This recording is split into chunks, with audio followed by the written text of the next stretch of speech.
The poem of the man-God. The second year of the public life. Chapter 226. Mary has sent for Martha at Magdala.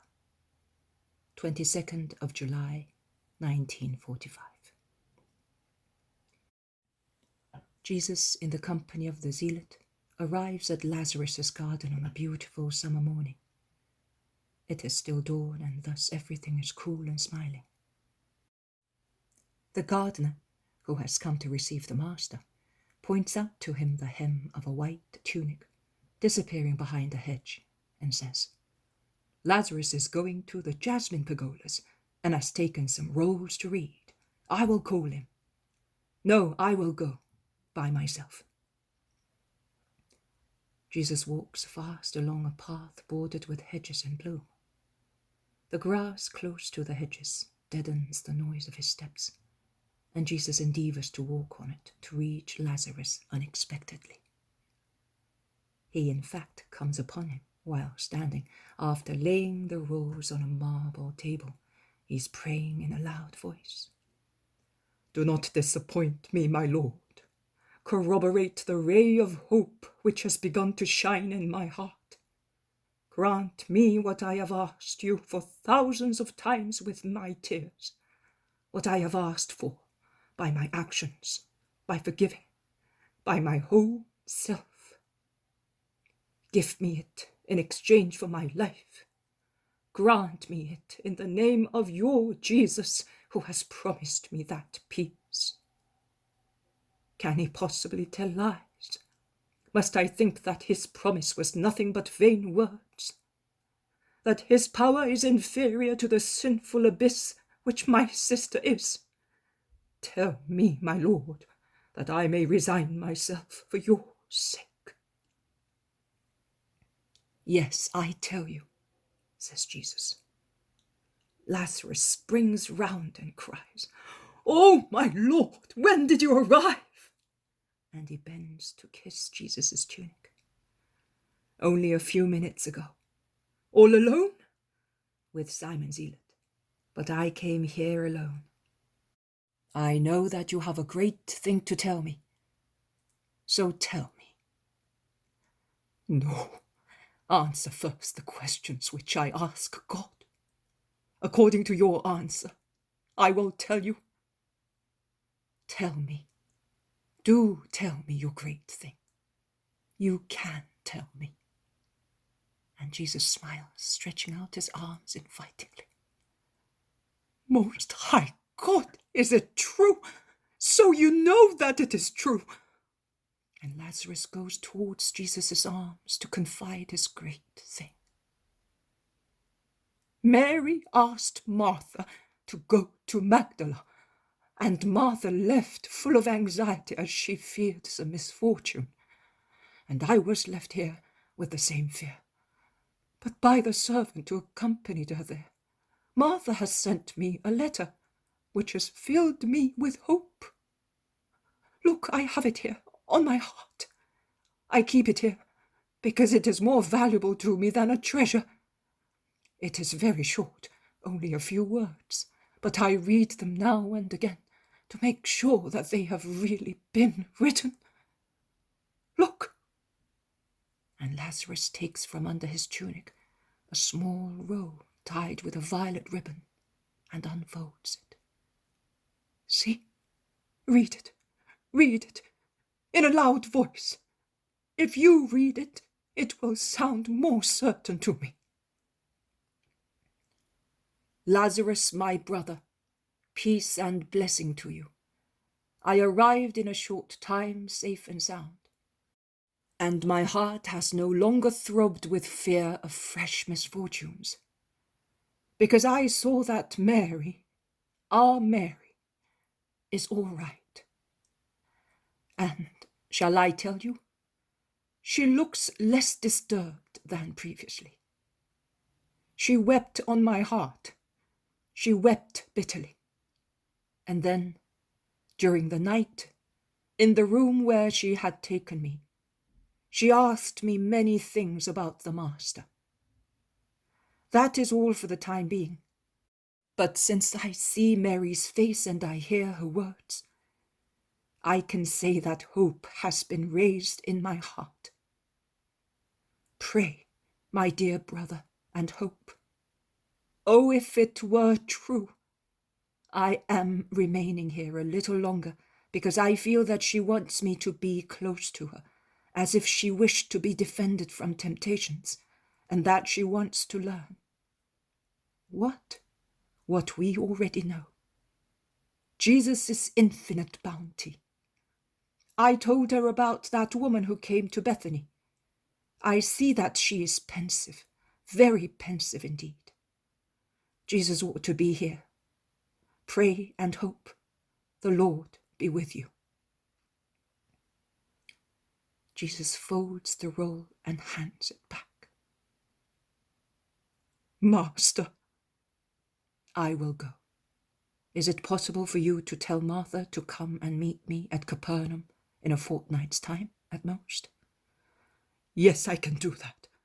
And what about me? You will stay here. I will send Martha here as well. Why? Because redemptions are deeply modest, and nothing causes more shame than the eye of a parent or of a brother. I also say to you, pray, pray, pray. Lazarus weeps on Jesus' chest. Then, when he recovers, he tells of his anxiety, of his depression. For almost a year, I have been hoping and despairing. How long is the time taken by resurrection? He claims. Jesus lets him speak, until Lazarus realizes he is failing in his duty of a host, and he stands up to take Jesus into the house. To do so, they pass near a thick jasmine hedge in full bloom, on the star-shaped corollas of which golden bees are humming. I was forgetting to tell you, the old patriarch you sent me has gone back to Abraham's bosom. Maximinus found him here, with his head leaning against this hedge, as if he had fallen asleep near the beehives, which he tended as if they were houses of golden children. That is what he used to call the bees. He seemed to understand them, and to be understood by them. And on the patriarch, sleeping in the peace of a clear conscience, when Maximinus found him, there was a precious veil of little golden bodies. The bees were lying on their friend. He was so good that he probably tasted of honey. And he was so honest that he was probably like an uncontaminated corolla for the bees. It grieved me. I would have liked to have him longer in my house. He was a just man. Do not mourn his death. He is in peace, and from his peace he prays for you, who made his last days happy. Where is he buried? At the end of the orchard, still close to his beehives. Come and I will show you. And they go through a laurel grove towards the actively buzzing beehives. 23rd of July at 8 o'clock. It is a very pale Judas who comes off the wagon with Our Lady and the women disciples, that is, the Marys, Johanna, and Eliza. And thanks to the confusion I had in the house this morning, I was not able to write while I was seeing. Therefore, as it is now 6 o'clock p.m., I can only say that I understood and heard that Judas, now convalescent, is going back to Jesus, who is at Gethsemane, with Mary, who cured him, and with Johanna, who insists that the women and the convalescent should go back to Galilee in the wagon. And Jesus agrees and makes the boy get on it with them. Johanna instead is remaining for a few days in Jerusalem with Eliza. Then Eliza will go to Bethsaida, and Johanna to Bethel. I remember that Eliza said, I have now the courage to go back there, because my life is no longer aimless. I will get my friends to love you." And I remember that Johanna added, "And I will do that in my estate, while Cusa leaves me here. It will be serving you, although I would prefer to follow you." I also remember that Judas said he never felt the desire for his mother, not even in the worst hours of his disease, because "Your mother was a real mother to me. She was kind and loving, and I will never forget it," he said. The rest of the words it's confused, so I will not repeat them, because they would be my words and not those spoken by the people of the vision.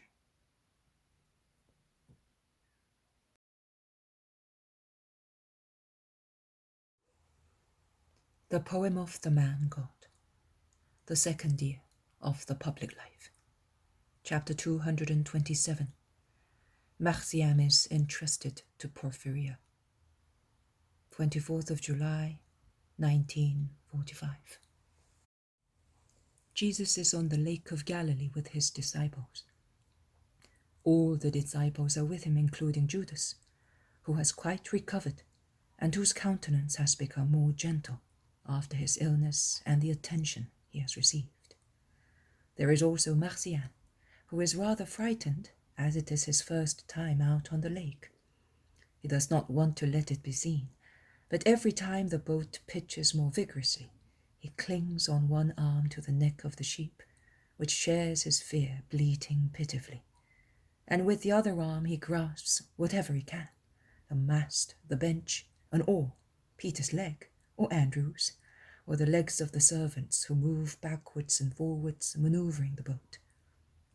And he closes his eyes, fearing perhaps that his last hour has come. Pinching the boy's cheek, Peter now and again says to him, "You're not afraid, eh? A disciple must never be afraid." The boy shakes his head in denial. But as both the wind and the lake are rising, while they approach the mouth of the river, where the Jordan flows into the lake, he closes his eyes tighter and more frequently. And at last, when the boat heels over, when struck on one side by a wave, he gives a scream of terror. Some of the apostles laugh and some tease Peter, remarking that he has become the father of a bad sailor, and some make fun of Marciam, who always says that he wants to go by sea and by land, preaching Jesus, and then is afraid of sailing a few cables' length on a lake. But Marciam defends himself, saying, "Every man is afraid of what he does not know. I, of water, Judas of death." I thus realize that Judas must have been afraid of dying, and I am surprised that he does not react to the boy's remark. On the contrary, he says, "You are right. Everyone is afraid of what one does not know. But we are about to arrive at Bethsaida, which is only a short distance away, and you are sure that you will find love there. I also would like to be at a short distance from the house of the Father, and be sure of finding love there." He says so, with a tired, sad expression. "Are you not trusting God?" asks Andrew, who is obviously amazed. "No, I mistrust myself. During the days of my illness, when I was surrounded by so many pure, good women, I felt so backward spiritually. How much I meditated. I would say to myself, if they still work to improve themselves and earn heaven, what must I do? Because they feel that they are still sinners, whereas I thought that they were already saints. And what about me? Will I ever succeed, Master?" "With good will, one can do everything." "But my will is very unreliable." "The help of God will make up for what is missing. Your present humility is a result of your illness. You can thus see that God, through a painful incident, has provided for you something that you do not have." That is true, Master. But those women, what perfect disciples they are! I am not speaking of your mother. We all know about her. I mean the others. Oh, they have really surpassed me.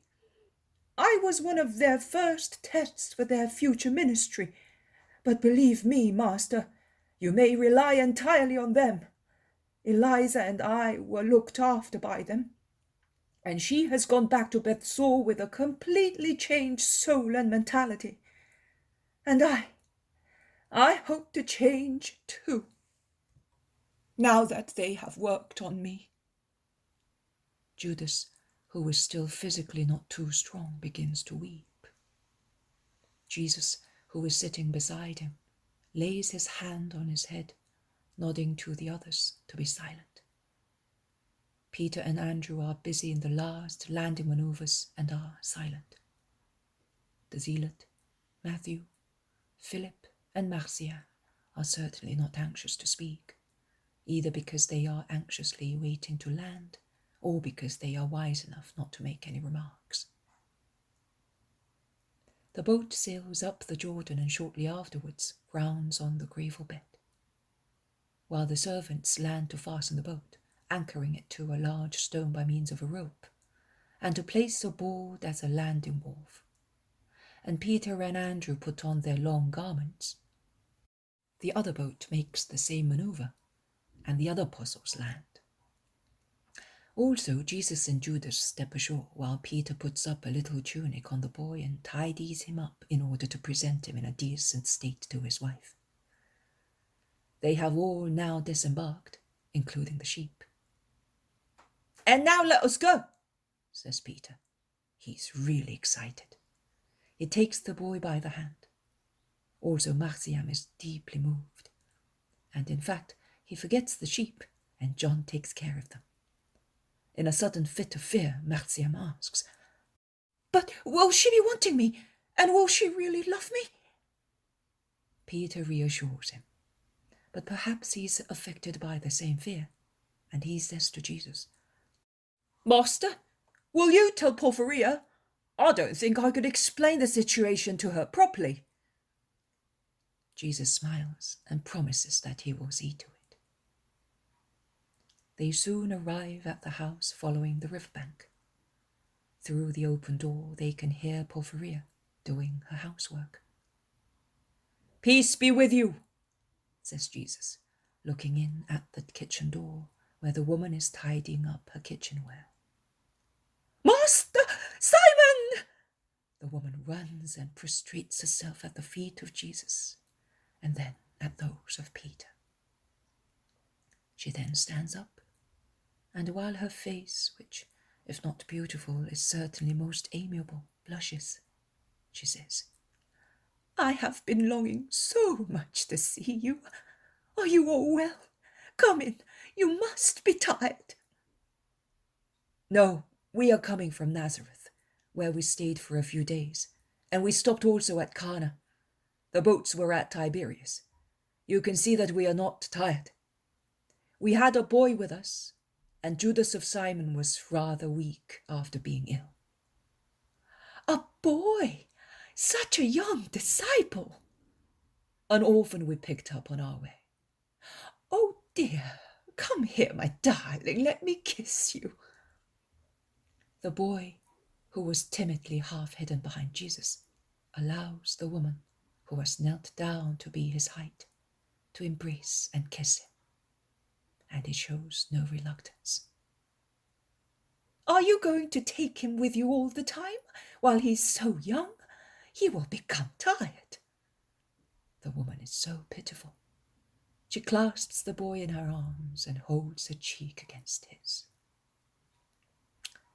Actually, I was thinking of something else. I was planning to entrust him to one of the women disciples when we go away from Galilee, from the lake area. "And not to me, my lord?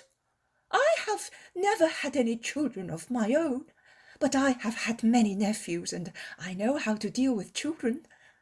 I am the disciple who is not good at speaking, who is not so healthy as to be able to follow you, as the other women disciples do. Oh, you know, I may also be cowardly, if you think so. But you know how I am tied up. Did I say tied up? I am tied up with 2 ropes, each pulling me in opposite directions, and I have not the courage to cut off either one or the other. Let me be of some little service to you by being the mother disciple of this boy. I will teach him what the others teach many other people, to love you.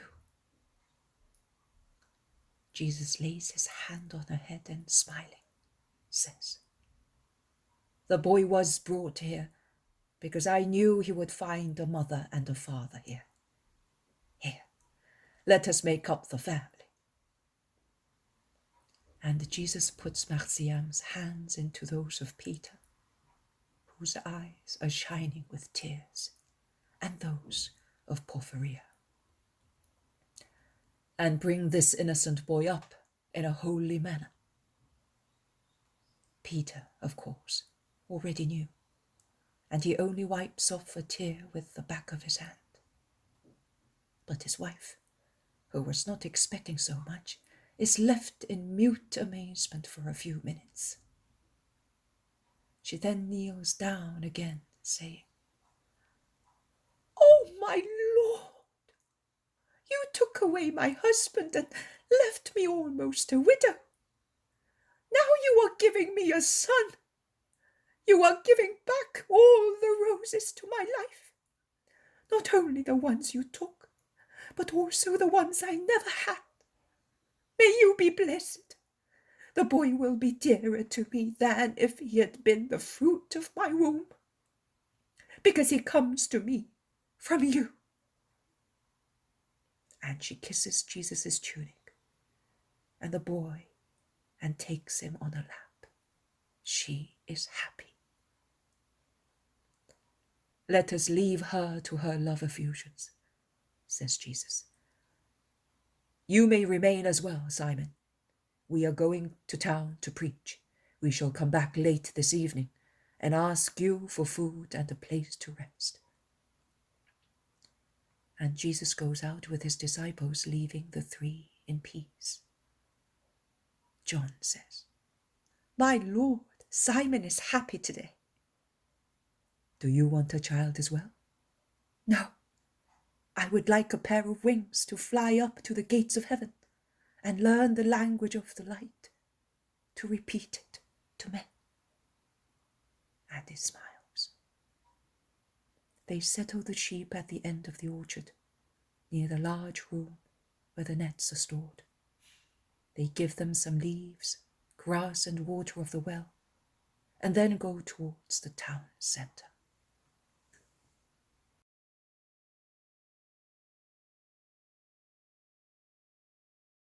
The poem of the Man God, the 2nd year of the public life. Chapter 228. Jesus speaks at Bethsaida, 25th of July, 1945. Jesus is speaking in Philip's house. Many people have gathered before it, and Jesus is standing on the threshold, which is built on 2 high steps.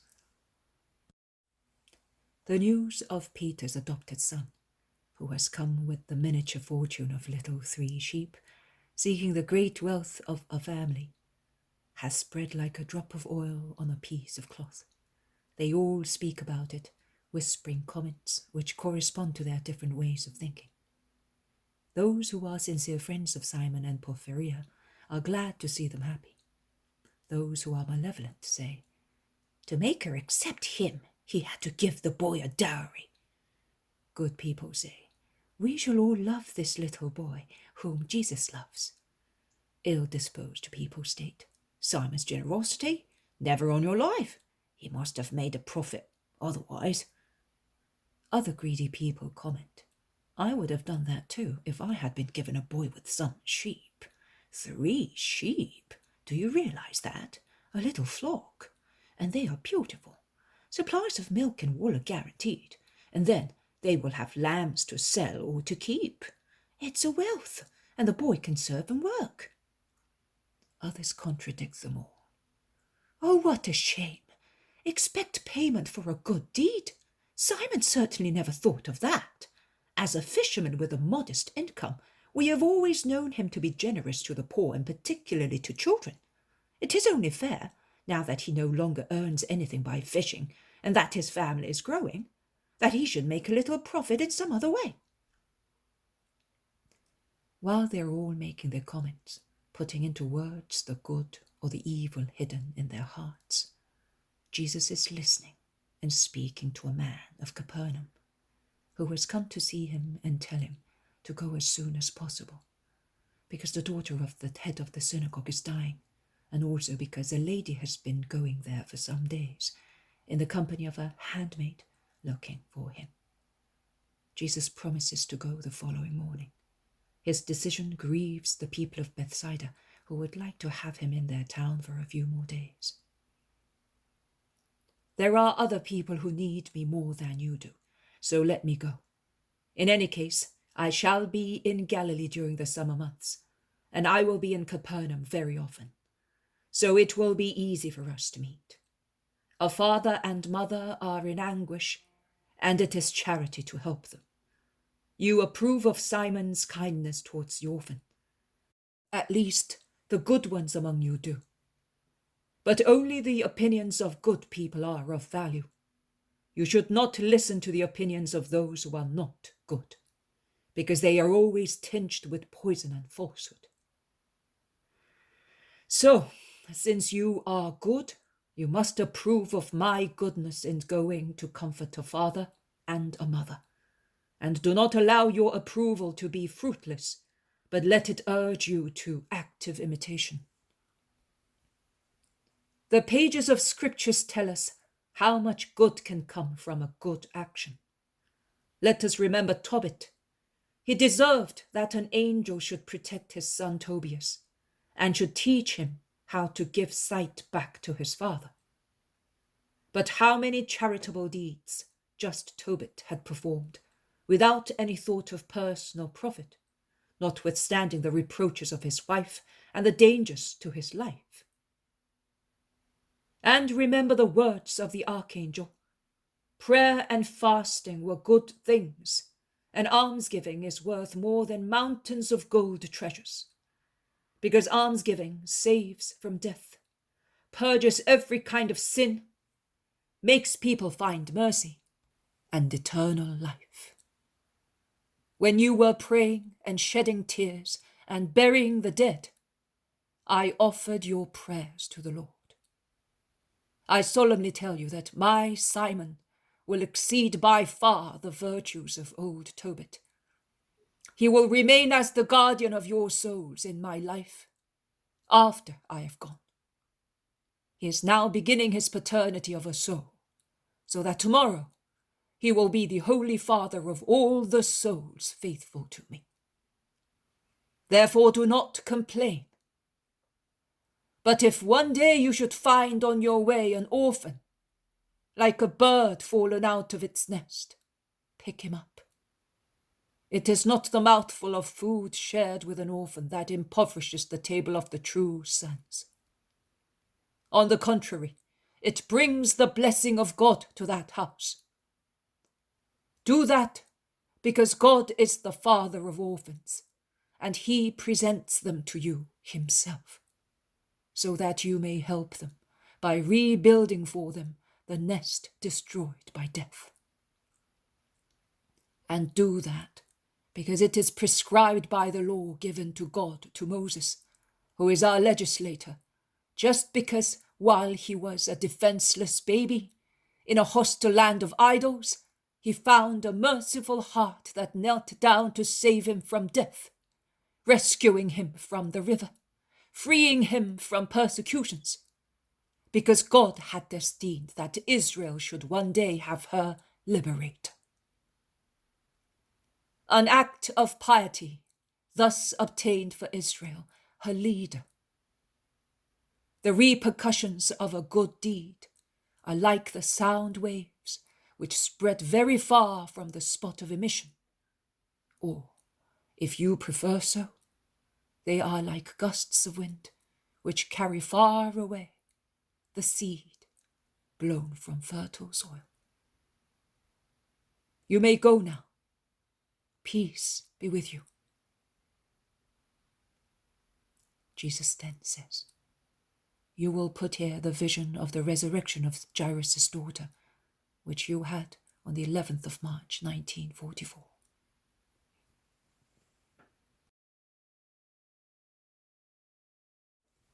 The poem of the man God. The second year of the public life. Chapter 229.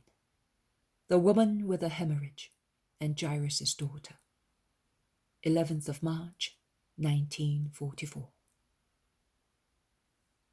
This vision appears when I am praying, and I am tired and vexed, and thus in the worst condition to think about my things. But physical and mental tiredness and vexation vanishes as soon as my Jesus appeared, and I write.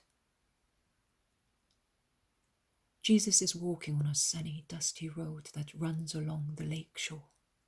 He is making his way towards the village and is surrounded by a large crowd, which was certainly waiting for him. The people throng round him, notwithstanding the fact that the apostles push with their arms and shoulders to make way for him, and raise their voices to persuade the crowd to make room. But Jesus is not upset by so much confusion. As he is taller by a head than those around him, he looks and smiles kindly at the crowds pressing round him. He replies to their greetings. He caresses a few boys who succeed in creeping through the hedge of adults and thus get close to him. He lays his hand on the heads of babies raised by their mothers above those who are nearer Jesus, so that he may touch them. And he continues to walk, slowly, patiently, in the midst of the shouting and continual pressure that would annoy any other person. A man shouts, "Make way! Make way!" It is a panting voice, and it must be known to many, as it is obviously the voice of an influential person, because the crowd opens out, albeit with some difficulty, such is the crush to let a man about 50 years old pass. He is wearing a long, loose garment, and round his head he has a kind of white handkerchief, two flaps of which hang down along his cheeks and neck. When he arrives before Jesus, he prostrates himself at his feet and says, "Oh, Master, why have you been away so long? My little girl is so ill. No one can cure her. You alone are her mother's hope and mine. Come, Master. I have been waiting for you with immense anxiety. Please come at once. My only daughter is dying." And he weeps. Jesus lays his hand on the head of the weeping man, who is bent and shaking with sobs, and replies to him, "Do not weep. Have faith. Your daughter will live. Let us go to her. Stand up. Let us go." His final words sound like a command. Before, he was the comforter. Now, it is the dominator who is speaking. They set out. Jesus is walking beside the weeping father and is holding him by the hand. And when the poor man is convulsed with deeper sobs, I see Jesus look at him and press his hand harder. He does not do anything else, but how much strength must flow into a soul that is dealt with thus by Jesus. Previously, James was where the Father is now, but Jesus made him move to make room for the Father. Peter is on the other side. John is beside Peter, and they are both endeavoring to stem the crowds, as James and Iscariot are doing on the other side, beside the weeping Father. Some of the other apostles are in front, some behind Jesus, but it is an impossible task, particularly the three who are behind, among whom I see Matthew, cannot hold back the living wall. But when they grumble too much, or they almost insult the pushing crowds, Jesus looks back and says kindly, Leave my little ones alone. However, at a certain moment, he turns round with an abrupt movement, letting go the father's hand, and he stops. Not only his head has turned round, but his whole body. He looks taller, because he has taken a kingly attitude. With a severe, inquisitive countenance, he scans the crowd. His eyes are flashing, not harshly, but majestically. "Who touched me?" he asks. Nobody replies. "Who touched me? I repeat," insists Jesus. "Master," reply the disciples, "do you not see how the crowds are pressing round you on all sides? They are all touching you, notwithstanding our efforts." Jesus, while speaking, looks 3 or 4 times at a little woman about 40 years old, very poorly dressed and emaciated, who endeavours to disappear in the crowds and vanish completely. His eyes must be burning her. She realizes that she cannot escape, comes back, and throws herself at his feet, almost touching the dust of the road with her face, while her arms are stretched out, not daring to touch Jesus. "Forgive me, it was I. I was ill. I have been ill for 12 years. I was shunned by everybody. My husband deserted me. I spent everything I had so that I might not be considered a disgrace, and I might be able to live like everybody else. But no one was able to cure me. See, Master, I am old before my time. My strength has flown out of me with my incurable hemorrhage, and my peace went with it. They told me that you are good. I was told by one whom you cured of leprosy, and who, having been shunned himself for many years, did not loathe me. I did not dare to tell you before.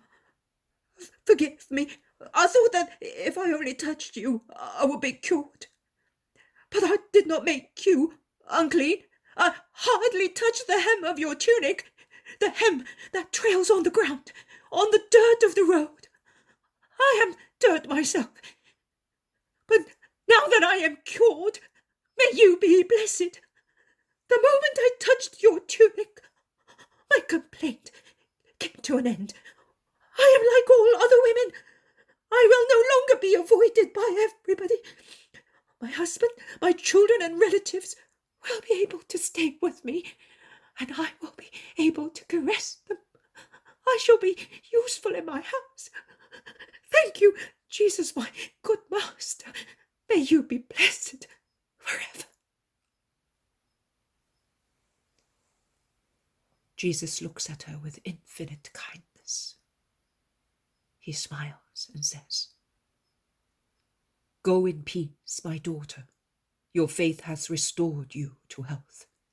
Be free from your complaint forever. Be good and happy. Go." While he is still speaking, a man arrives. I think he's a servant, and he addresses the father who has been waiting all the time, respectfully but anxiously, as if he were on tenterhooks. "Your daughter is dead. It is quite useless to bother the master. Her soul departed, and the women are already mourning her. Her mother has sent me to tell you, and she asks you to come at once." The poor father utters a deep groan. He hides his face in his hands, pressing his forehead and eyes, and bending his head as if he had been struck. As Jesus is intent on listening and answering the woman, one would think that he has seen and heard nothing. Instead, he turns round and, laying his hand on the bent shoulders of the poor father, he says, "Man, I told you, have faith. I repeat, have faith. Do not be afraid. Your girl will live. Let us go to her." And he sets out, holding the dejected man close to himself. The crowds, seeing so much grief and being deeply affected by the recent miracle, are frightened and stop. They then part, allowing Jesus and his disciples to walk fast, and they follow in the wake of the passing graves. They walk thus for about 100 yards, perhaps more. I'm not good at estimating, proceeding towards the center of the town. People are crammed in front of a respectable house, commenting in loud, shrill voices on the event and replying to louder screams coming from the house through the wide-open door. They are trilled, piercing screams, apparently uttered monotonously by the shriller voice of a soloist, to whom a group of thin voices replies first, and then is followed by another group of full voices. There is enough uproar to cause even healthy people to die. Jesus orders his disciples to stop at the door, and he tells Peter, John, and James to follow him. He enters the house with them, holding the weeping father by the arm all the time. By holding him thus, he seems to be wishing to instill into him the certainty that he is there to make him happy. The women mourners, I would call them howlers, when they see the landlord and the master, double their screams. They clap their hands, beat tambourines, strike triangles to accompany their lamentations. "Be quiet," says Jesus. "There is no need to weep. The girl is not dead, she is sleeping." The women shout louder. Some roll on the floor, some scratch themselves and tear their hair, or they pretend to do so, to prove that she is really dead. The musicians and the friends of the family shake their heads at Jesus' illusion. They think that he is deceived, but he repeats, "Be silent!" so energetically that the turmoil, while not ceasing completely, becomes a whisper, and he passes by. He goes into a little room. A dead girl is lying on a bed. She's thin, very pale, has already been dressed, and her dark hair has already been set in order. Her mother is weeping on the right-hand side of the bed and kisses the waxen little hand of the dead girl. Jesus, how handsome he is now. I have seldom seen him thus. He approaches the bed solicitously. He seems to be sliding or flying across the floor. So fast he approaches the little bed. The three apostles stand with their backs to the door, which they have closed in the faces of curious onlookers. The Father is standing at the foot of the bed. Jesus goes to the left-hand side, and with his left hand, he takes the lifeless left hand of the girl. Yes, I saw him well. It is the left hand, both of Jesus and of the girl. He raises his right arm with open palm to the height of his shoulder, and then lowers it in the attitude of one who swears or gives an order. He says, "Little girl, I tell you, get up." There is a moment when everybody is in suspense, except Jesus and the girl. The apostles stretch their necks to see better. The father and mother look at their child with eyes full of deep sorrow. After a moment, a sigh raises the breast of the girl. A light hue tinges her waxen face, and its deathly pallor fades away. The hint of a smile appears on her lips before her eyes open, as if she were having a beautiful dream. Jesus is still holding her hand. She gently opens her eyes and looks around as if she were awaking. She sees first the face of Jesus, who is looking at her with his most beautiful eyes and smiling kindly to encourage her. And she smiles at him. "Get up," repeats Jesus, and he pushes aside with his hand the funeral ornaments spread on the bed and around it, flowers, veils, etc., etc., and helps her to get up and take her first steps, holding her by the hand. "Give her something to eat now," he commands. "She is cured. God has given her back to you. Thank him for that. And do not tell anybody what happened. You know what happened to her. You believed, and your faith deserved a miracle. The others did not have faith. It is quite useless to endeavor to convince them. God does not show himself to those who deny a miracle. And you, my little girl, be good. Goodbye. Peace to this house." And he goes out, closing the door behind him. The vision ends.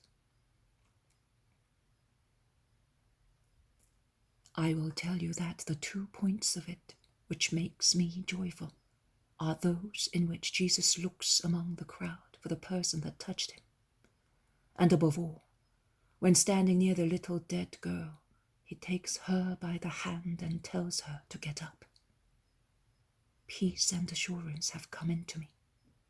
It is impossible for one as merciful and powerful as he is not to have mercy on us and not defeat the evil that kills us. Jesus, for the time being, makes no comment. Neither does he say anything about the other things. He sees that I am almost dead, but does not consider that it is the case that I should feel better this evening. Let it be done as he wishes. I am already happy enough to have his vision.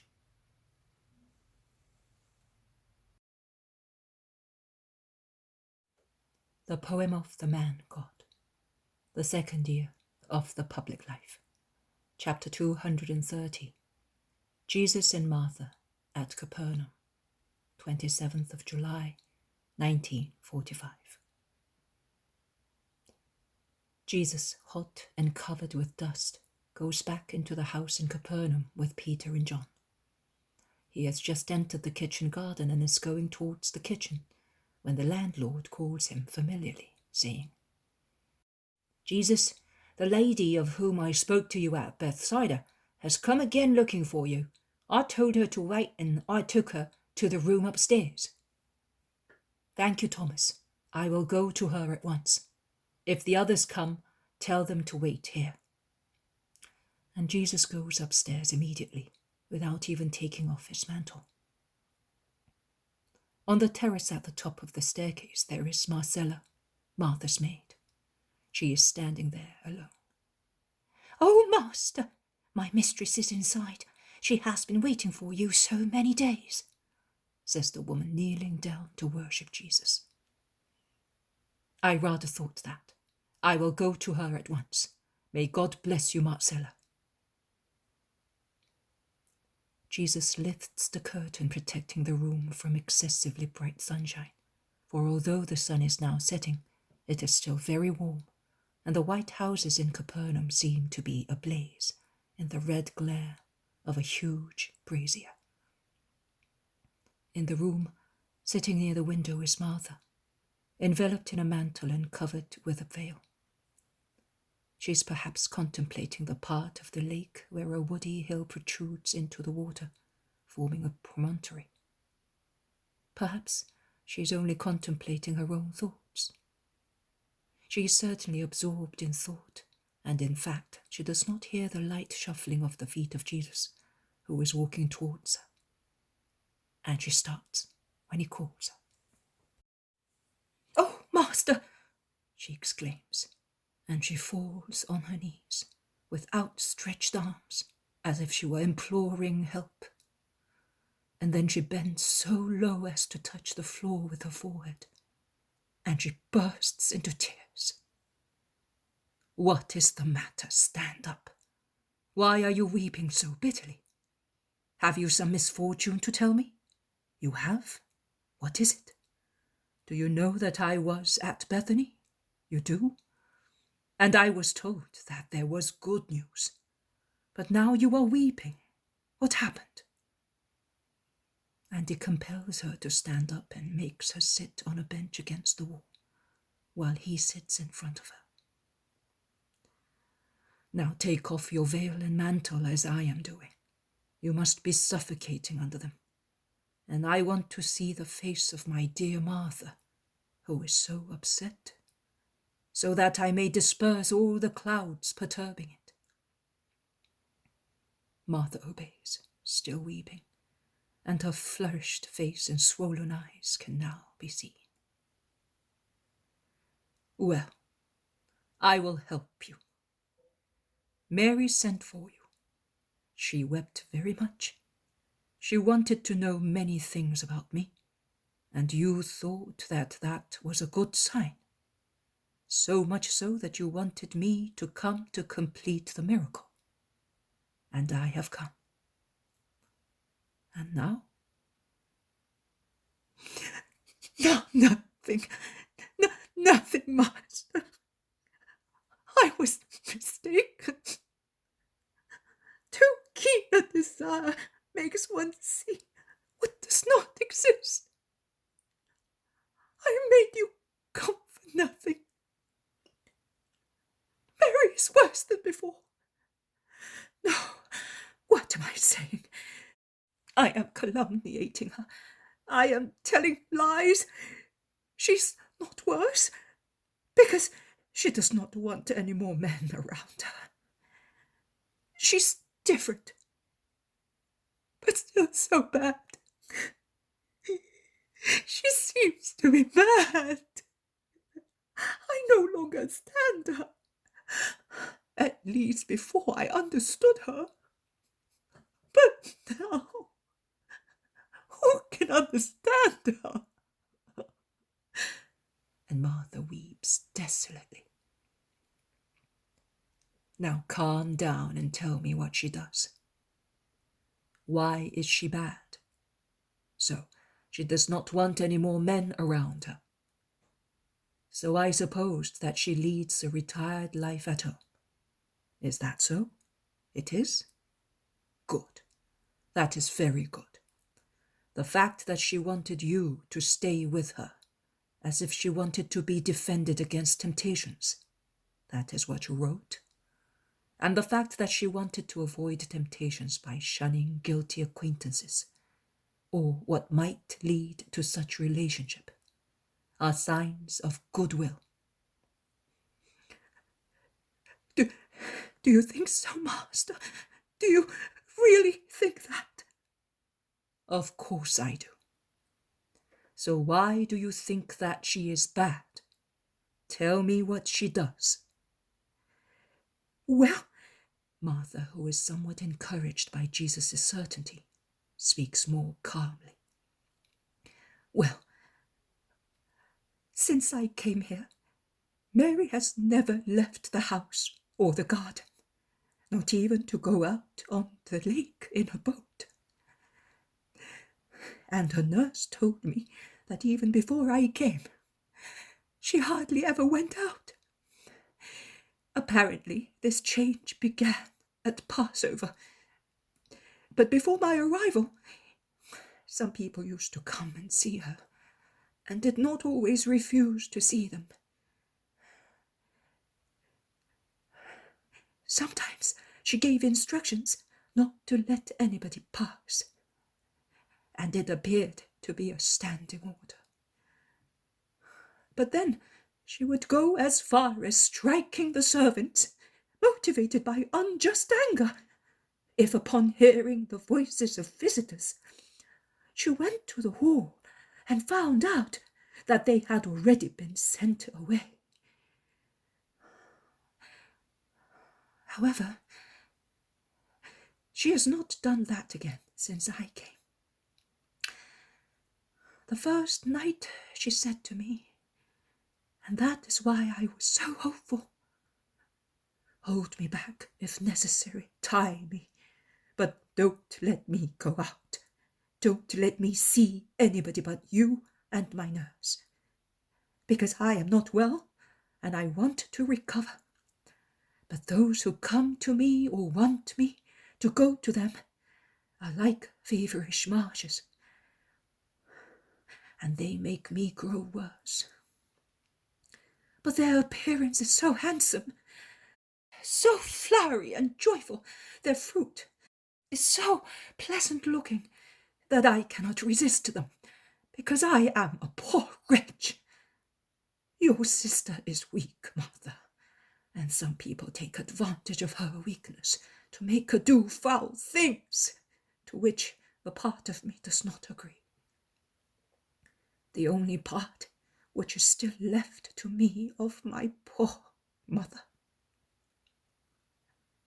And she wept. And I did that. I did it kindly, when she was reasonable, but I acted firmly when she looked like a wild beast in a cage. She never rebelled against me. On the contrary, when the worst moments of temptation are over, she comes and weeps at my feet, resting her head on my lap. And she says, forgive me. And I ask her, "For what, sister? You have not grieved me." She replies, "Because a little while ago, or yesterday evening, when you said to me, 'You are not going out from here,' I hated and cursed you in my heart, and I wished you would die. Is she not to be pitied, my lord? Is she perhaps mad? Has her vices made her mad? I think that one of her lovers has given her a philtre to make her a slave of his lust, and that its poison has gone to her brains." No, it is not a question of philtres or madness. It is something quite different. But go on. So, she is respectful and obedient to me, and she has not ill-treated the servants any more. But after the first evening, she has not asked anything else about you. And if I mention you, she changes the subject. But she sits for hours and hours on a rock where the Belvedere is, looking at the lake, until she becomes dazzled. And every time a boat sails by, she asks me, "Do you think it is the boat of the Galilean fishermen?" She never mentions your name or the names of the apostles, but I know that she thinks of you and of them in Peter's boat. And I realize that she thinks of you because sometimes in the evening, when we are walking in the garden or before going to bed, and I am doing needlework, while she does nothing, she says to me, "Is that how one must live according to the doctrine you follow?" And sometimes she weeps. Sometimes she laughs sarcastically, like a mad person or a demon. On other occasions she lets down her hair, which is always arranged so artistically, and she makes 2 plaits. She puts on one of my dresses, and then she comes to me with her plaits behind her back or in front of her, modest and young-looking in my high-necked dress, and also because of her plaits and countenance, and she says to me, "Is that what Mary should be like?" And even then, sometimes she weeps, kissing her wonderful plaits, which are as thick as her arms and reach down to her knees, the living gold which was my mother's pride. At times, instead, she laughs in a ghastly way, or she says to me, "Look, I had rather do this and be done with it." And she ties her plaits round her neck and pulls them tight until her face becomes purple, as if she wanted to strangle herself. At times she pities or ill-treats herself, and that obviously happens when she feels the temptations of her flesh more fiercely. I have caught her striking her breast and scratching her face savagely, or banging her head against a wall, and when I ask her, "Why are you doing that?" she would look at me with a wild, deranged expression, saying, "To tear myself, my bowels, my head to pieces. Cursed, harmful things must be destroyed, and I am destroying myself. And if I speak to her of God's mercy, of you, because I still speak to her of you, as if she were the most faithful of your women disciples, and I swear to you that at times I am horrified at mentioning your name in her presence, she replies, "There can be no mercy for me. I have gone beyond the limit." She is then seized by a fit of despair and shouts, beating herself till she draws blood. Why have I this monster that tears me to pieces? And it gives me no peace, and it leads me to evil deeds by means of sweet singing voices, to which it then adds the cursing voices of my father and mother, of you and Lazarus, because you and Lazarus curse me too, and Israel curses me, and it makes me hear them to drive me mad. When she says that, I reply to her, "Why are you worried about Israel, which is only a people, and you do not think of God? But since you trampled on everything without considering what you were doing, endeavour now to overcome everything, and do not worry about worldly things, but care only for God, your father and mother. If you change your life, they will not curse you, but will stretch their arms out to you." And she listens to me pensive, astonished as if I were telling her an unreal story. And then she weeps, but does not reply. At times, instead, she orders the servants to bring her wines and drugs, and she eats and drinks those artificial nourishments and explains, "I do that to forget." Now, since she found out that you are here in the lake area, every time she sees me come to you, she says, "I will come sometime too." And laughing in that manner, which is an insult to herself, she concludes, "Thus the eye of God will fall also upon manure." But I do not want her to come. And now, when I want to come, I wait until she falls asleep, when she is exhausted with being angry, with drinking and weeping, with everything. Also today, I ran away like that, so that I can go back at night before she awakes. That is my life. I no longer hope. And she resumes weeping more bitterly than previously, as her tears are no longer restrained by the effort of speaking calmly. Do you remember, Martha, what I told you once? Mary is ill. You did not want to believe it. Now you can see it. You say that she is mad. She says herself that she is ill and suffers from a sinful fever. I say she is ill because she is possessed by a demon. It is still a disease, and her incoherent behavior, her fury, her tears, her affliction, her longing for me are stages of her illness, which has to come to a moment of crisis and has its most violent fluctuations. You are doing the right thing in being good to her and patient with her.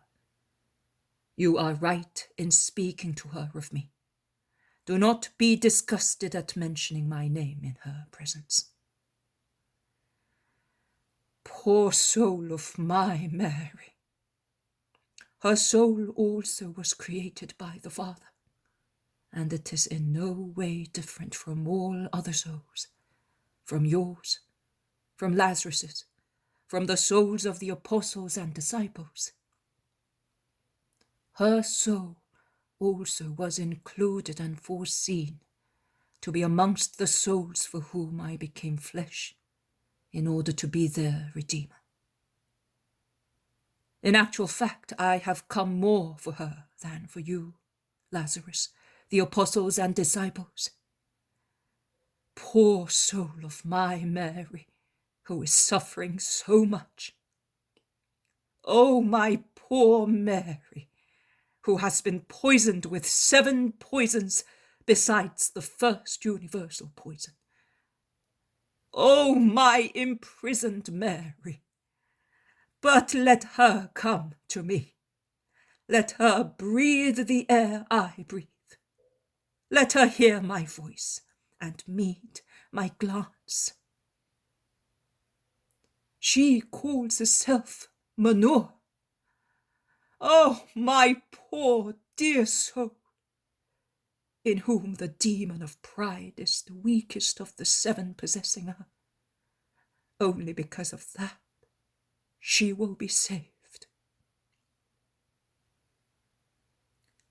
And if she should find someone who may lead her astray once again, when she comes out, she is afraid of that herself. And she will always be afraid of that, now that she has gone so far as to loathe vice. But be not afraid. When a soul already has the desire of coming to God, and is held back only by the diabolic enemy, who is aware that he is going to lose his prey, and by the personal enemy of one's ego, which reasons in a human way and judges itself in a human way, ascribing to God its own judgment to prevent the soul from controlling the human ego, then that soul is already strong enough against the attacks of vice and of vicious people. It has found the polar star and will no longer deviate. And do not say to her again, you have not thought of God, and you are instead thinking of Israel. It is an implicit reproach. Do not do that. She has just come out of a fire. She's one big sore. Touch her lightly, only with balms of kindness, of forgiveness and hope. Leave her free to come. You must tell her when you are thinking of coming, but do not say to her, come with me. On the contrary, if you understand that she wants to come, Do not come yourself. Go back and wait for her at home. She will come back to you broken by mercy. Because I must remove the wicked power that is holding her, and for a few hours she will look like a woman whose veins have been cut or whose bones have been removed by a doctor. But later she will feel better. She will be dumbfounded. She will be in great need of caresses and silence. Assist her as if you were her second guardian angel, without letting her perceive your presence. And if you see her weeping, let her weep. And if you hear her asking herself questions, leave her alone. And if you see her smile, and then become serious, and then smile once more in a different way, with a different look, with a different countenance, do not ask her questions. Do not make her feel uneasy. She is suffering more now, ascending, than she did descending. And she must ascend by herself, as she descended by herself. She could not bear you to look at her when she was descending, because your eyes were full of reproach. And she cannot bear you to look at her now, that her sense of shame has been aroused at last. Then she was strong, because Satan, her master, was with her, and a wicked strength supported her, and she could challenge the world, and yet she could not bear to be seen by you in her sin. Now Satan is no longer her master. He is still a guest in her, but Mary's will is holding him by the throat. And she does not have me yet. That is why she is too weak. She cannot even bear your caressing sisterly eyes, watching her confession to her Saviour. All her energy is employed and consumed in holding the septuple demon by the throat. For all the rest, she is defenceless and unclothed, but I will reclothe her and fortify her. Go in peace, Martha, and tomorrow tell her tactfully that I shall be speaking near the torrent of the fountain here in Capernaum after Vesper. Go in peace, I bless you. Martha is still perplexed. Do not become incredulous, Martha, says Jesus, who is watching her. No, my Lord, but I was thinking. Oh, give me something that I may give Mary, to give her a little strength. She is suffering so much, and I am so afraid that she may not be able to triumph over the demon. You are a little girl. Mary has me and you. Can she possibly not succeed? However, take this. Give me your hand, which has never sinned, and has always been kind, merciful, active and pious. It has always made gestures of love and prayer. It has never been lazy or idle or corrupt. Now, I will hold it between my hands to make it even holier. Raise it against the demon, and he will not endure it. And take this belt of mine. Never part with it. And every time you see her, say to yourself, the power of Jesus is stronger than this belt of Jesus, and by it everything can be overcome. Demons and monsters as well. I must not be afraid. Are you happy now? My peace be with you. Go in peace. Martha worships him and goes out. Jesus smiles when he sees her climb onto the wagon, which Marcella has called to the gate, and depart towards Magdala.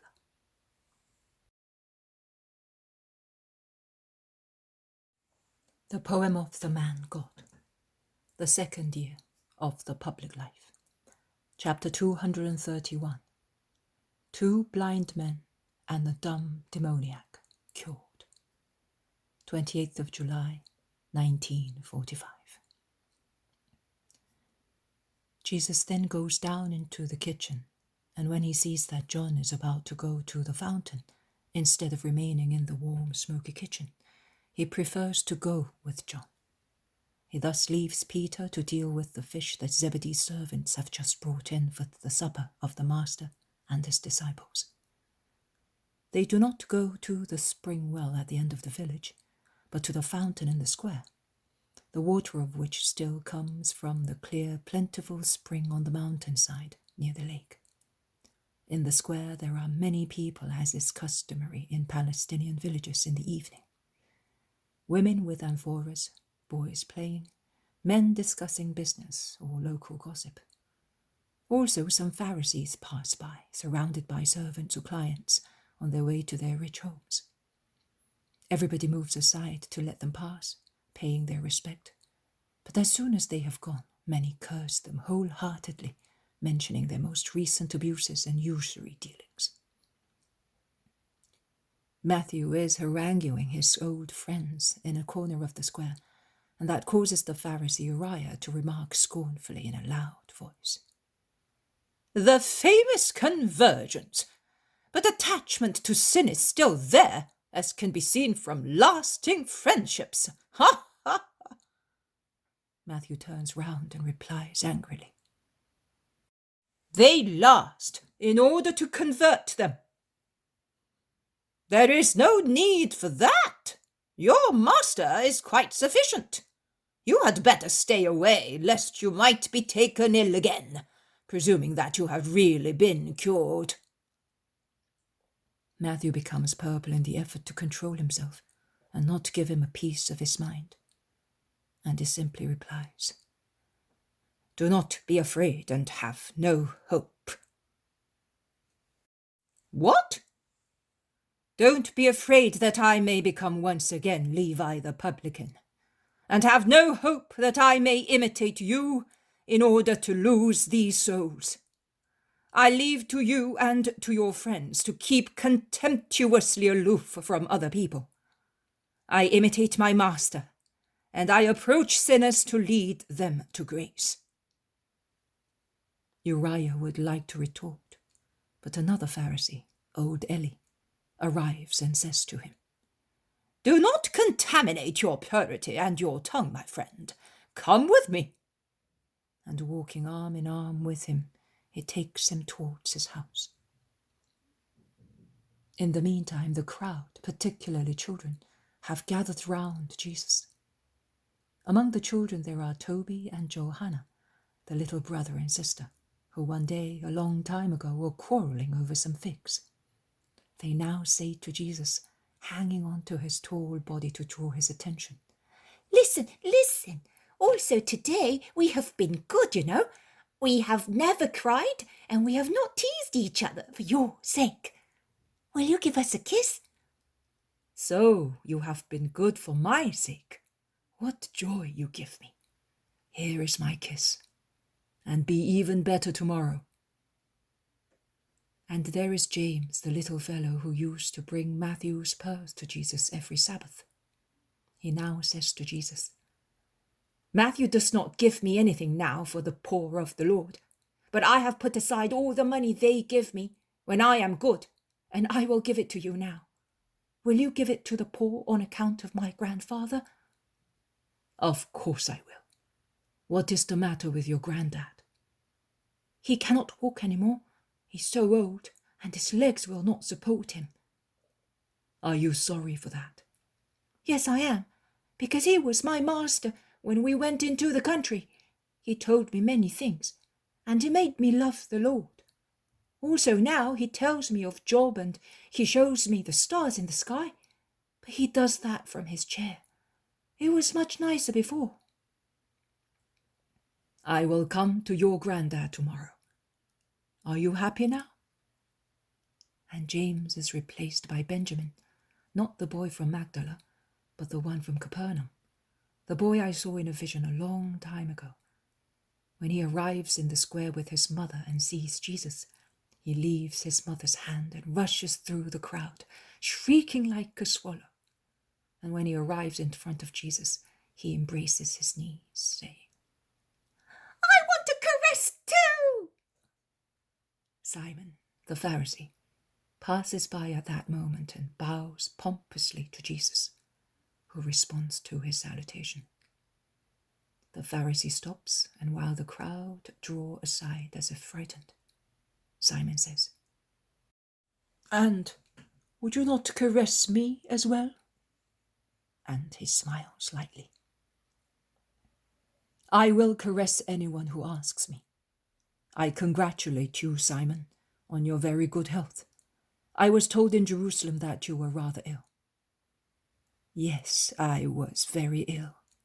I wanted you to be cured. Did you believe that I could cure you? I never doubted it, but I had to recover by myself, because you have been away for a long time. Where have you been? In the border area of Israel. That is how I spent the days between Passover and Pentecost. A very successful journey. I heard of the lepers at Hinnom and Siloam. Really wonderful. Only that? Certainly not. But we hear of you through John the priest. He who is not biased believes in you and is happy.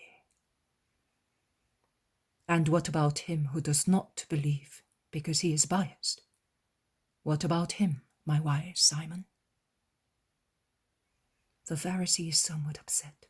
He cannot make up his mind, as while he does not wish to condemn his too many friends who are prejudiced against Jesus, he does wish to deserve being praised by Jesus. He decides on the latter alternative and says, He who does not want to believe in you, notwithstanding all the proofs you give, is condemned. And I wish nobody were. Yes, you do. But we do not return to you the same measure of goodness that you have for us. Too many do not deserve you, Jesus. I would like you to be my guest tomorrow. I cannot tomorrow. Let us make it in 2 days' time.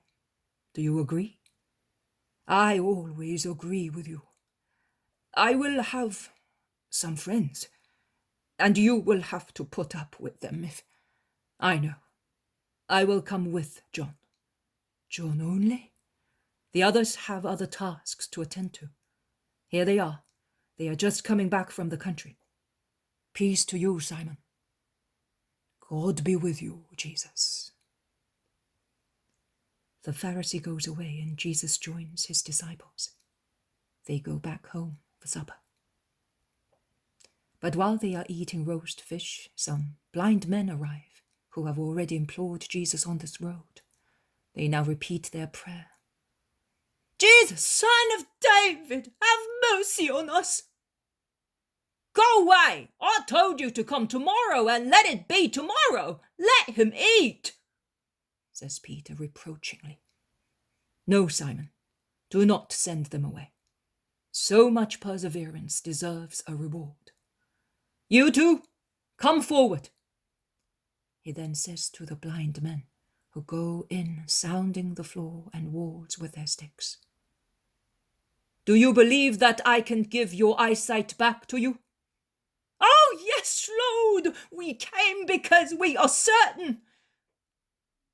Jesus gets up from the table, approaches them, lays his fingertips on the blind eyes, raises his head and prays. Let it be done to you according to your faith." He removes his hands, and the eyelids, so far motionless, begin to wink, because light strikes the revived pupils of one of the men, and the eyelids of the other become unsealed, whereas before they were sealed, probably by neglected ulcers, and the palpebral edges are reshaped anew without the least fault, so that he can wink freely. The two men fall on their knees. "You may stand up and go, and mind you, do not let anybody know what I have done to you. Take the news of the grace to your relatives and friends in your villages. It is not necessary to do so here, and it would not do your souls any good. Make sure that the faith of your souls does not suffer from any injury. And now that you know what it is like to be able to see, ensure that your eyes do not get injured, so that you may not become blind again." The supper is over. They go up on the terrace where it is cool. The lake is shining in the moonlight. Jesus sits on the edge of the low wall and lets its mind wander, watching the silvery surface of the lake. The others are talking to one another in low voices, so as not to disturb him. But they look at him as if they were fascinated. In fact, how handsome he is. The moon forms a halo around his head and illuminates his face, which is severe and serene at the same time, emphasizing its tiniest details. He is sitting with his head lightly tilted backwards, leaning against the coarse vine branch, which climbs up there and then spreads out on the terrace. His deep blue eyes look like onyx in the night, and seem to be pouring peaceful waves over everything. At times, he looks up at the clear sky, strewn with stars.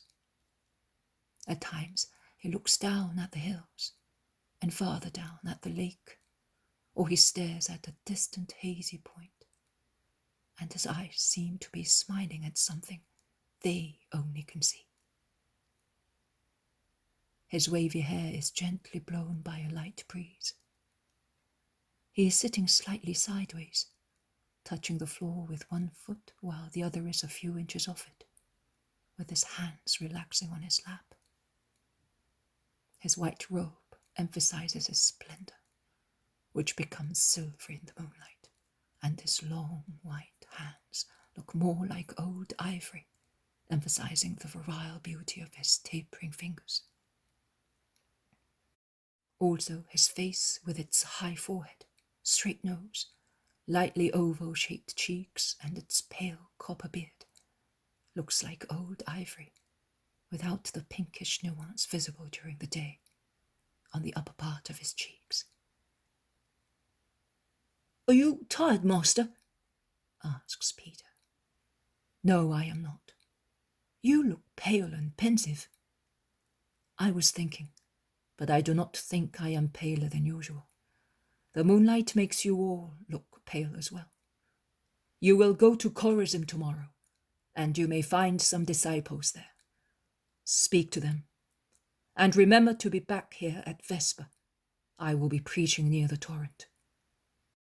"How lovely! We shall tell the people of Chorazin. On our way back, we met Martha and Marcella. Did they come here?" asks Andrew. "Yes, they did. There was a lot of talk at Magdala about Mary, who does not go out anymore and has no more parties. We had a rest in the house of the same woman as last time. Benjamin told me that when he feels inclined to be naughty, he thinks of you and of me. You may as well say so, James," says the Iscariot. "He did not say so. But he meant it when he said, 'I do not want to be handsome, but I want to be naughty.' And he cast me a side glance.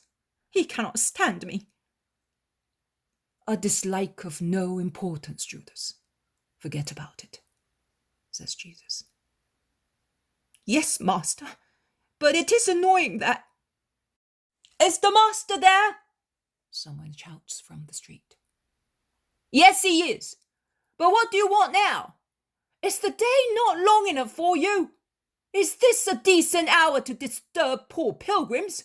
Come back tomorrow, orders Peter. The trouble is that we have a dumb demoniac with us, and he escaped 3 times on the way. Had it not been for that, we would have arrived earlier. Be good. Before long, when the moon is high in the sky, he will begin to howl louder and will frighten the village. Look how he is struggling already. Jesus goes to the other side of the terrace and leans out over the low wall. The apostles do likewise. A row of faces bending over a crowd of people looking up at them. In the middle, moving about and howling like a chained bear or a wolf, there is a man with his wrists tied together so that he may not escape. He howls while moving about restlessly, as if he were looking for something on the ground. When he looks up and meets Jesus' eye, he utters a beastly cry, an inarticulate howl, and tries to run away. The crowds, almost all the adults of Capernaum are there, move aside frightened. Come, for goodness sake, he is starting all over again. I am coming at once. And Jesus runs downstairs and goes in front of the poor wretch, who is more agitated than ever. Go out of him, I want it. The howling fades into one word. Peace! Yes, peace. Peace to you now that you are freed. The crowd shout for wonder, seeing the sudden change from fury to calm, from being possessed to freedom, from dumbness to speech. How did you know that I was here? At Nazareth they said to us, he's at Capernaum. This was confirmed at Capernaum by 2 men who said their eyes had been cured by you in this house. That is true. It is very true. They told us as well. Many shout. And they remark, such things have never been seen in Israel before. If he were not helped by Beelzebub, he would not do them, sneer the Pharisees of Capernaum. Simon, however, is not amongst them. Help or not help, I have been cured, and so were the blind men. You would not be able to do it, notwithstanding your great prayers, retorts the cured dumb demoniac, and he kisses Jesus' robe. The master does not reply to the Pharisees. He simply dismisses the crowd, saying, "Peace be with you." And he asks the cured man and those who accompanied him to stay.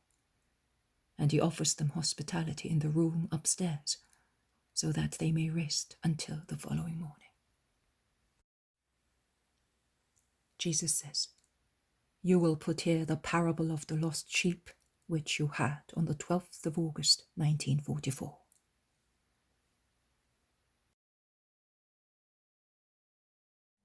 The poem of the man God, the second year of the public life.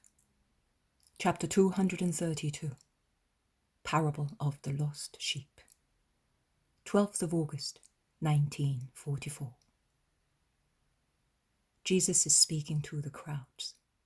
Standing on the wooded embankment of a little torrent, he is addressing a large crowd spread in a field where the corn has already been cut, and the burnt stubbles are a distressing sight. It is evening. Night is falling, but the moon is already rising. Flocks of sheep are going back to the folds, and the sound of cattle bells mingles with the sound of chirping of crickets and the high-pitched drone of cicadas. Jesus takes the passing flocks as a starting point. He he says. Your heavenly Father is like a solicitous shepherd. What does a good shepherd do? He looks for good pastures for his sheep, where there is no hemlock or other poisonous herbs, but there is plenty sweet clover, aromatic mint, and bitter but wholesome chicory.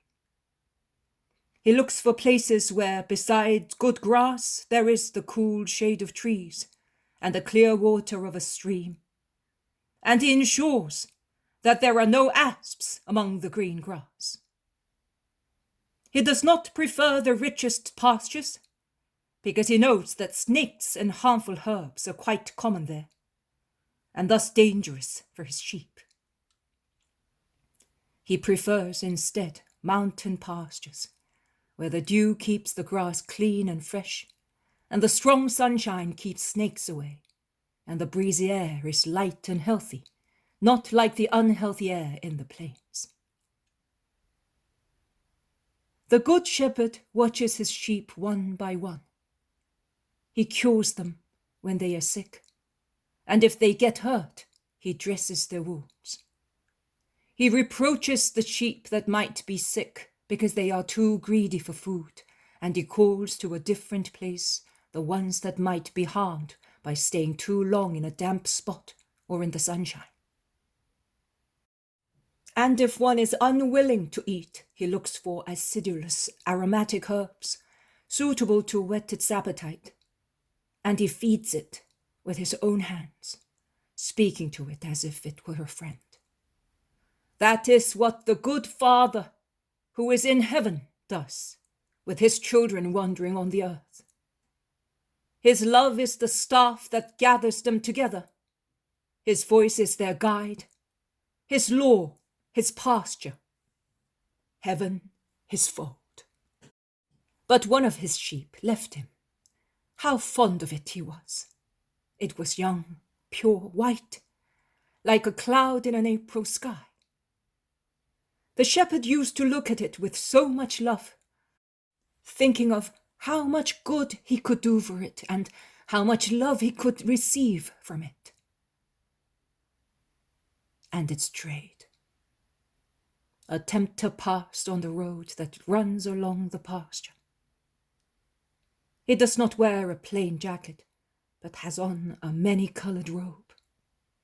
He does not have a leather belt with hatchets and knife hanging from it, but he wears a golden belt from which little bells hang, as sweet-sounding as the singing of a nightingale, and phials of inebriating scents. He does not carry a shepherd's staff as the good shepherd does, to gather the sheep together and defend them. And should his staff not be sufficient, he is ready to defend them with his hatchet and knife, and even with his life. But the tempter who is passing by is holding in his hands a thurible, sparkling with gems, and from it smoke arises, which is stench and scent at the same time. And it bewilders as the sparkling of the fake jewels dazzles. He passes by singing and drops handfuls of salt, which shines on the dark road. 99 sheep look and remain where they are. The 100th, the youngest and dearest one, makes a leap and disappears behind the tempter. The shepherd calls it, but it does not come back. It runs faster than the wind to join the tempter who has just gone by. And to sustain itself while running, it tastes some of the salt, which as soon as it is swallowed causes a strange burning frenzy, so that the poor sheep craves for cool water in the deep green shades of the forest.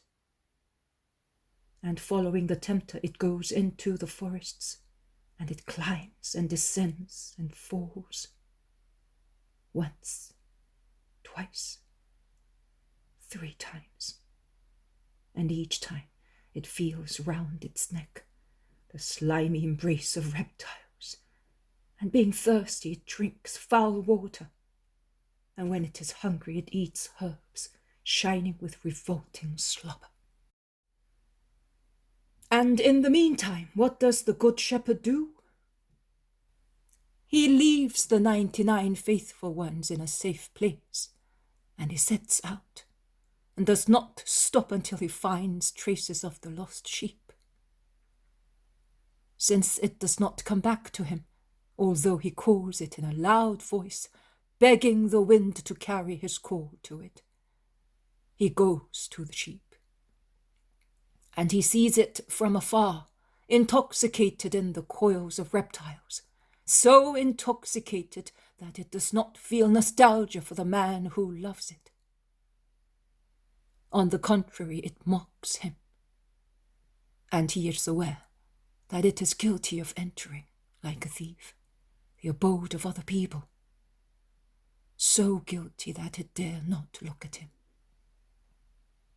And yet the Good Shepherd does not become tired, and he goes on looking for it all the time, following its traces and weeping when he loses them. Strips of fleece, traces of its soul, traces of blood, various crimes, filth, proofs of its lust. But he goes on and reaches it. Oh, I found you, my beloved one. I reached you at last. How far have I walked for you to take you back to the fold? Do not bend your dejected head. Your sin is buried in my heart. Nobody will know about it except me, and I love you. I will defend you from the criticism of other people. I will shield you with my body to protect you against the stones of accusers. Come. Are you wounded? Oh, let me see your wounds. I know them. But I want you to show them to me with the confidence you had when you were pure, and you looked at me, your shepherd and your God, with innocent eyes. There they are. They have all the same name. How deep they are. Who inflicted these very deep ones in the depths of your heart? It was the tempter, I know. It is he who has neither staff nor hatchet, but he strikes more deeply with his poisonous bite, and after him the false jewels of his thurible strike, the ones that seduced you by sparkling, and they were hellish sulphur brought to daylight to burn your heart. Look how many wounds, how much torn fleece, how much blood, how much bramble. Oh, my poor little disappointed soul. But tell me, if I forgive you, will you still love me? Tell me, if I stretch out my arms to you, will you come to them? Tell me, do you thirst for good love? Well, come and be born again. Come back to the holy pastures. Weep. Your tears and mine will wash the traces of your sin. And in order to nourish you, because you are worn out by the evil which has burnt you, I open my chest and my veins, and I say to you, feed on them and live. Come here that I may take you in my arms. We will walk faster to the safe holy pastures. You will forget everything of this miserable hour, and your 99 good sisters will rejoice at your return, because I tell you, my little lost sheep, which I have looked for coming from far away, and I reached and saved, I tell you, there is more rejoicing among the good for one who was lost and has been found than for 99 just who never left the fold. Jesus has never turned round to look at the road behind him, and on which Mary of Magdala has arrived in the dim light of the evening. She's most elegant, At least she's dressed, and she's wearing a dark veil, which conceals her features and figure. But when Jesus continues his speech from the words, "I found you, my beloved one," Mary hides her hands under her veil and weeps, softly and continuously. People cannot see her because she is on this side of the embankment which runs along the road. Only the moon, now high in the sky, and Jesus' spirit can see her. And he says to me, the comment is in the vision itself, but I shall speak to you again about it. Rest now, because it is time. I bless you, my faithful Mary.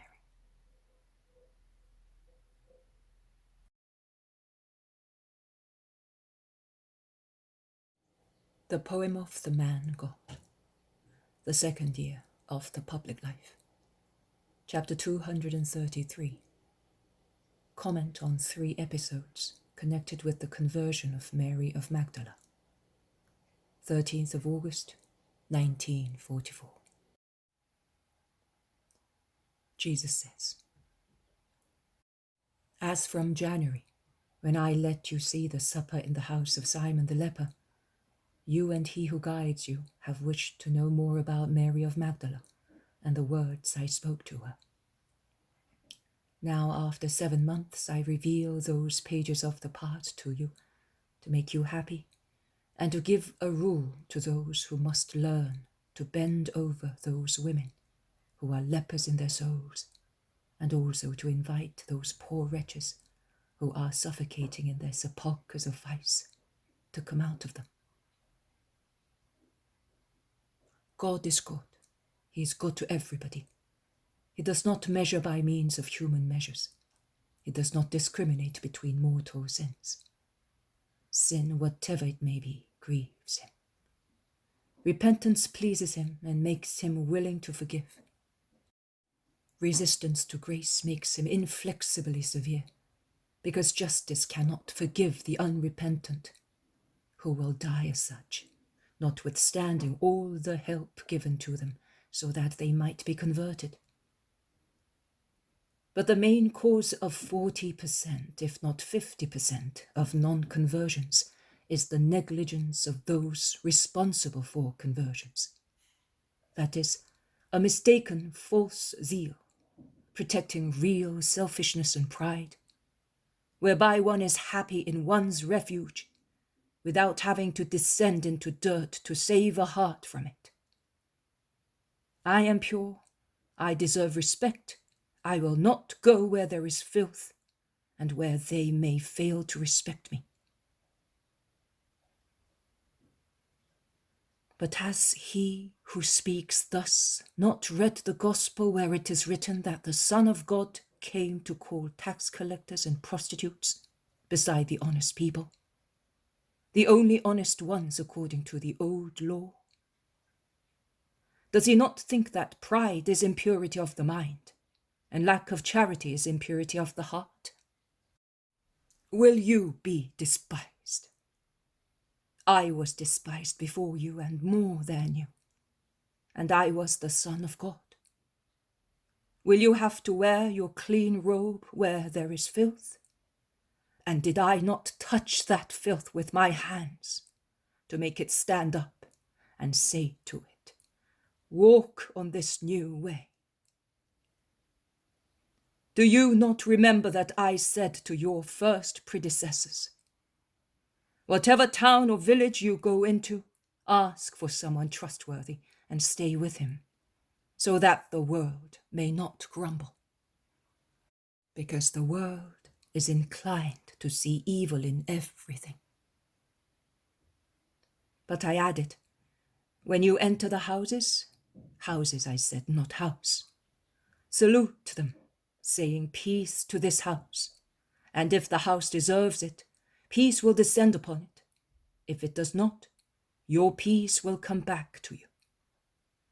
I said that to teach you that until there is a definite proof of unrepentance, You must have the same heart for everybody.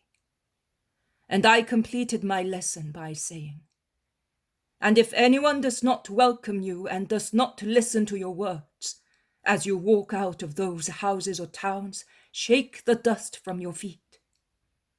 Sin is but dust, and God makes good souls who have constantly loved him like smooth crystal cubes. It is enough to blow or shake the dust, and it disappears without doing any harm. Be really good. Be thoroughly united with eternal bounty in the midst of you, and no corruption will be able to foul you above the soles of your sandals which touch the ground. Souls are so high up. I mean the souls of those who are good and thoroughly united to God. Such souls are in heaven, and no dust or filth can reach up there, not even when thrown angrily at the spirit of an apostle. They may strike your flesh, that is, they may wound you physically or morally, persecuting you or offending you, because evil hates good. And so what? Was I not offended and wounded? Did they perhaps carve those blows and foul words into my spirit? Did they upset me? No, they did not. Like spittle on a mirror or a stone thrown against the juicy pulp of a fruit, they skidded without penetrating, or they penetrated only superficially, without damaging the kernel enclosed in the stone. On the contrary, it fosters its germination, because it is easier to sprout from a cracked core than from a whole one. Through death, corn germinates and an apostle becomes active. Sometimes through physical death, or dying daily metaphorically, by crushing one's human ego. That is not death, it is life. The Spirit triumphs over the death of humanity. She is Mary Magdalene, came to me to satisfy the passing fancy of an idle woman who did not know how to while away the time, and although her ears were almost deafened by the false homage of those who lulled her singing to her sensuality in order to make her their slave, she heard the clear, severe voice of truth. Of the truth that is not afraid of being despised or not understood, and speaks looking at God. And like festive bells ringing together, all the voices mingled in the word. Voices want to sing in the open blue sky, spreading over valleys and hills, plains and lakes, to commemorate the glory of the Lord and his festivity. Do you not remember the solemn festivity that in peacetime made the day of the Lord so joyful? The big bell, with its resonant clapper, gave the first peal in the name of divine law and seemed to be saying, I am speaking in the name of God, Judge and King. The smaller bells then harmonized, who is good, merciful, and patient. And the smallest bell, in a silvery angelical voice, added, whose love urges men to forgive and be indulgent, to teach men that forgiveness is more useful than wrath, and compassion is greater than inflexibility. Likewise, after recalling the law trampled on by the sinner, I made her hear the song of forgiveness. I shook the hope of forgiveness in the darkness of sin, like a green-blue silk scarf among dark shades, so that hope might be put in its comforting words. Forgiveness. It is like dew on the parching thirst of sinners.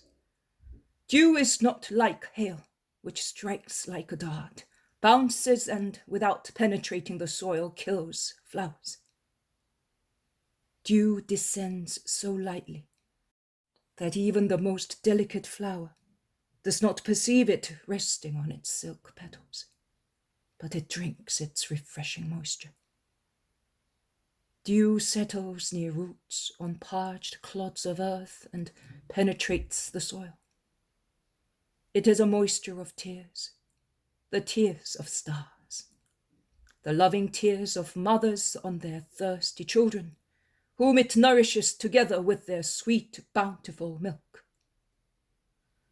Oh, the mysteries of elements operating also when man rests or sins. Forgiveness is like such dew. It brings not only cleanliness, but also vital juices, taken not from elements, but from divine earths. And after the promise of forgiveness, wisdom speaks, saying what is legal and what is not legal. And it reproaches and shakes, not out of harshness, but out of maternal anxiety to save. How often your hardness becomes more impenetrable and unyielding to charity, bending over you. How often you run away while charity speaks to you. How often you scorn it. How often you hate it. If charity dealt with you as you dealt with it, woe to your souls. Instead, see, it is the untiring walker who comes looking for you, and it reaches you even if you hide in the darkest of dens. Why did I decide to go to that house? Why did I not work a miracle in it? To teach the apostles how to behave, defying prejudices and criticism, in order to fulfill their duty, which is so high as to be free from the trifling things of the world. Why did I say those words to Judas? The apostles were still very much men. All Christians are very much men. Also the saints on the earth, although to a lesser degree. Some humanism survives also in perfect souls. But the apostles were not yet perfect. Their minds were pervaded with human reasoning. I lifted them up. But the weight of their humanity pulled them down again. To let them descend as little as possible, I had to put something on their ascending way, which could stop their descent. Something on which they could stop to meditate and rest, and thus be able to ascend again to a higher level than previously. I had to bring forth something capable of convincing them that I was God. That is, introspection of their souls, victory over elements, miracles, transfiguration, resurrection, ubiquity.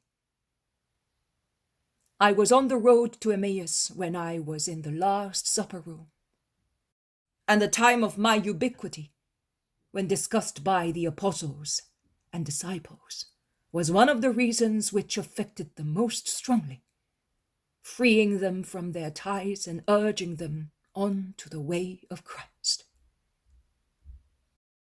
Rather than to Judas, who was already brooding over death, I was speaking to the other 11. I was compelled to make it very clear to them that I was God, not out of pride, but of necessity for their formation. I was God and Master. Those words define me as such. I reveal myself by means of an extra-human faculty, and I teach a virtue. We must not talk evil things, not even in our hearts, because God sees, and God must see a pure heart to descend into it and dwell there. Why did I not work the miracle in that house? To make everybody understand that the presence of God calls for a pure environment, out of respect for his sublime majesty. I did not work the miracle there, because I wanted to speak to her, not uttering words with my lips, but with a deeper word addressed to her sinful soul, and say, "See, poor wretch, you are so filthy that everything near you becomes foul, so foul that God cannot act. You are filthier than he is, because you are repeating Eve's sin and are offering your fruit to many Adams by tempting them and taking them away from their duty. You are a minister of Satan. But why do I not want her to be called Satan by his dejected mother? Because no reason can justify insult and hatred. The first essential condition to have God with us is to bear no ill will and to forgive. The second condition is to admit that we, or those who belong to us, are sinners as well. We must not see only other people's faults. The third condition is to remain grateful and faithful after receiving grace, out of justice to the eternal Father. Woe to those who after receiving grace are worse than dogs and do not remember their benefactor, whereas animals do. I did not say one word to Mary Magdalene. I looked at her for a moment, as if she were a statue. Then I left her. I went back to the living ones whom I wanted to save. I treated her with seeming carelessness, as if she were dead, like or more than a lifeless sculptured piece of marble. But I did not utter a word or make a gesture that did not aim mainly at her poor soul, which I wanted to redeem. And the last words: I do not insult. Do not insult. Pray for sinners, nothing else. Like a garland of flowers, the ends of which are joined together, are to be joined to the first words spoken upon the mount. Forgiveness is more useful than wrath, and compassion than inflexibility. And these have enclosed the poor wretch in a cool velvet circle, scented with goodness, making her feel how the loving service of God is different from the cruel slavery of Satan. How sweet is the heavenly perfume as compared to the stench of sin, and how relaxing it is to be loved holily as compared to being possessed satanically.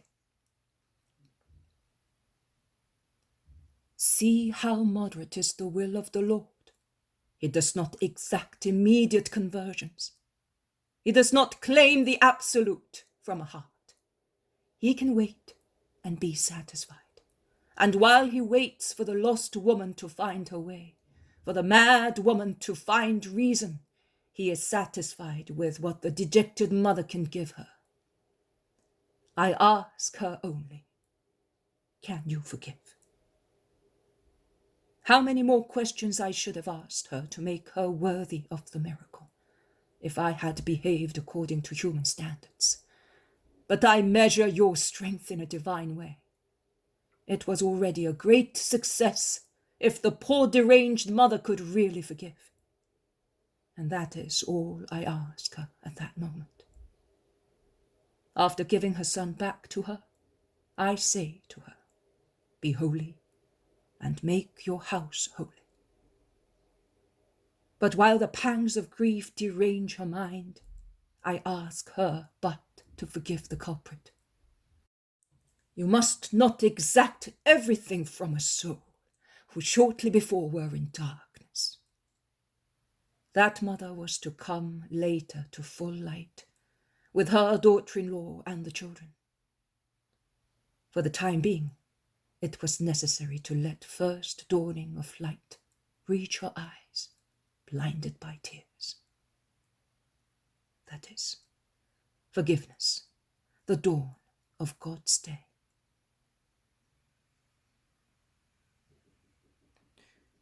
Of the people presently, only one. I am not referring to Judas, I am speaking of the people gathered there, not of my disciples.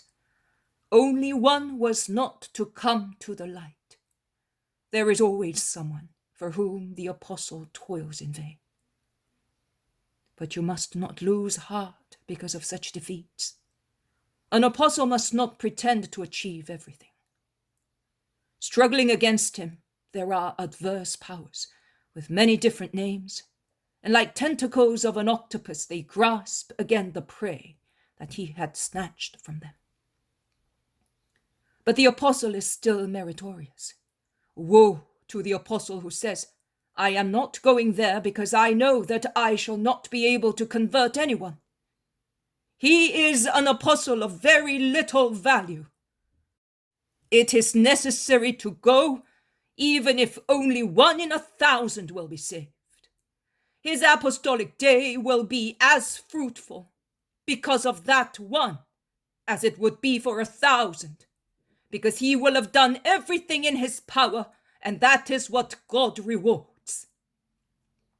You must also consider that where the apostle is not able to convert, because the person to be converted is too firmly gripped by Satan, and the power of the apostle is inadequate to the effort, God may intervene. And then, who is greater than God? Another thing that the apostle must absolutely practice is love, clear love. Not only the secret love for the hearts of brethren, that is enough for good brethren, but the apostle is a worker of God, and he must not limit himself to prayer. He must act. Let him act with love, with great love. Rigor paralyzes the apostle's work and hinders the motion of souls towards the light. So, not rigor, but love. Love is the incombustible fabric that protects you against the blaze of wicked passions. Love is the saturation of preserving essences which prevent human satanic putrefaction from entering you. To conquer a soul, you must learn how to love. To conquer a soul, you must induce it to love God and disown its petty sinful love. I wanted Mary's soul. And as in your case, my little John, I did not confine myself to speaking from the teacher's desk. I stooped, looking for her in the paths of sin. I pursued her and persecuted her by means of my love, a kind persecution. I, purity, followed her where she was impurity. I was not afraid of any scandal, neither with regard to myself nor to others. I could not be scandalized because I was mercy. I could not be scandalized because I was mercy, and mercy weeps over sins, but is not scandalized by them. Woe to the shepherd who is scandalized and entrenches himself behind the screen of scandal to abandon a soul. Do you not know that souls are more inclined than bodies to rise again? And that the pitiful loving word saying, "Rise, sister, for your own good," often works a miracle? I was not afraid of other people's scandal. My behavior was justified in the eyes of God and was understood by good people. An evil-minded man fermenting with wickedness, which evaporates from a corrupt heart, is of no importance.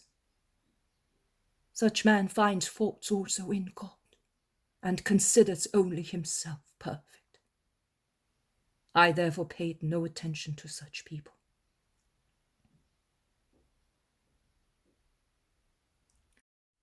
The 3 phases of the salvation of a soul are: to be thoroughly and strictly honest in order to be able to speak without any fear of being silenced.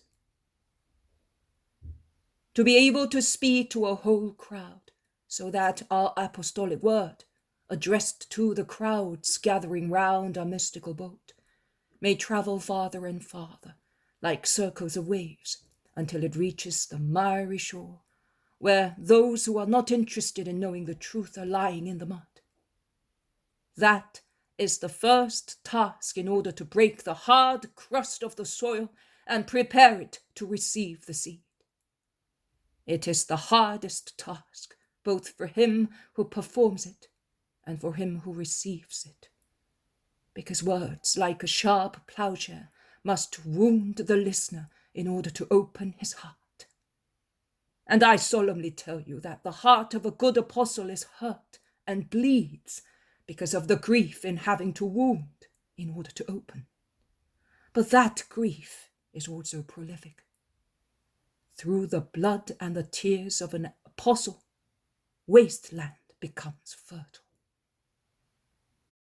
The second quality: it is necessary to act also where one, less conscious of one's mission, would flee. The apostle must break his back in the effort to extirpate darnel, cough grass, and thorns, in order to clear the soil and plough it, and then let the power of God and his bounty shine on it like the sun. And at the same time, like a judge and a doctor, he must be severe and merciful, and remain firm in the period of waiting to give the souls time to surmount their crisis, to meditate and make up their minds. Third phase: as soon as a soul that has repented in silence dares to come shyly towards an apostle, weeping and thinking of its faults, fearing to be driven away, the apostle's heart must be greater than the sea, more gentle than a mother's heart, more loving than a bride's, and he must open it completely to allow waves of tenderness to flow from it. If you have God, who is charity, within you, you will easily find charitable words to be spoken to souls. God will speak in you and on your behalf, and like honey dropping from a honeycomb, like balm flowing from a phial, love will reach parched, sickened lips. It will reach wounded souls and will be relief and medicine. You, doctors of souls, make sinners love you. Let them taste the flavor of heavenly charity, and let them become so eager for it as to seek no other food. Let them feel in your kindness such a relief as to seek it for all their wounds. Your charity must free them from all fear, because, as the epistle which you have read today says, to fear is to expect punishment, and anyone who is afraid is still imperfect in love. Neither is he perfect who causes people to be afraid. Do not say, "What have you done?" Do not say, "Go away." Do not say, "You cannot have relish for good love." Say instead, in my name, "Love, and I will forgive you." Say, "Come, Jesus' arms are open." Say, "Enjoy this angelical bread and this word, and forget the pitch of hell and Satan's sneers." Bear the weakness of other people.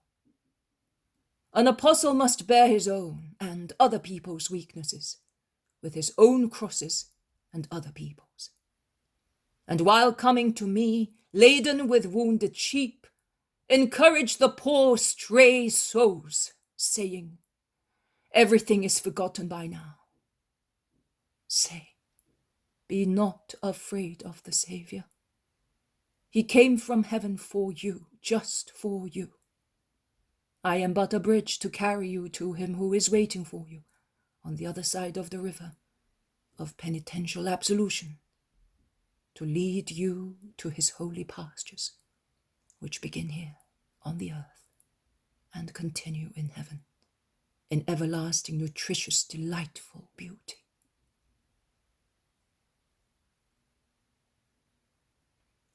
Here is the comment. It is of little concern to you, sheep faithful to the Good Shepherd.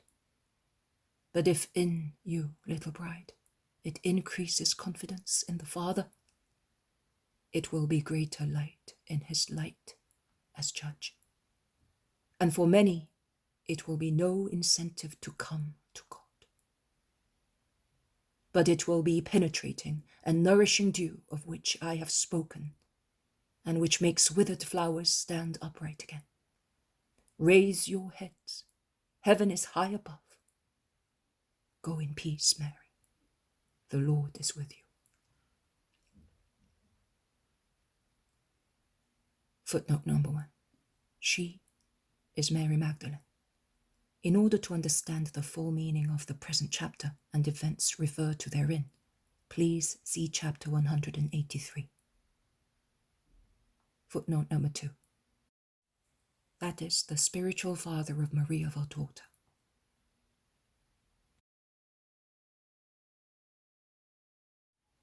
The poem of the man God. The second year of the public life. Chapter 234. Martha has her victory within her grasp. 29th of July, 1945. Jesus is about to embark in the boat at the dawn of a clear summer day, which is spreading roses on the wrinkled, silky surface of the lake, when Martha arrives with her maidservant. "Oh, Master, listen to me for God's sake," she says. Jesus goes back onto the shore and says to the apostles, "Go and wait for me at the torrent. In the meantime, prepare everything for our trip towards Magdalene. The Decapolis is also waiting for the word. Go." And while the boat moves away and takes to the open lake, Jesus walks beside Martha. Marcella respectfully follows them. They thus move away from the village, walking on the shore, which from a sandy stretch, strewn at lake level with sparse tufts of wild herbs, becomes completely covered with vegetation as it climbs up the hillsides, which are reflected in the lake. When they reach a lonely spot, Jesus asks, smiling, "What do you want to tell me?" "Oh, Master, Mary came home last night, shortly after midnight. Oh, I was forgetting to tell you that while we were having lunch at midday, she said to me, 'Would you mind lending me one of your dresses and a mantle? They may be a little short, but I will leave the dress loose and hold the mantle down.' I replied to her, 'You may take whatever you wish, my dear sister.' My heart was throbbing because shortly before, speaking to Marcella in the garden, I had said to her, 'At Vesper we must be at Capernaum, because the Master is speaking to the crowds this evening.' And I saw Mary start and change colour. She became restless, moving about all alone, like a person in pain or in a flutter, on the point of making a decision, but does not know which way to decide. After lunch, she went into my room and took the most dark and modest dress I had. She tried it on and asked the nurse to let the hem down, as it was too short. She tried to do it herself, but weeping, she confessed, 'I am no longer good at sewing. I have forgotten everything useful and good.' And she threw her arms round my neck, saying, 'Pray for me.' She went out about sunset. How much I prayed that she might not meet anyone who would keep her from coming here, so that she might understand your word and succeed in definitely strangling the monster enslaving her. Look, I put your belt, which I tied under my own, and when I felt my waist being oppressed by the hard, stiff leather, to which it is not used, I would say he is stronger than anything. Then Marcella and I came by wagon, as it is quicker. I do not know whether you saw us in the crowd. But what an aching pain in my heart at not seeing Mary. I would say to myself, she must have changed her mind. She has gone back home. Or she has run away as she could no longer stand my control, although she had asked for it. I was listening to you and weeping under my veil. Your words seemed to be spoken just for her, and she did not hear them. That is what I was thinking as I did not see her. I went back home downhearted. It is the truth. I disobeyed you because you had said to me, if she comes, you stay at home and wait for her. But think of my heart, master. It was my sister coming to you. How could I not be there to see her near you? And then you said to me, she will be broken. And I wanted to be near her to support her at once. I was kneeling in my room, weeping and praying, and it was after midnight when she came in. She came in so softly that I heard her only when she threw herself upon me, embracing me and saying, everything you say, my blessed sister, is true. Nay, it is much more so than you told me. His mercy is much greater. Oh, Martha, there is no further need for you to watch me. You will see that I am no longer cynical and miserable. You will no longer hear me say, I do not want to think. Now I want to think. I know what to think of bounty which became flesh. You were certainly praying for me, sister, and victory is already within your grasp. Your Mary, who no longer wants to sin, and who is born to a new life. Here she is. Look at her straight in the face, because she is a new Mary, whose face has been washed by tears of hope and repentance. You can kiss me, my pure sister. There is no trace of shameful love affairs on my face. He said that he loves my soul, because he was speaking to my soul and about my soul. I was the lost sheep.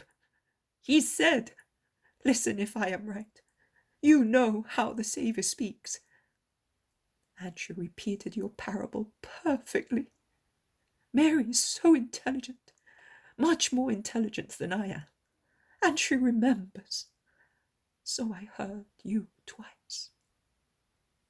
And if those words were holy and adorable on your lips, on hers, they were holy, adorable, and loving, because they were spoken to my sister, who had been found and had come back to the family fold. We were sitting on a mat on the floor, embracing each other, as we were wont to do when we were little girls in my mother's room or near the loom where she wove or embroidered her wonderful cloths. And we remained thus, no longer divided by sin. And my mother also seemed to be present in her spirit. We wept without any grief. On the contrary, with so much peace. We kissed each other happily. And then Mary, who was tired after her long walk, and was exhausted with emotion and so many feelings, fell asleep in my arms, and with the help of the nurse I laid her on my bed. And I left her there to come here. And Martha, thoroughly happy, kisses Jesus' hands. I also will tell you what Mary said to you Victory is already in your grasp. Go and be happy. Go in peace. Let your behavior be kind and prudent with your reborn sister. Goodbye, Martha. Let Lazarus know, as he is worried. Yes, Master, but when will Mary come with us, women disciples? Jesus smiles and says, the Creator created the universe in 6 days and rested on the 7th. I understand. I must be patient. Yes, patient. Do not sigh. That is a virtue as well. Peace to you, women. We shall meet soon. And Jesus leaves them and goes towards the place where the boat is waiting near the shore. Jesus says, put here the vision of the supper in the house of Simon, the Pharisee, which you saw on January 21st, 1944.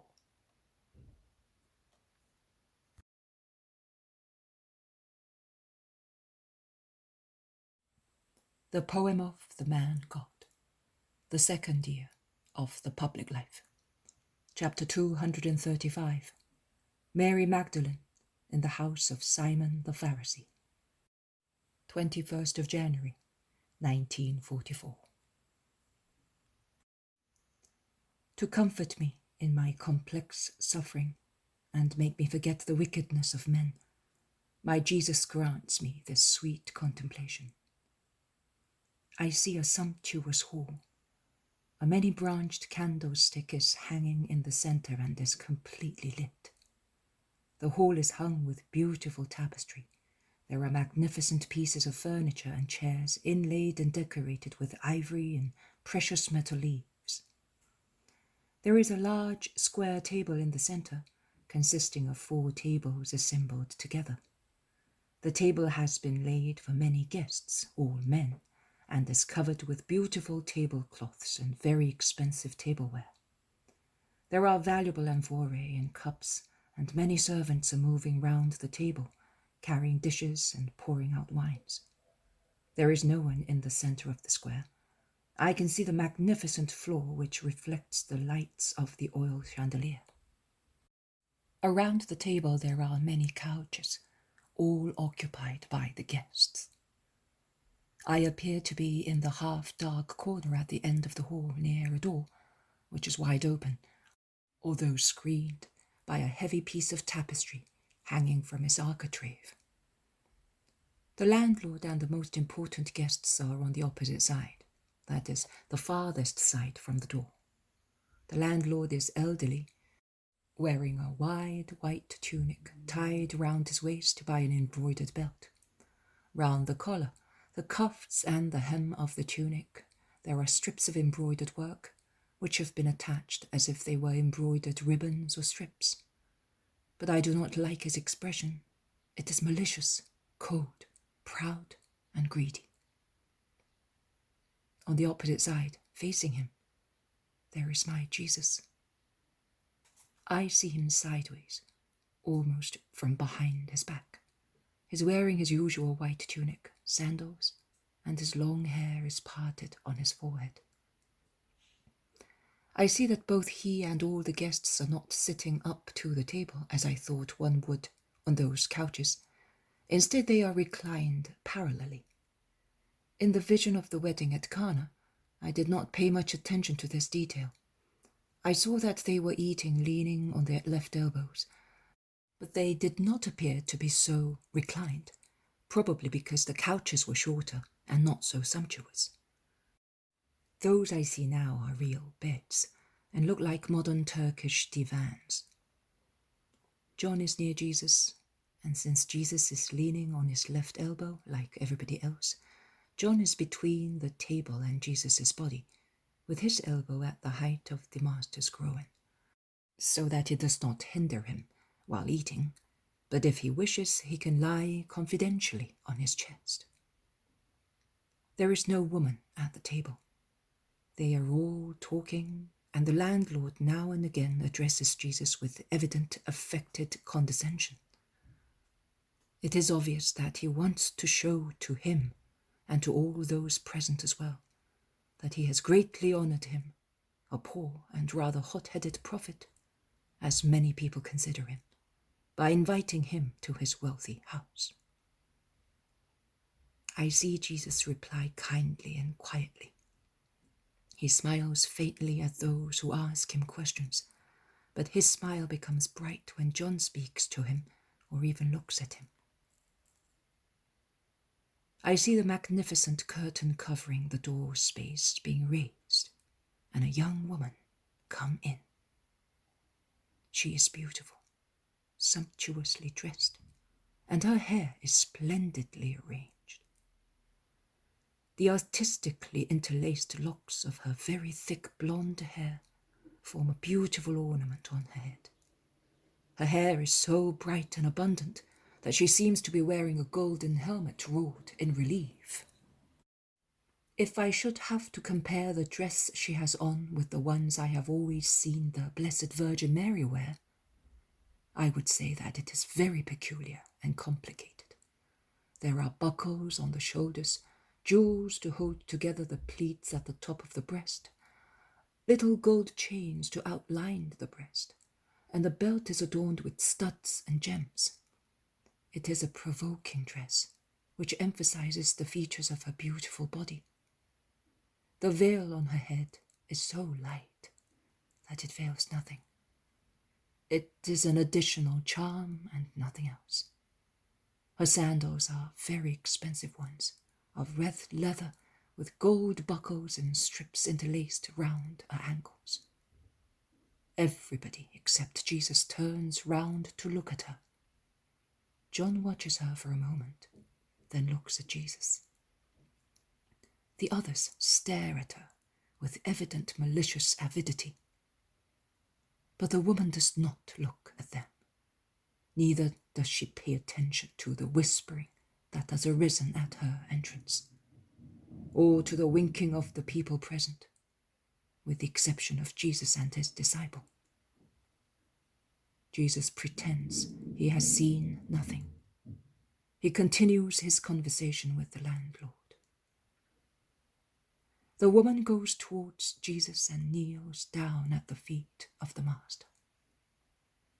She lays on the floor a little vase, shaped like a pot-bellied amphora, takes off her veil after removing a long valuable pin, which fastened it to her hair. She removes rings from her fingers and lays everything on the couch near Jesus' feet. She then takes his feet in her hands, first the right one and then the left one, unlaces his sandals and lays them on the floor. She then kisses his feet, bursting into tears.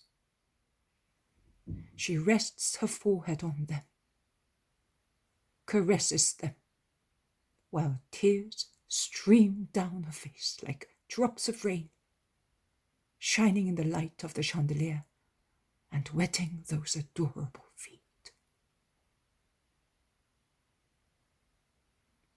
Jesus turns his head round very slightly and slowly, and his deep eyes rest for a moment on the woman's reclined head.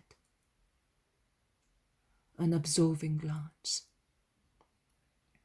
He then looks again at the center of the hall, leaving her free in her outburst.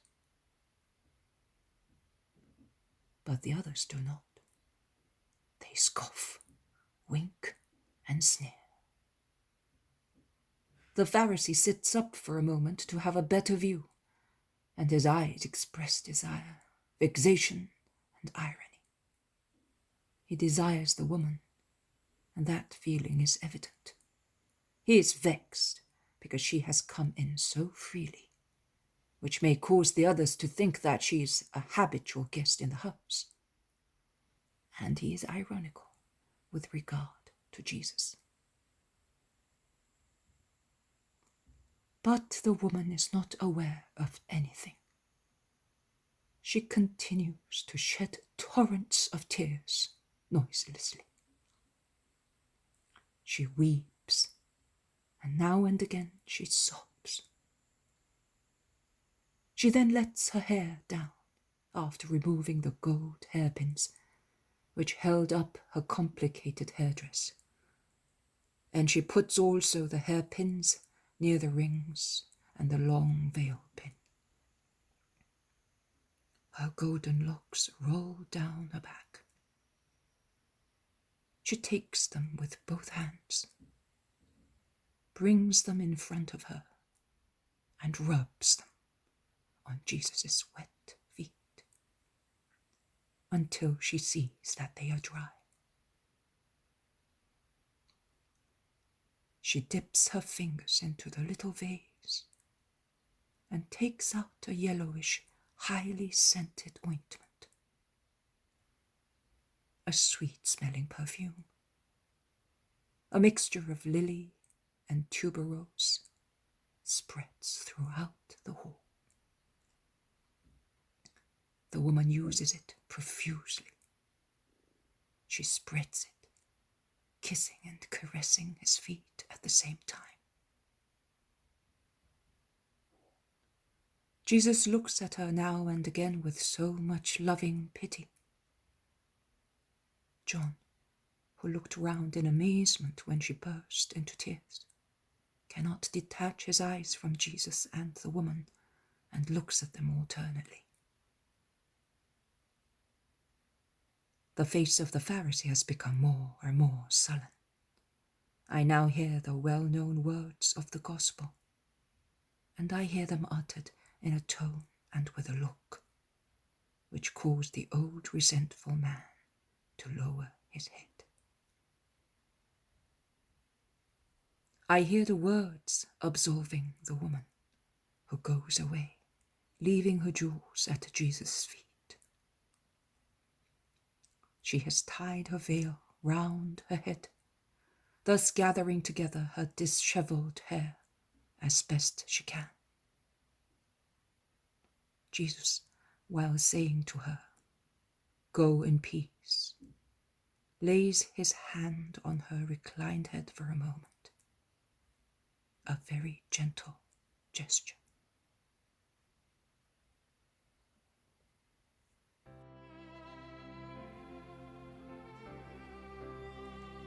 Jesus now says to me,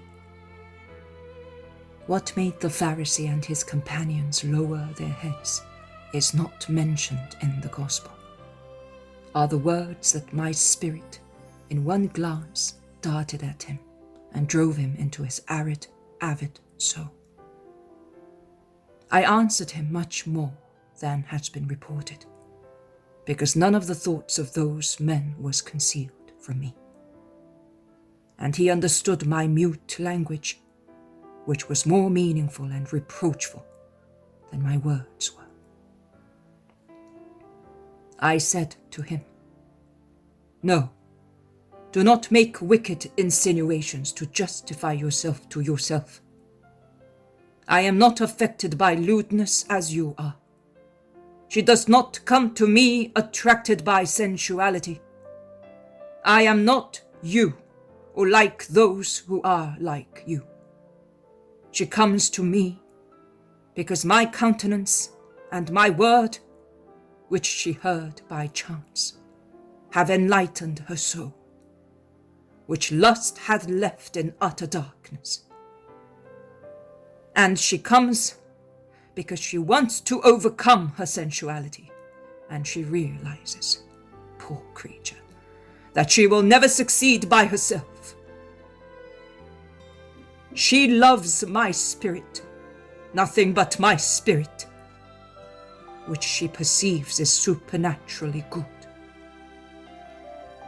After so much evil that she received from you all, who have taken advantage of her weakness for your own vices, rewarding her with your lashing scorn, she comes to me because she realizes that she has found goodness, joy and peace, which she sought in vain in the pomps and vanities of this wicked world. Cure the leprosy of your soul, O hypocritical Pharisee, that you may have the right view of things. Forsake pride of mind and lust of flesh. Their leprosy is much more fetid than the leprosy of your bodies. My touch can cure you of the latter, because you beg me to cure you. But I cannot cure you of the leprosy of your souls, because you do not wish to be cured, as you like it. But she wants to recover, and thus I cleanse her, and I free her from the chains of her slavery. The sinner is dead. She is still over there, in those ornaments that she is ashamed to offer me, that I may sanctify them, using them for the needs of my disciples and mine, and for the poor, whom I help by means of the surplus of other people. Because I, the master of the universe, possess nothing now that I am the Saviour of man. She is still here, in the perfume spread on my feet, the perfume that has been humiliated like her hair, on that part of my body that you disdained to refresh with the water of your well, notwithstanding I have walked so far to bring light to you also. The sinner is dead, and Mary is reborn, as beautiful as a modest girl, through her deep sorrow and her righteous love.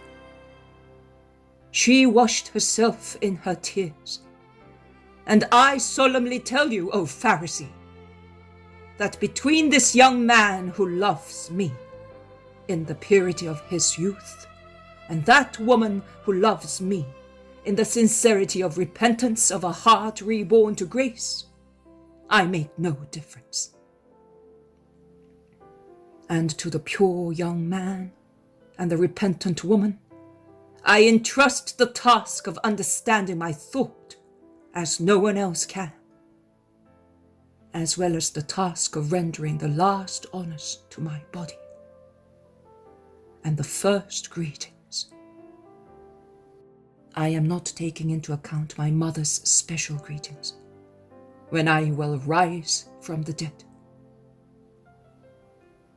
That is what I wanted to tell the Pharisee by means of my countenance. But I will draw your attention to something else, for your joy and the joy of many. Also at Bethany, Mary repeated the gesture that marked the dawn of her redemption. There are personal gestures which are repeated and are peculiar to a person like the person's style. They are unmistakable gestures.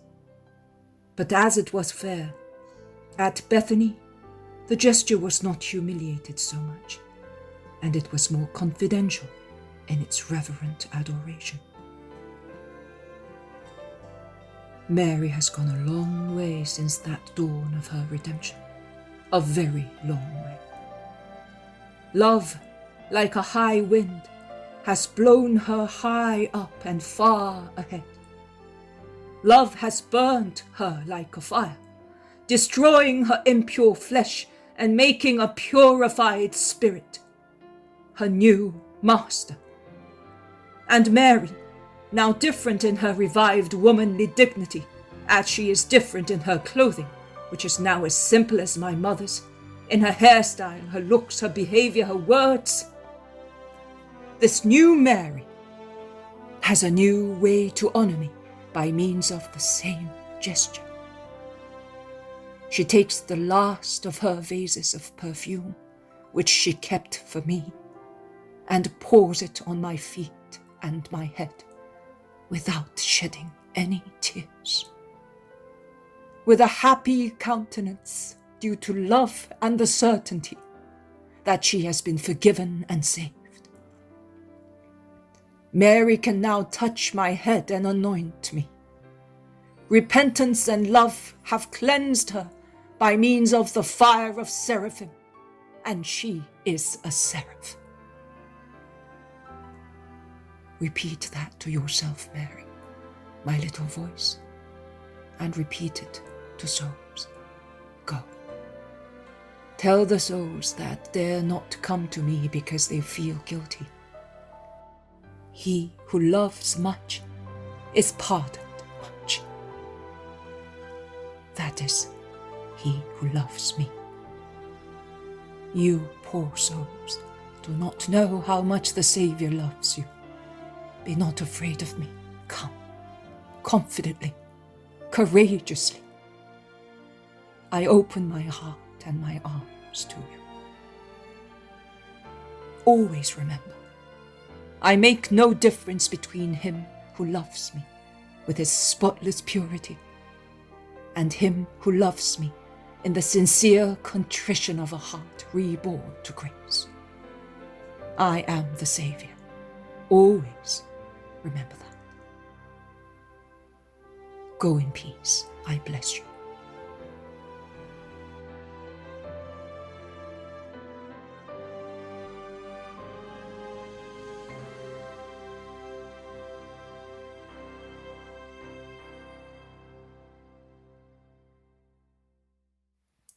January 22nd, 1944. I have been thinking all day of Jesus' dictation of yesterday evening and of what I saw and understood, even if it was not said. In the meantime, by the way, I tell you that the conversation of the commensals, as far as I could understand, that is, the part addressed to Jesus, was about daily events, the Romans, the law opposed by them, and then the mission of Jesus as master of a new school. But under the seeming benevolence, it was clear that they asked vicious and captious questions to embarrass him. A difficult task, because Jesus in a few words gave the right and conclusive answer to each subject. For instance, when they asked him of which particular school or sect he had become the new master, he replied simply, "Of God's school. It is he whom I follow in his holy law, and to whose interest I devote myself, ensuring that it may be renewed for these little ones." And he lovingly looked at John, and in John, at all honest-hearted people. The law in all its essence, as it was on the day that the Lord God promulgated it on Sinai. I take men back to the light of God. To the other question as to what he thought of the abuse of power by Caesar, who had become the ruler of Palestine, he replied, "Caesar is what he is, because that is what God wants. Remember the prophet Isaiah. Through divine inspiration, does he not call Ashur the rod of his anger? The rod that punishes the people of God, because it has become too detached from God, and its outer appearance and spirit are hypocrisy.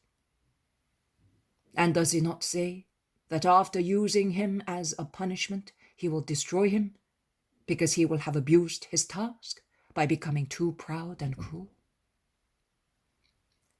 Those are the two replies that impressed me most. Then, this evening, my Jesus says to me, smiling,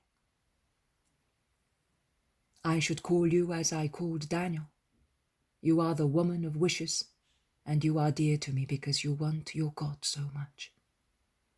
And I could continue saying to you what was said to Daniel by my angel. Be not afraid, because from the first day when you applied your heart to understand and grieve in the presence of God, your prayers have been heard, and they are the reason why I have come. But here it is not the angel who is speaking. I am speaking to you, Jesus. Mary, I always come when a heart is anxious to understand. I am not a hard, severe God. I am living mercy. And I come faster than thought to those who apply to me. And I went immediately to poor Mary of Magdala, so immersed in sin, with my spirit, as soon as I perceived that the desire to understand was rising in her heart. The desire to understand the light of God and her own state of darkness. And I became her light. I was speaking to many that day, but in actual fact, I was speaking only for her. I saw but her who had approached us, driven by the vehemence of her soul, which rebelled against the flesh enslaving it. I saw but her, with her poor face in turmoil, her forced smile, which endeavored to hide so much weeping of her heart, under the appearance of false confidence and joy, which were a challenge to the world and herself. I saw but her, more entangled in the bramble than the lost sheep of the parable, and she was drowning in the disgust of her own life, a disgust brought to the surface like those deep waves that bring up the water of the bottom. I did not say great words.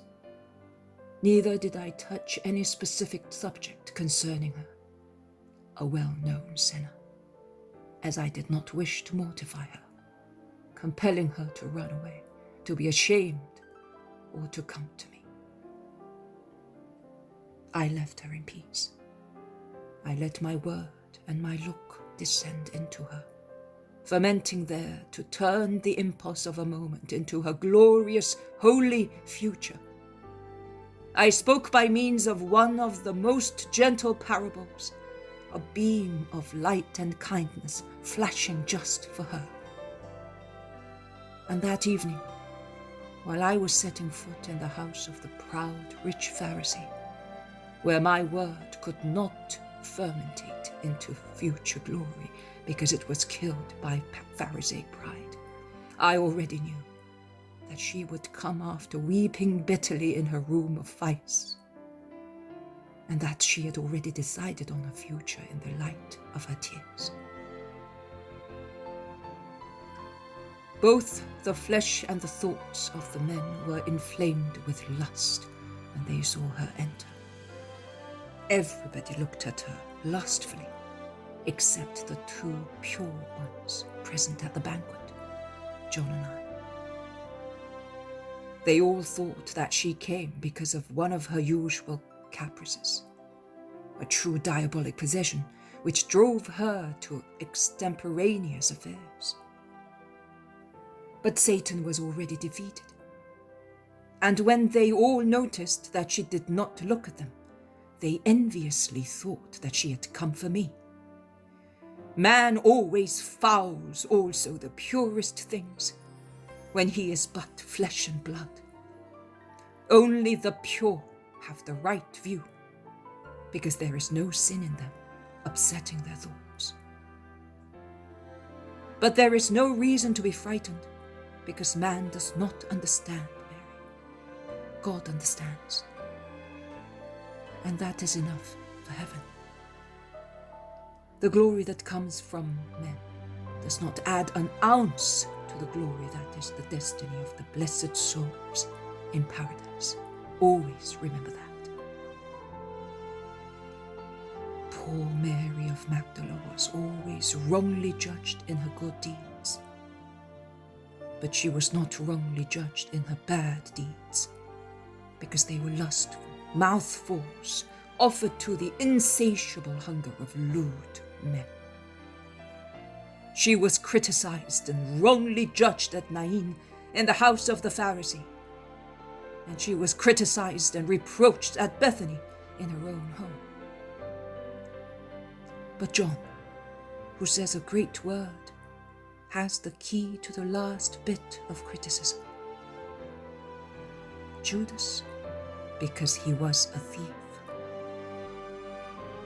I say, the Pharisee and his friends, because they were lured. See, lust for sensuality, greed for money, raise their voices to criticize good deeds. Good people do not criticize, never. They understand. But I would repeat it. The criticism of the world is of no importance. What matters is the judgment of God.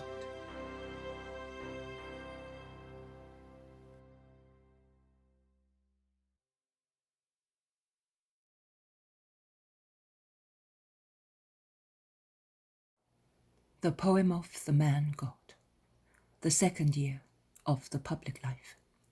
Chapter 236. The harvest is rich, but the labourers are few. The parable of the treasure hidden in the field.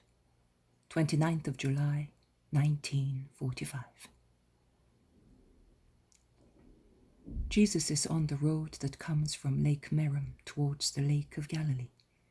He is with the zealot and Bartholomew near a modest little brook, which nevertheless nourishes many plants, and the trio seem to be waiting for others who are about to arrive from two different directions. It is a very warm day, and yet many people have followed the three groups that have been preaching in the country, addressing those who are in good health, and taking the sick to the Master.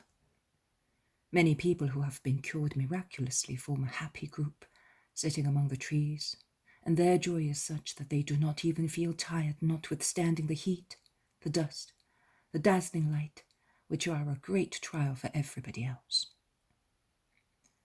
When the group led by Judas Thaddeus first arrives near Jesus, all those forming it or following it appear to be very tired. The last group to arrive is the one led by Peter, and it comprises many people from Chorazin and Bethsaida. "We have finished, Master, but there ought to be many groups." "You can see yourself. It is not possible to walk far because of the heat. So what can we do? The more we have to do, the more the world seems to be widening out, scattering villages and increasing distances. I never realized that Galilee was so large. We are in a corner of Galilee, just a corner, and yet we cannot evangelize it. So wide it is, and so large the number of those who need you and want you," sighs Peter. "It is not the world that is growing wider. It is the knowledge of our Master that is spreading," replies Thaddeus. "Yes, it is true. Look how many people. Many have been following us since this morning. During the warmest hours we took shelter in a copse, but even now, when it is almost evening, it is painful to walk, and these poor people are much farther from their homes than we are. If our work keeps growing like this, I do not know what we shall do," says James of Zebedee. "Yes, shepherds' disciples, how lovely. They're only good at saying, 'Jesus is the Saviour, he is over there,' nothing else," replies Peter. "At least people will know where to find him. Instead, now, if we come here, they rush here, and while they are coming here, we go there, and they have to run after us, which is not very pleasant when there are children and sick people." Jesus speaks. "You are right, Peter. I feel sorry as well for these souls and this people. The fact that many of them may not find me at a certain moment may be the cause of irreparable misfortunes. Look how tired and bewildered are those who are not yet certain of my truth, and look how hungry are those who have already tasted my word and can no longer go without it, and no other word can satisfy them. They look like sheep without a shepherd, wandering about without finding anyone who may lead them and pasture them. I will see to them, but you must help me with all your spiritual, moral, and physical strength. You will no longer have to go around in large groups, but in couples. And we will send also the best disciples 2 by 2, because the harvest is really rich. Oh, I will prepare you in summer for this great mission. By the month of Tammuz, Isaac will join us with his best disciples, and I will prepare you. But even so, you will not be enough, because the harvest is really rich, but the labourers are few. So, pray the Lord of the harvest to send many labourers to his harvest. Yes, my Lord, but that will not make much difference to the situation of those who seek you, says James of Alphaeus. Why, brother?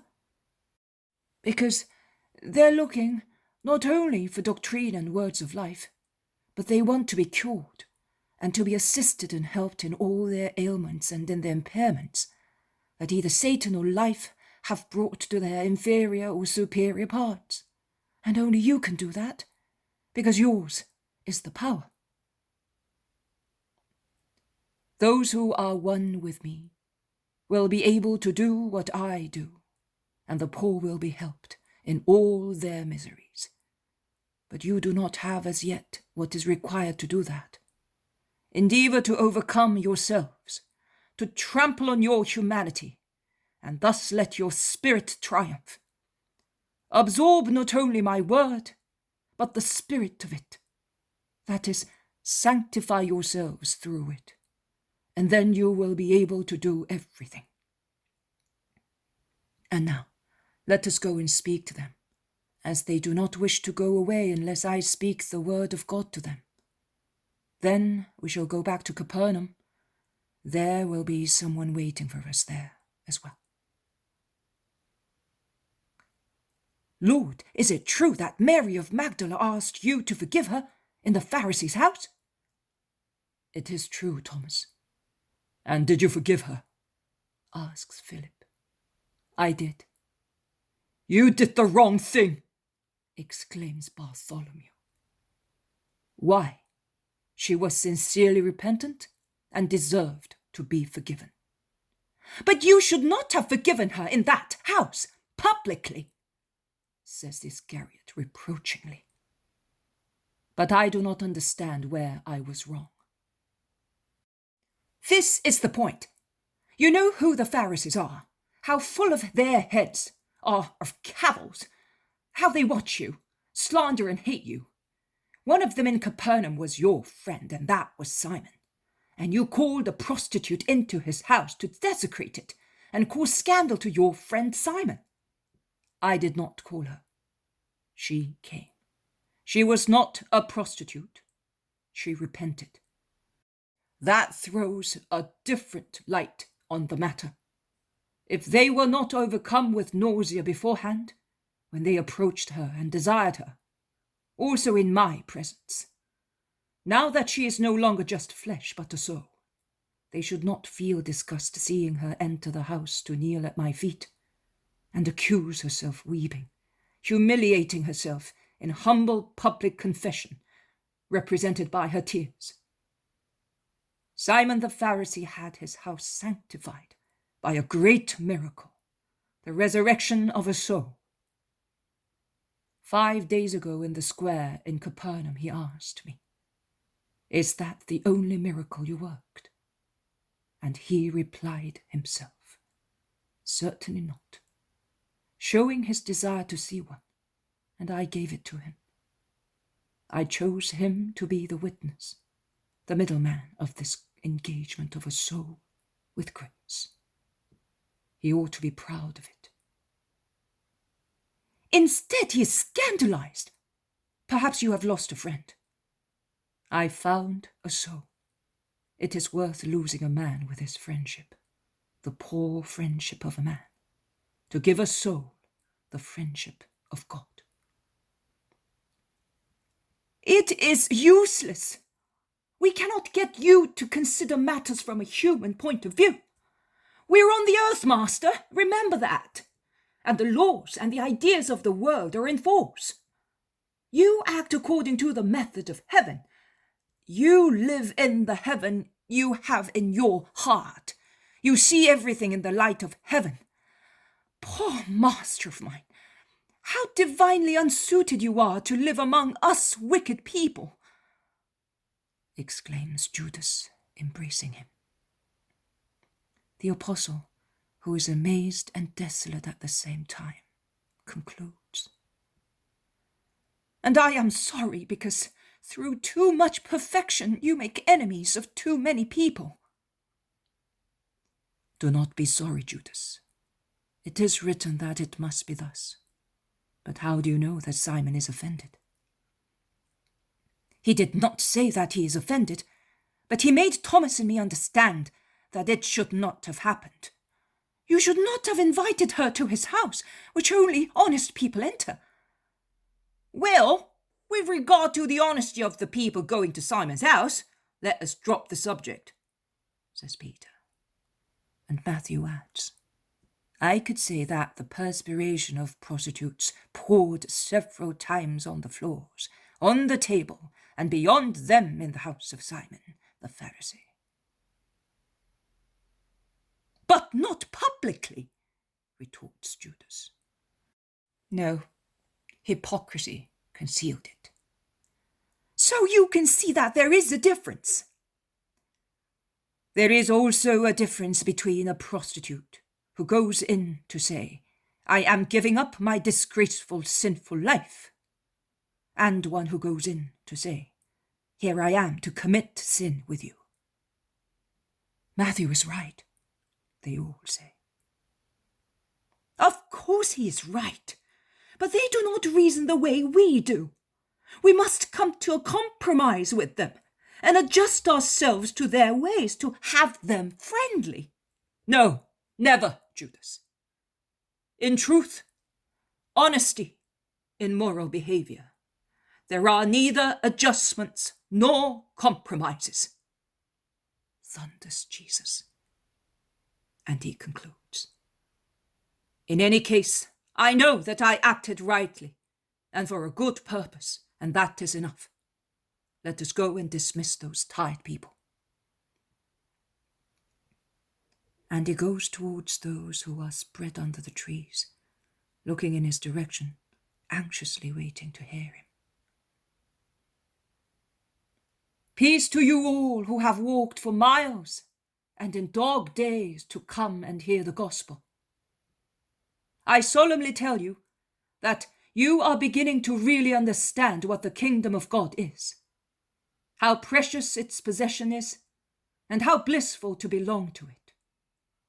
And labor is no longer burdensome for you, as it is for others, because you are ruled by your soul, which says to the flesh, rejoice, because I am oppressing you. I am doing it for your own happiness. When you are joined to me again, after resurrection, you will love me for crushing you, and you will see me as your second Saviour. Do your souls not say that? Of course they do.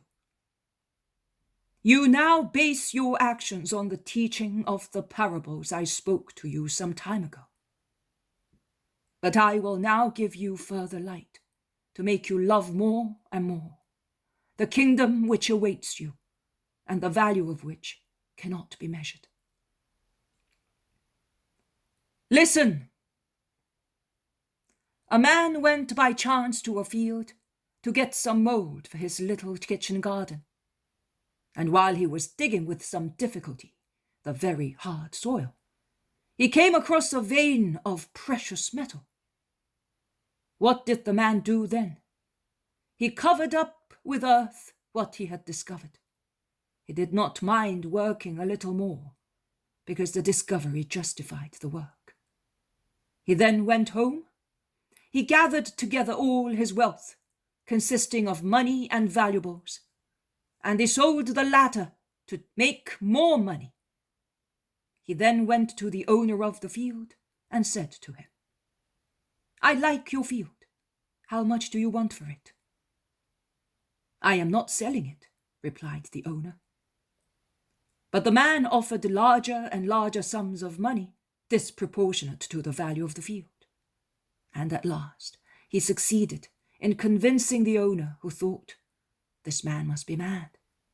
And supposing he is, I am going to take advantage of the situation. I will accept the money he offers me. It is not a matter of money grubbing, because he insists in offering me it. With that money I will be able to buy at least 3 more fields, and better ones as well." And he sold the field and was sure he had done very good business. But it was the other man who had done a wonderful deal, because he gave away what could be stolen by thieves, or lost, or used up, and he gained a treasure, which being real and natural was inexhaustible. It was worthwhile sacrificing what he had to make that purchase, although for some time he possessed nothing but the field, because in actual fact he possessed, and forever, the treasure hidden in it. You have understood all that, and you behave like the man of the parable. Give up transient riches in order to possess the kingdom of heaven. Sell them or give them to the fools in the world, and let them laugh at you, because the world thinks it is foolish to do that. Do that. Always behave like that. And your Father who is in heaven will rejoice, giving you one day your seat in the kingdom of heaven.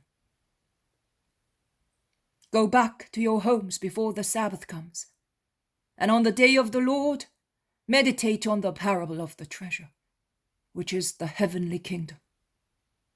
Peace be with you. The crowds slowly spread along the road and the country paths, while Jesus goes towards Capernaum as night is falling. He arrives there at night. They noiselessly cross the silent towns in the moonlight, which is the only light in the dark, unevenly paved, narrow streets. They silently enter the little kitchen garden near the house, as they think that everybody is in bed. Instead, a lamp is lit in the kitchen, and 3 shadows, made mobile by the flickering flame, are thrown on the white wall of a stone oven. "There is somebody waiting for you, master, but it is not possible to go on like this. I will go and tell them that you are too tired. Go up on the terrace in the meantime." "No, Simon. I am going into the kitchen. If Thomas kept these people here, there must be a good reason for it." In the meantime, those inside the house have heard the whispering, and Thomas, the landlord, comes to the door. "Master, the usual lady is here. She has been waiting for you since yesterday evening at sunset. She's with a servant." And he adds in a low voice, "She's very nervous. She weeps all the time." "All right, tell her to come upstairs." "Where did they sleep?" "She did not want to sleep. Then she withdrew to my room for a few hours at dawn. I let the servant sleep in one of your beds." "Very well. He can sleep there also tonight, and you will sleep in mine." "No, master. I shall sleep on some mats on the terrace. I shall sleep very well just the same." Jesus goes up to the terrace. Martha follows him. "Peace to you, Martha." A sob is her reply. "Are you still weeping? Are you not happy?" Martha shakes her head. "But why?" There is a long pause of full sobs. At last, she moans. "Mary has not come back for many nights, and we cannot find her. Neither I nor Marcella nor the nurse can find her. She went out after ordering the wagon to be ready for her. She was magnificently dressed. Oh, she would not put on my dress again. She was not half nude. She has some such dresses as well, but it was still a very provoking one. and she took jewels and perfumes and has not come back. She dismissed the servant when they reached the first houses in Capernaum, saying, I will come back in the company of other people. But she has not come back. She deceived us. Or she felt lonely. Perhaps she was tempted. Or something has happened to her. She has not come back. And Martha falls on her knees, weeping, with her head reclined on her forearm, which is resting on a pile of empty sacks. Jesus looks at her, and like an overlord, he says slowly and confidently, Do not weep. Mary came to me 3 evenings ago. She anointed my feet and left at my feet all her jewels.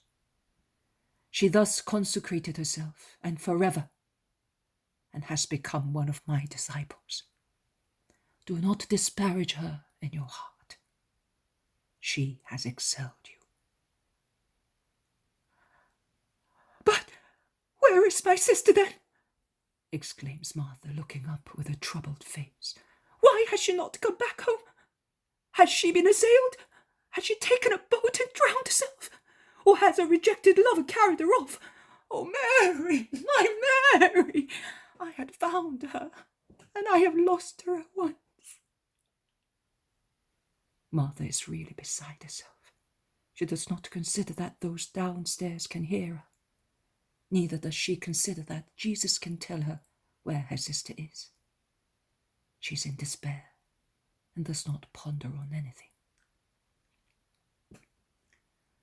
Jesus takes her by the wrists and compels her to be still and to listen to him, towering above her with his height and dominating her with his majestic look. That is enough. I want you to have faith in my words. I want you to be generous. Have you understood? He does not let her go until Martha calms down a little.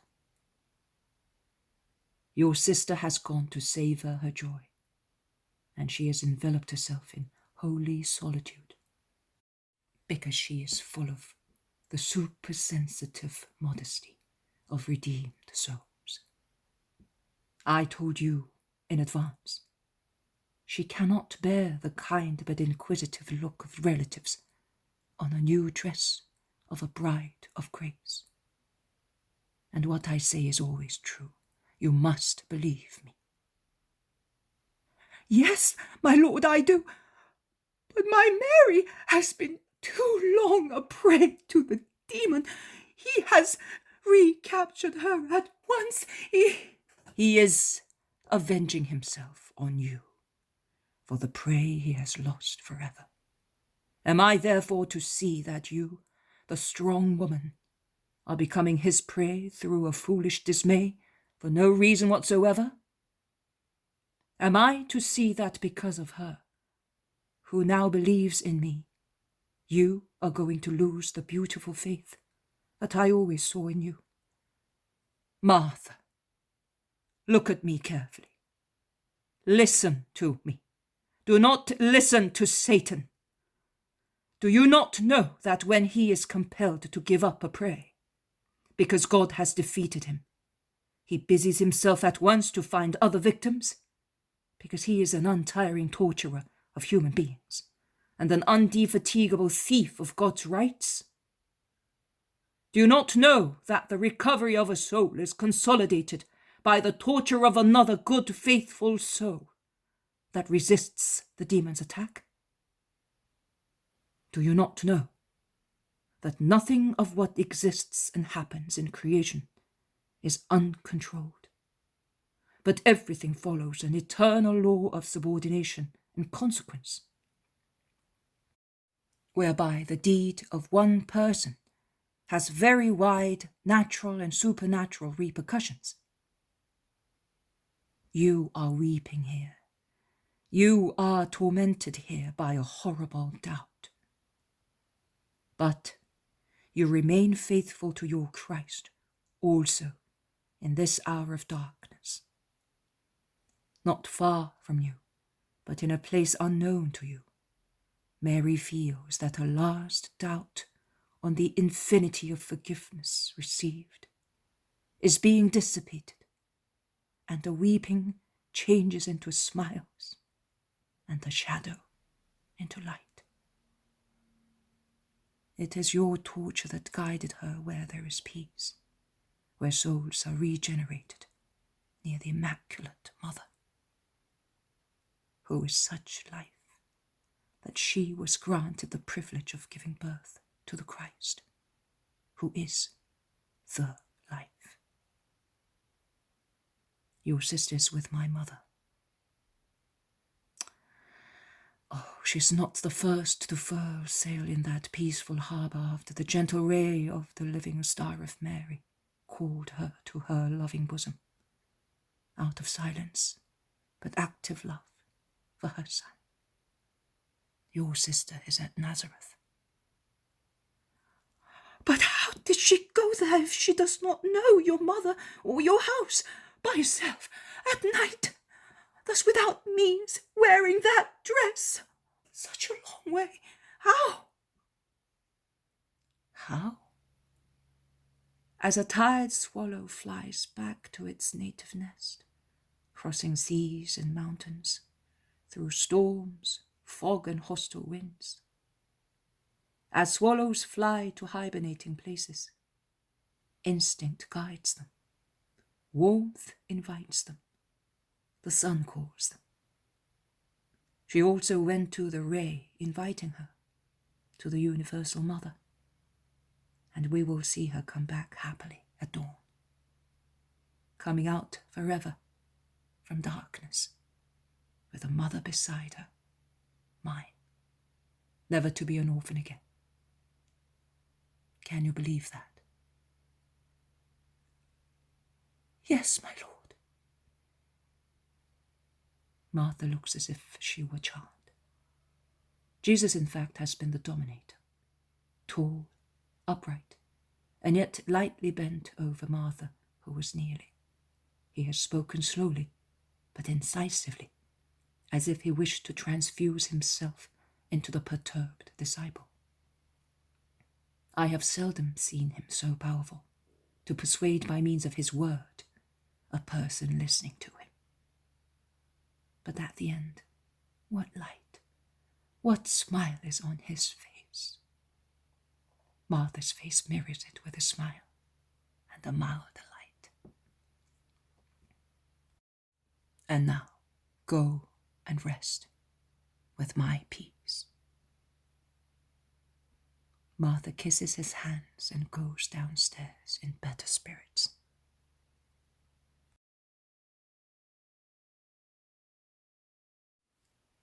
The poem of the Man God, the second year of the public life. Chapter 237. The Magdalene is accompanied by Mary among the disciples. 30th of July, 1945. I think we're going to have a storm today, Master. Can you see those leaden clouds advancing from behind the Hermon? And look how the lake is ruffling. And you can feel the gusts of the north wind alternating with wide, warm sirocco blasts. Whirlwinds, a sure sign of a storm. In how long, Simon? Before the first hour is over. See how the fishermen are hurrying back. They can hear the lake grumble and growl. It will soon be leaden as well. Then it will become pitch black, and finally it will burst forth in all its fury. But it looks so calm, remarks Thomas incredulously. You are familiar with gold, and I with water. It will be as I say. It is not even a sudden storm. It is brewing with clear signs. The surface of the water is calm, only tiny ripples, as if it were nothing. But if you were out in a boat, you would hear thousands of knuckles striking the keel and shaking the boat in a strange way. The water is already bubbling underneath. Just wait for the sign from the sky and you will see. Let the north wind become knotted with sirocco. And then, hey, women, take in what you have been hanging out and shelter your domestic animals. In a short while, it will be raining in buckets. In fact, the sky is becoming more and more greenish, with slate veins caused by the continuous flowing of clouds that seem to be erupted by great Hermon. They drive dawn back to where it came from, as if the hours were falling back towards night instead of proceeding towards midday. Only a sunbeam persists in shining through the barrier of dark clouds, tinging the top of a hill southwest of Capernaum with an unreal yellow-green hue. The lake has changed from sky blue to purple blue, and the foam of the first small broken waves looks oddly white against the dark water. There are no boats on the lake now. Fishermen hasten to beach their boats, to put away nets, baskets, sails, and oars, while peasants make haste to get their harvests in. They ensure that awnings are properly fastened to poles, and they close the cattle in their stables. Women rush to the well before the rain starts, or they gather together the children, who got up early, and push them into the houses like brooding hens, aware of an oncoming hailstorm. Simon, come with me. Call also Martha's servant and my brother James. Get a large piece of canvas, a strong large piece. There are 2 women on the road, and we must go and meet them. Peter looks at him curiously, but he obeys without wasting any time. On the way, while they are running southward through the village, Simon asks, "But who are they?" "My mother and Mary of Magdala." The shock is such that Peter stops for a moment as if he were nailed to the ground, and he exclaims, "Your mother and Mary of Magdala together?" He then resumes running, as neither Jesus nor James nor the servant have stopped. But he repeats, "Your mother and Mary of Magdala together? Since when?" "Since she is Mary of Jesus. Be quick, Simon, it is beginning to rain." Peter strives to keep up with his companions, who are taller and faster than he is. Clouds of dust now rise from the parched road, flown by a wind which is becoming stronger and stronger every moment, ruffling the lake and raising breakers which pound roaring on the shore. When it is possible to see the lake, it looks like a huge cauldron boiling furiously. Waves 3 or 4 feet high rise in all directions, clashing, merging, swelling, then parting in opposite directions, seeking other waves to plunge into. A foaming duel of wave crests, of swelling masses of water, of roaring billows reaching the shore and lashing the houses closest to it. When houses conceal the view of the lake, the latter discloses its presence with a roar exceeding the howl of the wind that bends trees, tearing off foliage and fruit. A deafening roar exceeding the rumble of prolonged threatening thunders, preceded by flashes of lightning, which are becoming more and more frequent and powerful. "I wonder how frightened those women must be," mumbles Peter, panting. "Not my mother. I do not know about the other, but if we do not hurry, they will certainly get drenched." They have left Capernaum about 100 yards behind, proceeding through clouds of dust and very heavy rain, a real downpour, which furrows obliquely the gloomy air so violently that the rain is pulverized and thus blinds them and takes away their breath when they see 2 women running and seeking shelter under a tree. "There they are! Let us run!"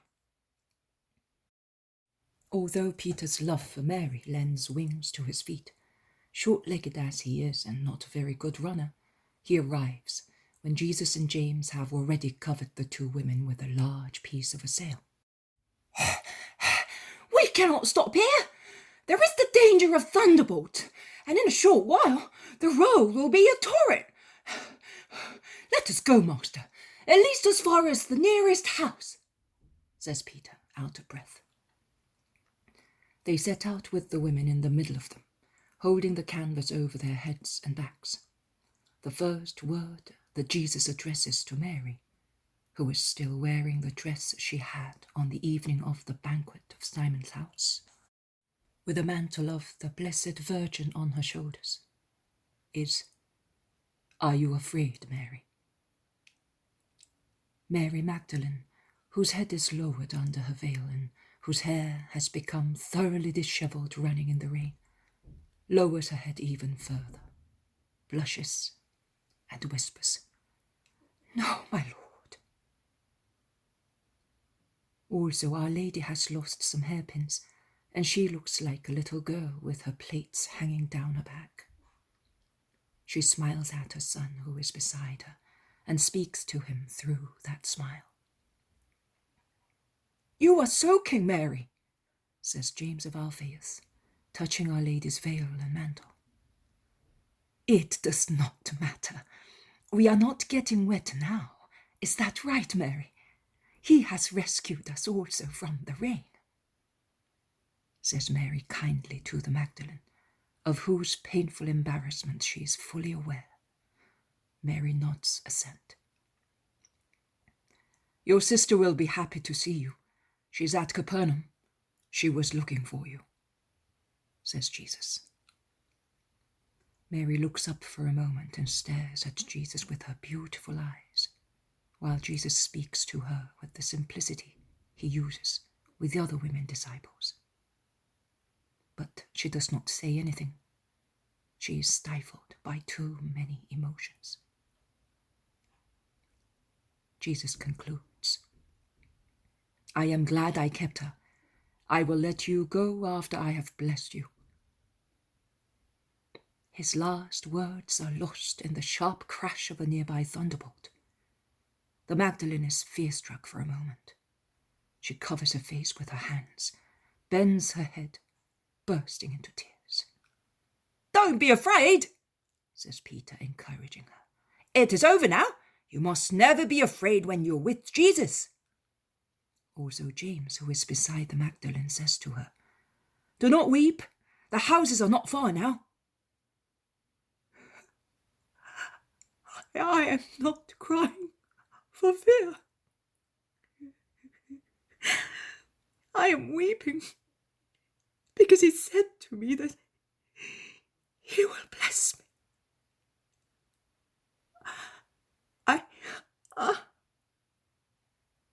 But she can say no more.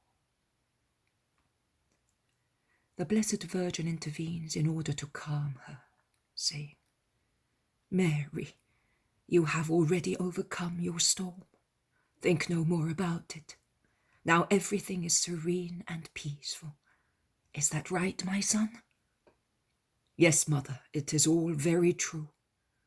Before long the sun will be shining, and everything will look more beautiful, cleaner and fresher than yesterday. It will be the same with you, Mary." And his Blessed Mother, pressing the Magdalene's hand, continues, "I shall repeat your words to Martha. I am glad that I can see her at once and tell her how her Mary is full of goodwill." Peter, paddling in the watery mud and bearing patiently with the deluge, comes out from under the canvas and runs towards the house to ask for shelter. "No, Simon," says Jesus, "we all prefer to go home. Is that right?" Everybody agrees, and Peter goes back under the piece of sail. Capernaum is like a desert. Wind, rain, thunder, and lightning prevail there, together with hailstones, which are now striking houses and terraces, sounding and bouncing. The lake is dreadfully impressive. The waves lash the houses near it, because the little beach has disappeared, and the boats fastened near the houses seem to have sunk so full they are of water, which breakers keep pouring into them, while the water already in them overflows. They run into the kitchen garden, which has become a huge puddle with rubbish floating on the muddy water, and then enter the kitchen, where they are all gathered. Martha gives a scream when she sees her sister held by the hand by Mary. She clasps her neck, but does not realize how wet she is. She kisses her and calls her, "Mary, Mary, my darling." Perhaps that is the pet name by which they called the Magdalene when she was a little girl. Mary is weeping, with her head resting on her sister's shoulder, and covers Martha's dark dress with her thick golden hair, the only shining thing in the dark kitchen, where a little fire of brushwood gives some light, while a little lamp hardly sheds any. The apostles are dumbfounded, and so are the landlord and his wife, who look into the kitchen upon hearing Martha scream. And after a moment of understandable curiosity, they withdraw discreetly. When her effusions of love have somewhat calmed down, Martha notices Jesus and Mary and realizes that it is strange that they should be all together. She thus asks her sister, Our Lady and Jesus. I could not say whom she asks more insistently. "But how is it that you are all together?" "The storm, Martha, was approaching. I went with Simon, James, and your servant to meet the two pilgrims." Martha is so shocked that she does not consider the fact that Jesus was so certain in going to meet them and does not ask. "But did you know?" The question, however, is asked by Thomas, who gets no reply because Martha says to her sister, "But why were you with Mary?" The Magdalene lowers her head. Our Lady comes to her rescue, taking her by the hand and saying, "She came to me as a pilgrim goes to a place where she can be told which road to take to reach her destination. And she said to me, 'Teach me what I must do to belong to Jesus.' And since she is animated by thorough goodwill, she understood that wisdom at once. And I found that she was ready to be taken by the hand and led to you, my son, and to you, good Martha, and to you, brother disciples, and say to you, here is your disciple and your sister, who will give but supernatural joys to her Lord and to her brothers. I ask you to believe me and to love her as Jesus and I love her." The apostles then gather round her, greeting their new sister. There is, of course, a certain amount of curiosity, but how could that be avoided? After all, they are still men. It is Peter's common sense that says, "That's all very well. You have assured her assistance and holy friendship, but we ought to consider that our mother and sister are drenched to the skin. We are soaking as well, to tell you the truth. But they are in a worse situation. Their hair is dripping water like willow trees after a storm, and their clothes are wet and muddy. Let us light a fire and get dresses for them and prepare some warm food." Everybody becomes busy. Martha takes the two drenched travellers into the room. The fire is kindled, and the wet garments, veils, and mantles are hung in front of it. I do not know what arrangements they are making in the room. I see that Martha, who has found once again her energy of a very good housekeeper, comes and goes solicitously, carrying basins and hot water, cups of hot milk, garments lent by the landlady, to assist the two Marys.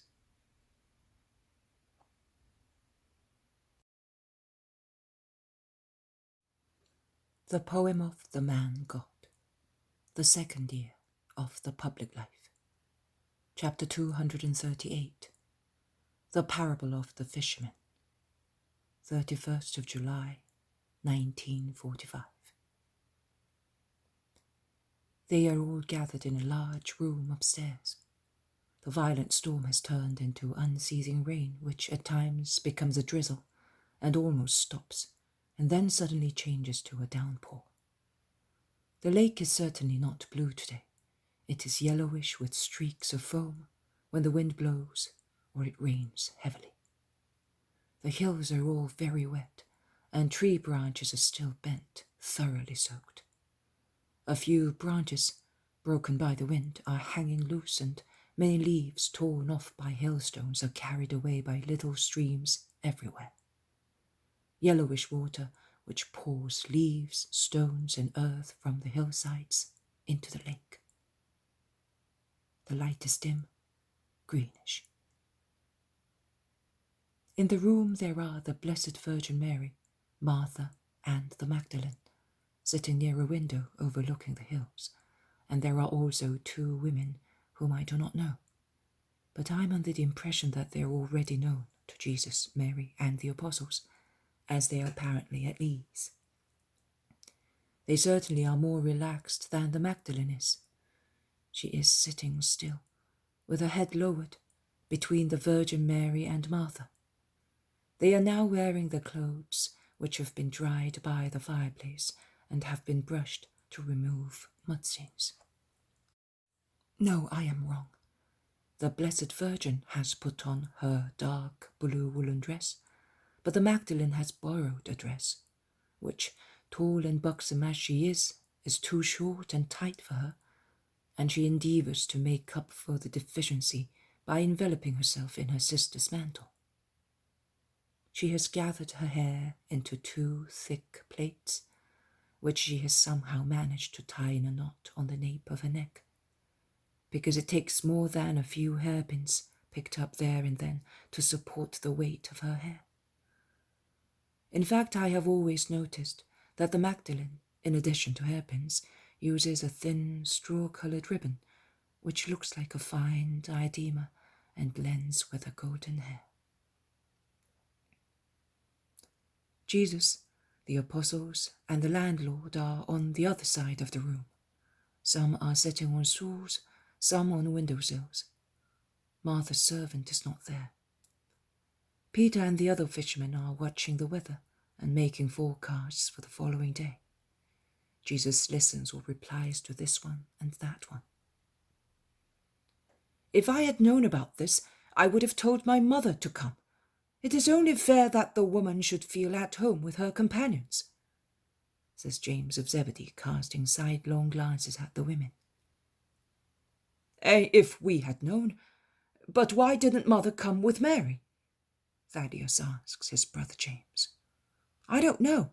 I would like to know myself. Is she perhaps not feeling well? Mary would have told us. I will ask her." And Thaddeus goes towards the women. I can hear Mary's clear voice reply, "She is well, but I did not want her to overwork herself in this heat. We ran away like two little girls, did we not, Mary?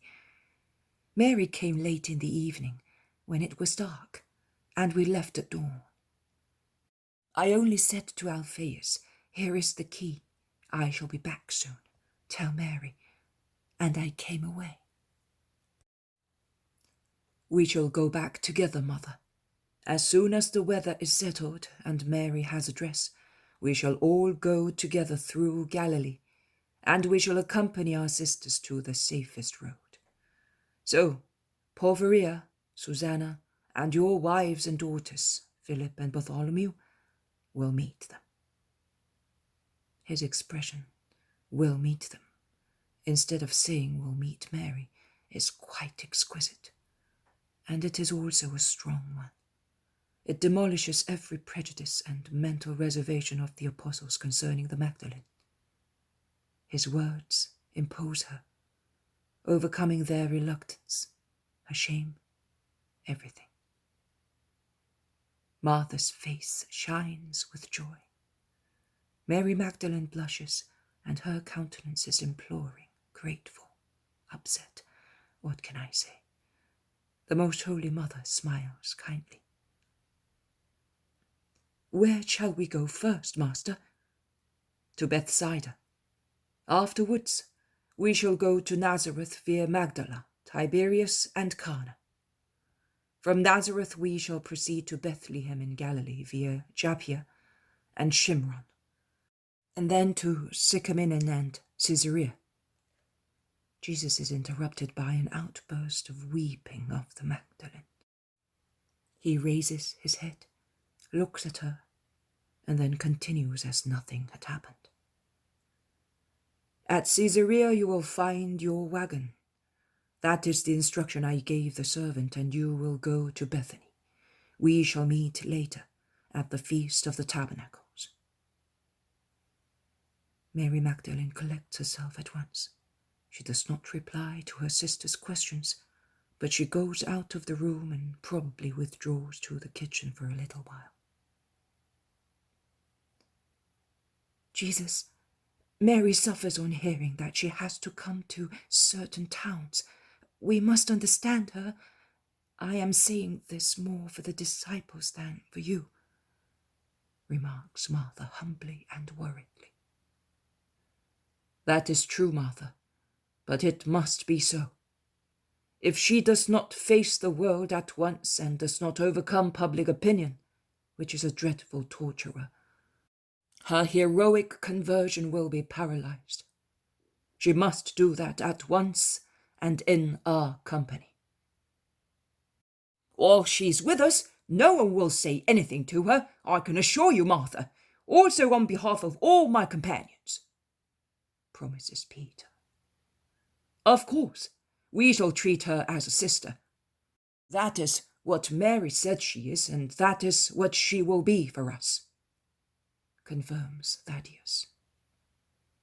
After all, we are all sinners, and the world did not spare us either, so we can understand her struggle, says the zealot. I understand her more than anyone else. It is very meritorious to live where we sinned. People know who we are. It is a torture, but it is justice and glory to resist there. Precisely because the power of God is manifest in us, we spur others to turn, without even uttering words, says Matthew. You can see, Martha, that your sister is understood and loved by everybody, and she will be loved and understood more and more. She will be a reference mark for so many guilty and fearful souls.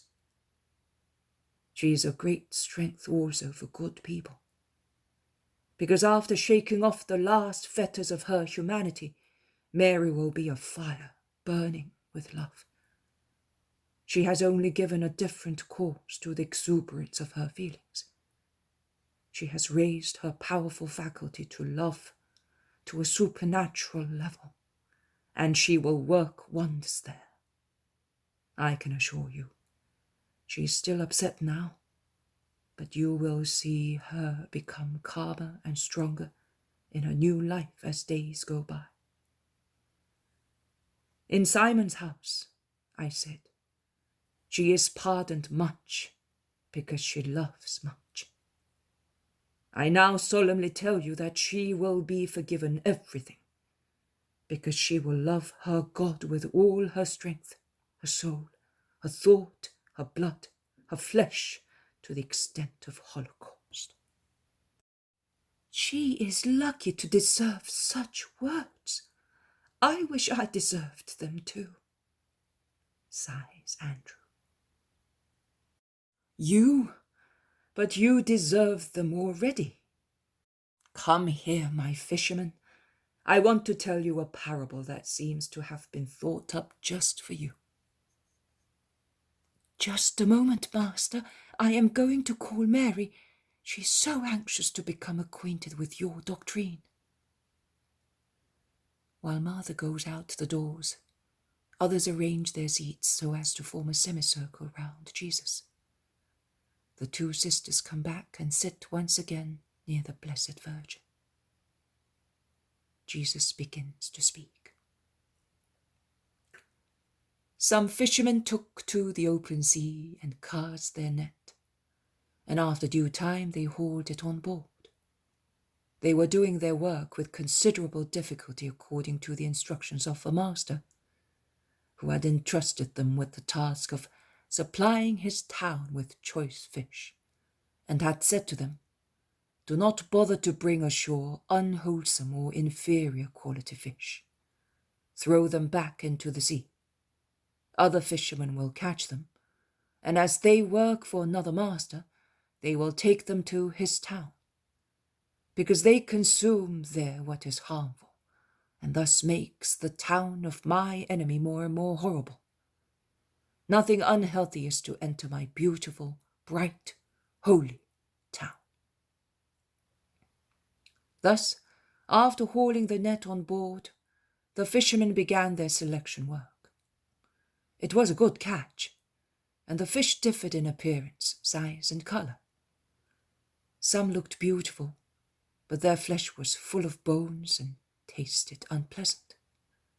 Their bellies were full of mud, worms, and rotten seaweed, which accentuated the bad taste of the fish. Others, instead, were ugly-looking, like the sinister faces of criminals, or resembled nightmare monsters. But the fishermen knew that their flesh was quite exquisite. Others were so insignificant that no one paid any attention to them. The fishermen continued their work until the baskets were all full of choice fish, and only cheap fish were left in the net. "That is enough, the baskets are full, let us throw the rest into the sea," said many of the fishermen. But one of them, who had spoken very little, whilst the others had either exalted or derided every fish they happened to handle, went on searching in the net, and among the cheap fish he found 2 or 3 that he placed on top of the baskets. "What are you doing?" the others asked him. "The baskets are full of beautiful fish. You are now spoiling them by placing that poor fish on top of them. You seem to consider them as the most beautiful of the lot." "Leave me alone. I know this kind of fish, and I know how delicious it is." That is the parable, which ends with the blessing of the master for the patient, skillful, silent fisherman, who was able to select the best fish in the great mass of them. Listen now to its application. The master of the beautiful, bright, holy town is the Lord. The city is the kingdom of heaven. The fishermen, my disciples. The fish of the sea, mankind, where every kind of people are present.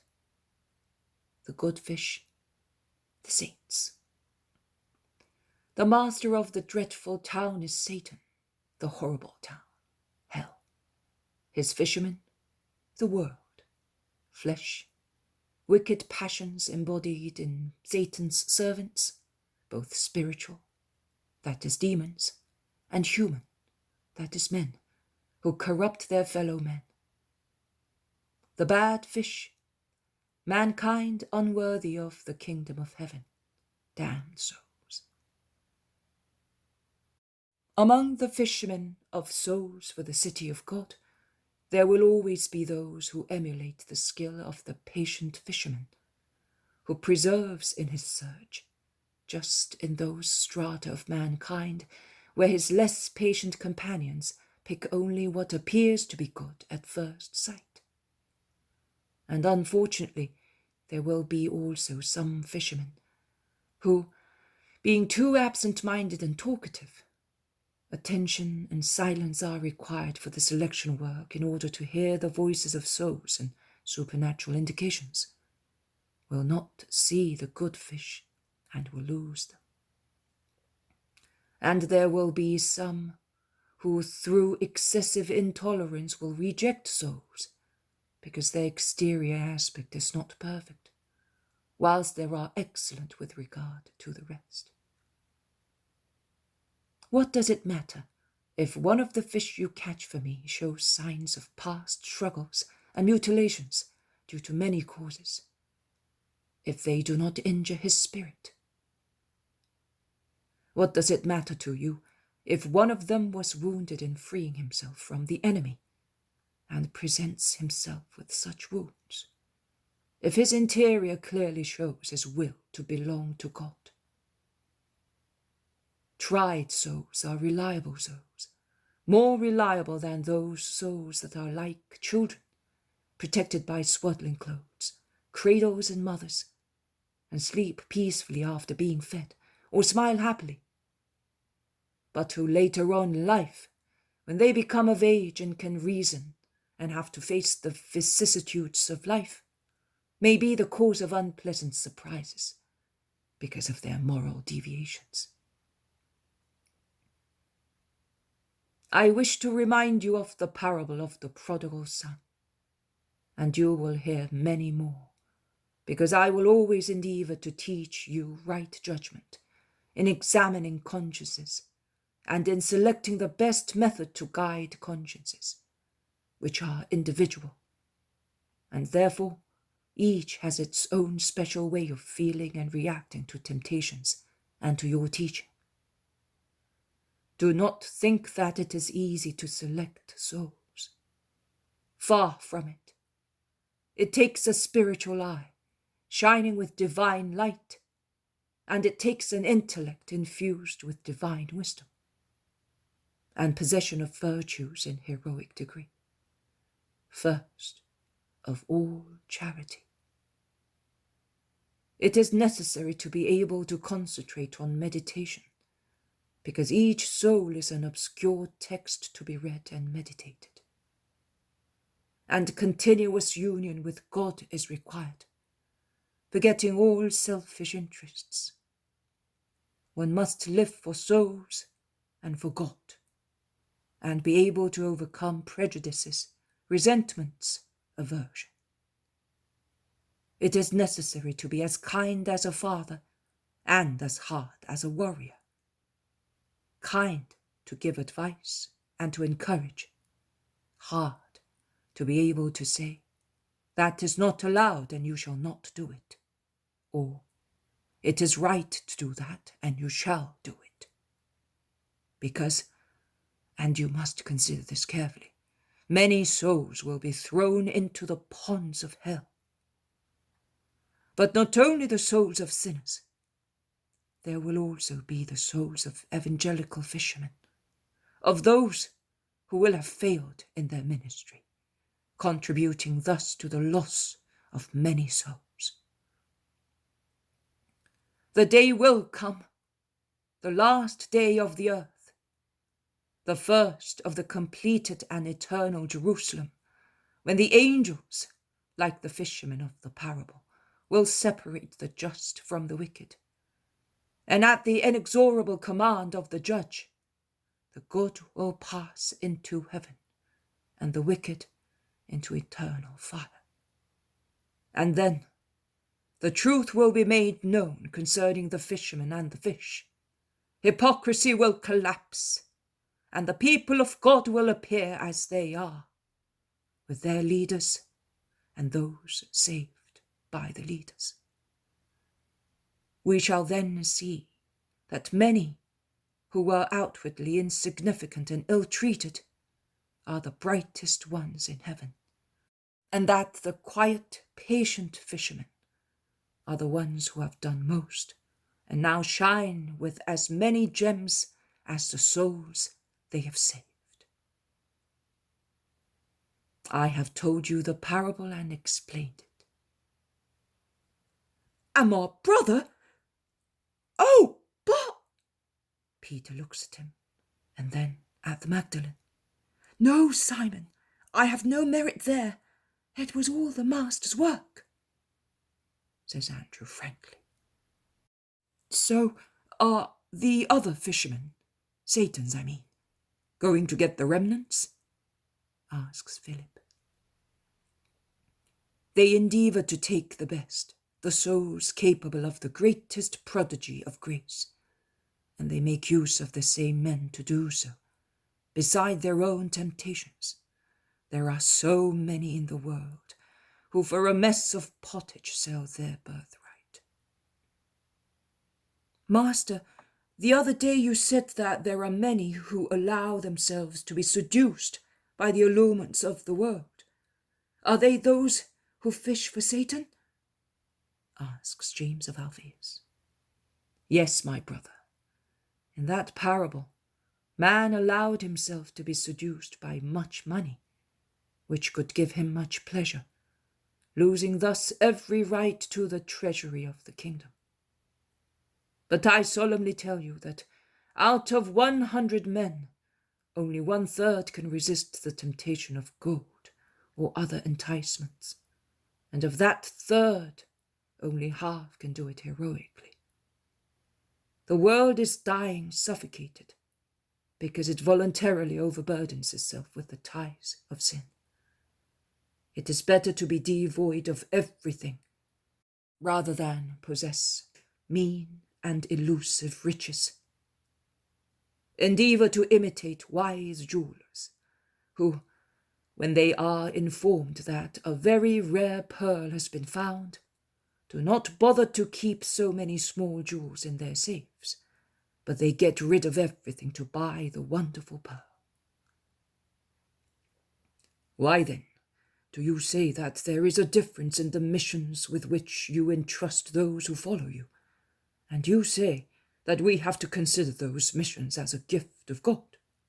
Should we not forego them as well, because they are but crumbs compared to the kingdom of heaven? Says Bartholomew. Not crumbs, they are means. They would be crumbs, or better still, they would be dirty straw, if they became man's aim in life.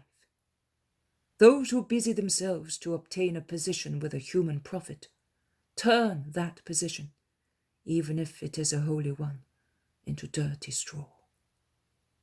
You must instead accept it obediently, as a joyful duty and a complete holocaust, and you will turn it into a very rare pearl. A mission is a holocaust if fulfilled unreservedly. It is martyrdom and a glory. It drips tears, perspiration, blood, but forms a crown of eternal royalty.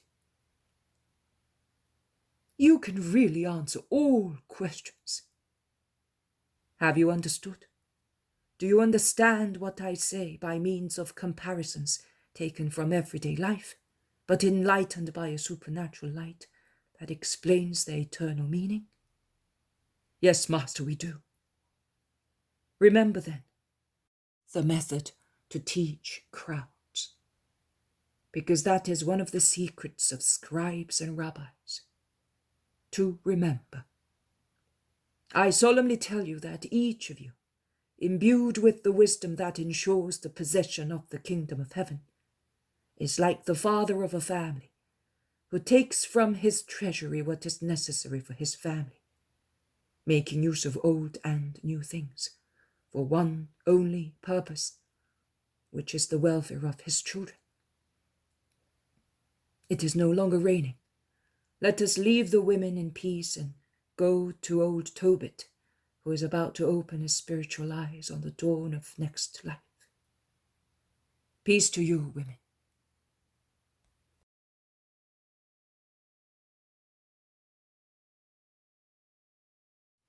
The poem of the man God, the second year of the public life. Chapter 239.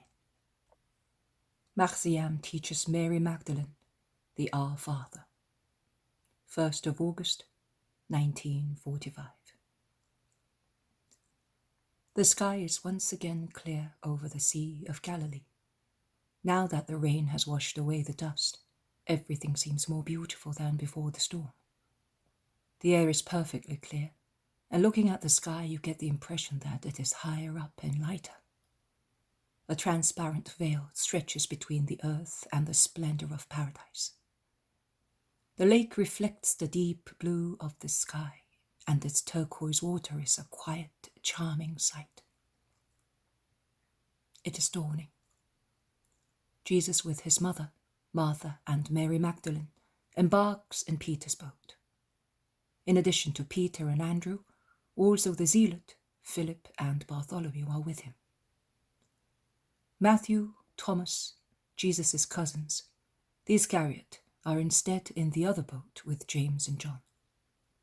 They are sailing towards Bethsaida, a short voyage favoured by a fair wind. The crossing lasts only a few minutes.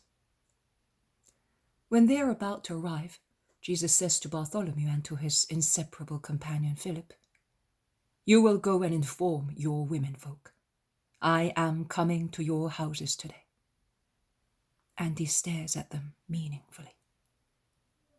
"We will, Master. Are you not granting me or Philip the pleasure of having you as our guest?" "We are staying only until sunset, and I do not wish to deprive Simon Peter of the joy of Marciam's company." The boat rubs against the shore and stops. They disembark, and Philip and Bartholomew part from their companions to go to the village. "Where are those two going?" Peter asks the master, who was the first to disembark and is now beside him. "To inform their women." "Then I will go and tell Porphyria too." "It is not necessary. Porphyria is so kind that it is not necessary to prepare her in any way. Her heart can give but kindness." Peter's face shines with joy on hearing the praise of his wife, and does not say anything else. In the meantime, also the women have disembarked on a plank placed for them as a wharf, and they go towards Simon's house. Marciam, who is taking his sheep out to browse on the fresh grass on the lower hillside of Bethsaida, is the first to see them, and he announces them with a cry of joy, running to embrace Jesus, who has bent to kiss him. He then goes to Peter. Also Porphyria, whose hands are covered with flour, arrives and bows, greeting them. "Peace to you, Porphyria. You were not expecting us so soon, were you? But I was anxious to bring my mother to you, together with 2 women disciples, as well as my blessing. My mother was anxious to see the boy again. There he is in her arms. And the women disciples wanted to meet you. This is Simon's wife, the good and silent disciple, more active in her obedience than many others.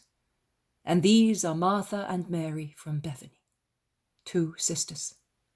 Love one another." "Those you bring to me are dearer to me than my own blood, Master.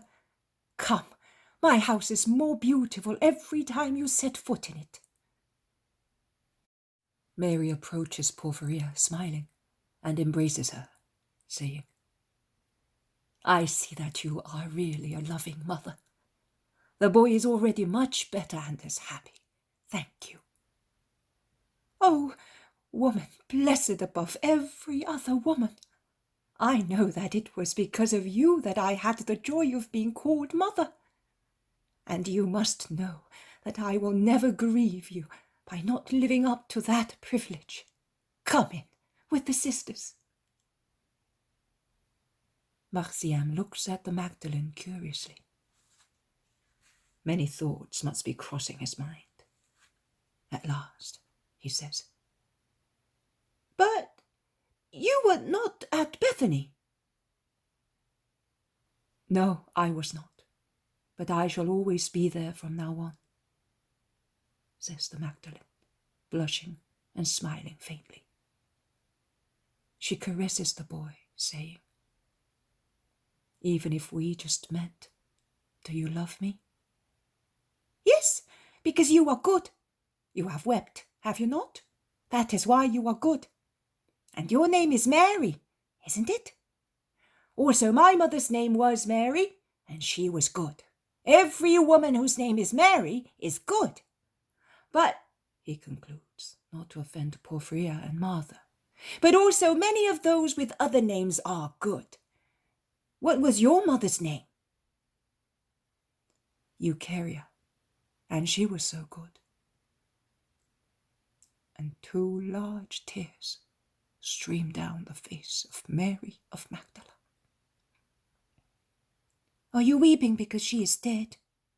Asks the boy, and he caresses her beautiful hands, which she has crossed on her dark dress, which is obviously one of Martha's adapted for her, because its hem has been let down. And he adds, You must not weep. You know, we are not alone. Our mothers are always near us. Jesus said so. And they are like guardian angels. Jesus says that also. And if we are good, they will come and meet us when we die, and we go up to God in our mother's arms. It is true, you know. He said so. Mary Magdalene clasps her little consoler in her arms and kisses him, saying, Then pray that I may become good. But are you not already? Only those who are good go with Jesus, and if one is not completely good, one becomes good, in order to become a disciple of Jesus, because you cannot teach what you do not know. We cannot say forgive if we do not forgive first. Neither can we say you must love your neighbor if we do not love him first. Do you know Jesus' prayer? No, I don't. Of course, you have been with him only a short time. It's so beautiful, you know. It mentions all these things. Listen how beautiful it is. And Marciam slowly says the Our Father with deep sentiment and faith. How well you know it, says Mary of Magdala admiringly. My mother taught me it by night and Jesus' mother by day. If you wish so, I will teach you it. Do you wish to come with me? The sheep are bleating. They are hungry. I'm going to take them to the pasture. Come with me. I will teach you how to pray, and you will become thoroughly good. And he takes her by the hand. But I don't know whether the master wants. Go, by all means, Mary. You have an innocent child as a friend, and some little lambs. You may go tranquilly. Mary of Magdala goes out with the boy, and she can be seen going away, preceded by the 3 sheep. Jesus is looking on, and the others too. My poor sister, exclaims Martha. Do not pity her. She's a flower straightening its stem after a storm. Can you hear her? She's laughing. Innocence is always a consolation.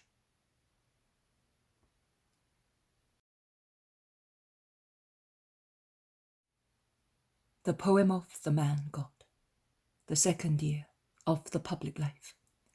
Chapter 240. Jesus is the powerful lover. The parable of the lost drachma. 2nd of August, 1945. The boat is sailing along the coast from Capernaum to Magdala. Mary of Magdala is for the first time in her wonted posture of a convert. She is sat on the bottom boards at the feet of Jesus, who instead is sitting sternly on a little bench. The Magdalene's face is today quite different from what it looked like yesterday. It is not yet the radiant countenance of the Magdalene running to meet her Jesus every time he goes to Bethany, but it is already free from fear and terror, and her eyes, which were as downcast as they had previously been impudent, are now serious but confident, and in her dignified gravity there is now and again a sparkle of delight when she listens to Jesus speaking to the apostles or to his mother and Martha. They are talking of the kindness of Porphyria who is so simple and loving, of the hearty reception of Salome and of Bartholomew's and Philip's women. Philip says, "If my daughters were not still so young, and their mother were not so averse to letting them wander about, they would follow you too, Master." Let their souls follow me. That is also holy love. Philip, listen. Your elder daughter is about to be betrothed, is she not? Yes, Master.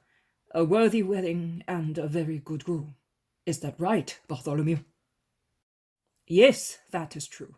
I can guarantee that, because I know the family. I could not accept to be the man proposing the deal, but I would have done it willingly, knowing for certain that a holy family was being formed, had I not been obliged to be near the Master. But the girl asked me to tell you to forget about it. Does she not like the room? She is wrong. Young people are mad.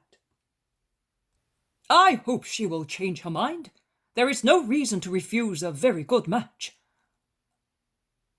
Unless... No, it's not possible, says Philip. Unless what? Go on, Philip, urges Jesus. Unless she loves another man. But it is not possible. She's never out of the house, and at home she leads a sequestered way of life. It is not possible. Philip, there are lovers who enter also the most private of houses, who know how to speak to those they love, notwithstanding all the barriers and close watching. Those who overcome every objection of widowhood or youth, although well protected, or any other kinds of obstacles, and take the girls or women they want. And there are also lovers who cannot be refused, because they are overbearing in their desire, and alluring in overcoming every resistance, even the demons. Your daughter loves one of those, and the most powerful one. But who? One of Herod's court? That is not powerful. One of the proconsul's household? A Roman patrician? I will never allow that. The pure blood of Israel will have no contact with impure blood, even if I should kill my daughter. Don't smile, Master. I am in agony. Because you are like a restive horse.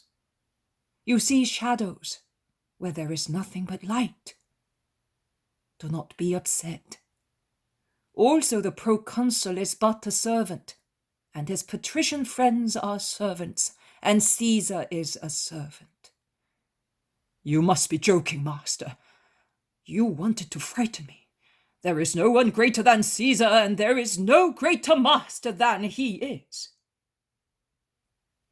I am, Philip. You want to marry my daughter? No, her soul. I am the lover who enters the most secluded houses, and hearts locked with 7 keys. It is I who know how to speak notwithstanding barriers and close watching. It is I who demolish obstacles and take what I want to take. Pure people and sinners, virgins and widowers, people free from vices and slaves of vices. And I give everyone a new, unique, regenerated, beatified, eternally young soul. My wedding. And no one can refuse to give me my kind praise. No father, no mother, no children, not even Satan. Whether I speak to the soul of a young girl like your daughter, or to the soul of a sinner immersed in sin and held by Satan with 7 chains, that soul will come to me, and no one or nothing can snatch it from me. No wealth, power, or joy of the world can give the perfect delight that those enjoy who get married to my poverty, to my mortification. They are bare of all poor wealth, and clad with all celestial good. They are cheerful with the serenity of belonging to God alone. They are the masters of the earth and of heaven. They dominate the former and conquer the latter. But that never happened in our law, exclaims Bartholomew. Divest yourself of the old man, Nathaniel. When I saw you for the first time, I greeted you, saying that you were a perfect Israelite without guile. But be now of Christ, not of Israel, and be so without deception and without ties. Clothe yourself with this new mentality. Otherwise, you will not be able to understand the many beautiful aspects of the redemption that I came to bring to all mankind. Philip intervenes, saying, And you say that my daughter has been called by you. And what will she do now? I will certainly not oppose her, but I wish to know, also to help her, in what her call consists. In bringing the lilies of a virginal love into the garden of Christ. There will be so many such virgins in future centuries. So many. Scented flower beds to counterbalance the sinks of vice. Praying souls counterbalancing blasphemers and atheists. They assist mankind in all its misfortunes and are the joy of God. Mary of Magdala moves her lips to ask a question, and in doing so, she still blushes, but she looks freer and easier than in past days. And we, the ruins that you are building up, what shall we become? What your virgin sisters are. Oh, it cannot be. We have trampled on too much mud, and it is not possible. Mary, Jesus never forgives by halves. He told you that he had forgiven you, and so it is. You and all those who sinned like you, and whom my love forgives and weds, will smell sweet, will pray, love, and comfort. As you are aware of evil and capable of curing it wherever it is, your souls are martyrs in the eyes of God. You are therefore as dear as virgins. Martyrs? In what, Master? Against yourselves and recollections of your past, and through thirst for love and expiation. Must I believe that? The Magdalene looks at everybody in the boat, asking them to confirm her rising hope. Ask Simon. I spoke of you and of sinners in general in a starry night in your garden. And all your brothers can tell you whether my voice has sung the wonders of mercy and of conversion for all those who have been redeemed. Also the boy has spoken to me about it in his angelical voice. I came back from his lesson with a refreshed soul. He made me understand you better than my sister did, so much so that I felt more confident in having to face Magdala. Now, after what you told me, I feel my strength growing. I scandalize the world, but I swear to you, my Lord, that the world looking at me now will understand what your power is like. Jesus lays his hand on her head for a moment, while the Most Holy Virgin smiles at her as only she can smile, heavenly. There is Magdala, lying on the coast of the lake, with the riding sun in front of it, and Mount Arbella behind it, protecting it from winds, and the narrow, wild, steep, rocky valley through which a little torrent flows into the lake. The steep coast extends westwards, a beautiful, charming, austere sight. "Master!" shouts John from the other boat. "There is the valley of our retreat!" And his face shines as if the sun were burning within him. Yes, our valley. You have recognized it. "It is impossible to forget the places where we became acquainted with God," replies John. In that case, I will always remember this lake, because it was here that I met you.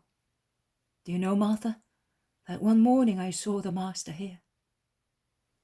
"Yes, and we nearly all went to the bottom, both you and we. Woman, I can assure you that your oarsmen were not worth a farthing," says Peter, who was manoeuvring to get ashore. Neither the oarsmen nor those with them were worth anything.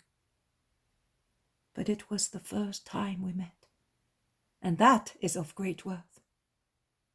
Then I saw you upon the mountain, then at Magdala, and later at Capernaum. And every time we met, so many chains were broken. But Capernaum was the best place. You freed me there. They land where the others have already come off the other boat. They enter the town. The simple or malicious curiosity of the Magdala people must be a torture for the Magdalene. But she bears it heroically, following the Master who is walking ahead, among his disciples, while the women are behind them. There is much whispering and irony. All those who formerly feigned to respect Mary for fear of reprisals, while she was the overbearing mistress of Magdala, now that they see her humble and chaste, and realize she has parted for good from her powerful friends, they take the liberty of insulting and reviling her. Martha, who is suffering as much as she is, asks, "Do you wish to go home?" "No, I'm not leaving the Master, and I'm not inviting him to my house until it is purified and every trace of the past has been removed." "But you are suffering, sister." "I deserved it." And she must be really suffering. Her flushed face is beaded with sweat, not due to the warm weather. They cross the whole of Magdala, going towards the poor quarters, as far as the house where they stopped the last time. The woman is dumbfounded when looking up from her washboard to see who is greeting her.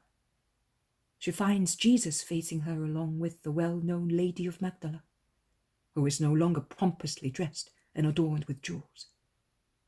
On the contrary, she is wearing a light linen veil, a periwinkle violet dress, which is high-necked and certainly does not belong to her, because it is too tight and has been adapted for her. She is enveloped in a heavy mantle, which must be a torture in that warm weather. "Will you allow me to remain in your house and speak to those who are following me?" That is to the whole of Magdala, because the whole population has followed the apostolic group. "Why ask me, my lord? My house is yours." And she busies herself bringing seats and benches for the women and the apostles. When passing near the Magdalene, she bows like a slave. "Peace to you, sister," replies the Magdalene. And the poor woman is so shocked that she drops the bench she was carrying. but she does not say one word. The scene makes me think that Mary of Magdala probably treated her subjects rather haughtily. The poor woman is utterly astonished when she is asked how the children are, where they are, and whether her husband has had good hauls. "They are well. They are at school with my mother. The little one is sleeping in his cradle. My husband has had good catches of fish and will bring you the tithes due to you." "That is no longer necessary. Use them for the children. Can I see the baby?" "Come." People have crowded the street. Jesus begins to speak. "A woman had 10 drachmas in her purse, but she made a movement, and the purse fell from her breast. It opened, and the coins rolled on the floor. She picked them up with the help of her next-door neighbors who were with her, and she counted them. They were only 9. The 10th could not be found.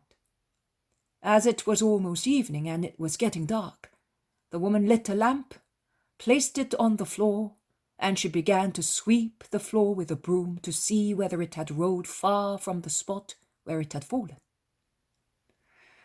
But the drachma could not be found. Her friends left her, as they were tired searching for it. The woman then shifted a heavy chest, a cabinet, and she removed amphoras and pitchers from a niche in the wall. But the drachma could not be found. She then began to crawl on all fours and searched in the sweepings, piled up against the floor, in case the drachma had rolled out of the house and become mixed with the vegetable refuse. And at last she found the drachma, which was soiled and almost buried under the sweepings. The jubilant woman picked it up, washed it, and dried it. It was now more beautiful than beforehand, and she showed it to her neighbors, whom she called again at the top of her voice, those who had gone away after helping her in the early search. And she said to them, "Here you are, see? You advised me not to bother any more, but I insisted, and I found the lost drachma. Rejoice, therefore, with me, because I have not suffered the loss of one of my treasures." Also your master, and his apostles as well, behave like the woman of the parable. He knows that a movement may cause a treasure to fall. Every soul is a treasure, and Satan, who hates God, provokes false movements to make poor souls fall. There are some who, in falling, stop near the purse. That is, they do not go too far from the law of God, who gathers them and protects them by means of his commandments. Some go farther away. That is, they go farther away from God and his law. Some, finally, roll as far as the sweepings, dirt and mud, and they would end up by burning in the eternal fire, as rubbish is burnt in suitable places. The master knows, and he looks untiringly for lost coins. He looks for them everywhere, with love. They are his treasures, and he never tires, and he loathes nothing. He rummages, searches, shifts, sweeps, until he finds what he is looking for. And once he has found it, he washes the recovered souls with his forgiveness and calls all his friends, the whole paradise and all the good people of the earth, and says to them, "Rejoice with me, because I have found what is lost, and it is now more beautiful than beforehand, because my forgiveness has made it new. I solemnly tell you, there is much rejoicing among the angels of God and the good people of the earth over a repentant sinner. And I solemnly tell you that there is nothing more beautiful than tears of repentance. I solemnly tell you that only demons cannot rejoice over such a conversion, which is a triumph of God. And I tell you that the way a man welcomes the conversion of a sinner is the measure of his own goodness and his union with God. Peace be with you. The crowds understand the lesson and look at the Magdalene, who has come to sit on the threshold holding the baby in her arms, perhaps to strike a posture. The crowds disperse slowly, and only the landlady is left with her mother, who has just arrived with the children. Benjamin is not there. He is still at school.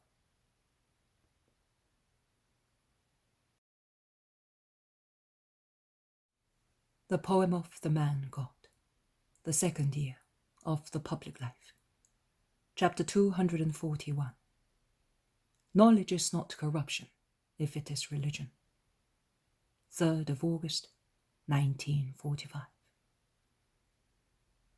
When the boat moors in the little harbour of Tiberias, many idlers walking near the little pier come to see who has arrived. There are people of all ranks and nationalities, thus the long, many-coloured Jewish tunics, the dark heads and imposing beards of Israelites mix with the short, sleeveless, white woolen garments, and the clean-shaven, short-haired heads of sturdy Romans, and with the even scantier garments covering the agile, effeminate bodies of Greeks. The latter seem to have absorbed the skilful art of their remote fatherland, even in posing, and look like statues of gods descended upon the earth in mortal bodies, enveloped as they are in white tunics, with classic faces adorned with curly, scented hair, and arms laden with bracelets, which their affected movements cause to shine. Many women of pleasure are mingled with the Romans and Greeks, who do not hesitate to show their love affairs in squares and streets, whereas Palestinians refrain from this, although many gaily indulge in free love with ladies of leisure at home.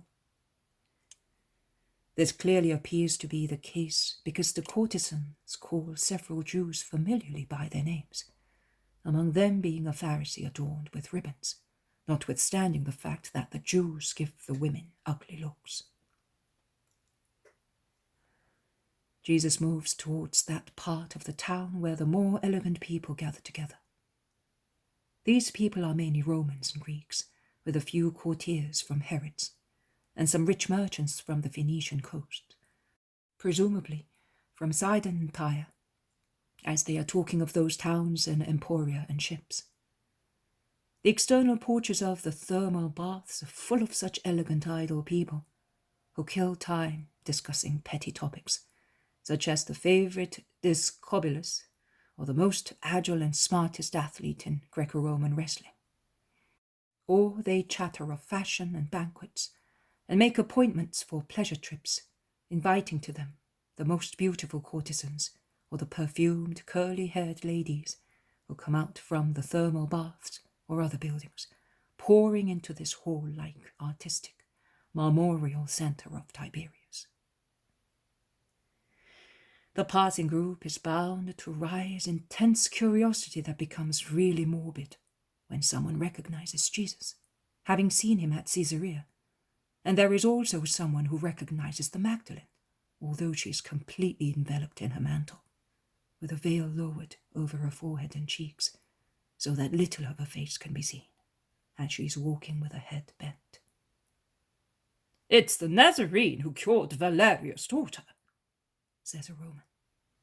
"I would love to see a miracle," another Roman replies to him. "I would like to hear him speak. They say he is a great philosopher. Shall we ask him to speak?" asks Greek. "Don't interfere, Theodate. His head is in the clouds and he talks accordingly. A tragedian would like him for a satire." replies another Greek.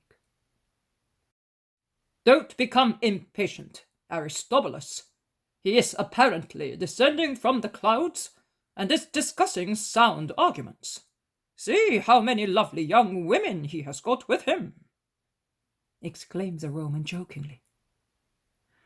But that is Mary of Magdala, shouts a Greek, who then calls, Lucius, Cornelius, Titus, look, Mary's over there. It is not her. Mary, like that. Are you drunk? It is Mary, I am telling you. She cannot deceive me, even if she's so disguised. Romans and Greeks crowd around the apostolic group, which is crossing the square adorned with arcades and fountains. Some women join the curious men, and it is a woman who goes almost under Mary's face to see her properly, and is dumbfounded when she sees that it is Mary. She asks her, "What are you doing in this guise?" and laughs mockingly. Mary stops, straightens herself, raises one hand and uncovers her face, throwing her veil back. It is Mary of Magdala, a powerful lady, against whatever is despicable and mistress of her own feelings, who appears. "Yes, it is I," she says in her beautiful voice, while her beautiful eyes are flashing. "It is I, and I am revealing myself, so that you may not think that I am ashamed of being with these holy people." "Oh, Mary, with holy people, come away, do not degrade yourself," exclaims the woman. "I have been degraded up till now, but not now." "Are you mad? Was it a whim?" she replies. A Roman, winking and joking, says, "Come with me. I am more handsome and merrier than that mustached, hired mourner who mortifies life and makes a funeral of it. Life is beautiful, a triumph, a joyful orgy. Come, I will excel everybody in making you happy." And the swarthy young man, whose face is rather handsome, endeavors to touch her. "Go away, do not touch me. You spoke the truth. The life you lead is an orgy, and a most shameful one. I loathe it." "Oh, but up till recently it was your kind of life," replies the Greek. "She is playing the virgin now," sneers a Herodian. "You will ruin these holy people. The Nazarene will lose his halo with you. Come with us," insists a Roman. "You had better come with me and follow him. Stop being animals and become at least men." A chorus of laughter and mockery is their reply. Only an elderly Roman says, "Respect the woman. She is free to do what she likes. I will defend her." "Listen to the demagogue. Did last night's wine upset you?" asks a young man.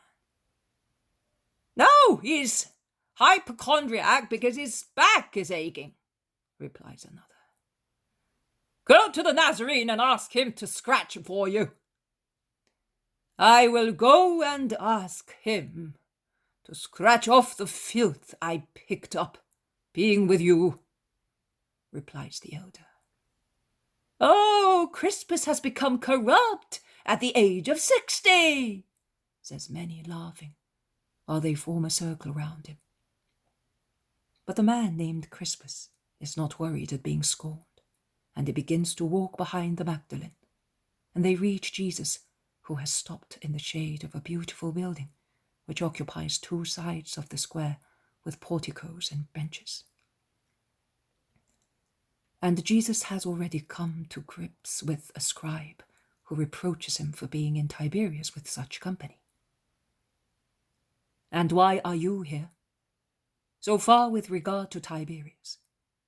And I tell you also that there are souls to be saved in Tiberias as well, nay, more here than anywhere else, replies Jesus. They cannot be saved. They are Gentiles, heathens, sinners.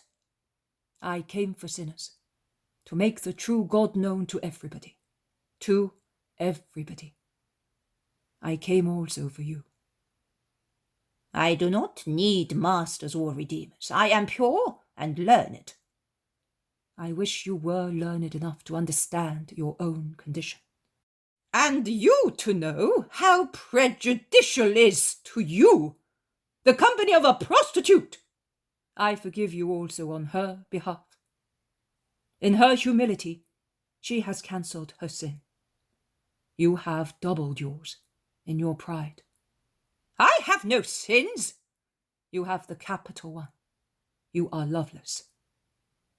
The scribe says, Raka, and goes away. It is my fault, master, says the Magdalene.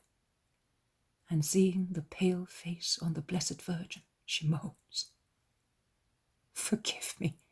I am causing your son to be insulted. I will withdraw. No, you shall stay where you are. I want it, says Jesus in an incisive voice. His eyes flash with majesty, and there is such authority emanating from his whole person that it is almost impossible to look at him.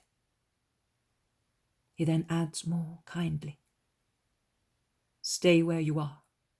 If anyone cannot bear being near you, let him go away by himself.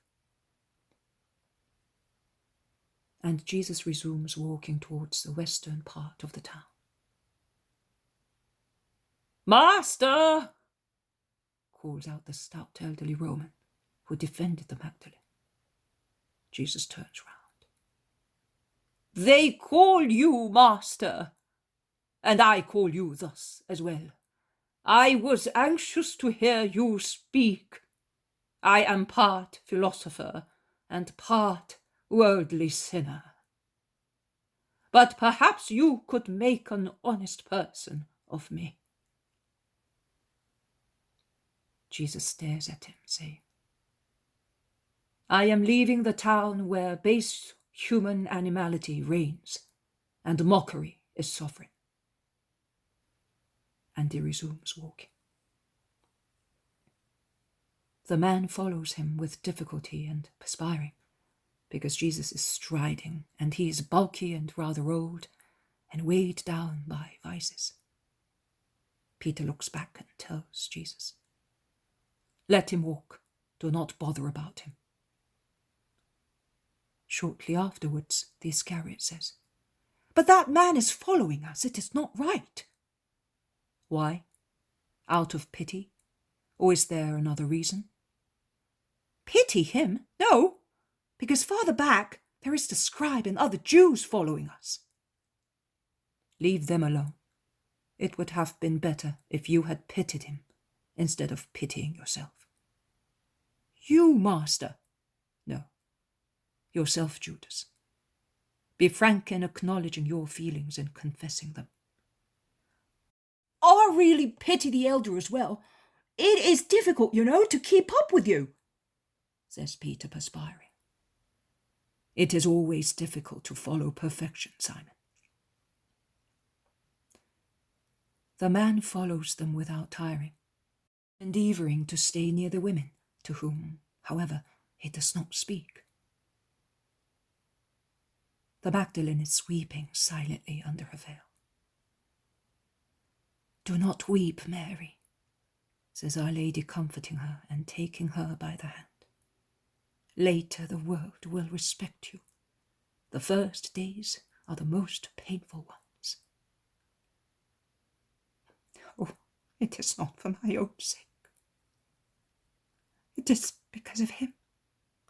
I would never forgive myself if I were the cause of trouble for him. Did you hear what the scribe said? I am prejudicial to him.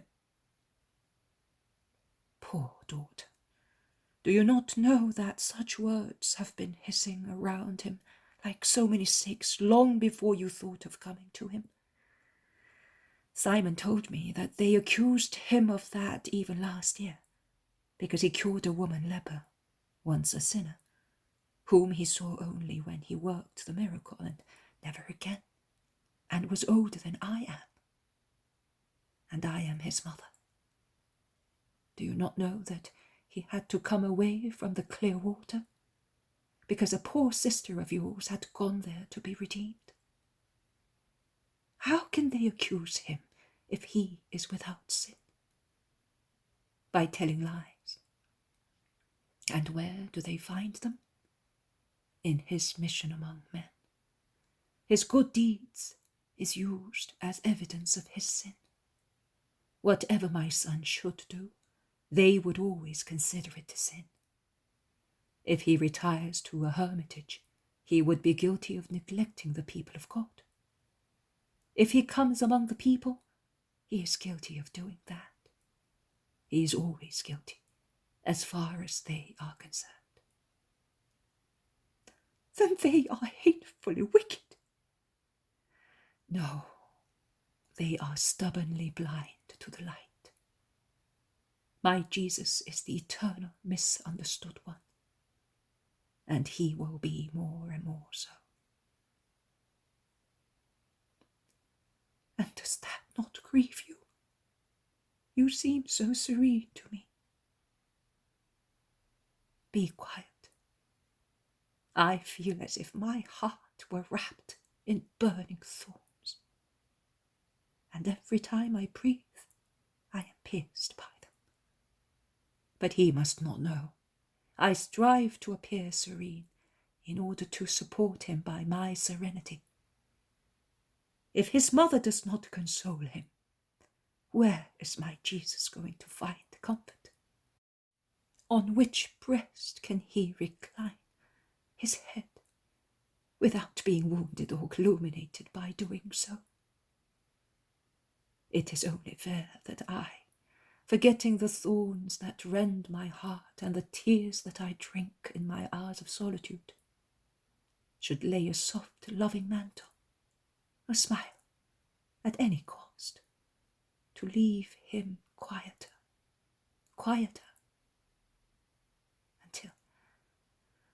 until the wave of hatred will be such that nothing will be of any avail, not even the love of his mother. 2 tears streamed down Mary's pale face.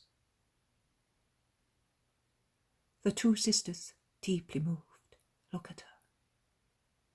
But we are here and we love him than the apostles, says Martha to comfort her. Yes, you are here, and he has the apostles. They are still much inferior to their task, and my grief is deeper, because I know that he is aware of everything. So he knows that I am willing to obey, even to the extent of immolating myself, if necessary, asks the Magdalene. He does. You are a great joy for him on his hard way. Oh, Mother!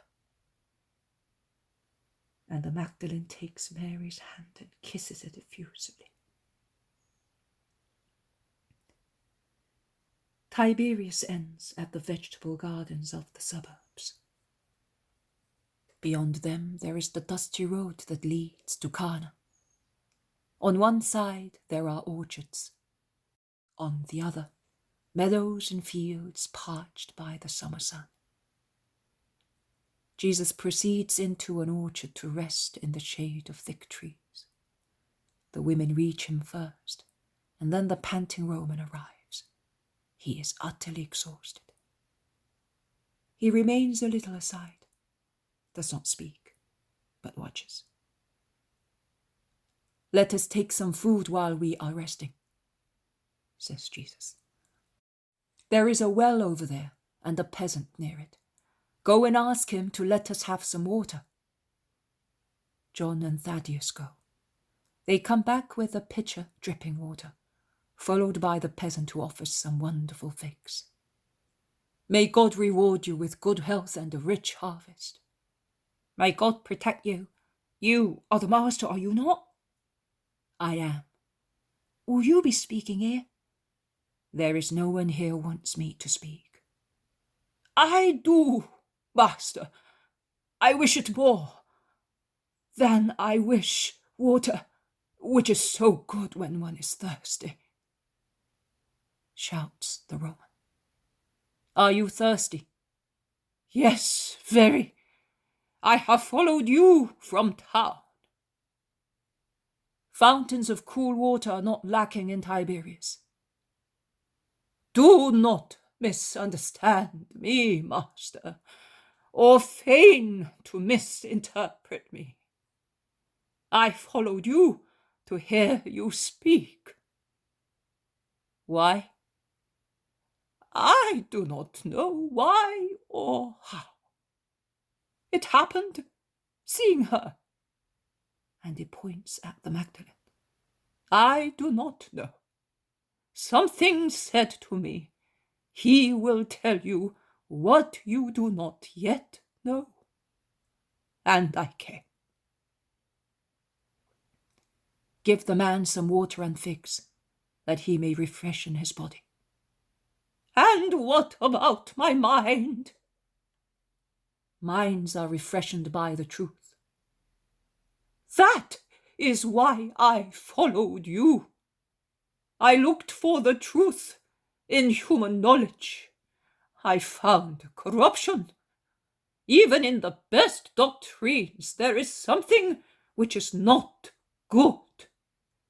I have become so disheartened that I am disgusted, and a disgusting man, without any other future but the hour I live. Jesus stares at him while eating the bread and figs that the apostles have brought him. The meal is soon over. Jesus, still sitting, begins to speak as if he were just giving a simple lesson to his apostles. Also, the peasant remains nearby. Many are those who look for the truth throughout their lives without reaching it. They look like fools who are anxious to see, and yet hold bronze blinkers before their eyes, and they grope, searching convulsively, so that they go farther and farther away from the truth, or they hide it by throwing on it various things that their foolish search shifts and causes to fall. Nothing but that can happen to them, because they look for the truth where the truth cannot be. To find the truth, you must join intellect to love, and look at things not only with wise eyes, but with good eyes, because bounty is worth more than wisdom. He who loves will always find a path leading to the truth. To love does not mean to take delight in the flesh or for the flesh. That is not love. It is sensuality. Love is affection from soul to soul, from superior part to superior part, so that man does not see in his companion a slave, but the mother of his children, and nothing else. That is, the half that forms with man a whole, capable of procreating life or more lives. That is, the companion who is the mother and sister and daughter of man, who is weaker than a newborn baby, or stronger than a lion, according to circumstances, and who, as mother, sister, and daughter, is to be loved with confident protective respect. Whatever is not what I say is not love, it is vice. It does not lead upwards, but downwards, not to the light, but to darkness, not to the stars, but to filth. You must love your woman to be able to love your neighbor. And you must love your neighbor to know how to love God. And the way to the truth is found. That is where the truth is, O men who are looking for it. The truth is God. That is where the key to understand knowledge is to be found. The faultless doctrine is God's doctrine. How can man answer all his questions if God is not with him to give him the answers? Who can disclose the mysteries of creation? Only and simply those mysteries, but our supreme Maker who made creation.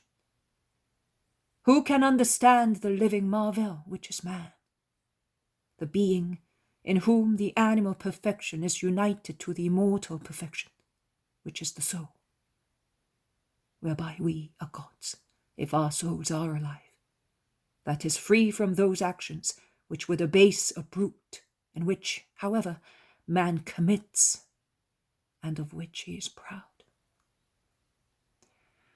O men searching for the truth, I will repeat Job's words to you. If you would learn more, ask the cattle.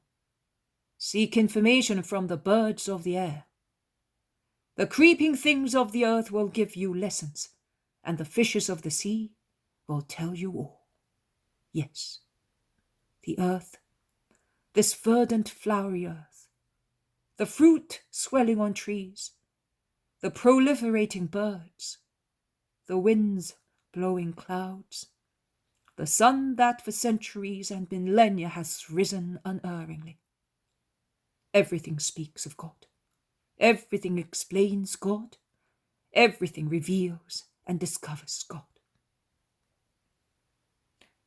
If science is not based on God, it becomes error and does not evaluate but abases.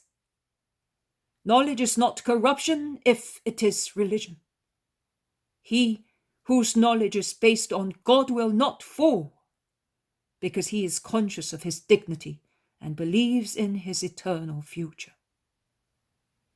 But you must look for the real God, not for phantoms that are not gods, but mere frenzies of men still enveloped in spiritual ignorance, so that there is not even the shadow of wisdom in their religions, or the shadow of truth in their faith. Every age is capable of becoming wise. Nay, once again in Job it is written, "At dusk a noonday light will rise for you, and when you think your end has come, you will rise like the morning star." You will be full of confidence because of the hope waiting for you. Goodwill is sufficient to find the truth, which sooner or later will be found. But once it has been found, woe to those who do not follow it, but imitate the obstinate people of Israel, who, although already in possession of the thread to find God, that is everything written in the book about me, will not surrender to the truth. Nay, they hate it, amassing in their minds and hearts the barrenness of hatred and formulae. And they do not know that, because of excessive weight, the earth will open under their steps, which they think are the steps of triumphers, whereas they are the steps of slaves of formalism, of hatred, of selfishness. And they will be swallowed up and will be thrown headlong into the abyss, where those go who are consciously guilty of a paganism that is more guilty than the heathenism that people have adopted by themselves in order to have a religion on which to base their behavior. As I do not reject those who repent amongst the children of Israel, so I do not reject those idolaters who believe in what they were given to believe, and who inwardly implore, "Give us the truth." I have spoken to you. Let us rest now under those green trees. If this man will allow us, we shall go to Cana in the evening. Lord, I am leaving you. But as I do not wish to desecrate the wisdom that you have given me, I will leave Tiberias this evening. I am going away from this country. I will retire to the coast of Lucania with my servant. I have a house there. You have given me much. I realize that you cannot give more to the old Epicurean. But what you have given me is enough to enable me to build up my mind. And pray your God for old Crispus. He was your only listener in Tiberias. Pray that I may hear you again before Libertina clasps me, so that through the capability which I think I will be able to create within me, I may understand you and the truth better. Hail, Master! And he salutes in the Roman way. When he passes near the women who are sitting a little aside, he bows to Mary of Magdala and says, Thank you, Mary. It was a good thing that I knew you. You have given the searched for treasure to your old feast companion. If I arrive where you already are, I will owe you that. Goodbye. And he goes away. The Magdalene presses her hands against her heart, and her face shows wonder and radiance. Then she drags herself on her knees before Jesus. Oh, Lord, so it is true that I may lead people to God. Oh, my Lord, that is too kind of you.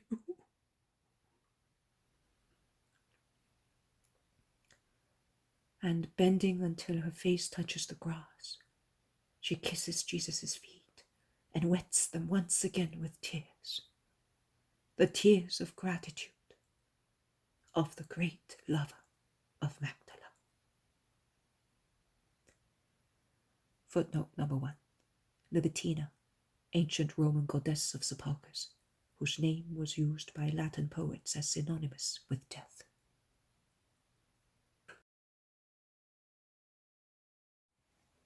The poem of the Man God, the second year of the public life. Chapter 242. In the house at Cana. 4th of August, 1945. In the house at Cana, the rejoicing for Jesus' arrival is little less than it was at the miraculous wedding. There are no players, no guests. The house is not adorned with flowers and evergreens. There are no tables laid for many guests, nor any stewards near the sideboards and the stone jars full of wine. But love excels everything, and it is given in the right form and measure.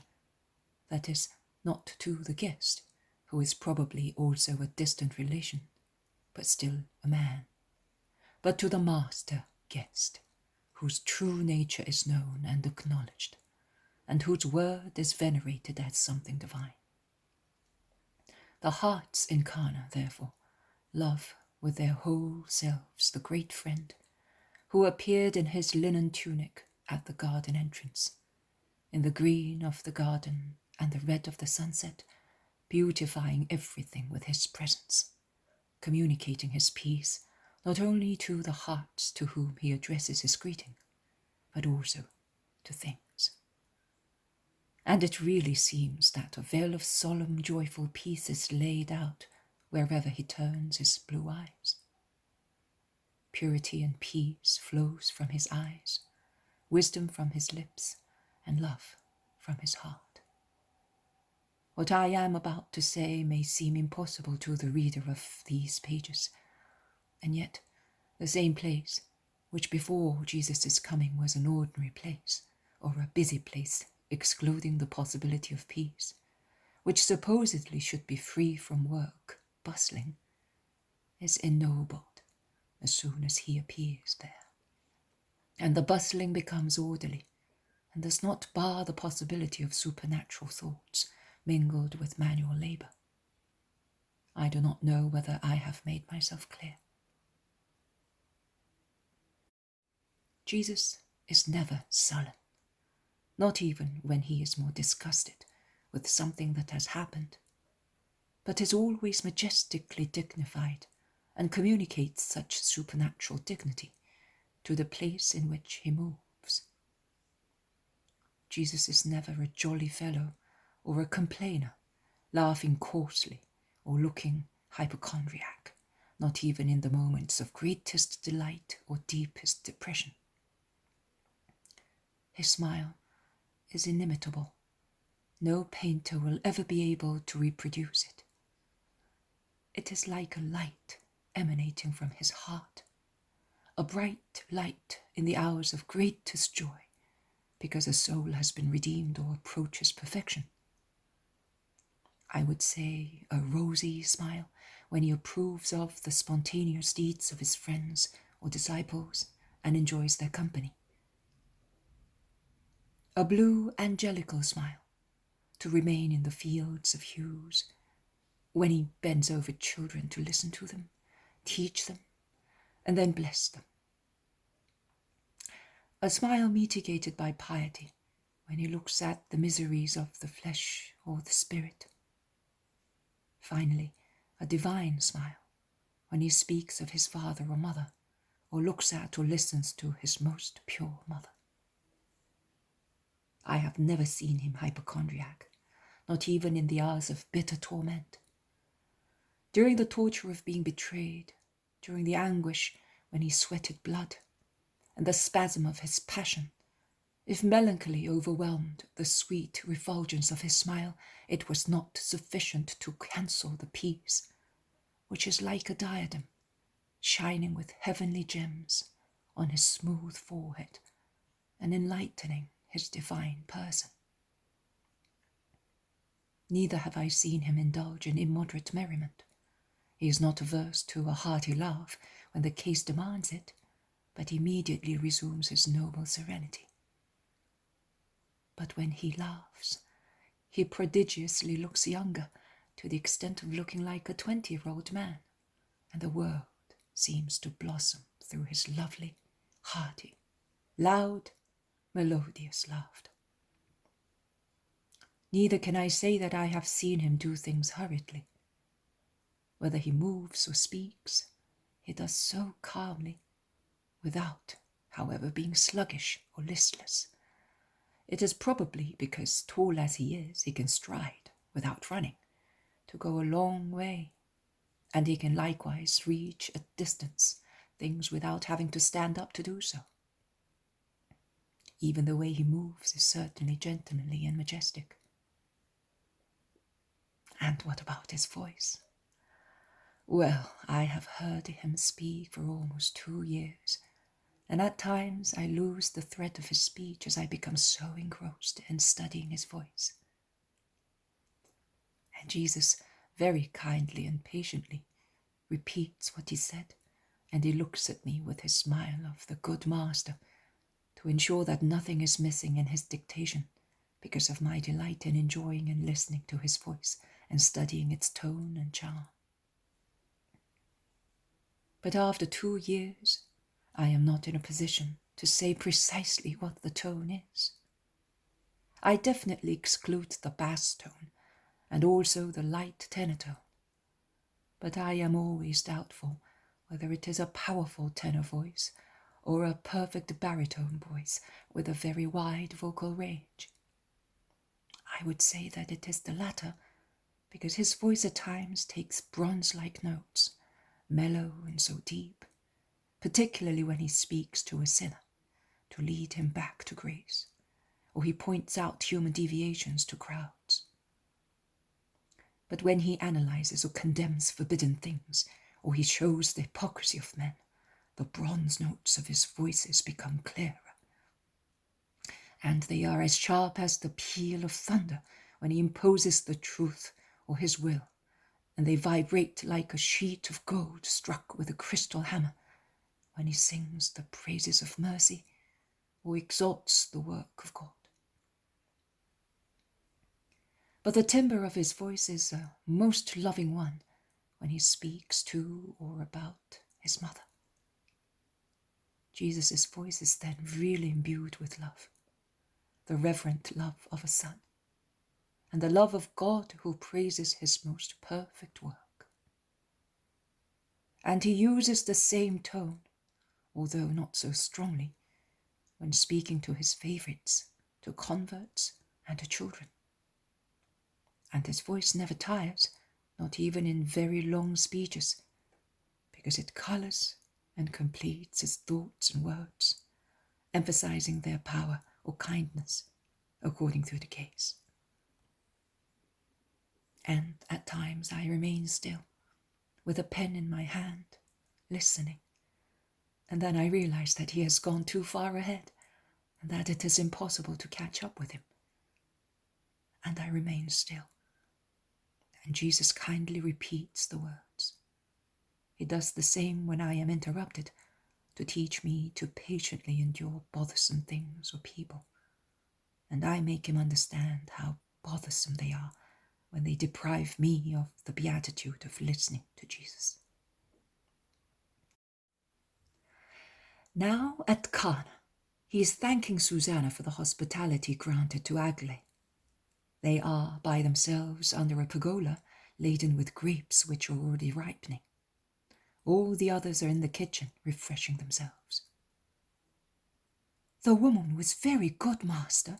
She certainly was not a burden to us. She helped me every time I did the washing, when we cleaned the house at Passover, as if she were a servant, and I can assure you that she worked like a slave to help me finish our clothes for Passover.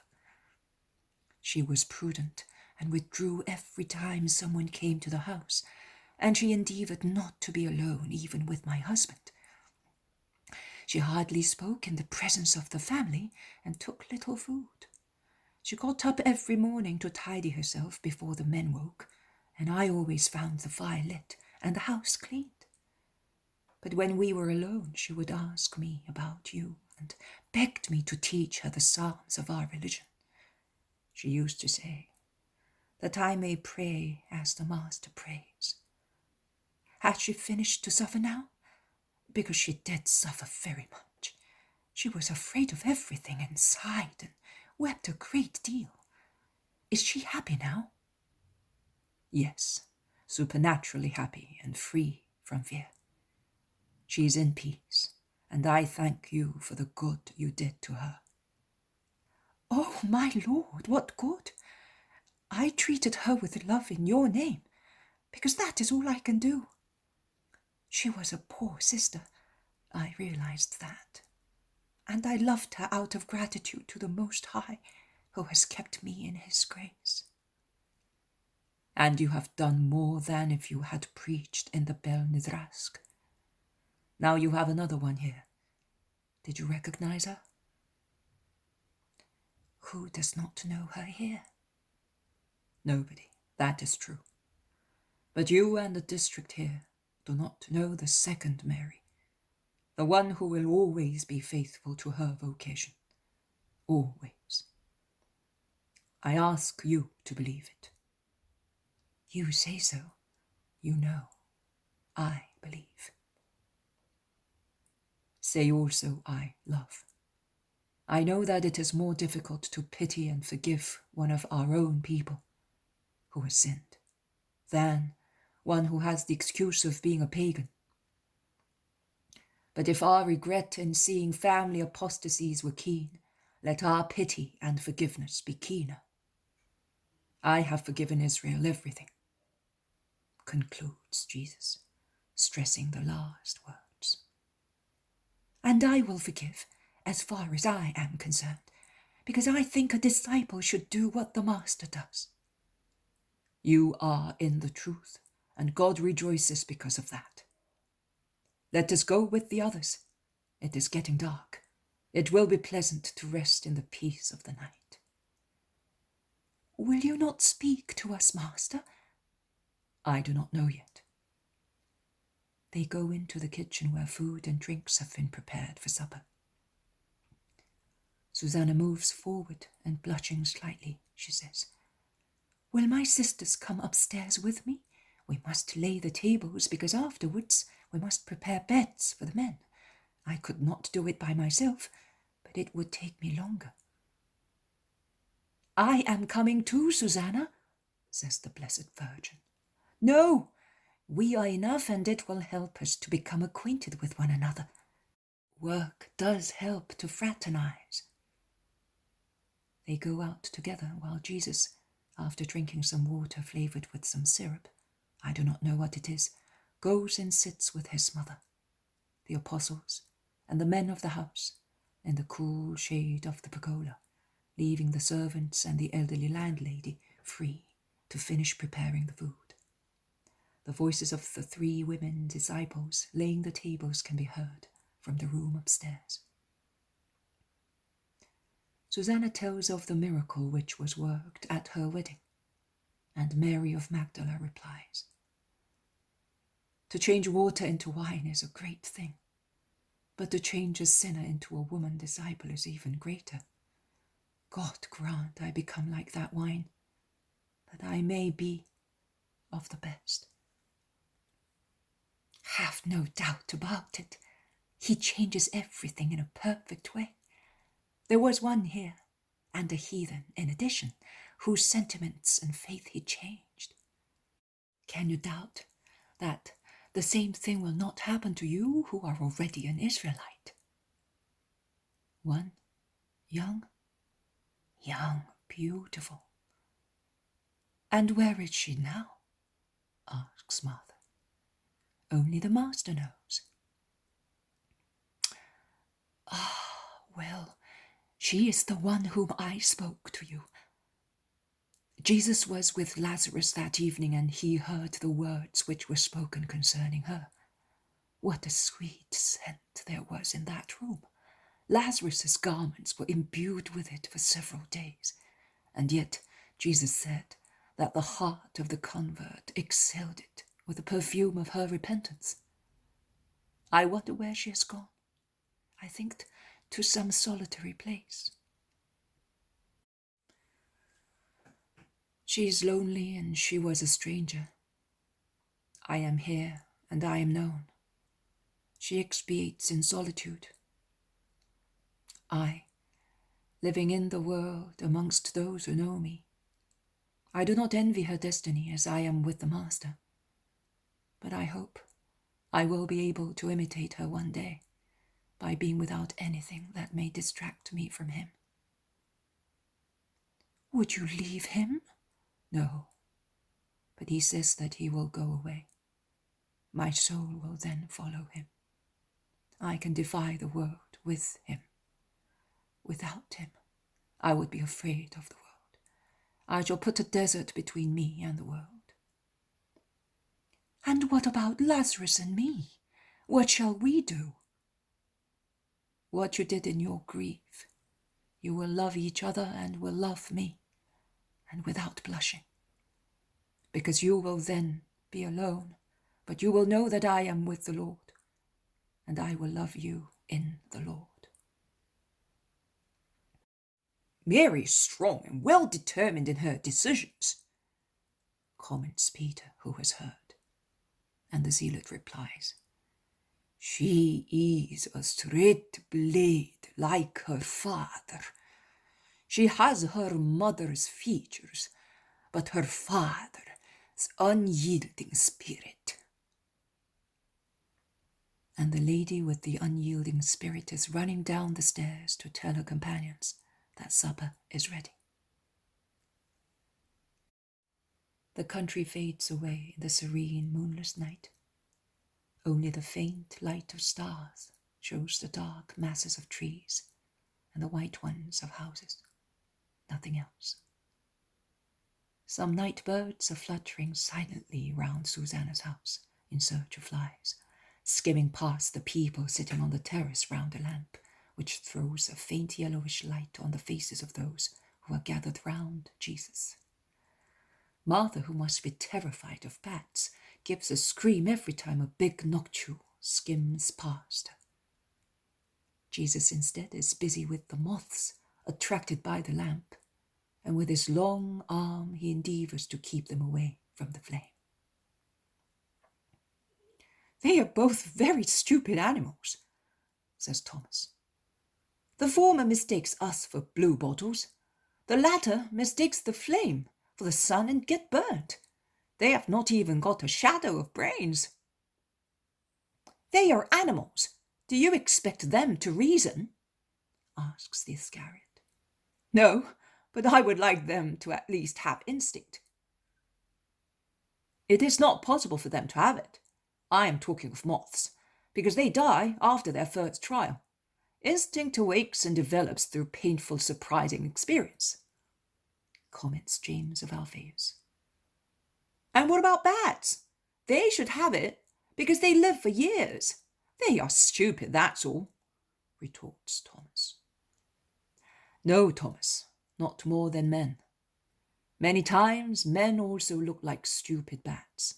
They fly, or rather they flutter, like drunken men, round things that can only cause grief. Here you are. My brother has struck one down with his mantle. Give me it," says Jesus. James of Zebedee, at whose feet the stunned bat has fallen and is now tossing clumsily on the floor, picks it up with 2 fingers by one of its membranous wings, and holding it out like a dirty rag, lays it on Jesus' lap. "Here is the unwary animal. Let us leave it alone, and you will see that it will recover, but it will not change its habits." "An unusual rescue, master. I would have killed it," says the Iscariot. "No, why? It has a life too, and is keen on it," replies Jesus. "I don't think so. It either does not know it has a life, or is not keen on it. It endangers it." "Oh, Judas, Judas, how severe you would be with sinners, with men. Also men know that they have one life and another one, and they do not hesitate to endanger both, one and the other." "Have we got 2 lives?" "The life of the body and the life of the soul. You know that." I thought you were referring to reincarnation. Some people believe in it." "There is no reincarnation, but there are 2 lives, and yet man endangers both of them. If you were God, how would you judge men who are gifted with reason besides instinct?" "Severely, unless it were a person of unsound mind." "Would you not take into account the circumstances that make people morally insane?" "No, I would not." "So, you would have no mercy on anyone who knows God and is acquainted with the law, and yet sins?" "I would have no mercy, because man must be able to control himself." "He should be able." "He must, master. It is an unpardonable disgrace that an adult should commit certain sins, particularly when nothing forces him." "Which sins, according to you?" "The sins of sensuality first. One degrades oneself irreparably." Mary of Magdala lowers her head. Judas goes on. "And one corrupts others as well, because a kind of ferment exhales from the bodies of impure people, and it upsets even the pure and urges them to imitate the impure." While the Magdalene lowers her head further, Peter says, "Hey there, don't be so severe. The first to be guilty of such unpardonable disgrace was Eve. And you're not going to tell me that she was corrupted by the impure ferment exhaling from a lascivious person. In any case, I would like you to know that, as far as I am concerned, I am in no way upset, even if I sit near a lustful person. It is his business. One is always infected by being near. If the body is not, the soul is, and that is worse. You seem a Pharisee. Excuse me, in that case one should lock oneself up in a crystal tower and stay there, sealed up. But do not believe, Simon, that it would help you. Temptations are more dreadful in lowliness, says the zealot. Oh, well, they would be like dreams, no harm, replies Peter. No harm? Don't you know that temptations lead to cogitations, cogitations to compromise to satisfy somehow one's aroused instinct, and then compromise opens the way to refinement of sin, in which sensuality is joined to the thought? Asks the Iscariot. I know nothing about all that, my dear Judas. Perhaps because I have never cogitated, as you say, on certain things. But I think that we have gone very far from bads, and that it is a good job that you are not a god. Otherwise, you would be all alone in paradise with your severity. What do you say, master? I say that it is wise not to be too absolute, because the angels of the Lord listen to the words of men and record them in the eternal books, and it might not be pleasant one day to be told, let it be done to you according to your own judgment. I say that if God sent me, it means that he wants to forgive all the sins of which man repents, as he knows how weak man is because of Satan. Judas, tell me, do you agree that Satan may take possession of a soul so as to force coercion on it, which may diminish the gravity of sin in the eyes of God? I do not. Satan can impair but the inferior part. You are blaspheming, Judas of Simon, exclaims almost together the zealot and Bartholomew. Why? In what way? You are giving the lie to God and the book. We read in it that Lucifer impaired also the superior part, and God, through his word, has told us many times. Bartholomew replies. It is also said that man has free will, which means that Satan cannot do violence to man's mind and feelings. Even God does not do it. No, God does not, because he is order and loyalty. But Satan does, because he is disorder and hatred, insists the zealot. Hatred is not the sentiment opposed to loyalty. You are wrong. I am right, because if God is loyalty, and therefore does not fail to keep his word to leave man free in his actions, the demon cannot belie such word, as he never promised free will to man.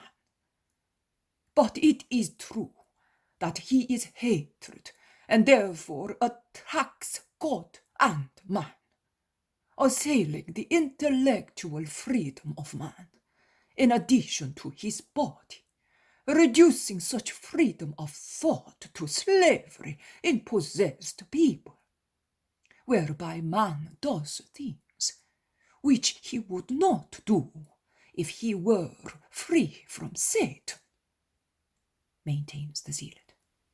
I do not agree. What about possessed people, then? You are denying the evidence of facts, shouts Judas Thaddeus. Possessed people are deaf or dumb or insane. They are not lustful. Is that the only vice you have in mind? Asks Thomas ironically. It is the most common one and the lowest.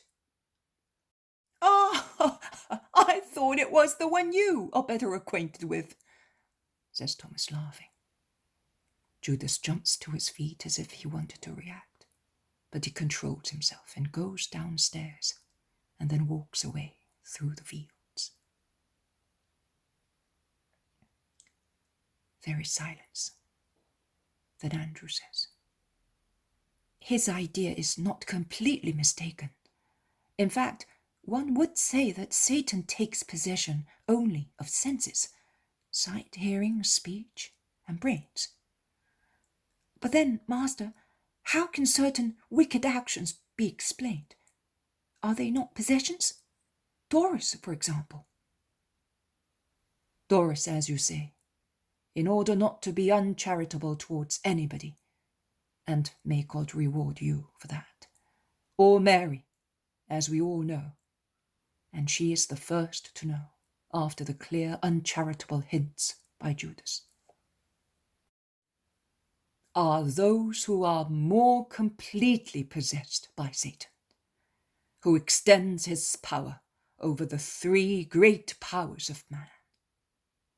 They are the most oppressive and subtle possessions, from which only those can free themselves who are so little degraded in their souls as to be still able to understand the invitation of the light. Doris was not lustful, but even so he would not come to the Redeemer, and that is where the difference lies.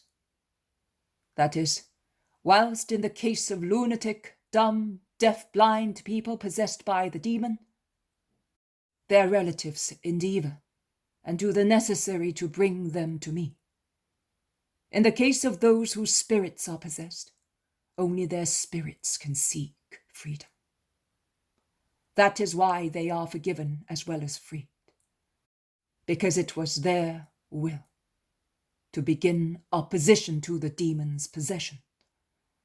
And now let us go and rest.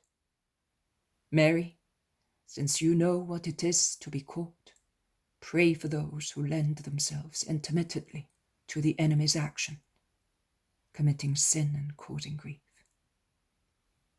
Yes, Master, I will, and without any ill feeling. Peace to everybody. Let us drop here the cause of so much discussing. There is darkness with darkness outside in the night. But we are going inside to sleep under the protection of the angels. And he lays on a bench the bat, which makes its first attempts to fly away, and he withdraws with the apostles to the room upstairs, while the women with the landlord and landlady go downstairs.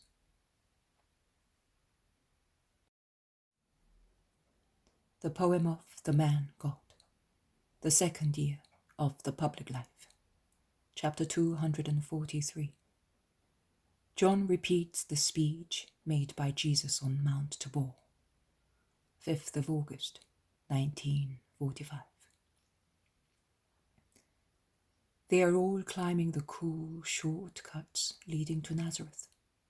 The Galilean hillsides seem to have been created that very morning, because the recent storm has washed them so thoroughly, and the dew keeps them shiny and fresh, so that they are all bright in the early sunshine.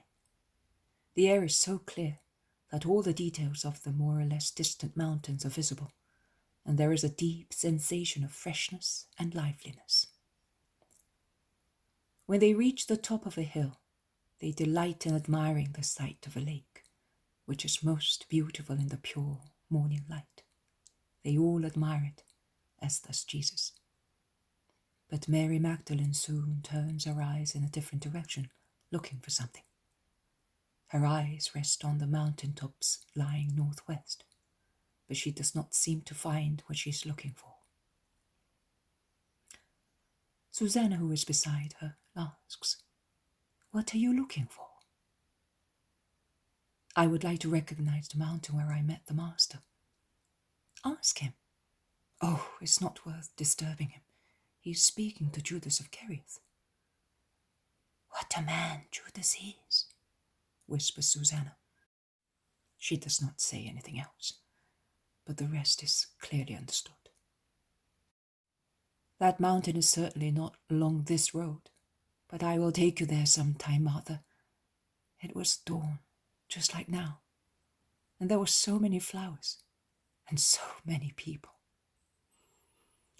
Oh, Martha, and I had the audacity to appear in front of everybody in that shameful dress and with those friends. No, you cannot be offended at Judas's words. I deserved them. I deserved every one of them.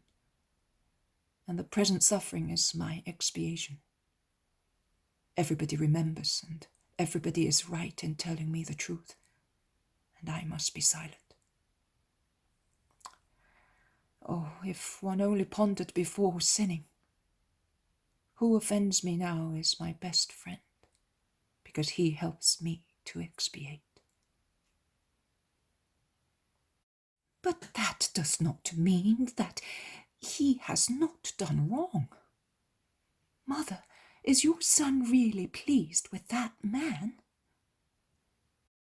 We must pray very much for him, so he says. John leaves the apostles to come and help the women at a difficult passage, where their sandals slip as the path is strewn with smooth stones, like reddish slates, and with glossy hard grass, which is very dangerous as the foot has no grip on it. The zealot imitates John, and the women pass over the difficult spot, leaning on them. This is rather a difficult road, but there is no dust and no travellers on it, and it is shorter, says the zealot. I know it, Simon, says Mary. I came to that little village halfway up the hill with my nephews when Jesus was driven out of Nazareth, says the Blessed Virgin with a sigh. But the world is beautiful from here. There is the Tabor over there, and the Hermon, and to the north the mountains of Arbela, and over there, in the back, the great Hermon.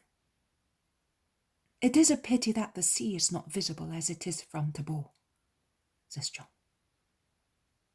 Have you been there? Yes, with the Master. John, through his love for the infinite, obtained a great joy for us, because on the top of the mountain, Jesus spoke of God so ecstatically that we had never heard the like before. And after receiving so much, we obtained a great conversion. You will meet the man too, Mary, and your spirit will be fortified more than it already is. We found a man hardened with hatred, brutalized by remorse, and Jesus turned him into a man who I am sure will become a great disciple, like you, Mary, because you can be sure that what I tell you is the truth. We sinners are more yielding to good, which envelops us, because we feel the need to be forgiven, even by ourselves, says the zealot. That is true, but it is very kind of you to say we sinners. You are a poor wretch, not a sinner.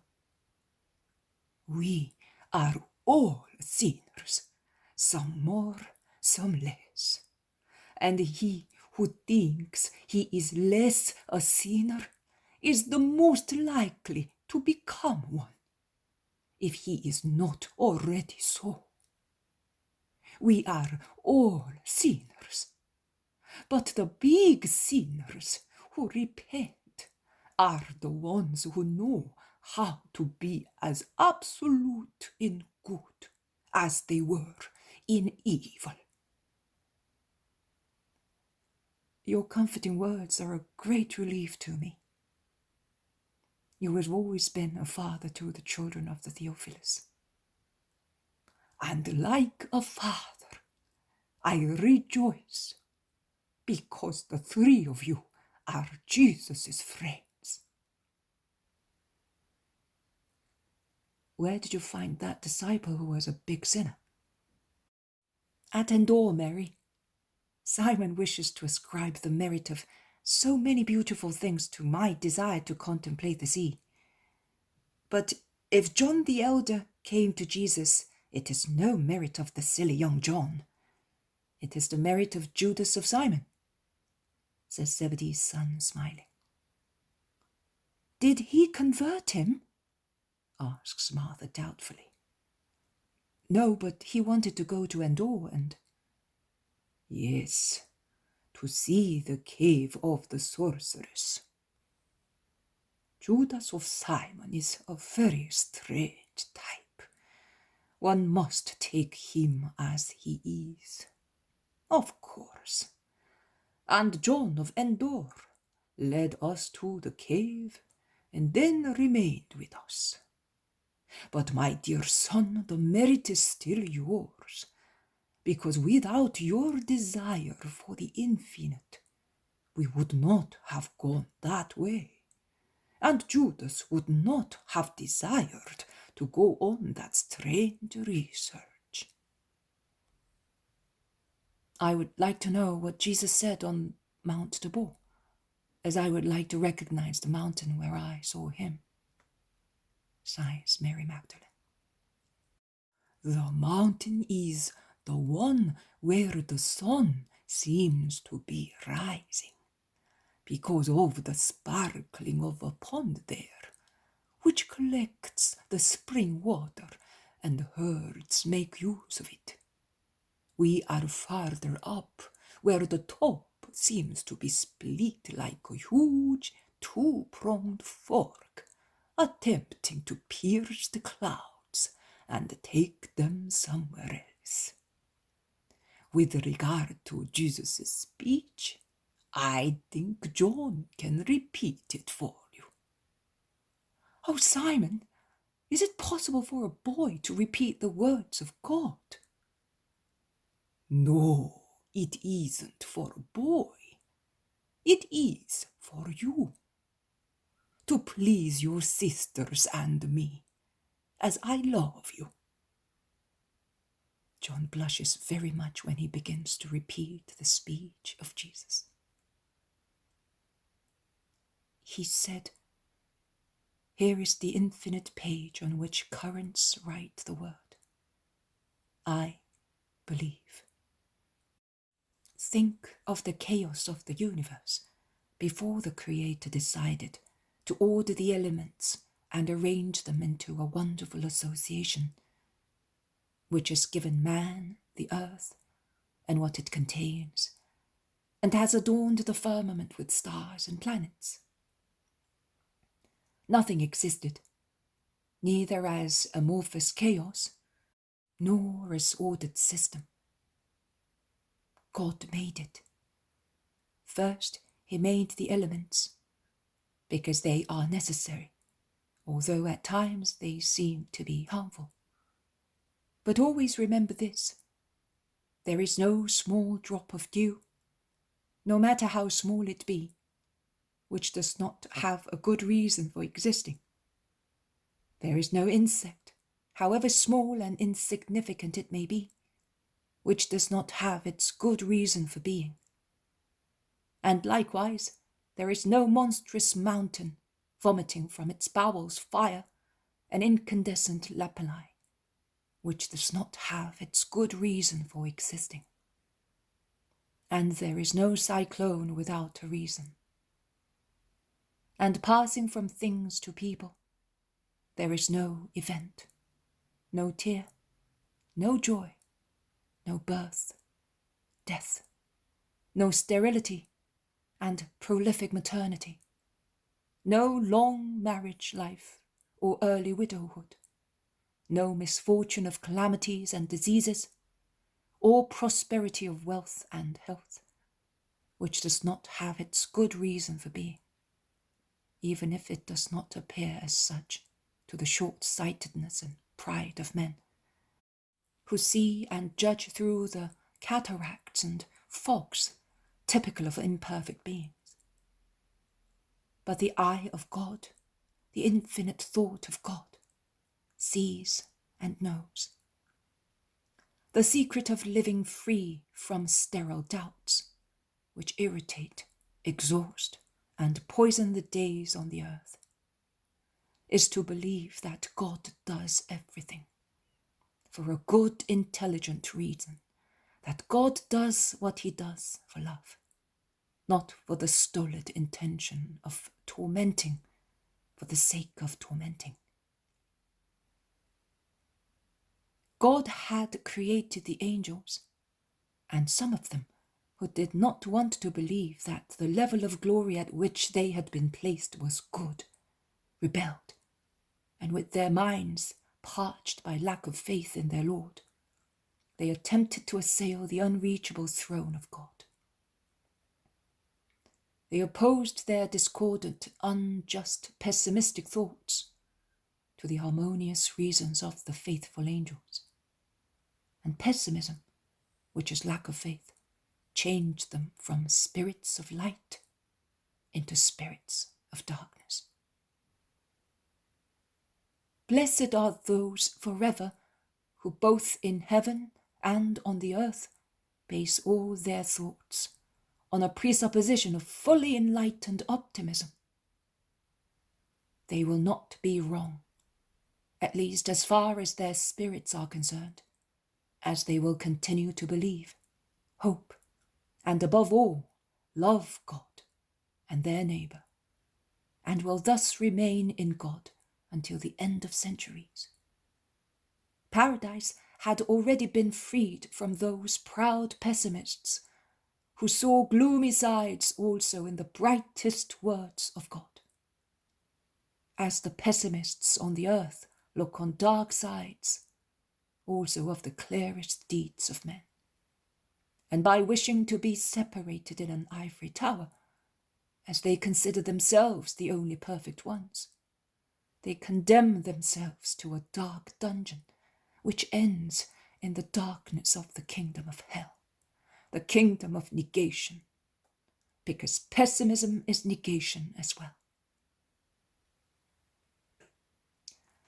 So God created the universe, and as to understand the glorious mystery of our being, one and trine, one must believe and understand that the Word existed from the beginning and was with God, joined by the most perfect love, which can be effused only by two who are gods, being, however, only one.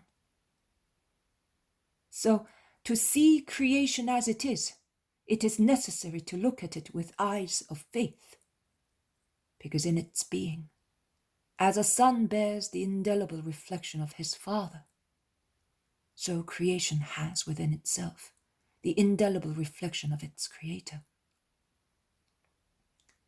We shall then see that in the beginning there was the sky and the earth, and then light, which can be compared to love, because light is delight, as love is, and light is the atmosphere of paradise.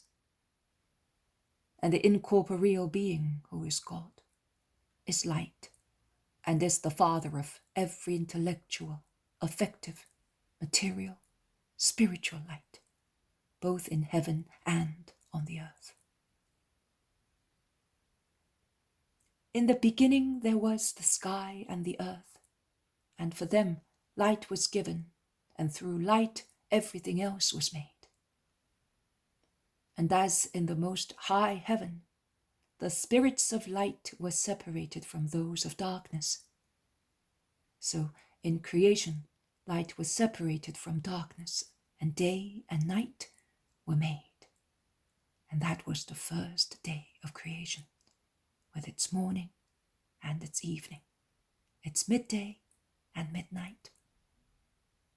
And when the smile of God, that is light, came once again after night, then the hand of God, his powerful will, stretched out over the shapeless empty earth, and over the sky where the waters wandered, one of the free elements in chaos, and wanted the firmament to separate the disorderly wandering of the waters between the sky and the earth, so that it would be a velarium for parasiatic splendor, a limit to superior waters, and thus floods would not descend upon boiling metals and atoms, washing away and disjointing what God was uniting.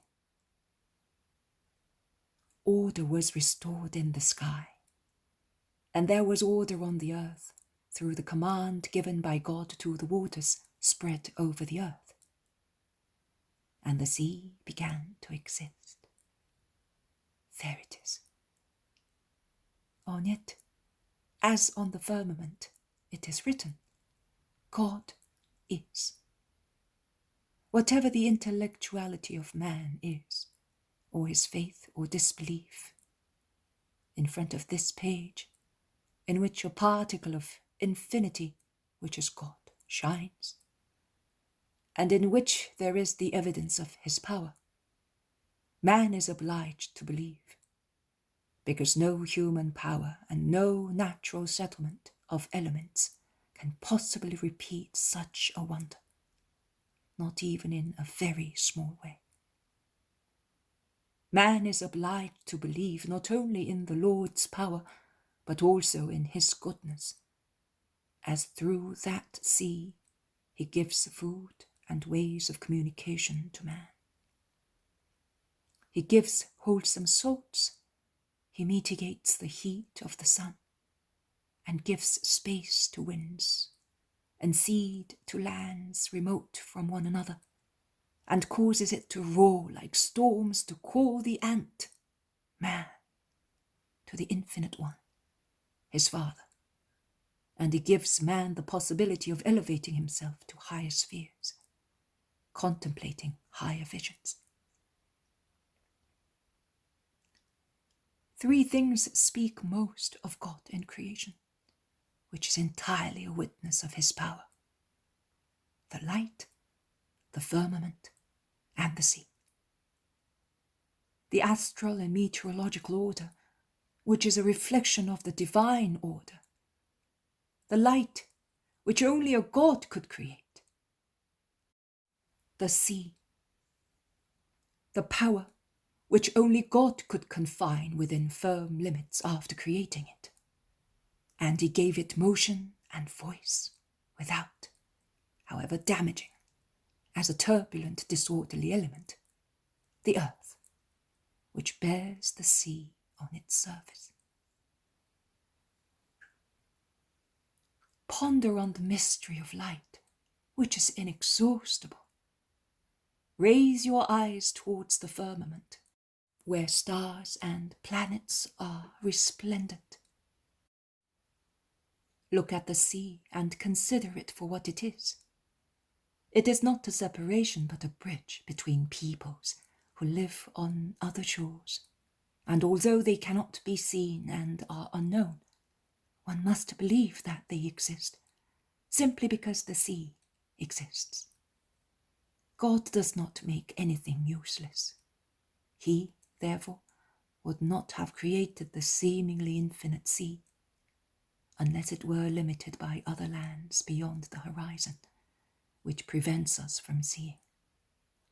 Lands which are populated with other men, who have all come from one only God, and by God's will have been carried there by storms and currents, to people, continents, and regions. And the sea sends remote appeals through its waves, through the voice of its waves and its tides. It is a link, not a separation. The anxiety which causes John a sweet anguish is the appeal of remote brothers. The more the spirit dominates the flesh, the more capable it is of hearing the voices of spirits that are united, even if they are divided, like branches that spring up from the same root, are united, even if one cannot see the other, if an obstacle is interposed between them. Look at the sea with eyes full of light. You will see lands strewn round its shores, at its limits, and other lands inside it, and a cry will reach you from every one of them. Come, bring us the light that you possess. Bring us the life given to you. Speak to our hearts the word with which we are not acquainted, but we know is the foundation of the universe. Love. Teach us to read the word that we see written on the infinite pages of the firmament and of the sea. God, enlighten us, because we feel that there is a light which is more real than the one which reddens the sky and makes the sea glitter like gems. Bring to our darkness the light that God gave you after generating it through his love.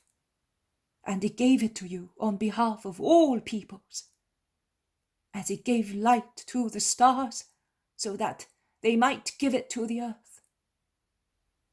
You are the stars. We are the dust. But form us as the Creator formed the earth with dust, so that man might people it, adoring him now and forever, until the hour comes when there is no earth, but the kingdom comes. The kingdom of light, of love, of peace, as the living God told you it will be, because we are children of this God as well, and we ask to become acquainted with our Father. And learn to go along the ways of infinity without fear and without disdain towards those who call you and weep, towards those who will also grieve you because they feel God but do not know how to adore God. But they will also procure you glory, because the more you possess love and bestow it, leading to the truth, the people who are waiting to reach it, the greater you will be. Jesus said so, but much better than I did. But that was at least his idea. John, you have repeated exactly what the Master said. You have only omitted what he said about your capability to understand God through your generosity in giving yourself. You are good, John, the best amongst us. We have come to the end of our way without noticing it. There is Nazareth on its heel. The Master is looking at us and smiling. Let us reach him at once to enter the village together. Thank you, John, says Our Lady. You have given a great present to your mother. I thank you too. You have opened infinite horizons to poor Mary. What were you talking so much about? Jesus asks those who have just joined him. John has repeated the speech you made on Mount Tabor perfectly, and we were delighted. I am glad that my mother has heard it, because the sea is related to her name, and her charity is as vast as the sea. Son, you possess such charity as the man, and yet it is nothing as compared to your infinite charity of the divine word, my sweet Jesus. Mother, come near me. as you held me by the hand when we came back from Cana, or from Jerusalem when I was a little boy." And they look at each other with eyes full of love.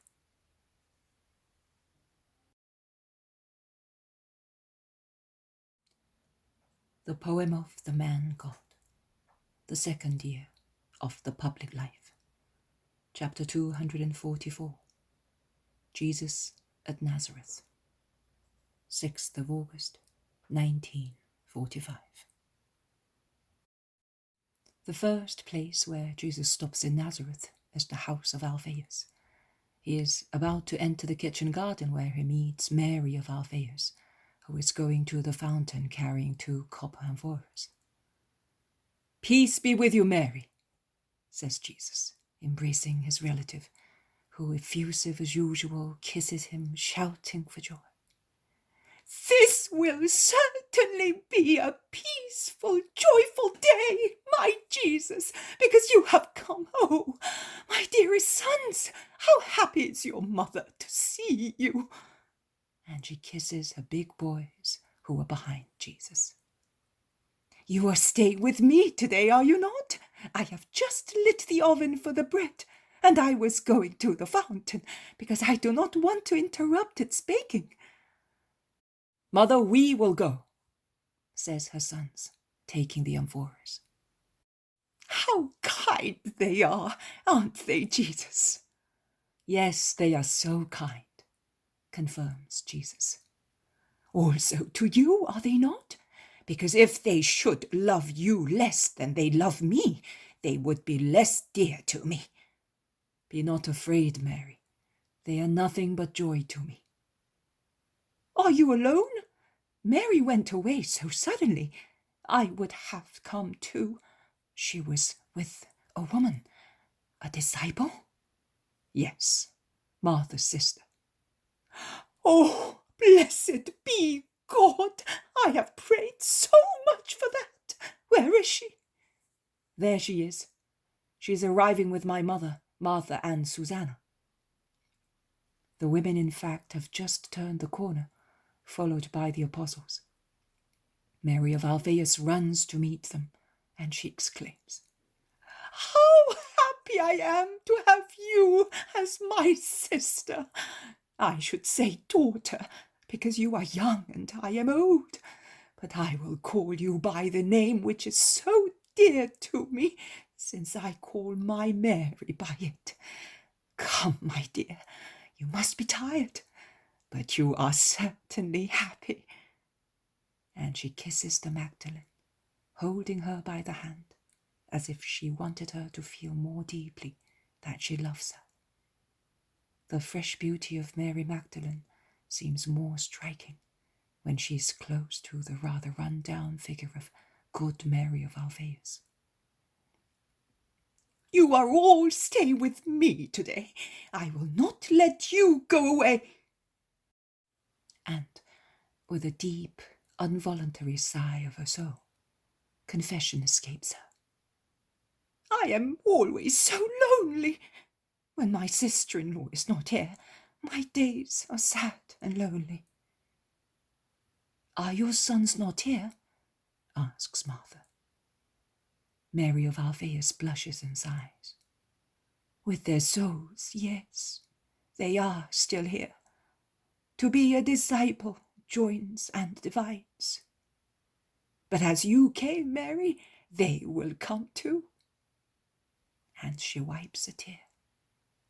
She looks at Jesus, who is watching her pitifully, and she strives to smile and asks, "It takes a long time, doesn't it?" "Yes, Mary, but you will see it happen." "I was hoping after that Simon, but he heard of other things and he became hesitant again. Love him just the same, Jesus." Can you doubt it? While Mary is speaking, she prepares some refreshments for the pilgrims, turning a deaf ear to the words of everybody assuring her that they need nothing. "Let us leave the women disciples in peace," says Jesus, and he concludes, "And let us have a walk through the village." "Are you going away? The other sons may come." "I am staying all day tomorrow, so we will be together. I am now going to see my friends. Peace to you, women. Goodbye, mother." Nazareth is already in a state of excitement because of Jesus' arrival, and in the company of the Magdalene. Some rush to the house of Mary of Alphaeus, some to Jesus's, and since the latter is closed, they all go back towards Jesus, who is crossing Nazareth, going towards the center of the village. The town is always ill-disposed to the Master. Some people are ironical, some incredulous, some are openly wicked, as is obvious from certain biting remarks. They all follow the great Son of Nazareth out of curiosity, without love, and they do not understand him. Even in the questions they ask him, there is no love, but disbelief and derision. But he feigns not to notice and replies kindly and mildly to those who speak to him. "You give to everybody, but you seem a son without any tie to your fatherland, because you give it nothing." "I am here to give what you ask for." "But you prefer not to be here. Are we perhaps bigger sinners than the others?" "There is no sinner, no matter how big he may be, whom I do not wish to convert, and you are not worse than the others." "However, you do not say that we are better than the others. A good son always says that his mother is better than any other mother, even if she is not so. Is perhaps Nazareth a stepmother to you?" "I am not saying anything, when it is not possible to say that one is good, and when one does not wish to lie. To be silent is the charitable rule towards others and oneself. But you would be readily praised if you only came to my doctrine." "So you wish to be admired?" "No, only listened to and believed, for the good of your souls." "Speak, then. We will listen to you." "Tell me about what you wished me to speak." A middle-aged man says, "Listen. I would like you to come with me and explain something to me." "I will come at once, Levi." And they go to the synagogue while people gather behind the master and the head of the synagogue. The synagogue is soon crowded.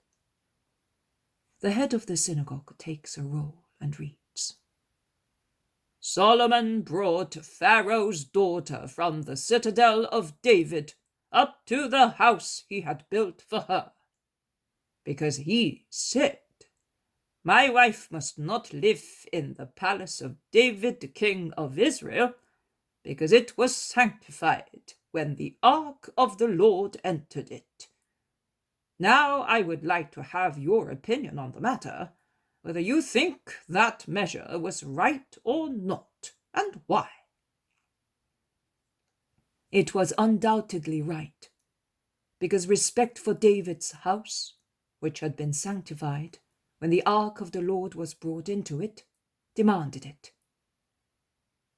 "But since the Pharaoh's daughter was Solomon's wife, was she thereby not worthy to live in the house of David? Does the wife not become, according to Adam's word, bone of the bone of her husband, and flesh of his flesh? If it is so, how could she desecrate what the husband did not desecrate?" In the first book of Ezra it is written, "You have committed sin by marrying foreign women. You have added to the sin of Israel." And one of the causes of Solomon's idolatry was his marriages with foreign women. God had said, "Foreign women will lead your hearts astray to the extent of making you follow foreign gods." we are aware of the consequences. But he was not led astray because he had married the Pharaoh's daughter. In fact, he wisely judged that she was not to live in the holy house.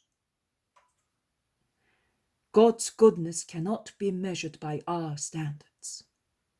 Man, after one fault, does not forgive, although he himself is always guilty. God is not inexorable after a first fault, but he does not allow man to persist with impunity in the same sin. He therefore does not punish man the first time he falls. He then speaks to his heart, but he punishes when his goodness does not serve to convert, but is mistaken for weakness by man. He then inflicts punishment, because God is not to be derided. Although bone of his bone and flesh of his flesh, the Pharaoh's daughter had laid the first germs of corruption in the heart of the wise king. And you know that the disease breaks out not when there is only one germ in the blood, but when the blood is corrupt with many germs that have multiplied from the first one. Man's fall into sin always begins with an apparently innocuous laxity. Then compliance with evil increases. Then one becomes accustomed to conscience compromises and to neglecting one's duties and obedience to God. And thus, by degrees, man falls into grave sins, even of idolatry in the case of Solomon, who thus provoked a schism, the consequences of which are still lasting. So you say that it is necessary to be extremely careful and to have the greatest respect for holy things? Most certainly. Now, explain also this to me. You say that you are the Word of God. Is it true? I am. He sent me to bring the gospel to all men on the earth and to redeem them from all their sins. So, if you really are what you say, you are greater than the ark, because God is not in the glory dominating the ark, but he is within you. You are right. That is the truth. Why then do you desecrate yourself? And did you bring me here to tell me that? I feel sorry for you and for those who urged you to speak. I ought not to justify myself, because every justification is deliberately misunderstood by your hatred. But I will give a justification to you who accuse me of not loving you and of desecrating my person. Listen, I know what you are hinting at, but I reply to you, you are wrong.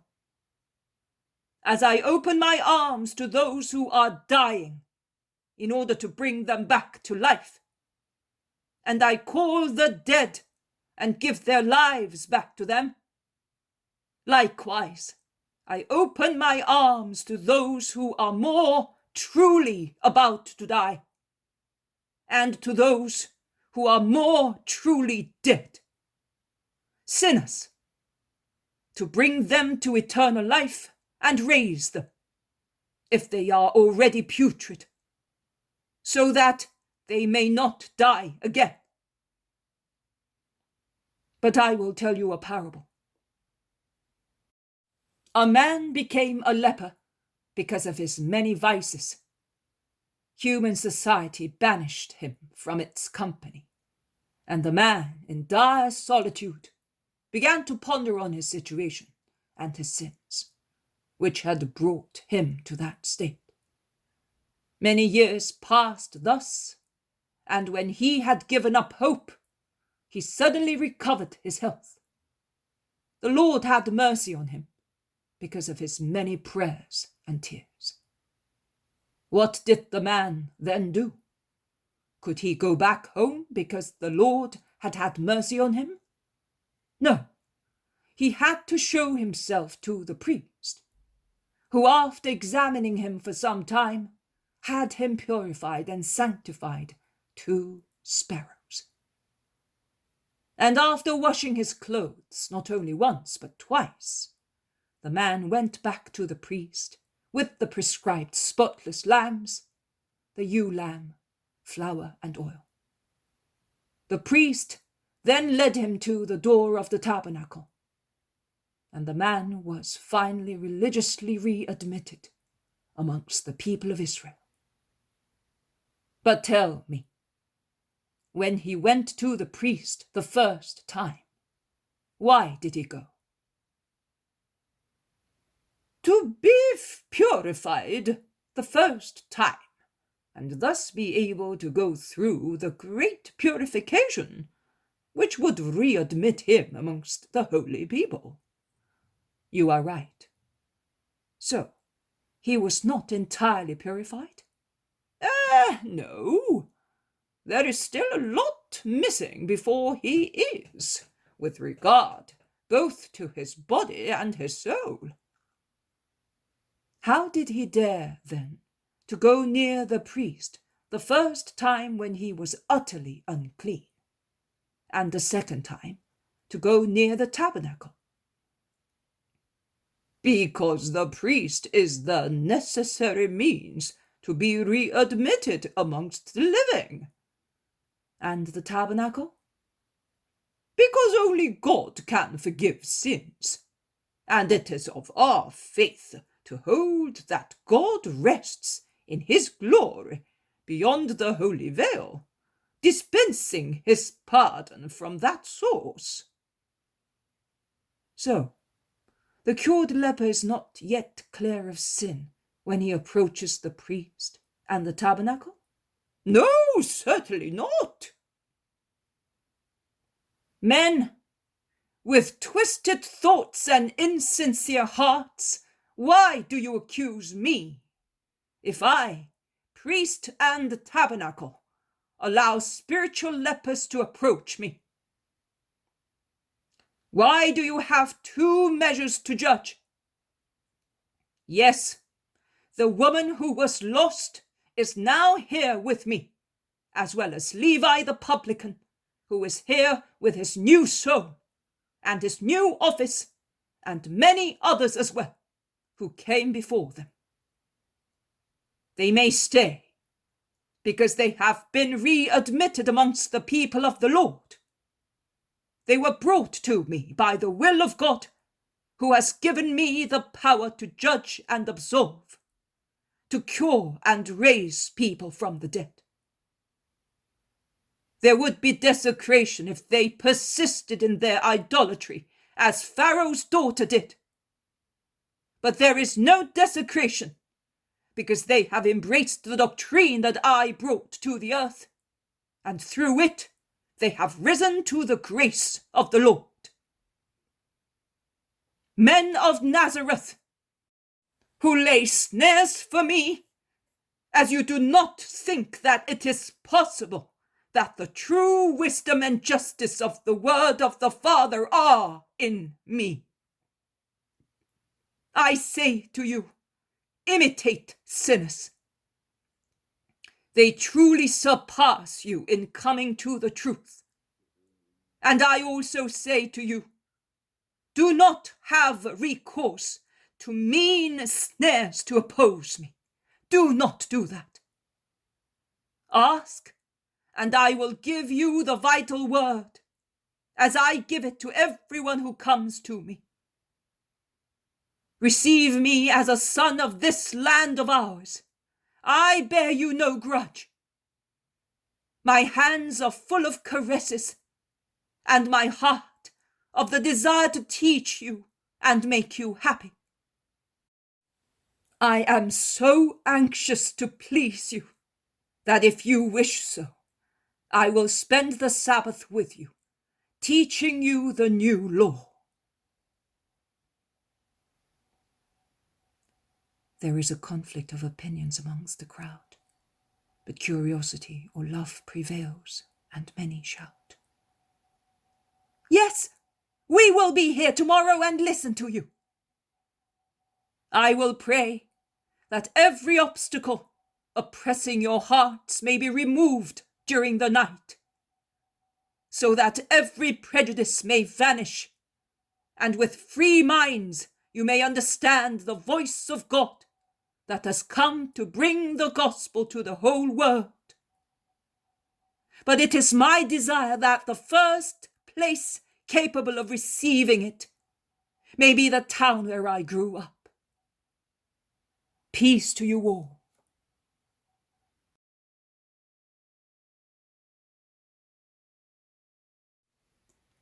The poem of the man God, the second year of the public life. Chapter 245. In the synagogue at Nazareth on the Sabbath. 7th of August, 1945. We are once again in the synagogue at Nazareth, but on a Sabbath. Jesus has read the apologue against Abimelech and ends with the words, "May fire come from the thorn bush and devour the cedars of Lebanon." He then hands the roll to the head of the synagogue. Are you not reading the rest? You ought to read it, so that they may understand the apologue, says the head. It is not necessary. The days of Abimelech are very remote. I will apply the old apologue to the present time. Listen, people of Nazareth. You already know the moral of the apologue against Abimelech, as you have been instructed by the head of your synagogue, who in his days was instructed by a rabbi, who had learned from another rabbi, and so on for ages, always with the same method and the same conclusions. You will hear a different moral from me, and I ask you to make use of your intelligence and not to be like the ropes of a well pulley, which until they are worn out, run from the pulley down to the water, and then from the water back up to the pulley, without ever changing. Man is not a rope or a mechanical device. Man has been gifted with intelligence and must make use of it on his own behalf, according to needs and circumstances. Because if the letter of the word is eternal, circumstances change. Those are poor masters who do not want the trouble or the satisfaction of exacting each time new teachings. That is the spirit that the ancient wise words always contain. They will be like echoes, which can but repeat, even dozens of times, the same word, without ever adding one word of their own. Mankind. The forest, in fact, where all kinds of trees, shrubs, and herbs are gathered, represent mankind. Feels the need to be led by someone who would take upon himself all the glory and even greater burden of authority and responsibility for the happiness or unhappiness of his subjects. Someone who would be responsible to the subjects, to neighboring countries, and what is more dreadful, to God. Because it is true that crowns and social preeminence, whichever they may be, are granted by men, but they are allowed by God, without whose condescension no human power can be imposed. Which explains the sudden, unimaginable changes of dynasties, which were considered everlasting, and of powers which seemed untouchable, and which, when they overstepped the limit in punishing or trying people, were overthrown by the same people with God's permission, and became nothing but dust, or at times sewer filth.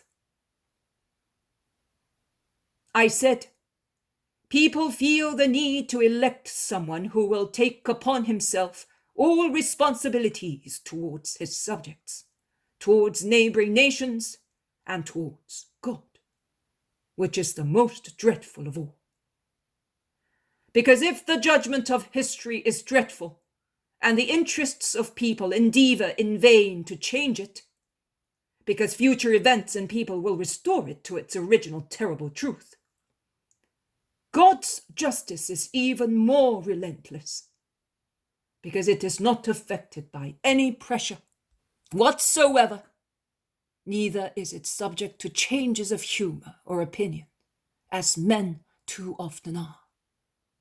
And above all, it is not subject to wrong judgment.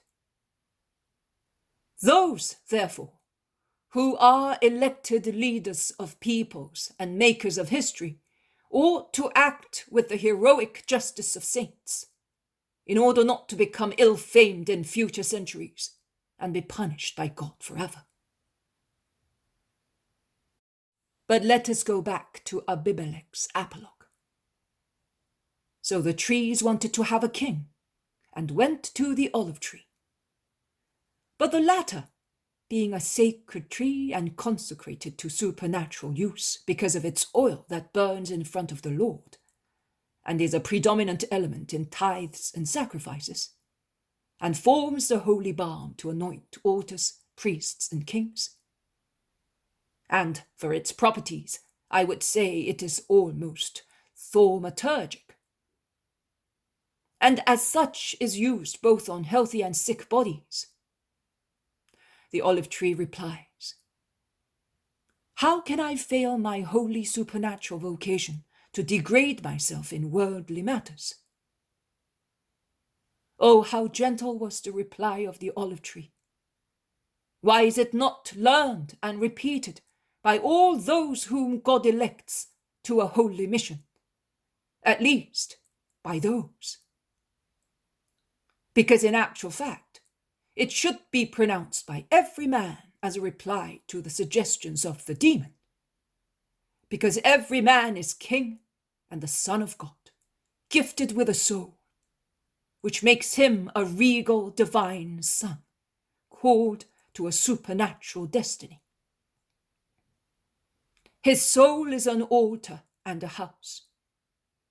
The altar of God, the house where the Heavenly Father descends to receive the love and reverence of his sons and subjects.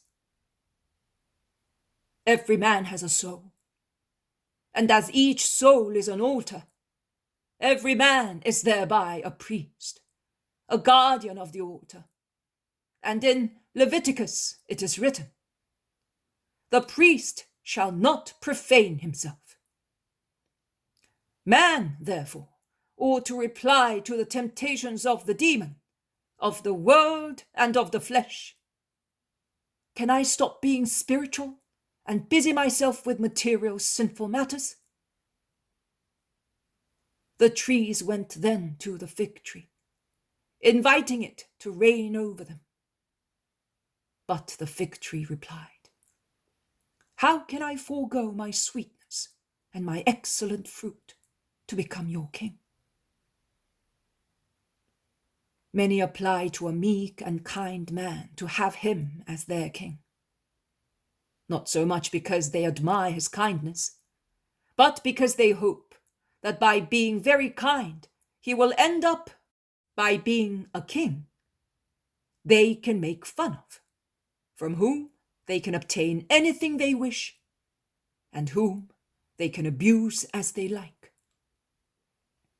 But kindness is not weakness. It is goodness. It is just, intelligent, firm. Never mistake kindness for weakness. The former is virtue, the latter a fault. And because it is a virtue, it gives those who possess it a righteous conscience, which enables them to resist human solicitations and allurements, aiming at bending them towards worldly interests, which are not the interests of God, remaining faithful to their destiny at all costs. A kind-minded man will never repel reproaches with bitterness, neither will he ever harshly reject those who ask his help. On the contrary, smiling sympathetically, he will always say, "Leave me to my peaceful destiny. I am here to comfort you and help you.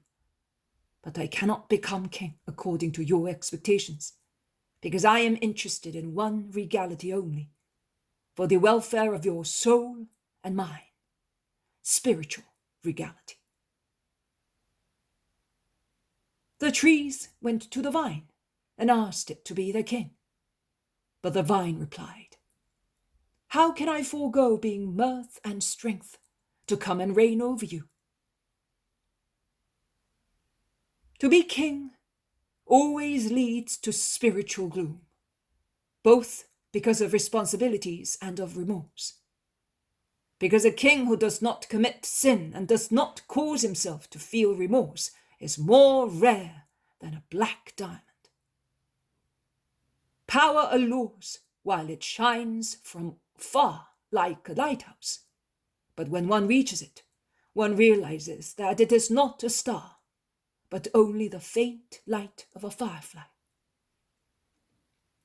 Furthermore, power is but a strength tied with the multitude of ropes of thousands of interests stirred up around a king.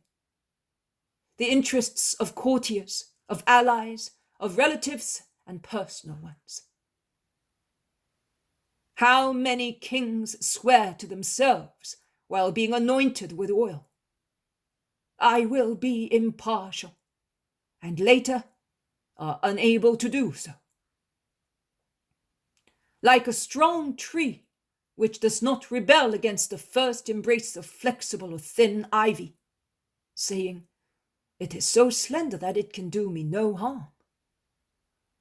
On the contrary, it is pleased to be decked with it and to be its protector, supporting its climbing. So a king very often, I could say always, yields to the first embrace of the interest of a courtier, of an ally, or a personal one, or of a relative who applies to him, and he is pleased to be their munificent protector. "It is such a trifle," he says, even if his conscience warns him, "Be careful." And he thinks that it can harm neither his power nor his good name. Also, the tree believes that.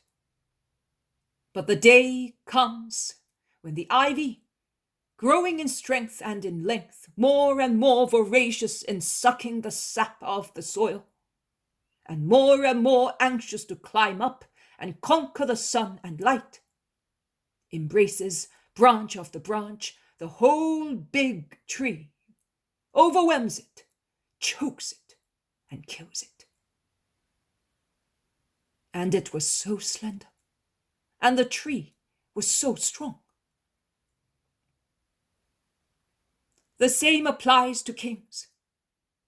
A first compromise with their mission, a first shrugging of shoulders at the voices of their conscience, because praise is pleasant, and it is delightful to be a sought-after protector. And the moment comes when the king no longer reigns, but the interests of other people have taken over and imprisoned the king.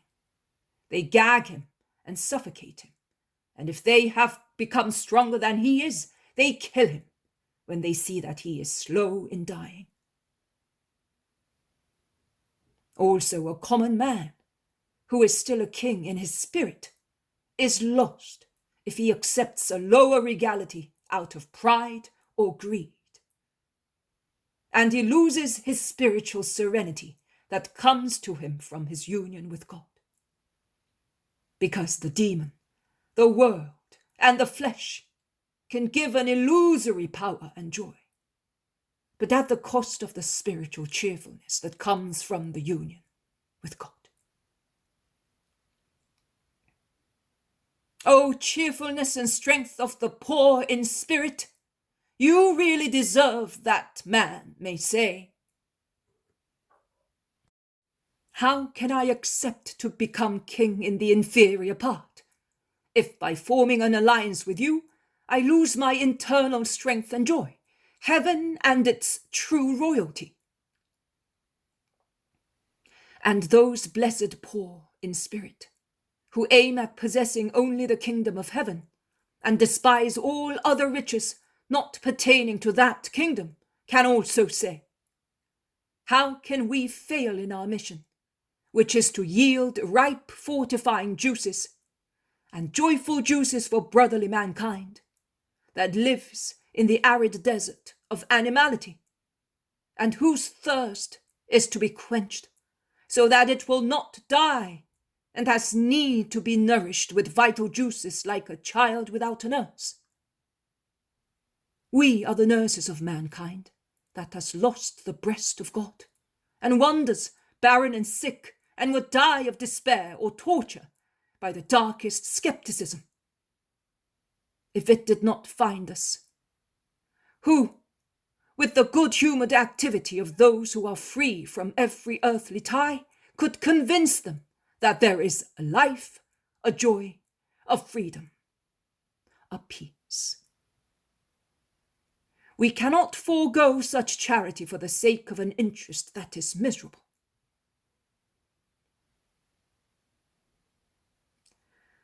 The trees then went to the thorn bush, which did not reject them, but it imposed severe terms. If you want me as your king, you must come under me.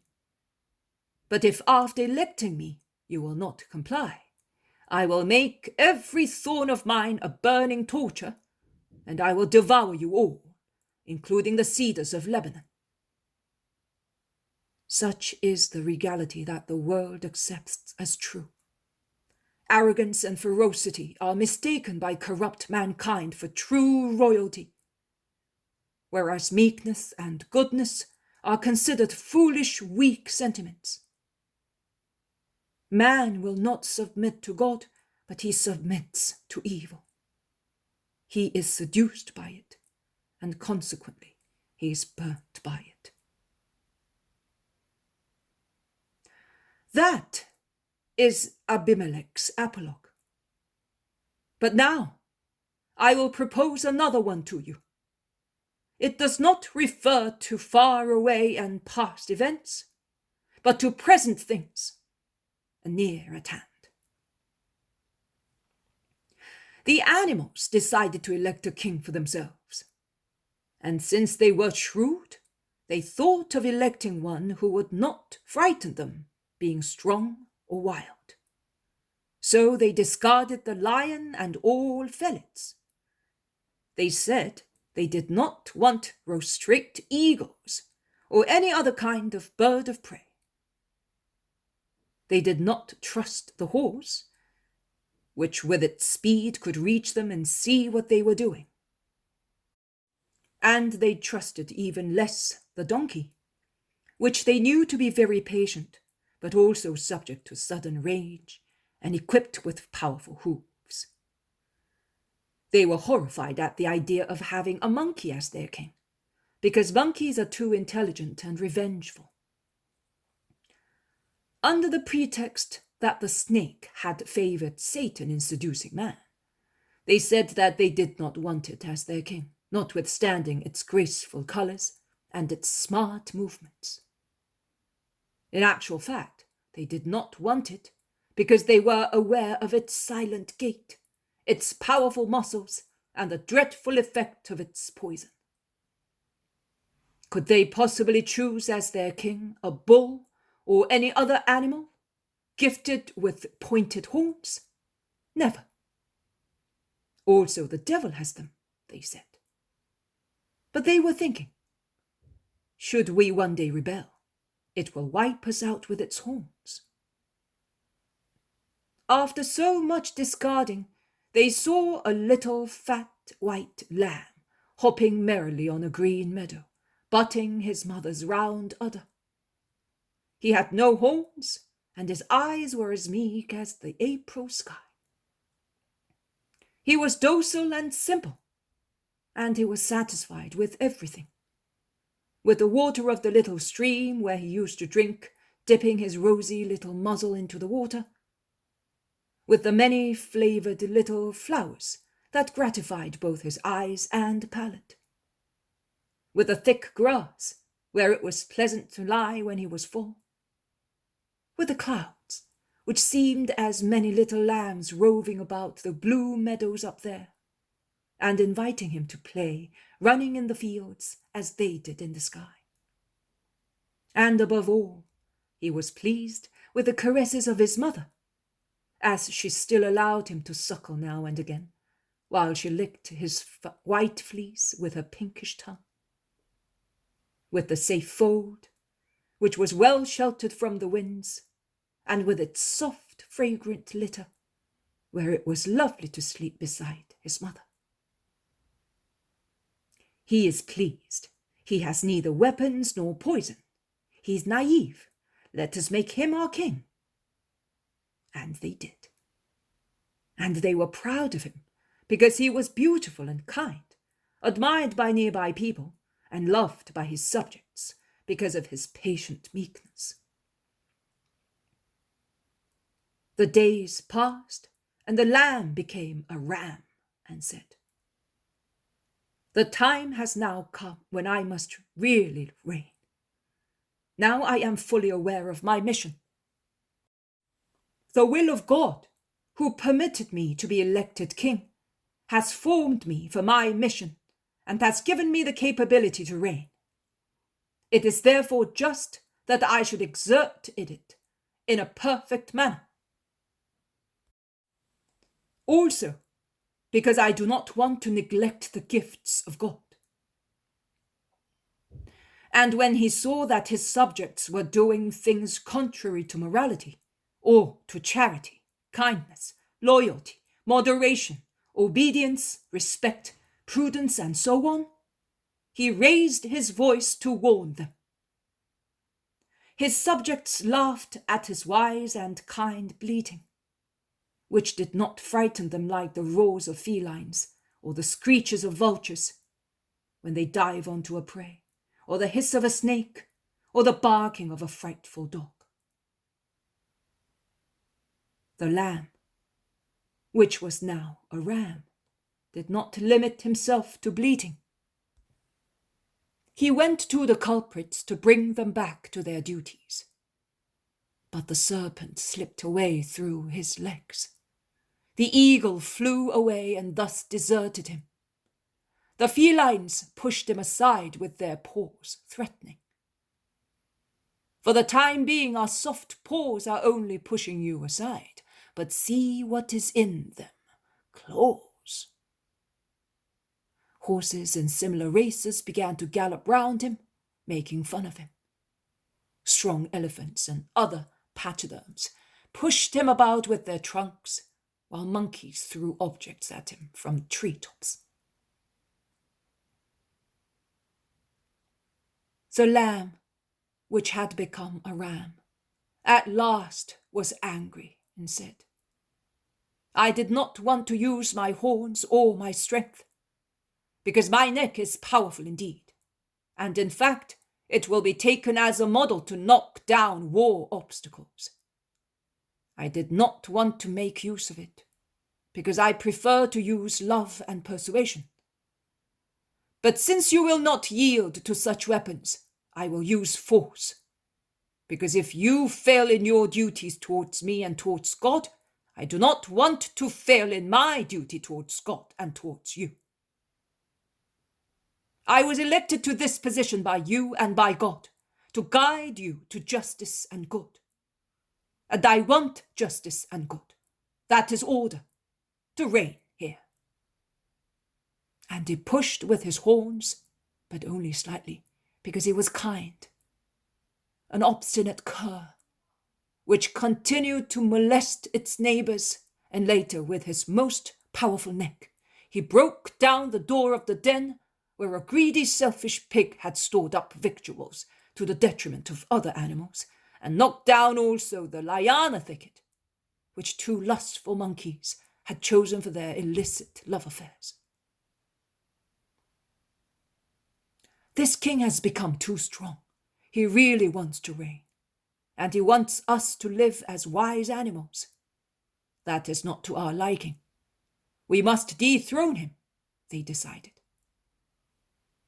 But the shrewd monkey suggested, we must do it only under the pretext of a just reason. Otherwise we shall cut a bad figure with the nearby peoples, and we shall be disliked by God. Therefore, let us spy on every action of the lamb, which has become a ram, so that our accusation may appear a just one. I will see to that, said the snake. And I too, said the monkey. So they never lost sight of the lamb, as one crawled on the grass and the other remained on treetops, and every evening, when he retired to rest after the fatigue of his mission, and to ponder on the measures to be taken, and the words to be used to put down the rebellion and overcome the sinful habits of his subjects, all the animals gathered, with the rare exception of a few honest, faithful ones, to listen to the report of the two spies and traitors. Because that is what they were. The snake would say to its king, I follow you because I love you, and should I see you being attacked, I want to be able to defend you. The monkey used to say, how much I admire you. I want to help you. Look, from here I can see that someone is committing a sin beyond that meadow. Run there. And then it would say to its companions, today also he took part in the banquet of some sinners. He pretended to go there to convert them, but in actual fact, he was an accomplice of their orgy. And the snake reported, he even went outside the limit of his people, and he approached butterflies, bluebottles, and slimy snails. He is not faithful. He deals with impure foreigners. That is what they were saying behind the back of the innocent lamb, and they thought that he did not know. But the Spirit of the Lord, who had formed him for his mission, enlightened him also on the plots of his subjects. The lamb could have fled indignantly, cursing them. But he was kind and humble-hearted, and he was full of love. His mistake was to love. And an even greater mistake was to persevere in his mission, loving and forgiving, at the cost of death, to accomplish God's will. Oh, what mistakes these are with men! Unforgivable! So much so that it was condemned because of them. Let him be killed, so that we may be free from his oppression. And the snake took upon itself to kill the lamb, because the snake is always the traitor.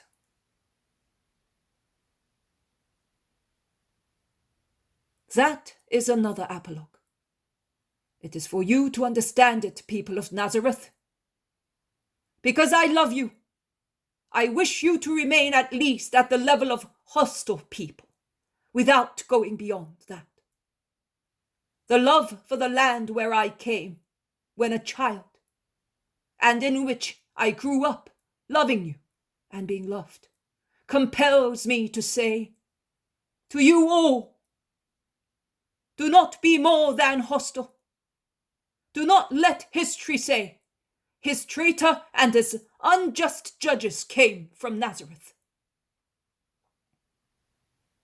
Goodbye. Be righteous in judging and firm in willing. The former virtue applies to you all, my fellow citizens, the latter to those among you who are not upset by dishonest thoughts. I am going, Peace be with you. And Jesus, sorrowfully, with his head lowered, leaves the synagogue of Nazareth in a painful silence, broken by 2 or 3 voices only, expressing approval. He is followed by the apostles. Alphaeus' sons are the last ones, and their eyes do not certainly look like the meek eyes of a lamb. They glare upon the hostile crowd, and Judas Thaddeus does not hesitate to plant himself in front of his brother Simon and says to him, "I thought my brother was more honest and of a stronger character." Simon lowers his head and is silent, but the other brother, supported by other people of Nazareth, exclaims, "You ought to be ashamed of offending your eldest brother." "No, I am ashamed of you, all of you. Nazareth is not a stepmother, but a perverted stepmother to the Messiah. But listen to my prophecy. You will shed enough tears to feed a fountain, but they will not serve to wash out the true name of this town and your own from history books. Do you know what that name is? Stupidity. Goodbye." James's salutation is gentler. He wishes them the light of wisdom, and they go out with Alphaeus of Sarah and 2 young men, who, if I am not wrong, are the 2 ass drivers who escorted the donkeys that were used to go to Johanna of Cusa when she was about to die. The crowds, who have remained dumbfounded, whisper, "But where did he get so much wisdom? And how can he work miracles? Because he really works miracles. The whole of Palestine talks about it." "Is he not the son of Joseph, the carpenter? We have all seen him at the bench of the carpenter of Nazareth, making tables and beds, adjusting wheels and locks. He did not even go to school, and his mother was his only teacher." "A scandal which also our father criticized," says Joseph of Alphaeus. "But your brothers also finished school with Mary of Joseph." My father was weak with his wife," replies Joseph again. "In that case, also your father's brother." "Yes, but is he really the carpenter's son?" "Can't you see him?" "Oh, so many are like one another. I think he is one who says he is, but he's not." "Where is Jesus of Joseph, then?" "Do you think that his mother would not recognize him?" "His brothers and sisters are here, and they all say that he is their relative. Is that right, you 2? The 2 sons of Alphaeus nod assent. "Well then, he is either mad or possessed, because what he says cannot come from a workman." "We should not listen to him. His alleged doctrine is either delirium or possession." Jesus is standing in the square, waiting for Alphaeus of Sarah, who is speaking to a man. And while he's waiting, one of the ass drivers, who had stopped at the door of the synagogue, informs him of the slander uttered in the synagogue. "Do not let it grieve you. A prophet generally is not honored in his fatherland or at home. Man is so foolish that he believes that one must be almost out of this world to be of profit. And fellow citizens and relatives all know and remember, more than anybody else, the human nature of their fellow citizen or relative. But the truth is always triumphant. And now I say goodbye to you. Peace be with you." "Thank you, Master, for curing my mother." "You deserved it, because you believed. My people here are inert, because there is no faith here. Let us go, my friends. We shall be leaving tomorrow at dawn." The poem of the man God, the 2nd year of the public life. Chapter 246. Our Lady teaches the Magdalene. 8th of August, 1945. Where shall we stop, my lord? Asks James of Zebedee, while they are walking through a gorge between two hills, the sides of which are cultivated and green from foot to top. At Bethlehem in Galilee, but during the warm hours we shall stop on the mountain overlooking Meribah, so your brother will be delighted once again seeing the sea. And Jesus smiles. He then concludes. We men could have gone farther, but we have the women disciples following us, and although they never complain, we must not tire them excessively. They never complain, that is true.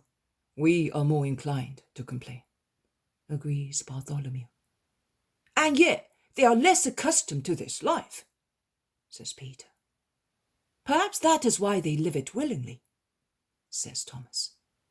No, Thomas, they do it willingly out of love. You may be sure that neither my mother nor the other housewives, such as Mary of Alphaeus, Salome, and Susanna, leave their homes willingly to come along the roads of the world and among people. And Martha and Johanna, when also the latter will come, not being accustomed to such fatigue, would not do it willingly if they were not urged by love. With regard to Mary of Magdala, only a mighty love can give her the strength to undergo this torture, says Jesus. Why did you order her to come then, if you know it is a torture? Asks the Iscariot. It does no good to her or to us. Nothing but the clear, unquestionable demonstration of her change could persuade the world, and Mary wants to persuade the world of that. Her separation from the past has been complete. That is still to be seen. It is early to say so. When one gets used to a certain kind of life, it is difficult to part with it. Friendships and nostalgia take us back to it, says the Iscariot. Are you feeling nostalgia, then, for your previous life? Asks Matthew. I? No, I was just saying, I am a man. I love the Master, and in short, I have within me the elements that help me to be steadfast in my purpose. But she is a woman, and what a woman! And even if she were very firm, it is never very pleasant to have her with us. Should we meet some rabbis, priests, or important Pharisees, you may rest assured that their comments might not be pleasing. When I think of it, I blush in advance. Do not contradict yourself, Judas. If you have really broken off with your past, as you say, why do you regret so much that a poor soul should follow us to complete her conversion to good? Out of love, Master. I do everything out of love, too, for you. Improve your love, then. Love, to be really such, must not be exclusive. When one can love only one object, and cannot love anything else, even if one is loved by what one loves, it is clear that that is not true love. Perfect love loves, with due gradation, all mankind, and also animals and vegetables, stars and water, because it sees everything in God. One loves God as is proper, and one loves everything in God.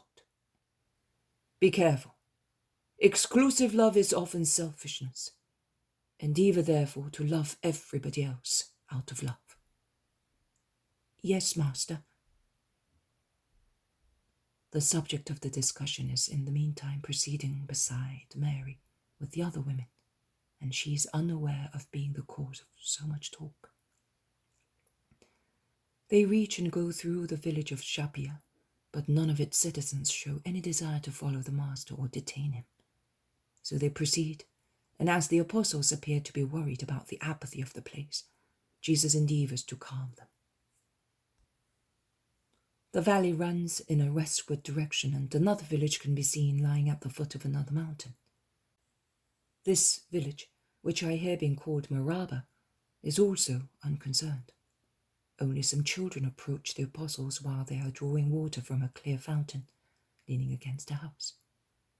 Jesus caresses them and asks their names, and the children ask his, who he is, and where he is going. Also an old, bent, almost blind man approaches them and stretches out his hand to receive alms, which is in fact given to him. They take to the road again, climbing a hill, the one lying across the valley, into which flow its little rivers, now reduced to a trickle of water or to stones parched by the sun. But the road is good and runs through olive groves first and then through other trees, which intertwine their branches and form a green gallery over the road. They reach the top, which is crowned with a forest of rustling ash trees, if I'm not mistaken. And they sit down there to have a rest and some food. And while eating and resting, they enjoy a delightful sight, because their view is beautiful, with the Mount Carmel chain on their left to the west. It is a very green mountainous chain, in which all the most beautiful shades of green are present.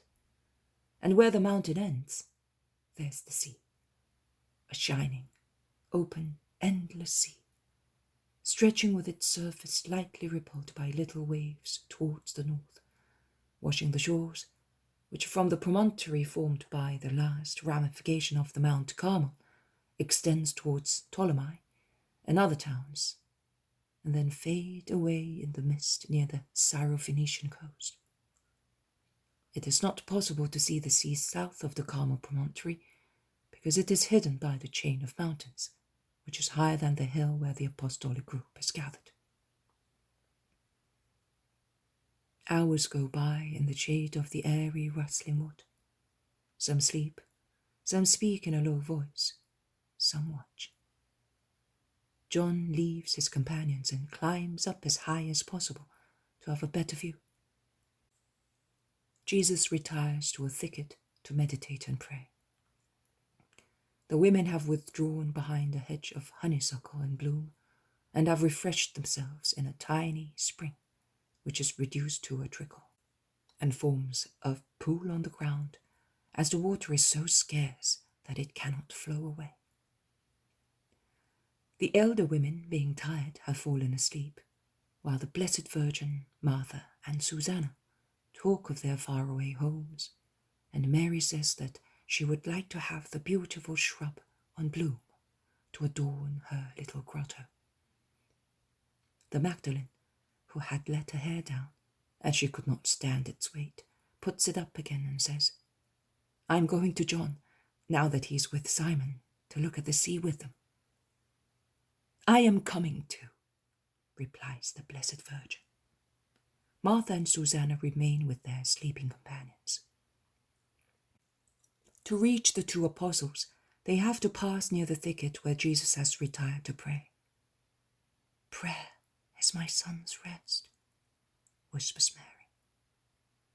The Magdalene replies to her, "I think that it is also essential for him to be alone in order to keep his wonderful control, which the world puts to hard tests.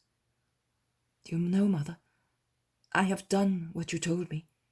Every night I seclude myself for a more or less long time to restore within me the calm which many things upset, and I feel much stronger afterwards." "At present you feel strong. Later you will feel happy. Believe me, Mary, both in peace and in struggle, in joy and in sorrow, our spirit needs to dive into the ocean of meditation, to rebuild what the world and events demolish, and to achieve fresh strength, to climb higher and higher. In Israel, we use and misuse vocal prayer. I do not mean that it is useless or displeasing to God, but I say that in meditation mental elevation to God is always much more useful to the soul, because by contemplating his divine perfection and our misery, or the misery of so many poor souls, not to criticize them, but to be indulgent to them and to understand them, and to be grateful to God who has supported us, keeping us away from sin, or has forgiven us, so that we would not be left in sin. By meditating thus, we are really successful in praying, that is, in loving. Because prayer, to be really such, must be love. Otherwise, it is mumbling of lips from which the soul is absent. But is it lawful to speak to God when one's lips are still dirty with so many profane words? Because in my hours of meditation, which I do as you, my most sweet apostle, taught me, I do violence to my heart, which would like to say to God, I love you. No, why? Because I feel I would be making a sacrilegious offer by offering my heart. Do not do that, my dear daughter. First of all, your heart has been reconsecrated by the Son's forgiveness, and the Father sees only that forgiveness. But even if Jesus had not yet forgiven you, and in an ignored solitude, which could be both material and moral, you should shout to God, I love you, Father. Forgive me my miseries. I am sorry for them, because they grieve you. Believe me, Mary, God the Father would absolve you himself, and your cry of love would be dear to him. Give yourself up to love. Do not do violence to it. Nay, let it become as violent as a blaze. A fire consumes everything that is material, but it does not destroy one molecule of air, because air is incorporeal. On the contrary, it purifies it from the tiny debris flown by winds and makes it lighter. Love does the same to souls. It may consume man's matter quicker, if God allows that, but it will not destroy his spirit. It will instead increase its vitality and will make it pure and agile to be able to ascend to God. See John over there? He is only a boy, and yet he is an eagle. He is the strongest of all the apostles, because he has understood the secret of strength, of spiritual formation. Loving meditation. But he is pure, and he is a boy. Look at the zealot then. He is not a boy. He has lived, struggled, hated. He admits it frankly. But he has learned to meditate. And he, too, believe me, is well high up. See, they look for each other, those two, because they feel that they are alike. They have reached the same perfect age of the spirit, and by the same means, mental prayer. Through it, the boy has become virile in his spirit, and the man, already old and tired, has recovered a strong virility. And do you know another one? Who, without being an apostle, will make much progress. Nay, has already made much progress, because of his natural inclination to meditation, which has become a spiritual necessity for him, since he is a friend of Jesus. Your brother. My Lazarus? Oh, Mother, since you know so many things because God shows them to you, tell me, how will Lazarus treat me the first time we meet? Because he was disdainfully silent. But he did it because I would not bear being criticized. I have been very cruel to my brother and sister. I now realize it. Now that he knows that he can speak, what will he say to me? I am afraid of his frank reproach. Oh, he will certainly remind me of all the grief of which I was the cause. I would like to fly to Lazarus, but I am afraid of him. I used to go there, and not even the memories of my dead mother, her tears, which were still warm on the things she had used, tears she had shed for me, through my fault, would upset me. My heart was cynical, shameless, deaf to every voice except to evil. But now I no longer have the wicked strength of evil, and I tremble. What will Lazarus do to me? He will open his arms to you and will call you, more with his heart than with his lips, my darling sister. He is so formed in God that he can but behave thus. Be not afraid. He will not say one word about your past. It is just as if I could see him. He is there at Bethany, and his days of waiting are very long for him. He is waiting for you, to clasp you to his heart, to sate his brotherly love. All you have to do is love him as he loves you, to enjoy the happiness of being born of the same womb. I would love him, even if he reproached me. I deserved it. But he will love you only, nothing else. They have joined John and Simon, who are talking of their future trips, and stand up reverently when the mother of the Lord arrives. We have come to praise the Lord for the beautiful works of his creation. Have you ever seen the sea, Mother? Oh, I have. And although it was then stormy, it was less agitated than my heart, and less bitter than my tears, when I was fleeing along the coast from Gaza towards the Red Sea, with my child in my arms, and the fear of Herod behind my back. And I saw it on our way back. And then it was springtime both on the earth and in my heart, the spring season of our return home. And Jesus clapped his little happy hands, happy as he was seeing new things. And Joseph and I were also happy, notwithstanding that the kindness of the Lord had made our exile at Valtorta less hard in 1,000 ways. And their conversation goes on whilst I can no longer hear or see.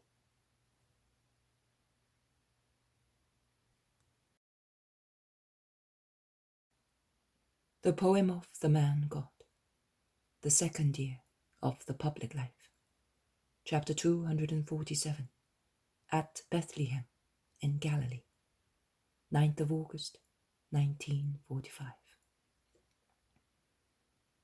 It is evening when they reach Bethlehem in Galilee.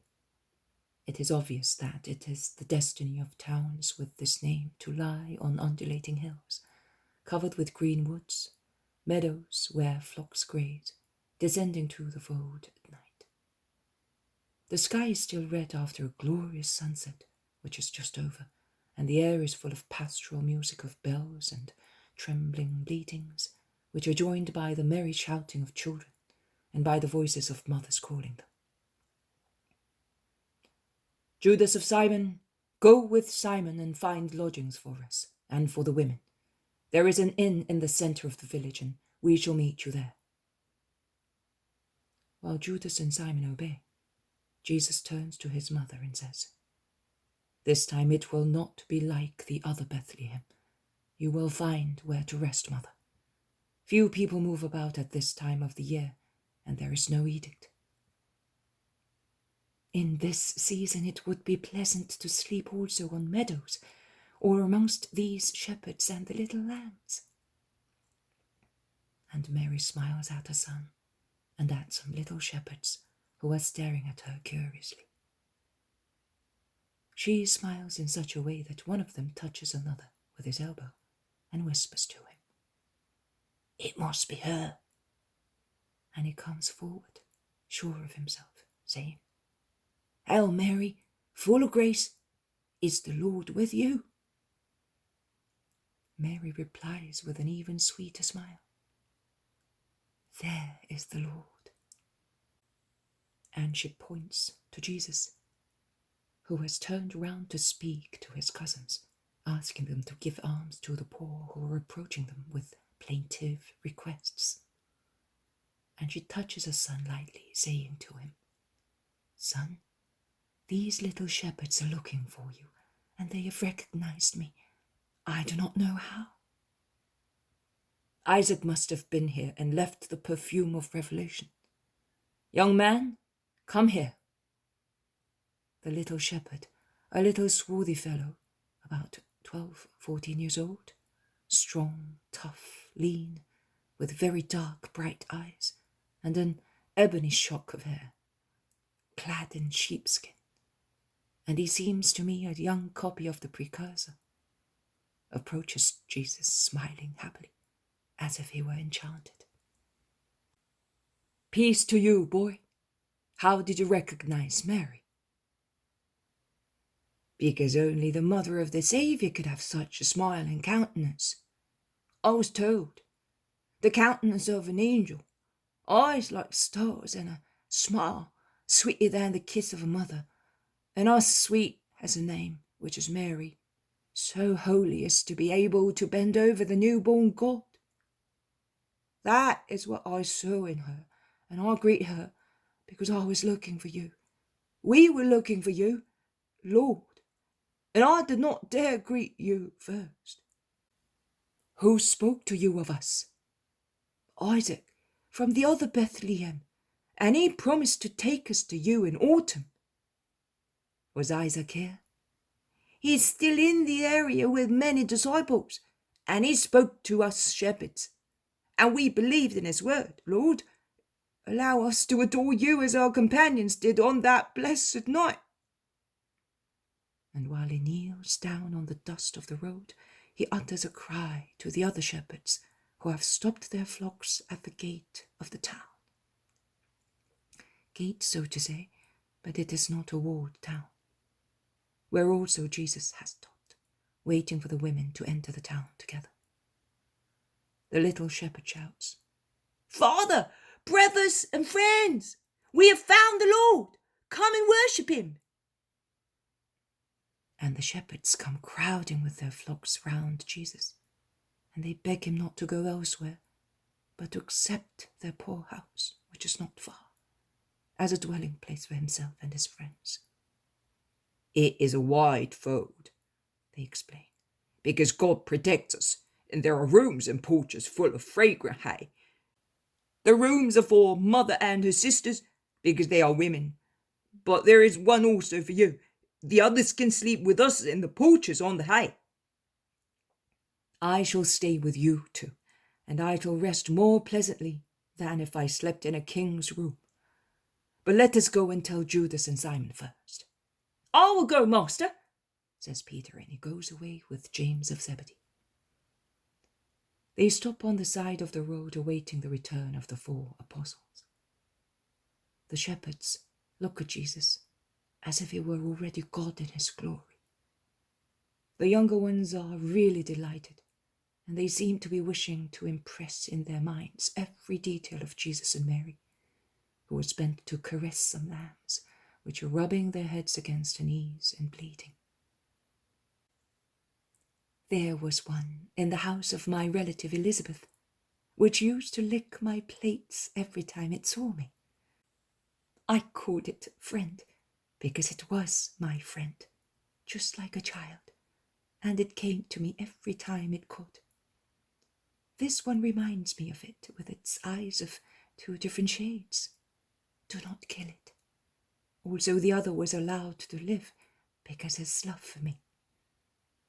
"It's a ewe lamb, woman, and we were going to sell it, because of the different shades of his eyes, and I think it can see very little with one of them.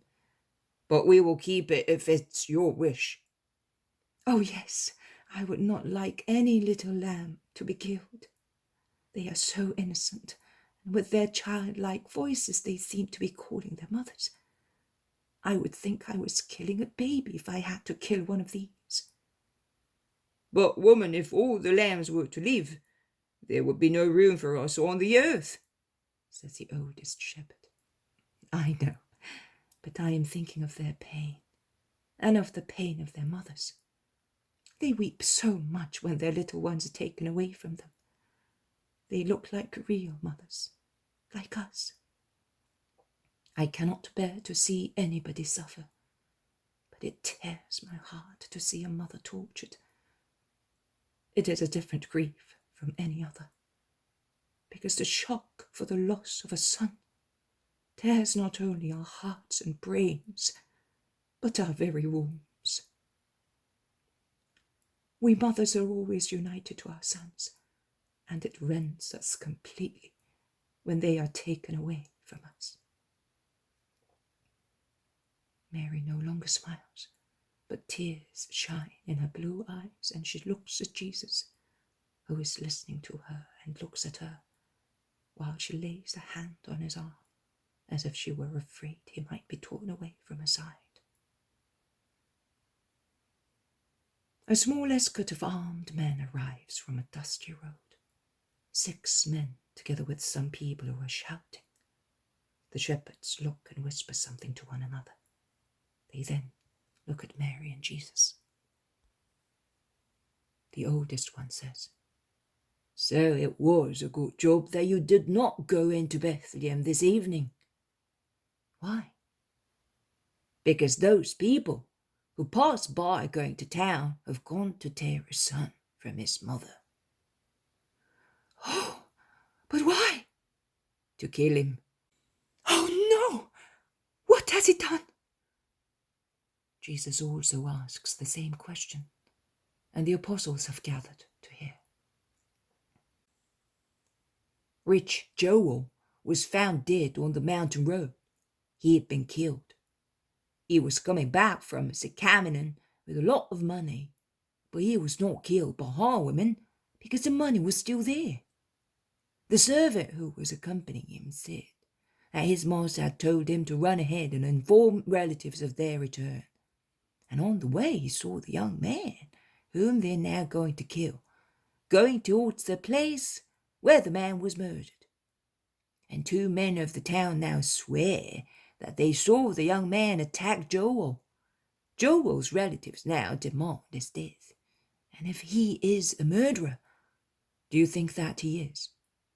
I don't think it is possible. The young man is a little older than a boy. He's good, and is always with his mother. And he is her only son, and she's a widow, and a wholly living person. He's well off. He does not bother with women. He is neither quarrelsome nor foolish. So why did he kill?" "Perhaps he had some enemies." "Who? Joel, the dead man? Or Abel, the one who is accused?" "The latter."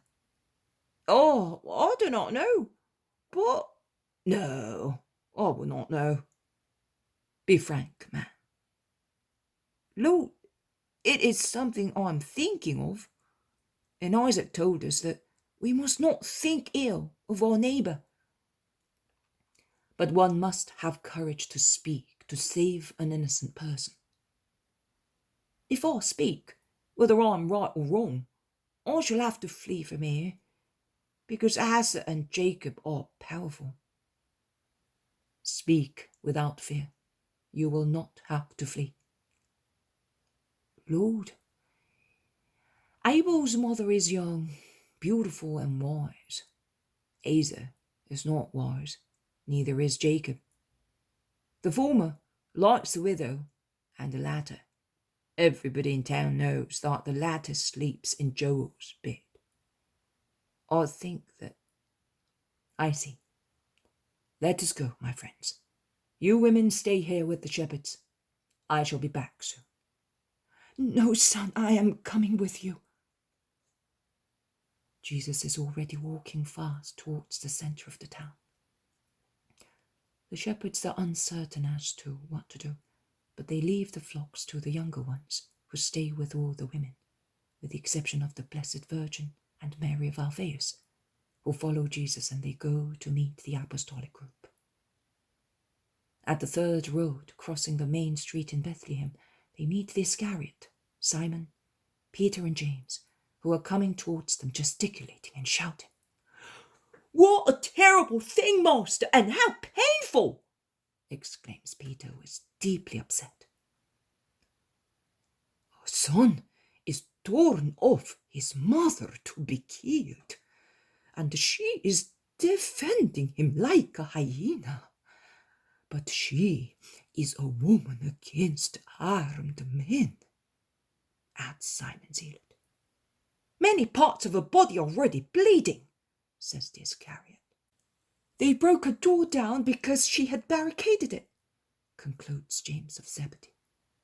"I am going to her." "Oh yes, you're the only one who can console her." They turn right, then left, towards the town centre.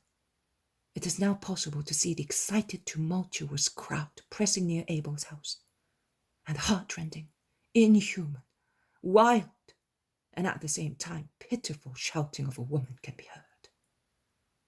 Jesus quickens his pace and arrives at a very small square, a widened curve of the street, rather than a square, where the uproar is at its greatest. The woman is still contending for her son with the guards, holding on with one hand, which is like an iron claw, to the ruin of the knocked-down door, and to her son's belt with the other one, and she savagely bites anyone who tries to loosen her grip, notwithstanding they deal her many blows and pull her hair so cruelly as to throw her head back. When she does not bite, she shouts, "Leave him, murderess! He's innocent! The night Joet was killed, he was in bed beside me! Murderous, slanderous, foul perjurers!" And the young man, whom the armed men are holding by the shoulders and dragging by the arms, turns round, terror-stricken, and shouts, "Mother, mother, why must I die if I have not done anything?" He's a handsome, tall, slender young man, with dark, mild eyes and dark, wavy hair. His torn garment shows the young, agile boy of an adolescent. Jesus, with help of those who accompany him, pushes his way through the crowd as compact as a rock, and reaches his pitiful group just at the moment when the exhausted woman is torn away from the door and dragged along the stony road like a sack, tied to the body of her son. But that lasts for only a yard. A more violent jerk tears the mother's hand off the young man's belt, and the woman falls prone on the ground, beating the road with her face, which bleeds profusely. But she gets up on her knees, stretching out her arms, while her son, who is being dragged away swiftly as far as the crowds allow, as they open out with difficulty, frees his left arm and waves it, twisting round and shouting, "Mother, goodbye! Remember at least you that I am innocent!" The woman looks at him with staring eyes. She then faints and drops to the ground. Jesus stops before the group of captors. "Stop for one moment, I order you!" His countenance allows no objection. "Who are you?" aggressively asks a citizen in the group. "We do not know you. Move aside and let us go so that he may be killed before night. I am a rabbi, the greatest. In the name of Jehovah, stop, or he will strike you by lightning." In the meantime, he seems to be striking by lightning. "Who are the witnesses against this man?" "I, him, and him," replies the man who had spoken before. "Your testimony is not valid because it is false." How can you say that? We are ready to swear it. Your oath is a sin. We are sinning, are we?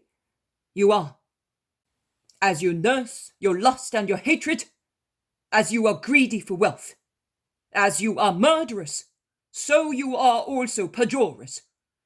You have sold yourselves to filth. You are capable of any filthy deed. Watch how you speak. I am Asa, and I am Jesus. You do not belong here. You are neither a priest nor a judge. You are nothing. You are a foreigner. Yes, I am the foreigner, because the earth is not my kingdom. But I am judge and priest, not only of this small portion of Israel, but of the whole of Israel and of the whole world. Let us go, let's go. We are dealing with a madman, says the other witness, and he gives Jesus a vigorous push to draw him aside. You shall not take another step, thunders Jesus, whose majestic countenance subdues and paralyzes, as it can give life and joy when he wishes. You shall not take another step. You do not believe what I am saying? Well, look. There is no dust of the temple here, or water from it. Neither are there words written with ink to make the water bitter, which is judgment on jealousy and adultery. But I am here, and I will give judgment. Jesus' voice is so piercing that it sounds like a blare. People throng to see. Only the Blessed Virgin and Mary of our faith have stayed to help the mother who has fainted. And this is my judgment. Give me a pinch of dust from the road and a drop of water in a jug. And while they are being brought to me, you who are accusing, and you who are accused, reply to me. Are you innocent, son? Say so frankly to him who is your Saviour. I am, Lord. Asa, can you swear that you have spoken but the truth? I swear it. I have no reason to lie. I swear it by the altar. May fire descend from heaven and burn me if I am not telling the truth. Jacob, can you swear that you are sincere in accusing and that there is no secret motive urging you to lie? I swear by Jehovah, only the love for my slain friend induces me to speak. I have no personal grudge against him. And you, servant, can you swear that you have told the truth? I will swear it 1,000 times if necessary. My master, my poor master. And he covers his head with his mantle. Good. Here is the water, and here is the dust. And this is the word. Holy Father and Most High God, pass judgment on truth through me, so that life and honour may be given to the innocent man and to the anguished mother, and suitable punishment to those who are not innocent. But because of the grace which I enjoy in your eyes, let neither fire nor death, but a long expiation come to them who have committed sin. He says these words, stretching his hand over the pitcher, as priests do at the altar during Mass at offertory. He then dips his right hand into the pitcher, and with his wet hand he sprays the 4 men under judgment, and makes each drink a drop of water. First the young fellow, and then the others. He then folds his arms across his chest and looks at them. Also the crowds look. But after a few moments they utter a cry and throw themselves down with their faces on the ground. The 4 men, then, who are lined up, look at one another and shout in their turn. The young man out of amazement, the others out of horror, because they see their faces covered with sudden leprosy, whereas the young fellow is immune from it. The servant throws himself at the feet of Jesus, who steps aside like everybody else, including the soldiers, and taking young Abel by the hand, draws him away as well, so that he may not become contaminated near the 3 lepers. And the servant shouts, No, no, forgive me. I am a leper. They paid me to delay my master until evening, so that they could kill him on the desert road. They made me unshoe his mule on purpose. They instructed me how to lie, saying that I had come ahead. Instead, I was with them, killing him. And I will also tell you why they did it. Because Joel had found out that Jacob was in love with his young wife, and because Asa wanted the mother of this young man, and she refused him. So they made an agreement to get rid of Joel and Abel at the same time, and then have nice time with the women. I have told you everything. Cleanse me of my leprosy. Abel, you are good. Pray for me. Abel, go to your mother, so that when she comes round she may see your face, and thus come back to life happily. And you, I should say to you, let it be done to you what you have done, and it would be human justice. But I am entrusting you to a superhuman expiation. The leprosy, which you abhor, saves you from being seized and killed as you deserve. People of Bethlehem, step aside, open out, as the water of the sea did, and let these men go to their long imprisonment, a dreadful imprisonment, more dreadful than sudden death. Divine pity has granted them the possibility to make amends, if they wish so. Go! The crowds throng against the walls of houses, leaving the centre of the road free, and the 3 men, covered with leprosy as if they had been affected by the disease for years, go towards the mountain, walking one behind the other. In the silence of approaching twilight, when all birds and animals become quiet, only their moaning can be heard. Purify the streets with plenty water after lighting fires on it. And you soldiers, go and report that justice has been done according to the most perfect Mosaic law. And Jesus is about to go where his mother and Mary of Clopas are still assisting the woman, who is coming to herself slowly, while her son is caressing and kissing her cold hands. But the people of Bethlehem, with almost terrified respect, beg him, "Speak to us, Lord. You are really powerful. You are certainly the one mentioned by the man who came here announcing the Messiah." "I will speak to you tonight near the folds of the shepherds. I am now going to comfort Abel's mother." And he goes to the woman who is sitting on the lap of Mary of Alphaeus and is recovering her senses. She looks at the loving face of Our Lady who smiles at her, but she is not fully aware of the situation until her eyes rest on the dark-haired head of her son, bent over her trembling hands, and she asks, "Am I dead too? Is this limbo?" "No, woman, this is the earth. This is your son, saved from death. And this is Jesus, my son, the Saviour."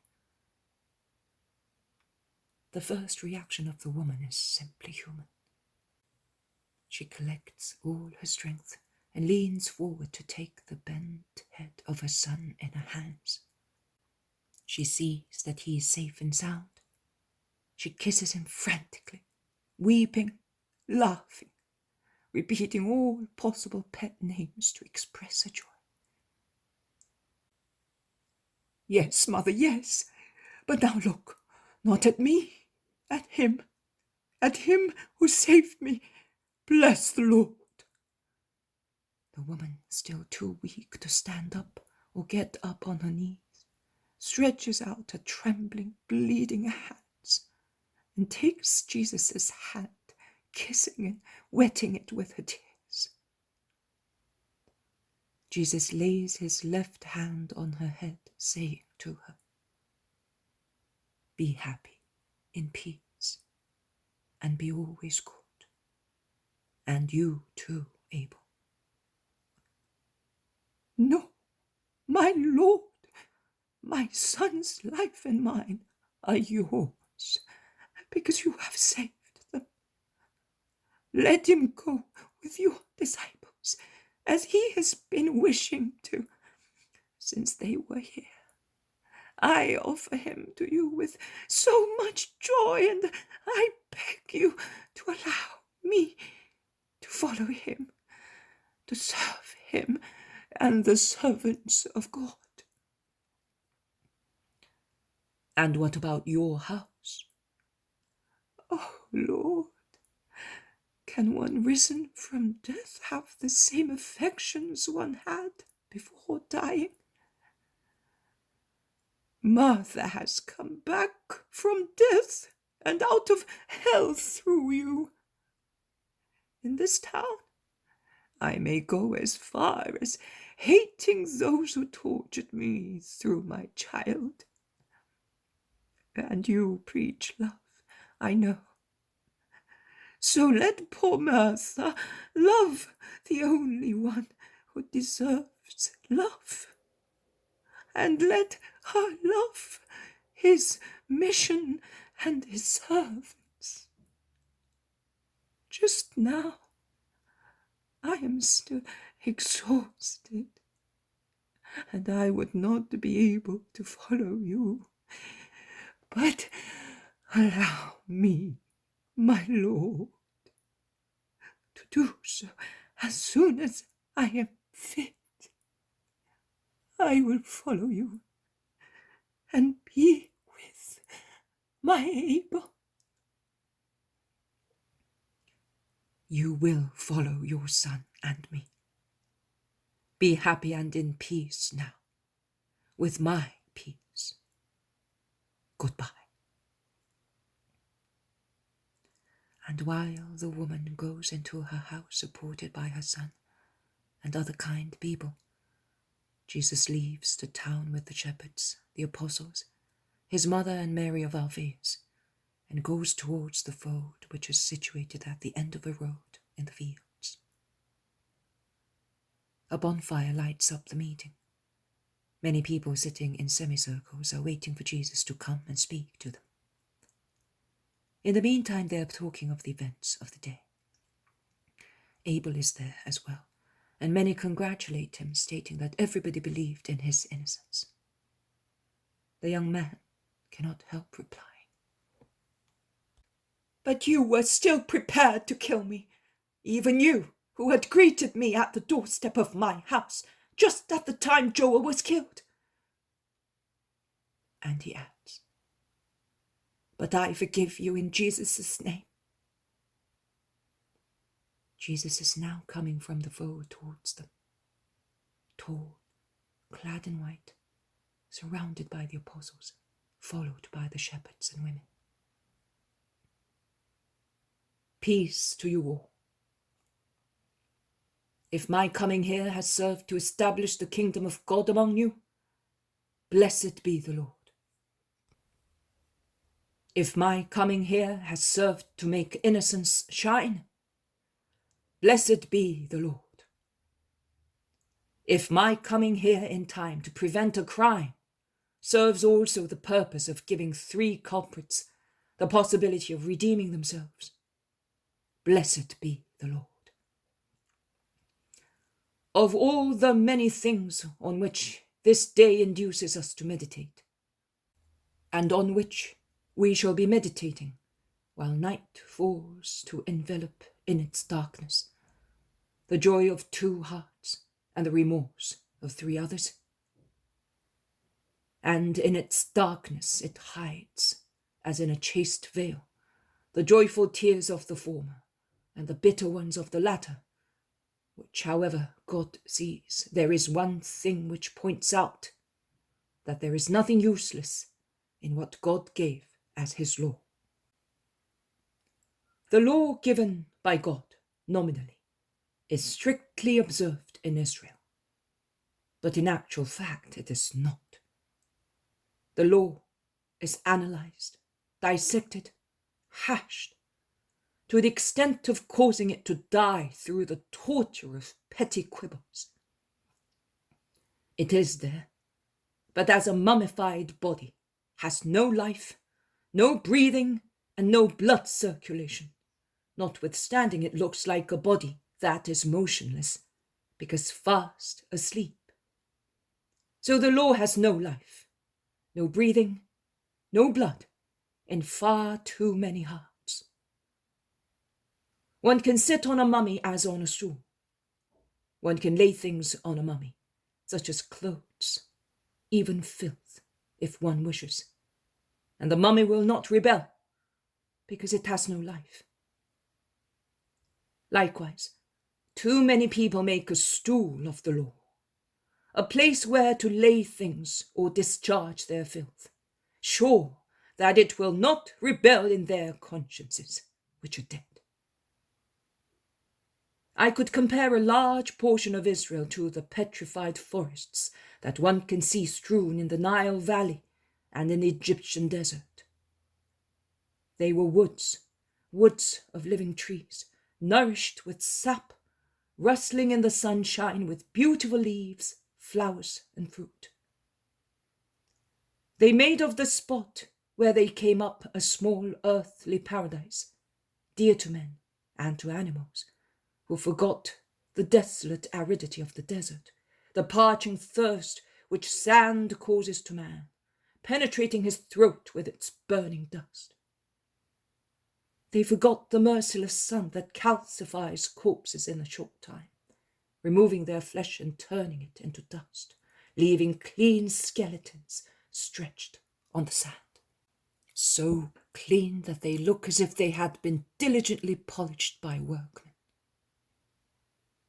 They forget everything in the green, rustling shade, rich in water and fruit, which refreshed and comforted them and gave them energy for new journeys.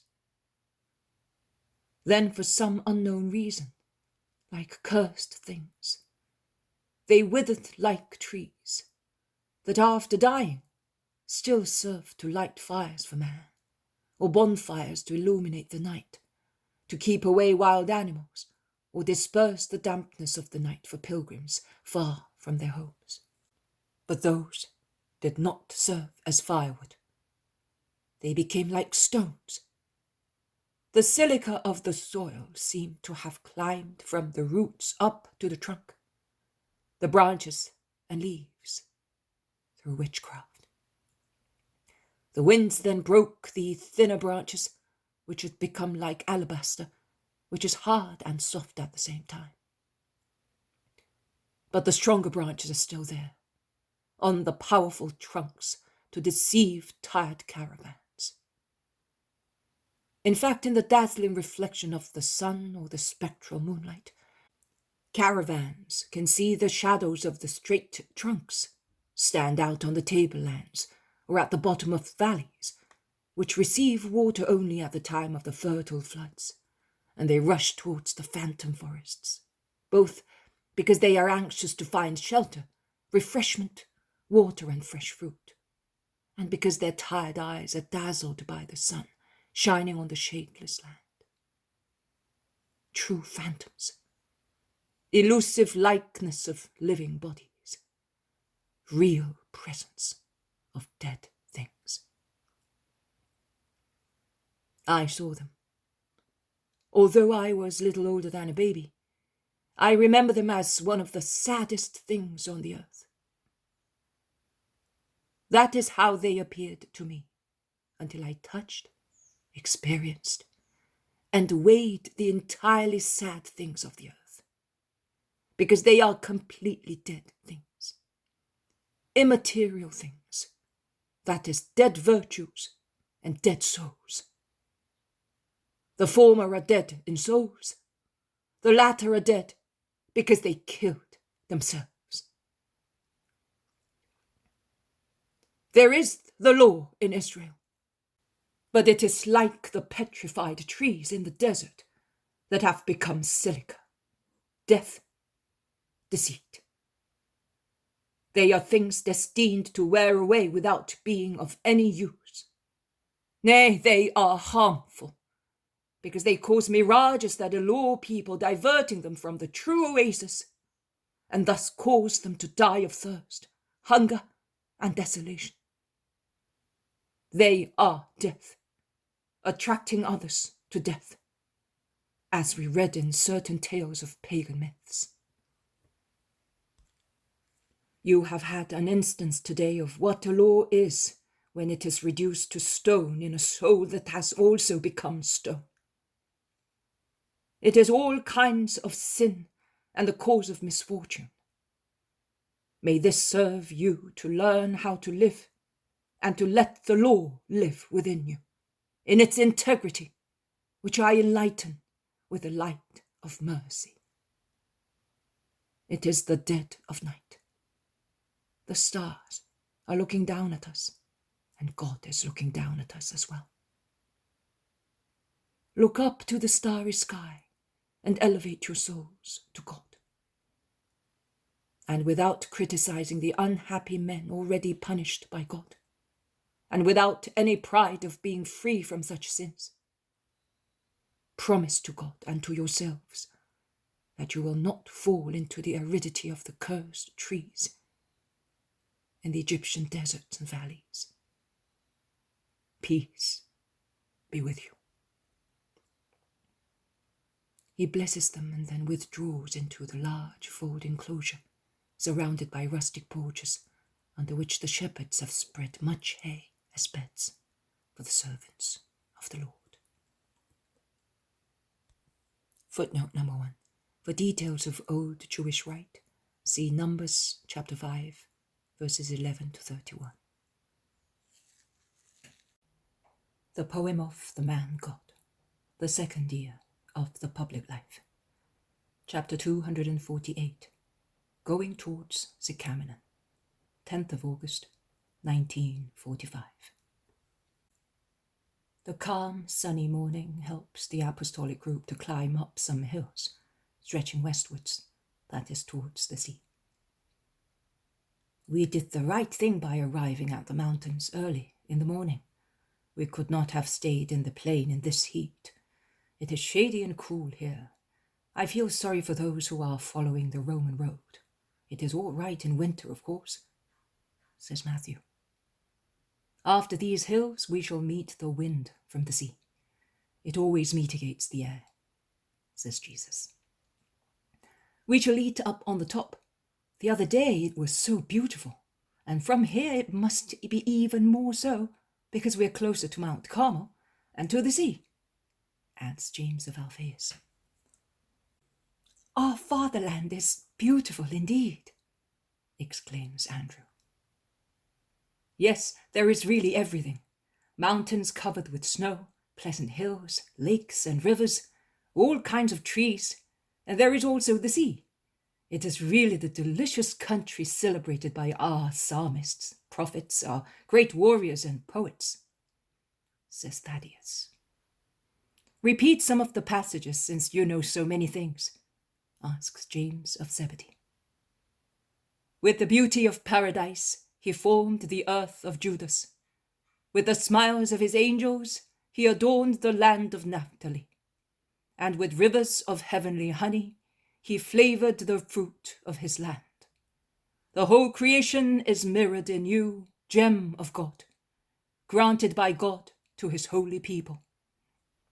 O blissful land, your beauty is for the hearts of your children, sweeter than the rich grapes maturing on your hillsides, more delicious than the milk filling the udders of your ewe lambs, more inebriating than the honey, with the flavor of flowers adorning you.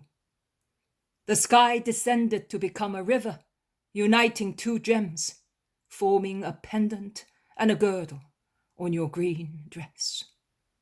The Jordan sings, one of your seas smiles, while the other reminds men that God is full of awe. And in the evening the hills seem to be dancing like merry girls on a meadow. And at angelical dawns your mountains pray or sing hallelujah in the ardor of the sun, or adore your power with the stars. Most High Lord, you did not enclose us in narrow borders, but you gave us the open sea to tell us that the world is ours. Lovely, really beautiful. I have only been on the lake and to Jerusalem. For years and years I have seen nothing else. So far I know only Palestine. But I'm sure there is nothing more beautiful in the world, says Peter, full of national pride. Mary was telling me that also the Nile Valley is beautiful, says John. And the man of Endor speaks of Cyprus as if it were paradise, adds Simon. Oh, but our land! And all the apostles, with the exception of Iscariot and Thomas, who are with Jesus a little ahead of the others, go on praising the beauty of Palestine. The women are last to come, as they cannot restrain themselves from picking seeds of flowers to be sown in their gardens, also because the flowers are beautiful and will be a remembrance of their journey. Some eagles, I think they are sea eagles or vultures, are flying in wide circles over the hilltops, swooping down now and again in search of prey. And two vultures begin to fight, attacking each other in swift evolutions in the air, both losing feathers at each assault. An elegant but fierce duel that ends with the flight of the defeated one, which perhaps withdraws to die on a remote mountaintop. At least, that is what everybody thinks, judging by its laborious flying, as if it were about to die. Greed did it no good, comments Thomas. Greed and stubbornness always cause trouble. Also those three yesterday. Eternal mercy, what a dreadful destiny, says Matthew. Will they never recover? Asks Andrew. Ask the Master. When Jesus is asked, he replies, it would be better to ask whether they will convert, because I solemnly tell you that it is better to die a holy leper than a healthy sinner. Leprosy will remain on the earth in the grave. Sins last forever. I liked your speech of yesterday evening very much, says the zealot. I, instead, didn't. It was too severe for too many people in Israel, says Iscariot. Are you one of them? No, master. Well then, why are you concerned? Because it could be detrimental to you. Should I then come to terms with sinners and be their accomplice in order to avoid possible detriment? I don't say that. You could not do that. But be quiet. Do not alienate the mighty ones. Silence gives consent. I do not consent to sin, neither of common people, nor of mighty ones. See what happened to the Baptist. His glory. His glory? I think it was his ruin.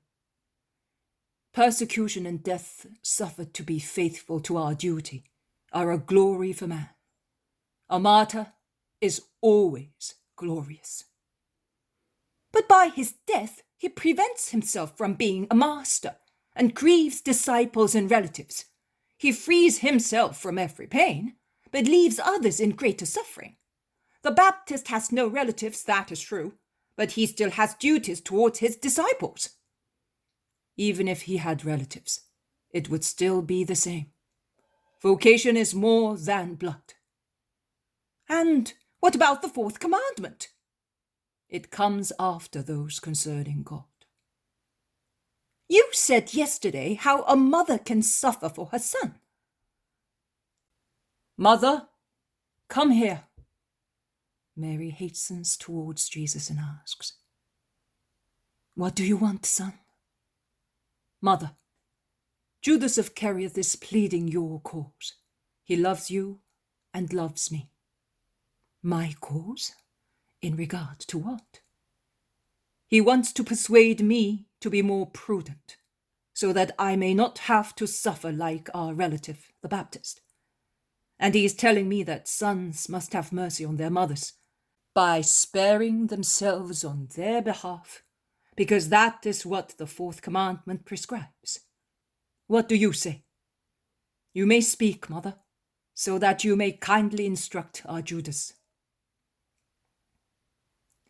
I say that I would no longer love my son as God, that I would begin to doubt whether I have always been mistaken, and whether I have always been deceived concerning his nature.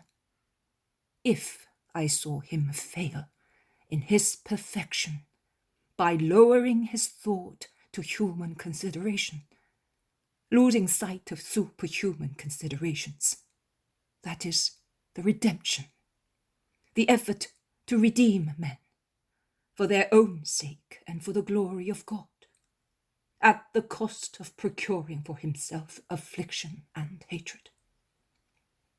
I would still love him as a son led astray by a wicked power.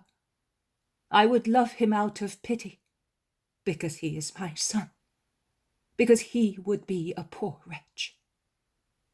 But I could not love him with the fullness of love, with which I love him now, that I see him faithful to the Lord. You mean to himself? To the Lord. Now he is the Messiah of the Lord, and must be loyal to the Lord like anybody else, more than anybody else, because his mission is greater than any other that was, is, or ever will be on the earth, and he certainly has, from God, suitable assistance for such a great mission. But if anything wrong happened to him, would you not weep? I would shed all my tears, but I would weep tears of blood if I saw him faithless to God. That will greatly diminish the guiltiness of those who will persecute him. Why? Because both you and he almost justify them. Do not believe it. Their sins will always be the same in the eyes of God, whether we judge that it is inevitable, or we deem that no man in Israel ought to be guilty towards the Messiah. Man in Israel? And if they were Gentiles, would it not be the same? No, it would not. The Gentiles would be in the wrong only towards a fellow man. Israel knows who Jesus is. Many in Israel do not know. They do not want to know. They are deliberately incredulous. They thus add incredulity to anti-charity, and they deny hope. It is not a small sin, Judas, to tread on the three main virtues. It is a grave sin, more grave spiritually than any material action against my son. Judas, who is short of arguments, bends to lace a sandal and is left behind. They reach the top of the mountain, or rather a ledge almost at the top, a ledge protruding forth as if it wished to run towards the beautiful blue sea. A thick wood of holm oaks filters a clear emerald light, pierced by soft sunbeams as thin as needles. The charming airy mountain crest opens onto the nearby seacoast, opposite the majestic Mount Carmel chain.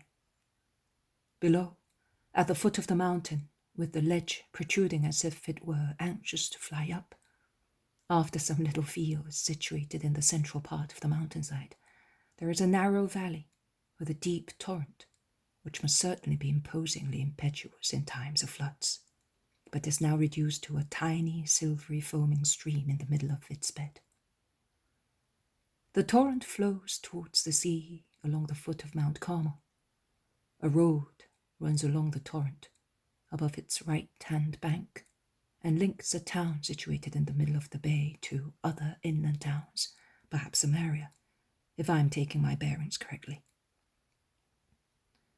"That town is Capernaum," says Jesus. "We shall be there late in the evening. Let us have a rest now, because the descent is difficult, though cruel and short." And sitting in a circle, they talk to one another and to the women, while roasting on a rustic spit a lamb, certainly a gift of the shepherds.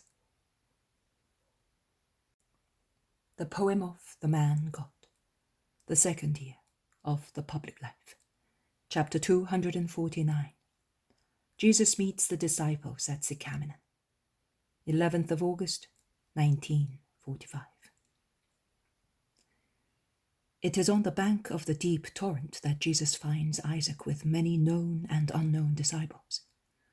Among the known ones there are the head of the synagogue of the Clear Water, Timonius, Joseph of Emmaus, the one accused of incest, the young man who did not bury his father to follow Jesus, Stephen, Abel, the leper cured near Chorazin with his friend Samuel, Solomon the ferryman of Jericho, and many more whom I recognize, but I do not remember in the least where I saw them or their names.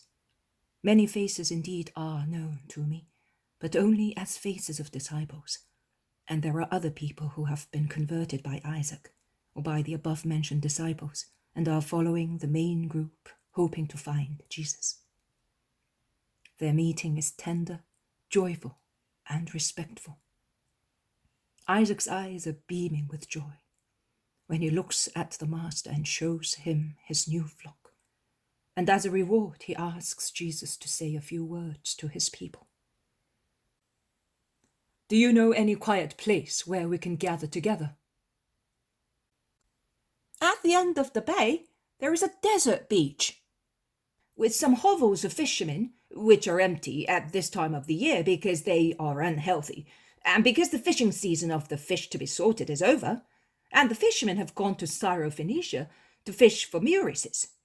Many of them already believe in you because they heard you speak in sea towns or because they found disciples, and they have given us the little houses to rest in. We go there after a mission because there is a lot to be done in this area. It is deeply corrupted by many things.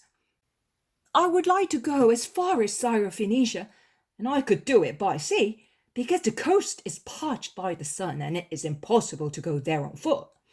But I am a shepherd, not a sailor, and among my people there is not even one who can sail." Jesus, who listens carefully, smiling lightly, lowering his head a little, since he is tall compared with the little shepherd, who like a soldier is reporting everything to his general, replies, "God helps you because of your humility. If I am known here, it is due to you, my disciple, and to no one else. We will now ask the men of the lake whether they feel they can sail the sea, and if possible, we will go to Syrophoenicia." And he turns round looking for Peter, Andrew, James, and John, who are talking animatedly to some disciples, while Judas is warmly congratulating Stephen, and the zealot Bartholomew and Philip are near the women. The other four are with Jesus. The four fishermen come at once. Do you feel up to sailing the sea? Asks Jesus. The four look at one another perplexedly. Peter ruffles his hair while pondering on the matter. He then asks, But where? Offshore? We are freshwater fish. No, along the coast, as far as Sidon. I think it can be done. What do you say? I think so too. Sea or lake, it is still the same thing. Water, says James. Nay, it will be even more beautiful and easier, exclaims John. I don't know how you can say that, replies his brother. It is his fondness for the sea.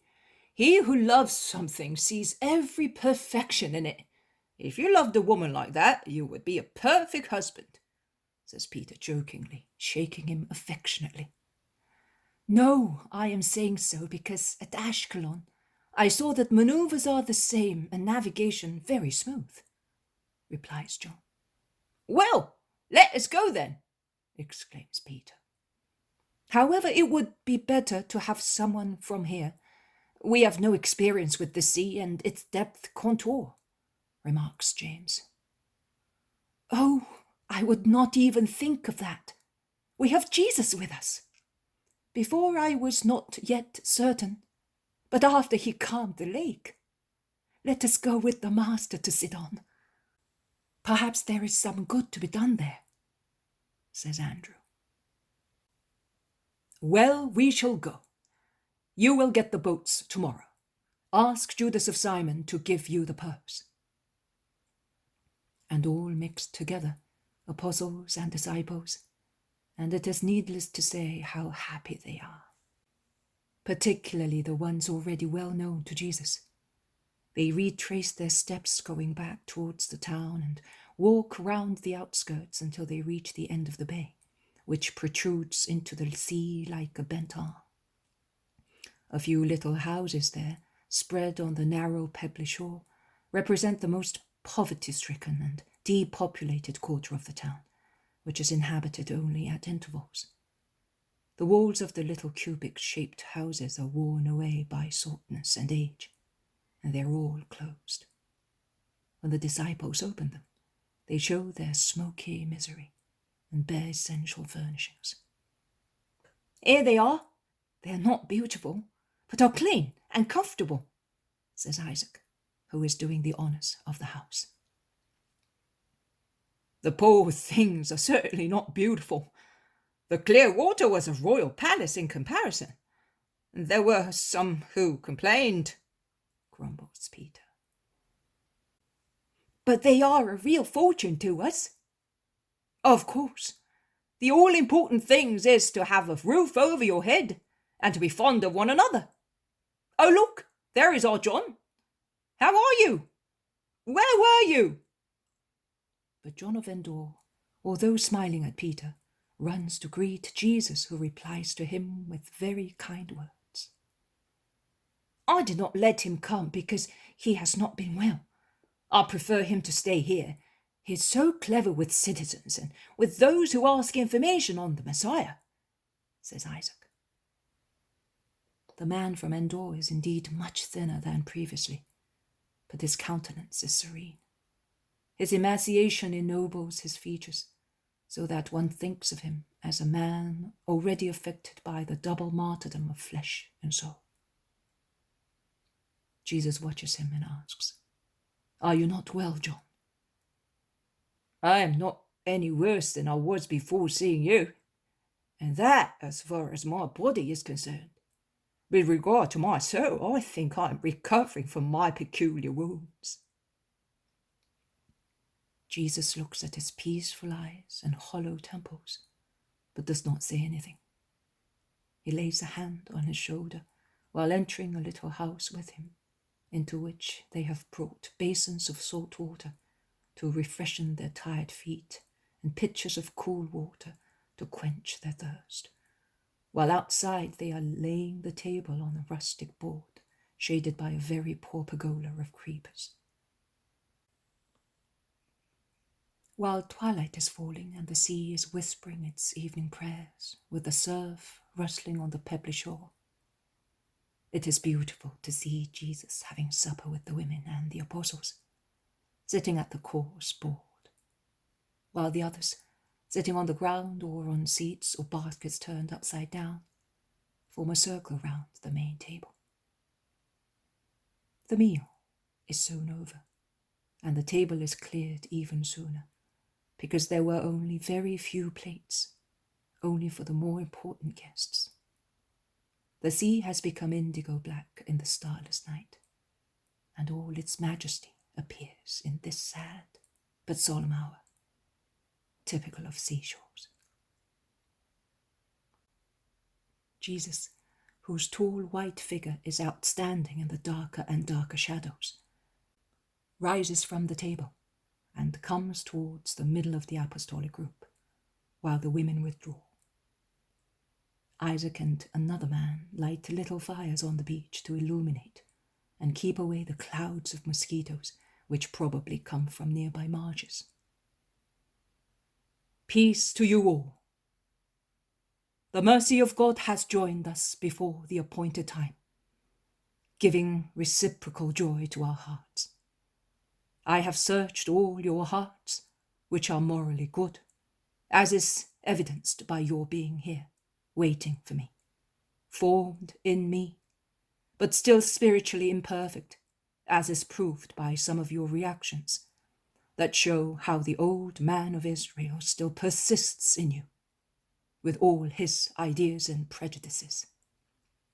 And the new man, the man of Christ, with Christ's wide, bright, merciful mentality, and even wider charity, has not yet come out of him, like a butterfly from its larva. Do not feel mortified if I have scanned you and pried into all your secrets. A teacher must know his pupils in order to correct their faults. And believe me, if he is a good teacher, he is not disgusted with the more faulty ones. On the contrary, he pays great attention to them, to improve them. You know that I am a good master. And now let us consider those reactions and prejudices. Let us consider together the reason why we are here. And because of the joy we experience by being together, let us bless the Lord, who always achieves a collective welfare from an individual one. I have heard from your own lips how much you admire John of Endor, and your admiration is even more remarkable because he professes to be a repentant sinner, and on his past and present condition he bases the argument of his preaching to those whom he wants to bring to me. It is true, he was a sinner. Now he is a disciple. Many of you have now come to the Messiah through his merit. You can thus see that God creates the new people of God just by those means that the old man of Israel would despise. I now ask you to refrain from misjudging the presence of a sister whom old Israel cannot understand to be a disciple. I told the women to go and rest. I was not so anxious to let them rest as I was to be able to give you a holy, careful consideration on her conversion and thus prevent you from committing a sin against love and justice. And that is why I gave that command, which has certainly disappointed them. Mary of Magdala, the great sinner, who had no excuse for her sin, has come back to the Lord. And from whom will she expect faith and mercy but from God and the servants of God? The whole of Israel, and with Israel the foreigners who are amongst us, who know her very well and judge her very severely, criticize and deride her resurrection, now that she is no longer their accomplice in vice. Resurrection, that is the exact word. To raise the flesh from death is not the greatest miracle. It is only a relative miracle, because it is destined to be cancelled one day by death. I do not give immortality to those whose flesh I raise from death, but I give eternity to those who resuscitate in their souls. And while a man whose body is dead does not join his will to mine in order to come back to life, and therefore he has not merit, there is a firm will in the man who revives spiritually. Nay, his will is there first, and he thus has merit. I am not saying this to justify myself. I have to give account of my action to God only. But you are my disciples, and each of you must be another Jesus. And none of you must be ignorant or guilty of any of those deep-rooted faults, whereby so many are united to God only by name. Everything can become a good action. Also what seems less suitable to become so. When matter is presented to the will of God, even if it were the most inert, cold and filthy, it can become living, blazing, pure beauty. I will give you an instance taken from the book of the Maccabees. When Nehemiah was sent back to Jerusalem by the king of Persia, they decided to offer sacrifices on the purified altar in the rebuilt temple. Nehemiah remembered that at the time they were captured by the Persians, the priests assigned to the cult of God used to take the fire of the altar and hide it in a secret place at the bottom of the valley, in a deep, dry well, and did it so carefully and secretly that they were the only ones who knew where the sacred fire was.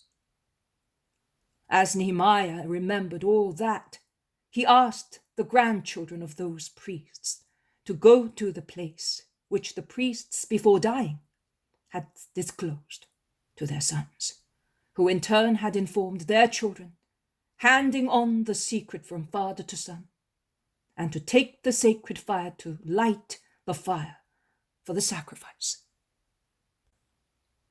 But when the grandchildren went down into the secret well, they did not find the fire, and they found instead thick water, a putrid, stinking, heavy slime, which had filtered down there from all the obstructed sewers of the devastated city of Jerusalem.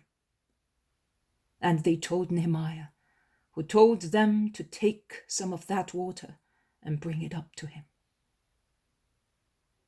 After laying firewood on the altar and the victims on top of it, he sprayed everything copiously with the slimy water.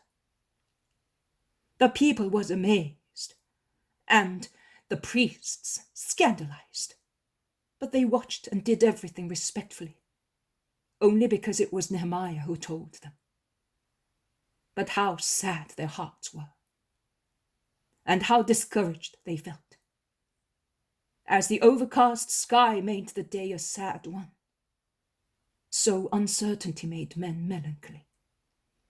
But the sun broke through the clouds, and its rays descended upon the altar, and the firewood sprayed with the slimy water caught fire, which soon consumed the sacrifice, while the priests were saying the prayers that Nehemiah had written, singing the most beautiful hymns of Israel, until the whole sacrifice was consumed.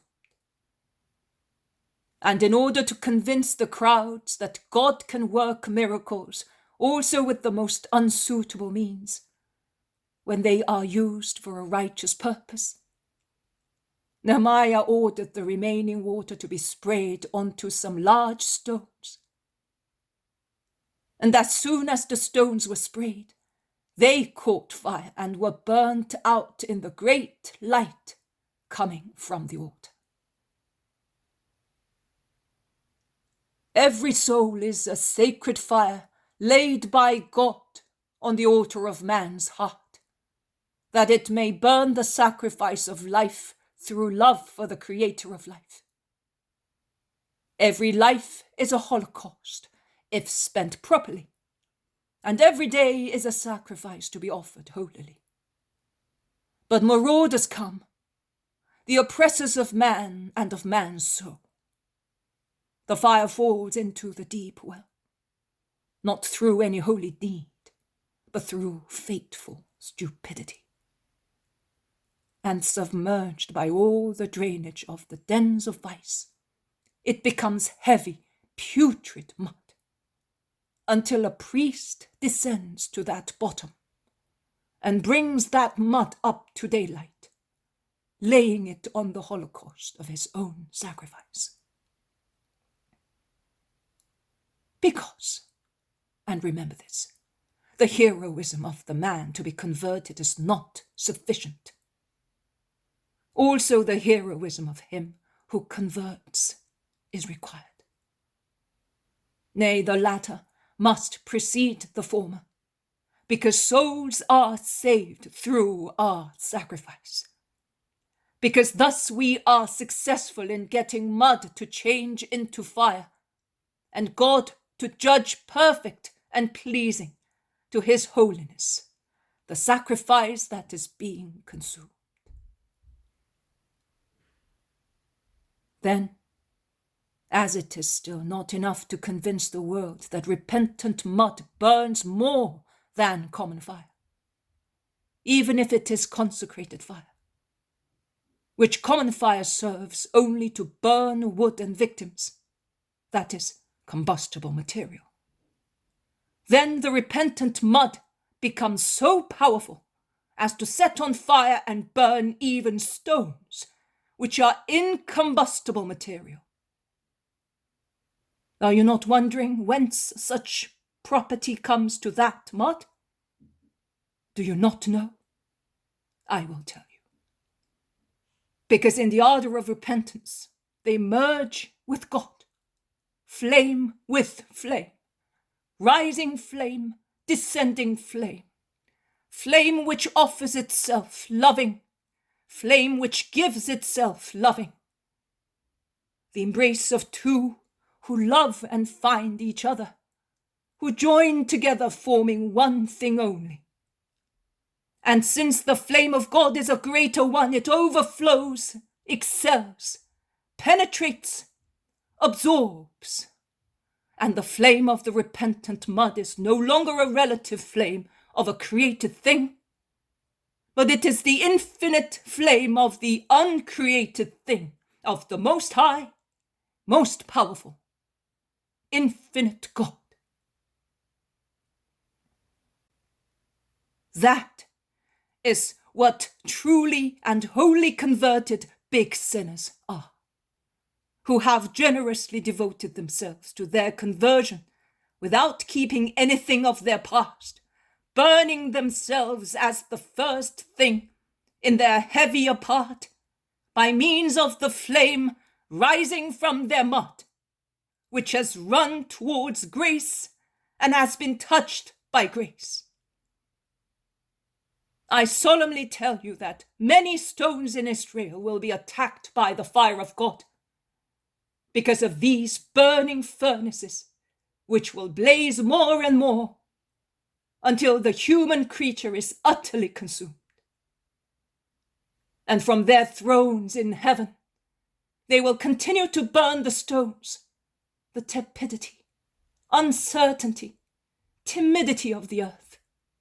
And as true supernatural burning glasses, they will collect the one and trine lights to converge them onto mankind and set it afire in God. I would repeat that I did not have to justify my actions, but I wanted you to understand my conception and make it your own. A wrong conception, a Pharisaical suspicion of contaminating God by taking a repentant sinner to him, must never stop you from such a deed. That is the perfect coronation of the mission for which I destine you. Always bear in mind that I have not come to save saints, but sinners. And do likewise, because a disciple is not worth more than his master. And if I do not loathe taking by the hand the dregs of the earth who feel the need of heaven, who at long last feel it, and exulting I take them to God, because that is my mission, and every conquered soul justifies my incarnation, which humiliated my infinity. Neither you must loathe doing so, as you are imperfect men, and you have all become more or less acquainted with imperfection, as you are of the same nature as your brother sinners. And I have elected you to the rank of saviors, so that my work on the earth may be continued forever, as if I continued to live on it in an endless life. And such it will be, because the union of my priests will be like the vital part of the great body of my church, of which I will be the animating spirit. And the numberless particles of believers will assemble round this vital part to form one only body, which will be called after my name. But if the sacerdotal part should lack vitality, would the numberless particles be able to live? In actual fact, as I am in the body, I could extend my life as far as the most remote particles, neglecting the obstructed and useless channels and cisterns, reluctant to fulfill their mission. Because rain falls wherever it wishes, and the good particles, being capable by themselves of desiring life, would still live my life. But what would Christianity be then? A close assembly of souls, one near the other. One near the other, and yet separated by channels and cisterns that no longer link them, distributing to each particle the vital blood coming from one only center. But there would be dividing walls and precipices across which the particles would look at one another, and they would be humanly hostile, supernaturally anguished, saying in their spirits, "And yet we were brothers, and we still feel as such, notwithstanding they have divided us." It would be a closeness of souls, not a fusion or an organism. And my love would shine sorrowfully upon such ruin. Further, do not think that applies only to religious schisms. No, it applies also to all the souls that remain all alone, because priests refuse to support them, to take care of them, to love them, violating their mission, which is to say and do what I say and do. That is, come to me, all of you, and I will lead you to God.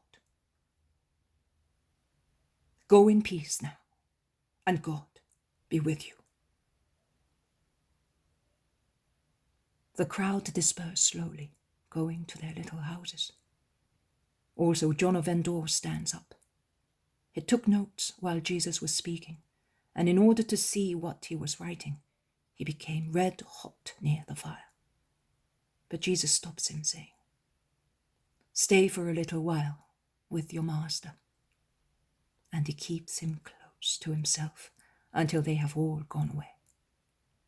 Let us go as far as that rock near the water.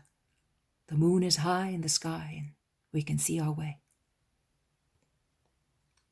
John agrees without demur. They move away from the houses about 200 meters, and they sit on a huge boulder, which I do not know whether it is the ruin of a pier, or the extreme ramification of a cliff fallen into the sea, or the wreck of one of the little houses swallowed by the water that through centuries advanced on the shore. I know that whilst from the little beach it is possible to climb onto the rock, making use of the cavities and juts, which form a sort of steps. On the seaside the face is a sheer cliff, ending in the blue sea. Because of the tide, half of the rock is surrounded by water, which grumbles and lightly smacks the obstacles, and then withdraws with the sound of a huge sigh.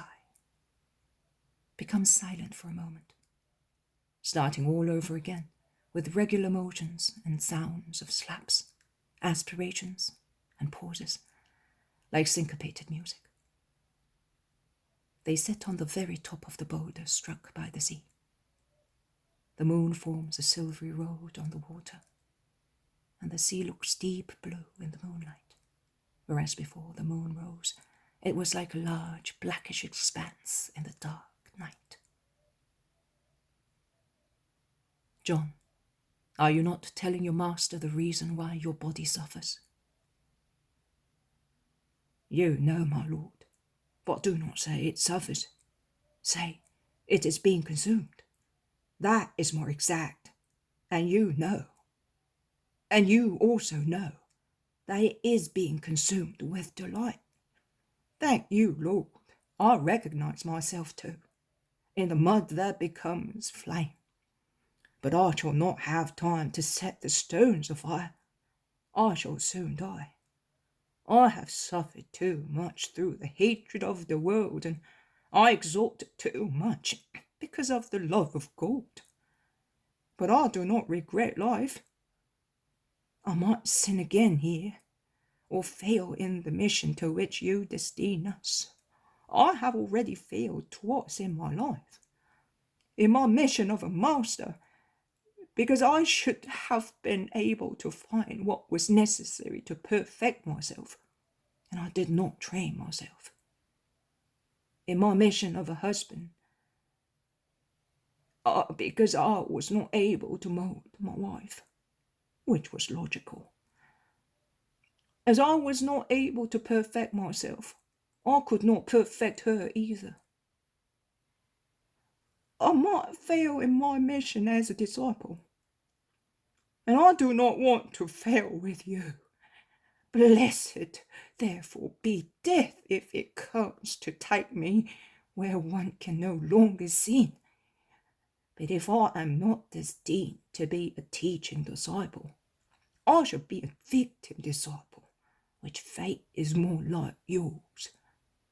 You said that this evening. Burning ourselves as the first thing. John, is it the fate which you suffer, or is it an offer you are making? An offer which I am making, if God does not disdain mud that has become a fire. John, you are doing much penance. Saints do. You are the first. It is fair that he should do it who has so much to pay. But do you think that mine is not pleasant to God? Are you prohibiting me from doing it? I never interfere with the good yearnings of a loving soul. I have come to preach by actual facts that suffering is expiation and sorrow redemption. I cannot contradict myself. Thank you, Lord. It will be my mission. What were you writing, John? Oh, Master, sometimes old Felix emerges again, and with his habits of a teacher, I am thinking of Marcian. He has a whole life to preach you, but because of his age, he is not here to hear your sermons. I thought I should write certain instructions you have given us, and which he has not heard, because he is intent on playing, or he is far away with one of us. There is so much wisdom in your words, also in the least ones. Your familiar conversations are a lesson on matters of every day and every man, on the least things of life, which after all are the most important, because by piling up they form a heavy burden which requires patience, perseverance, resignation to be borne holily.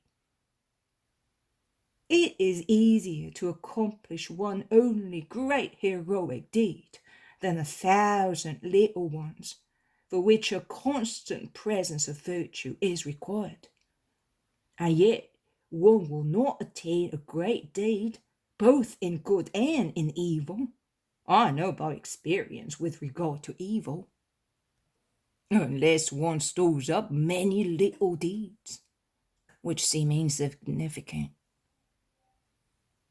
I began to kill when, tired of the frivolity of my wife, I looked at her scornfully for the first time. I have written your short lessons for Marcian, and this evening I wanted to take a note of your great lesson. I will leave my work to the boy, so that he may remember me, the old master, and he may have what otherwise he would never have had, your words, a wonderful treasure for him. Will you allow me? Yes, John, but be in complete peace, like the sea. See, it would be too warm for you to go about in the heat of the sun. An apostolic life is really hard. You have fought so much in life. Now God calls you to himself in this placid moonlight that makes everything calm and pure. Proceed in the kindness of God. I can tell you, God is pleased with you. John of Endor takes Jesus' hand, kisses it, and whispers, and yet it would have been lovely to say to the world, come to Jesus. You will say that from paradise, where you will be a burning glass too. Let us go, John. I would like to read what you have written. Here it is, Lord, and tomorrow I will give you the other roll on which I wrote the other words. They descend from the boulder, and in a most clear moonlight, which has changed the pebbly shore into silver, they go back to the houses. They say goodbye to each other, John kneeling down, Jesus blessing him with his hand laid on his head and giving him his peace. The poem of The Man God, the second year of the public life. Chapter 250. At Tyre, Jesus speaks of perseverance. 12th of August, 1945. It is early morning when Jesus arrives in front of a sea town. 4 boats are following his. The town juts out strangely towards the sea, as if it were built on an isthmus, or rather, as if a slender isthmus linked the part protruding on the sea to the part stretching along the shore. It looks like a huge mushroom, as seen from the sea, with its crown lying on the waves, its roots under the shore, the isthmus being the stem. There are 2 harbours, one on each side. One to the north is wider and full of small boats. In the other, to the south, which is more sheltered, there are large ships arriving or departing. We must go over there, says Isaac, pointing to the harbour of the smaller boats. That is where the fishermen are. They walk round the island, and I can see that the isthmus is an artificial one, a kind of cyclopean dam linking the little island to the mainland. They built lavishly on those days. I gather from this work and from the number of boats in the harbour that the town was wealthy and commercially very active. Behind the town, beyond a flat area, there are some pretty-looking little hills, and the great Hermon and the Lebanon chain of mountains can be seen very far behind. I also understand that this is one of the towns I could see from Lebanon. Jesus' boat is now entering the northern harbour, the roadstead, because it does not dock. But the men row slowly backwards and forwards until Isaac sees those he is looking for and calls them at the top of his voice. 2 beautiful fishing boats come towards them, and the crew bend over to the smaller boats of the disciples. "The master is with us, my friends. Come, if you wish to hear his words. This evening he's going back to Capernaum," says Isaac. "We're coming at once. Where shall we go?" "To a quiet place. The master is not disembarking at Tyre, nor at the town on the mainland. He will speak from the boat. So choose a shaded and sheltered place." "Follow us towards a rock. There are some quiet, shady inlets. You can also land." And they go to an inlet in the cliff farther north. The very steep cliff protects from the sun. It is a lonely spot. Only seagulls and wood pigeons live there. They fly out for their raids at sea and then fly back to their nests in the rocks, squeaking loud. Some more small boats have joined the leading one and have thus formed a little fleet. At the end of the tiny bay there is a very small beach. It is really a sham beach, a small square strewn with stones. It can hold about 100 people. They land, making use of a large flat rock emerging from the deep water like a small natural wharf, and they gather on the little stony beach, sparkling with salt. They are thin, swarthy men, parched by the sun and the sea. Their short undergarments leave their thin, agile limbs uncovered. They are clearly a different race from the Jews of the present time, but the difference is not so striking with regard to Galileans. I would say that those Syrophoenicians are more like the old Philistines than their neighbouring peoples, at least those I can see. Jesus draws close to the beach and begins to speak. "We read in the book of Kings that the Lord ordered Elijah to go to Zarephath of Sidonians during the drought and famine which afflicted the earth for over 3 years. The Lord did not lack means to appease the prophet's hunger in any place. Neither did he send him to Zarephath, because that town was rich in food. On the contrary, they were already dying of starvation there. Why then did God send Elijah to the Tishbite? There was in Zarephath a woman with a righteous heart. She was a widow, a holy living woman, the mother of a boy. She was poor and lonely, yet she never rebelled against the dreadful punishment. Neither was she selfish in her hunger or disobedient. God wanted to benefit her by granting her 3 miracles. One for the water she took to the thirsty man, one for the bread she baked under the ashes when she had only a handful of flour left, one for the hospitality she offered the prophet. He gave her bread and oil, the life of her son, and the knowledge of the word of God. You can see that a charitable action not only satisfies the hunger of the bodies or removes the grief for a death, but it teaches the soul the wisdom of the Lord.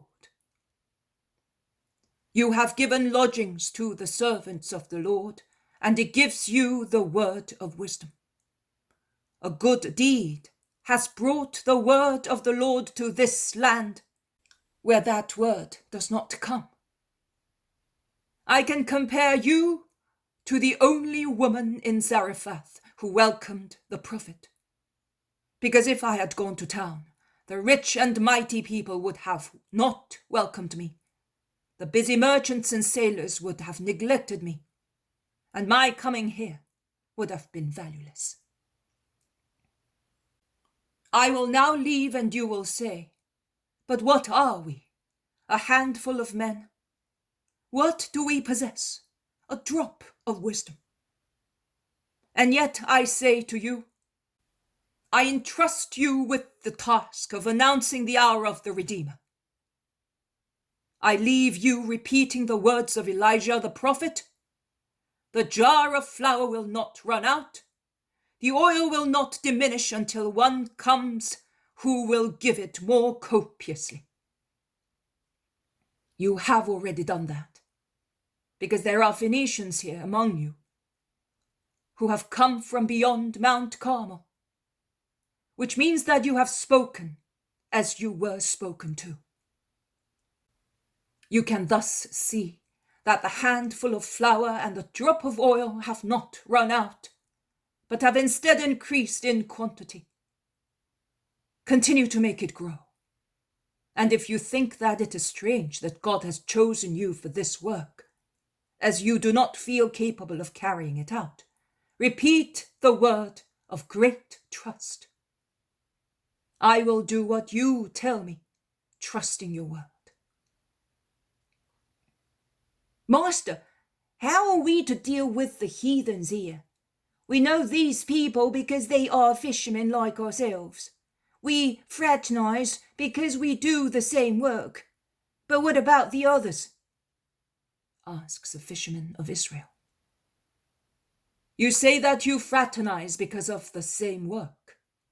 Well then, should the same origin not cause you to fraternize as well? God created both Israelites and Phoenicians. The people of the plain of Saron or of high Judea are not different from the people of this shore. Paradise was made for all the sons of man, and the Son of Man has come to take all men to paradise. The purpose is to attain heaven and give joy to the Father. Meet, therefore, on the same road and love one another spiritually, as you love one another for reasons of your trade. Isaac has told us many things, but we would like to know more. Is it possible for us to have a disciple, although we are so far out of the way? Send them John of Endor, master. He's so clever, and he is accustomed to living with pagans, suggests Judas of Kerioth. No, John is staying with us, replies Jesus resolutely. He then turns to the shepherds. When will the murex fishing be over? At the first storms in autumn. The sea is too rough here afterwards. Will you be going back to Capernaum then? We will be going there and to Caesarea. We supply many Romans. You will then be able to meet the disciples. For the time being, persevere. On board my boat there is one whom I did not want, and he came here almost in your name. Who is he? A young fisherman from Ashkelon. Tell him to disembark and come here. The man goes on board and comes back with a young fellow who seems rather embarrassed at being the center of so much attention. The Apostle John recognizes him. He is one of those who gave us the fish, master. And he gets up to greet him. You have come, Amastius. Are you alone here? Yes, I am alone. At Capernaum I was ashamed. I stayed on the beach, hoping. What? To see your master. And not yours yet? My dear friend, why are you still hesitating? Come to the light waiting for you. See how he is watching and smiling at you. How will they bear with me Master, please come here for a moment. Jesus gets up and goes to John. He does not dare to come because he's a foreigner. There are no foreigners, as far as I am concerned. And your companions, were you not many? Do not be upset. You are the only one who persevered. But I am also happy because of you alone. Come with me. Jesus goes back to his place with his new conquest. We shall certainly give this young man to John of Endor, he says to the Iscariot. He then speaks to everybody. A group of diggers went down into a mine, where they knew there were some treasures well hidden in the bowels of the earth, and they began to dig. But the ground was hard and the work laborious. Many became tired, threw away their picks and went away. Some made fun of the foreman and treated him almost as a fool. Some cursed their fate, the work, the ground, the metal, and in a fit of anger they struck the bowels of the earth, tearing the vein into useless tiny bits. And when they saw that they had only caused damage without making any profit, they also went away. Only one remained, the most persevering one. He dealt kindly with the hard layers of the soil, to pierce it without damaging anything. He made various tests. He dug and went deeper. A wonderful, valuable vein was at last discovered. The perseverance of the miner was thus rewarded, and with the most pure metal he had found, he was able to get many work contracts, a great glory, and many customers. Because everybody wanted that metal, which perseverance only was able to find, whereas lazy or angry people had achieved nothing. But once the gold has been found, it must in its turn persevere and be available to be worked on, in order to become beautiful and ready to be used by the goldsmith. If the gold, after being excavated, should refuse to undergo further treatment, however painful it might be, it would remain a coarse metal, unsuitable to be worked on. You can thus see that the first enthusiasm is not enough to be successful, either as apostles or disciples or believers. It is necessary to persevere. Amastius had many companions, and in their first enthusiasm they all promised to come. He only has come. I have many disciples, and their number will increase, but only a few of them will persevere until the end. Perseverance, it is the great word for all good things. When you cast the drag net to catch murex shells, do you do that only once? No. Many times, for hours, for days, for months, and you are willing to go back to the same spot the following year, because your work brings bread and comfort to you and to your families. And would you behave differently for more important things, such as the interests of God and of your souls? If you are believers, your interests and your brothers, if you are disciples. I solemnly tell you that it is necessary to persevere until the end, to extract people for eternal garments. And now, let us stay here as good friends until it is time for us to go back. We shall thus become better acquainted, and it will be easy to recognize one another. And they spread out in the little rocky bay, cooking mussels and crabs caught on the rocks, and little fish caught with small nets. Some sleep on dried seaweeds in caves opened in the rock by earthquakes or by the sea, while sky and sea are a dazzling blue, kissing each other at the horizon. Seagulls fly backwards and forwards from the sea to their nests in the rocks, squeaking and flapping their wings, the only noises which can be heard, together with the washing of the sea in these sultry summer hours. The poem of the Man God, the second year of the public life, chapter 251. Return to Capernaum. Jesus speaks of faith. 13th of August, 1945. The people of Capernaum, impelled by curiosity, besieges the place where the apostles were all day long, awaiting the return of the Master.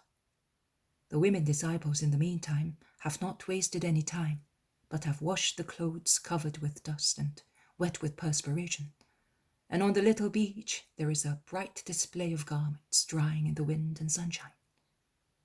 As it is evening and getting dark, the dampness of the sea fog is felt, so they hasten to take in the clothes, although they are still dampish.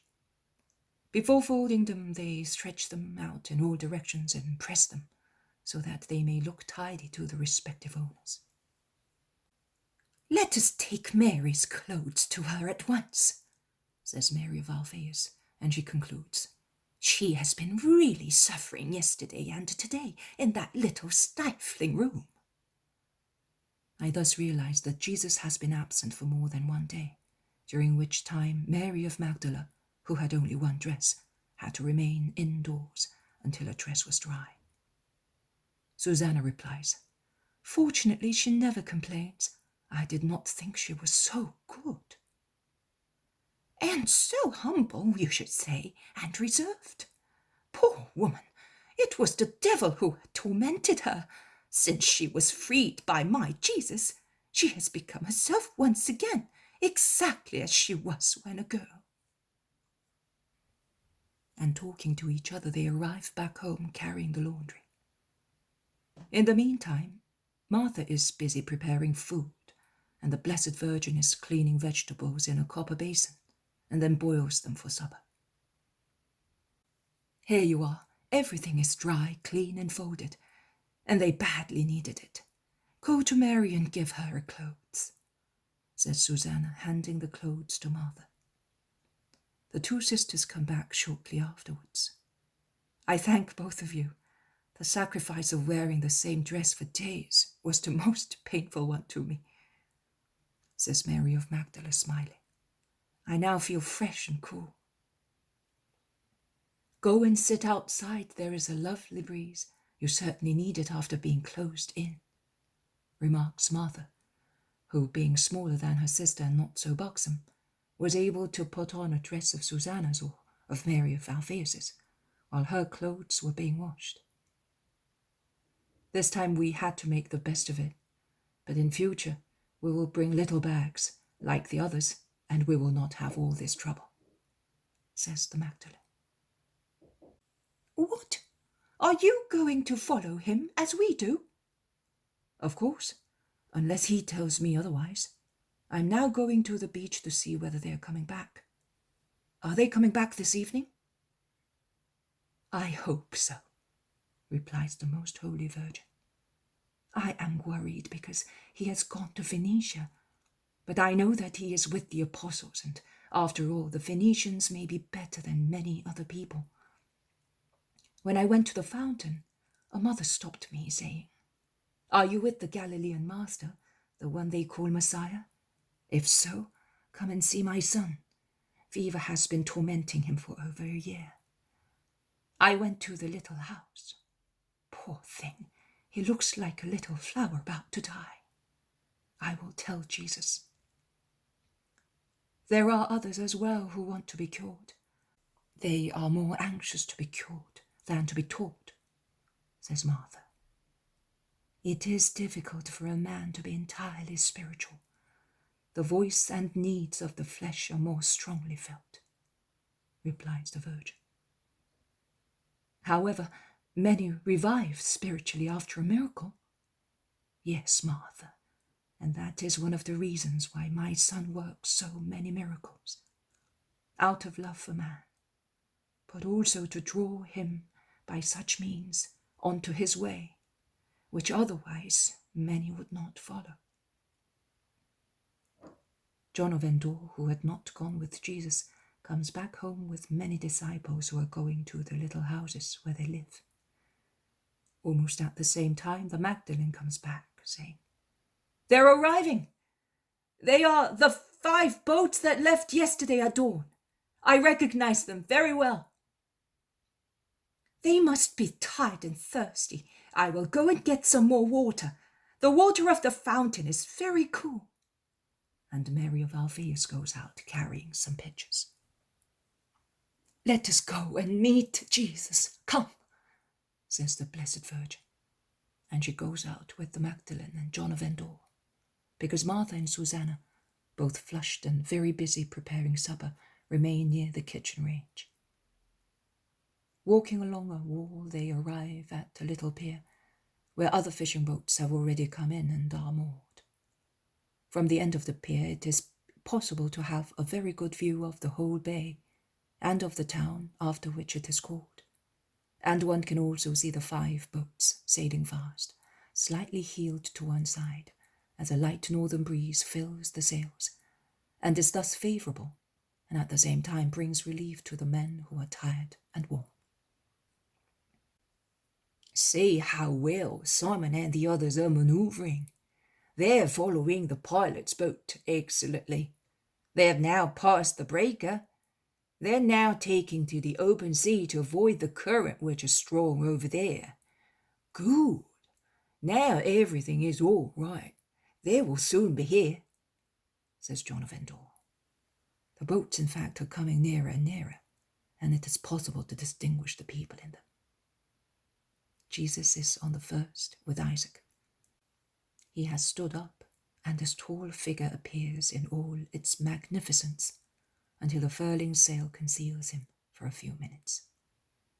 In fact, the boat veers round to approach the little pier and passes before the women standing on the point.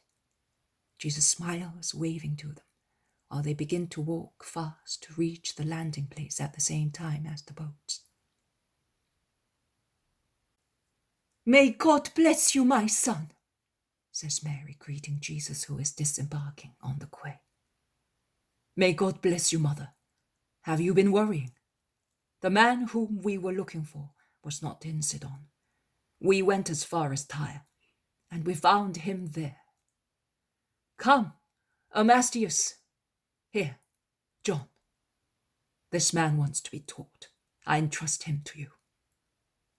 I shall not disappoint you in teaching him your words. "Thank you, Master. There are many people waiting for you," replies John of Endor. There is also a poor sick boy, son, and his mother wants you to go there. I will go to her at once. "I know who she is, Master. I will take you there. Amastius, come with us. You will begin to know the infinite goodness of our Lord," says the man from Endor. Peter lands from the second boat, James from the third, Andrew from the fourth, John from the fifth. The 4 pilots, followed by the other apostles or disciples who were with them, all gather round Jesus and Mary. "Go home. I shall soon be there as well. In the meantime, prepare the supper, and tell those who are waiting that I will speak to them at the end of Vesper." "And what if there are some sick people?" "I will cure them first, even before supper, so that they may go back home happily." They part. Jesus, with John of Endor and Amastius, goes towards the town. The others walk back along the pebbly beach, telling what they have seen or heard, as happy as children returning to their mothers. Also, Judas of Kerioth seems happy. He shows all the offerings given to him by the murex fishermen. And, above all, he shows a little bundle containing the precious substance. "This is for the Master. If he does not wear it, who can possibly do so? They called me to one side, saying, 'We have some precious madrepores on our boat, and we have also a pearl.' Imagine a treasure! I do not know how we were so lucky, but we will give them willingly to you for the master. Come and see them." I went with them to please them, while the master had withdrawn into the cave to pray. They were beautiful corals and a pearl, not a big one, but beautiful. I said to them, "Don't deprive yourselves of these things. The master does not wear jewels. Give me instead some of that purple to make an ornament for his tunic." They had this little packet. They insisted in giving it all to me at all costs. "Take it, mother. Make something nice with it for our Lord, as you know how to do it. But make sure you do so. If he becomes aware of it, he will have it sold for the poor. And we would like to see him dressed as he deserves. Is that right?" "Oh, it is true. I suffer when I see him dressed so plainly amongst other people, while he's a king. And they are less than slaves, and yet they wear gorgeous decorations and garments, and they look at him as if he were unworthy of being near them," says Peter. "Hey, did you see how those gentlemen in Tyre were laughing when we took leave of the fishermen?" replies his brother. I said to them, "You ought to be ashamed, you dogs.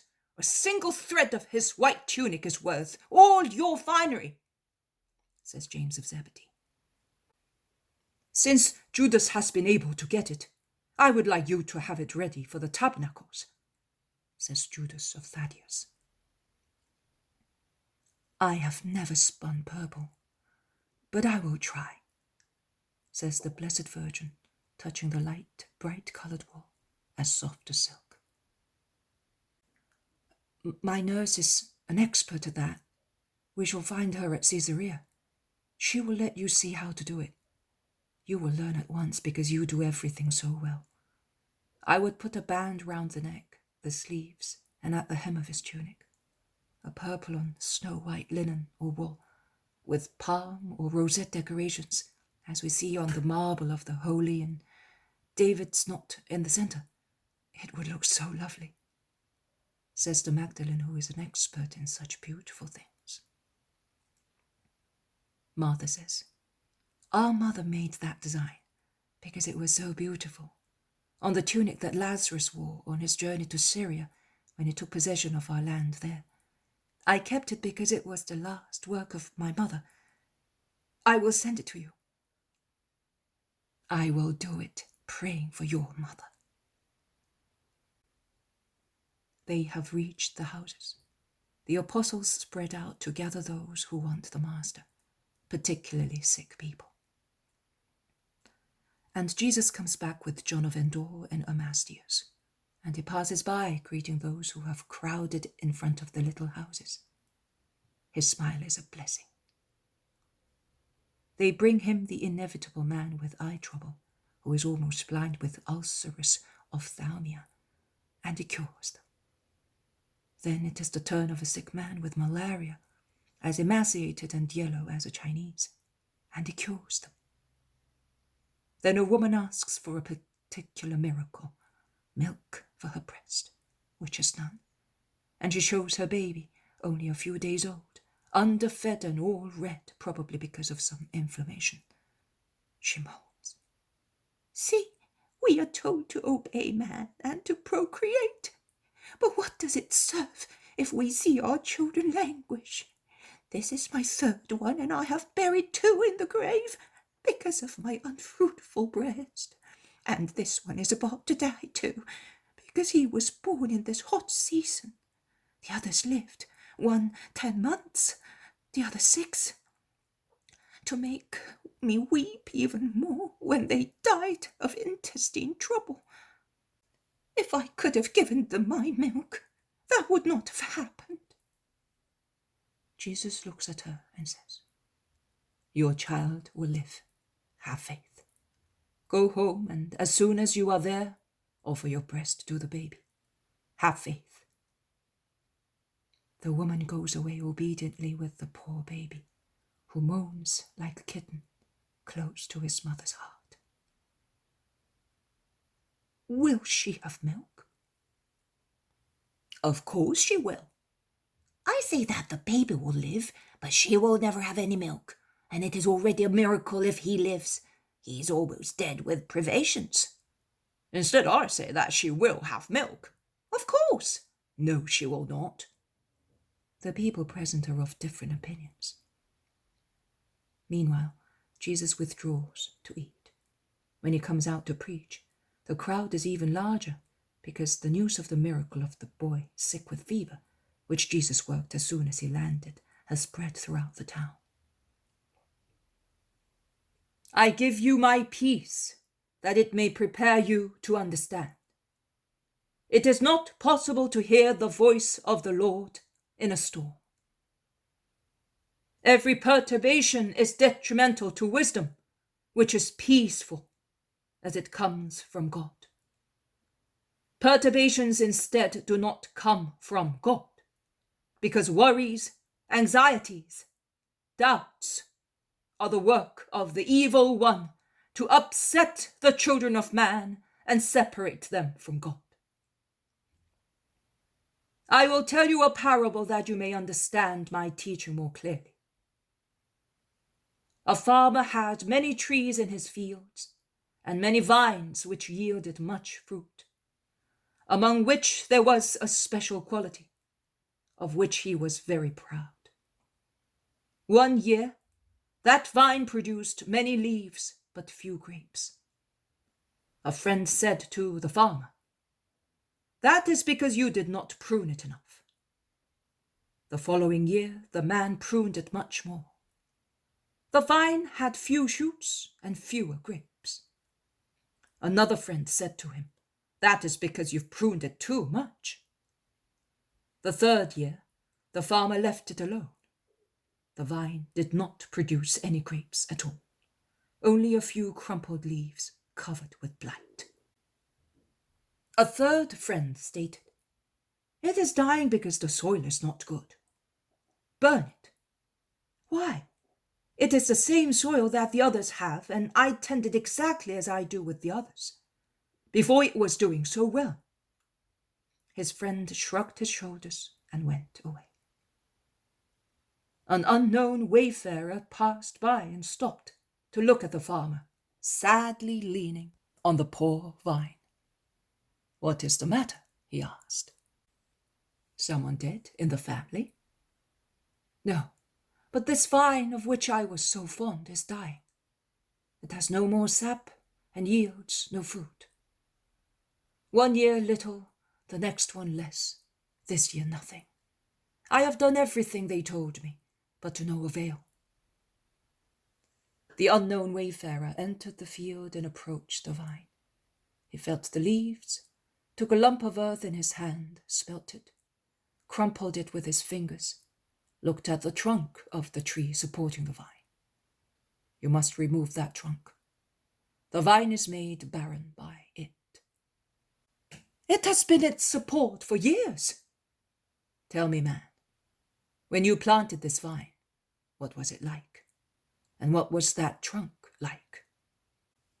"Oh, it was a lovely 3-year-old vine shoot. I got it from another vine of mine, and to bring it here, I dug a deep hole so that its roots would not suffer when they were taken away from the native soil.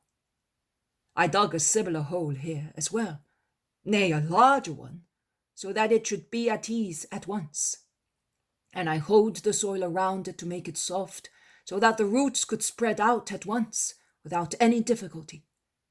I settled it carefully, laying underneath it some good manure. As you know, roots grow strong immediately if they find suitable nourishment. I did not pay so much attention to the elm tree. It was only a little tree planted there to support the vine shoot. In fact, I planted it superficially, near the vine shoot. I earthed it up and went away. They both took roots because the soil is good. The vine grew every year. It was looked after, hoed and pruned. The elm tree instead hardly grew. But for what it was worth. Then it grew strong. See how lovely it is now? When I come here, from afar I can see its top standing out like a tower, and it looks like the ensign of my little kingdom. Once the vine covered it up, and one could not see its beautiful foliage. But look how lovely it is up there, in the sunshine, and what a trunk, straight and strong. It could have supported this vine for many years, even if it became like the ones that the explorers of Israel took near the torrent of grapes. Instead, it has killed it. It has overwhelmed it. Everything was right for its life. The soil, its place, light, sunshine, the care you took for it. But the elm tree killed it. It became too strong. It entangled its roots, suffocating them. It took all the sap of the soil. It prevented it from breathing and receiving the necessary light. Cut down this useless, powerful tree at once, and your vine will revive. And it will revive even better if you patiently dig up the ground to expose the roots of the elm tree, and then cut them to ensure that they do not sprout. Their last ramifications will rot in the ground, and once dead, they will become life, because they will become manure, a worthy punishment for their selfishness. Burn the trunk, make thus good use of it. A useless, harmful tree is good only as firewood, and it is to be removed so that all the nourishment of the soil may go to the good and useful plant. Have faith in what I am telling you, and you will be happy. But who are you? Tell me that I may have faith. I am the wise one. He who believes in me will be safe. And he went away.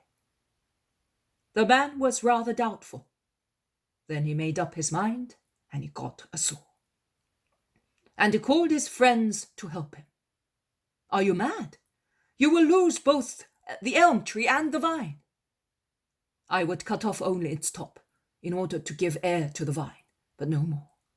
It must have a support. You're going to do a useless job. I wonder who he was. Perhaps one who hates you, without you knowing it, or a madman, and so on. I am going to do what he told me. I have faith in him. And he cut the elm tree down at its root, and not happy, he laid bare the roots of both plants in a wide circle around them.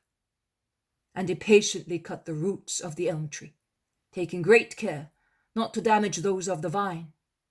He then filled in the hole, and as the vine had no support, he placed a strong iron pole near it, with the word faith written on a wooden board, tied to the top of the pole. The others went away shaking their heads. Autumn and winter passed, and spring came.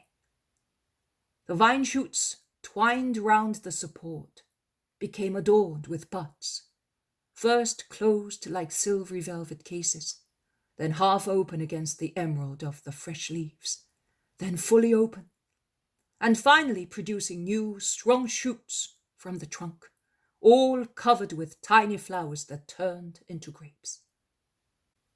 There were more bunches of grapes than leaves, and the latter were large, green, strong, the size of 2, 3, or more clusters, and each bunch was thick with pulpy, juicy, wonderful grapes. And now what do you say? Was the tree the cause of the withering of my vine, or was it not? Was the wise one right or not? Was I right or not in writing on the board the word faith? Said the farmer to his incredulous friends. You were right. You are happy because you had faith, and you were able to destroy the past and neglect the wrong information given to you. That is the parable.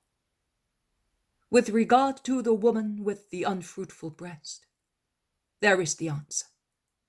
Look toward the town. They all look round and see the woman of a little while ago running towards them. And although she is running, she does not detach the baby from her breast, now full of milk, which the child sucks with such voracity as to almost choke himself. The woman stops only when she is at Jesus' feet in front of whom she detaches the baby from her nipple for a moment, shouting, "Bless him, that he may live for you." After that moment, Jesus resumes. "And you have had a reply to your various conjectures on the miracle. But the parable has a wider meaning than the little episode of faith rewarded. And here it is. God had planted his vine, his people, in a suitable place and supplied it with everything necessary to grow and bear more and more fruit, supporting it with masters so that the people might understand the law more easily and make it its strength. But the masters wanted to excel the lawgiver, and they grew more and more until they imposed themselves more than the eternal word did. And Israel became sterile. The Lord then sent the wise one, so that those in Israel who with righteous souls are sorry for such barrenness, and try this and that remedy, according to the dictates and advice of the masters, who are humanly learned, but supernaturally unlearned, and thus far from knowing what is to be done to give life back to the spirit of Israel, may have true, healthy advice. But what happens? Why does Israel not recover its strength and become energetic, as in the golden days of its loyalty to the Lord? Because the advice is, remove all parasites that have grown to the detriment of what is holy. The law of the Decalogue, as it was given, without any compromise, hesitation, hypocrisy, remove them to give air, space, nourishment to the vine, to the people of God, and the strong, straight, inflexible, unique support, with a name as bright as the sun, faith. But that advice is not accepted. I therefore tell you that Israel will perish, whilst it could revive and possess the kingdom of God, if it believed and made amends and changed itself substantially. Go in peace, and the Lord be with you." The poem of the man God, the second year of the public life. Chapter 252. Departure from Capernaum, the Blessed Virgin Mary and spiritualized maternity. 14th of August, 1945. It is still night, a beautiful night with waning moon, when Jesus, the apostles, and the women, John of Endor and Amastius, silently take leave of Isaac, the only one to be awake, and set out along the shore. The noise of their steps is only a slight creaking of gravel pressed by their sandals, and no one speaks until they have gone a few meters beyond the last house. The people sleeping in it, or in the ones before it, were certainly not aware of the silent departure of the Lord and his friends. There is dead silence.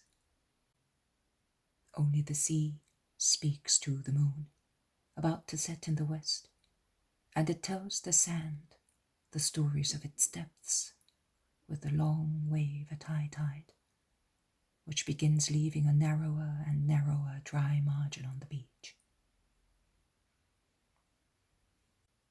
This time the women are in front, together with John, the zealot, Judas Thaddeus, and James of Alphaeus, who helped him to get over small rocks spread here and there, which are damp and also slippery with the humidity of the night.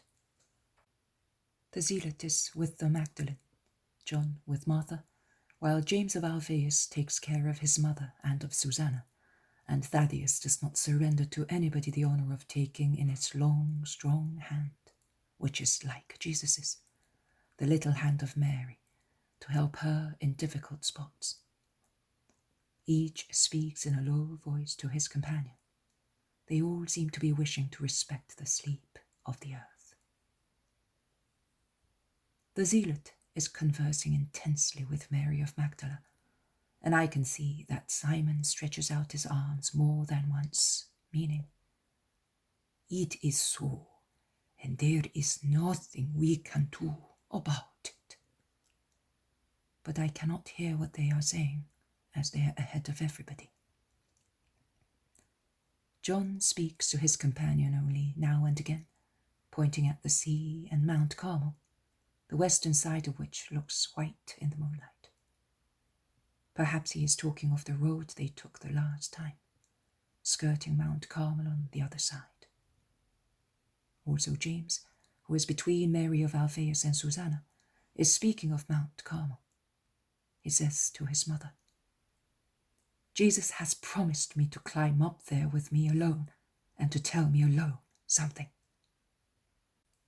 "What does he want to tell you, son?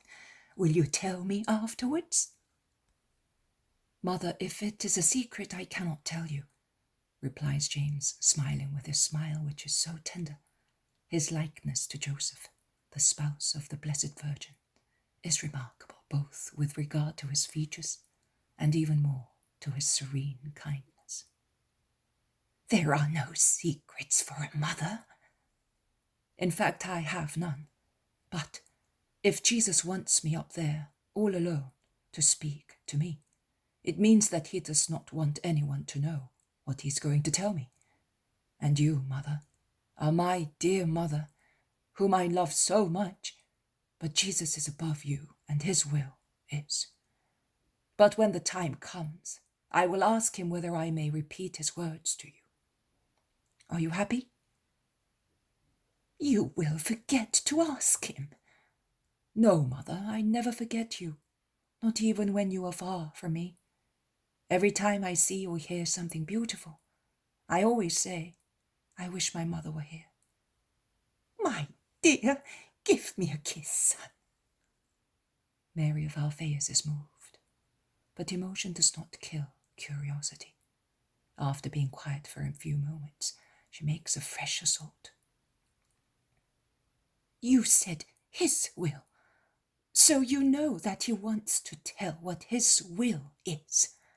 Come on, you can tell me at least that. He told you that in the presence of everybody." "In actual fact, I was alone with him, ahead of the others," says James, smiling. "But the others could hear you." "He did not tell me very much, mother. He reminded me of the words and the prayer of Elijah on Mount Carmel. Of all the prophets of the Lord, I alone am left. Hear me, that this people may acknowledge that you are the Lord God." "And what did he mean?" "How many things you want to know, mother? Go to Jesus then, and he will tell you," replies James, to parry her embarrassing questions. He probably meant that since the Baptist has been captured, he is the only prophet left in Israel, and that God must preserve him for a long time, so that the people may be taught, says Susanna. "I don't believe that Jesus asks to be preserved for a long time. He asks nothing for himself. Come on, dear James, tell your mother." "Curiosity is a fault, mother. It is useless, dangerous. At times it is sorrowful. Make a nice act of mortification." "Alas, did he mean that your brother will be put in prison and killed, perhaps?" asks Mary of Alphaeus, who is thoroughly upset. "Judas is not all the prophets, mother. Even if, as far as your love is concerned, each son of yours is the whole world." "I am thinking also of the others, because you will certainly be among the future prophets. So if you are the only one to be left, if you are the only one left, it means that the others, that my Judas, oh!" Mary of Alphaeus leaves James and Susanna, and she runs back fast as if she were a young girl, paying no attention to the question Thaddeus asks her. She arrives in Jesus' group like one who has been chased. My Jesus, I was speaking to my son about what you told him, of Mount Carmel, of Elijah, of the prophets. You said that James will be the only one left. And what will happen to Judas? He's my son, you know. She says, panting because of her anguish and her racing. I know, Mary, and I also know that you are happy that he is my disciple. You see that you have all the rights of a mother, and I have them as Master and Lord. That is true. It is true. But Judas is my boy. And Mary, foreseeing the future, bursts into tears. Oh, how badly shed your tears are. But the heart of a mother is forgiven everything. Come here, Mary, do not weep. I comforted you once before. Also on that occasion I promised you that your grief would obtain great graces from God, for you, for your Alphaeus, for your sons.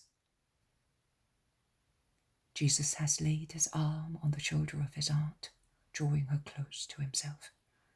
He tells those who were with him, move forward. When he is alone with Mary Clopas, he resumes speaking. And I did not tell a lie. Alphaeus died invoking me. Thus every debt he had with God was cancelled. It was your grief, Mary, that obtained that conversion to his misunderstood relative, to the Messiah whom he did not recognize before. Your present grief will get your hesitant Simon and your stubborn Joseph to imitate your Alphaeus. Yes, but what will you do to my Judas? To my Judas? I will love him even more than I love him now.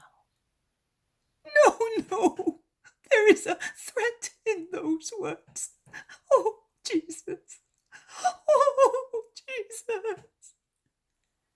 The Blessed Virgin Mary comes back to comfort her sister-in-law, although she does not know yet the nature of her grief.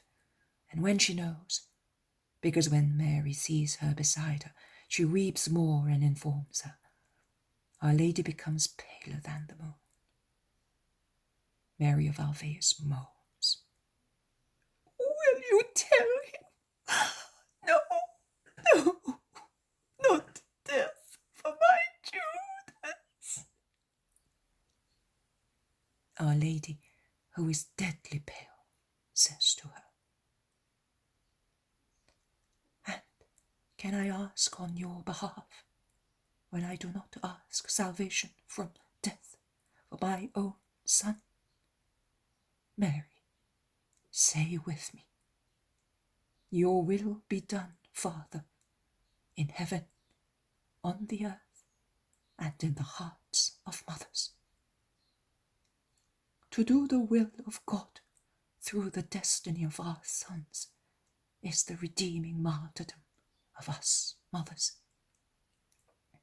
In any case, no one said that Judas is to be killed, or killed before you die.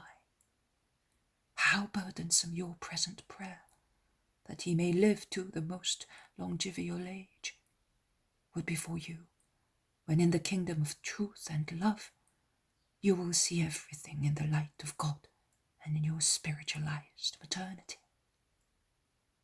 I am sure that you, then, both as a blessed soul and a mother, would like your Judas to be like my Jesus in his destiny of a Redeemer. And you would long to have him soon with you again, forever.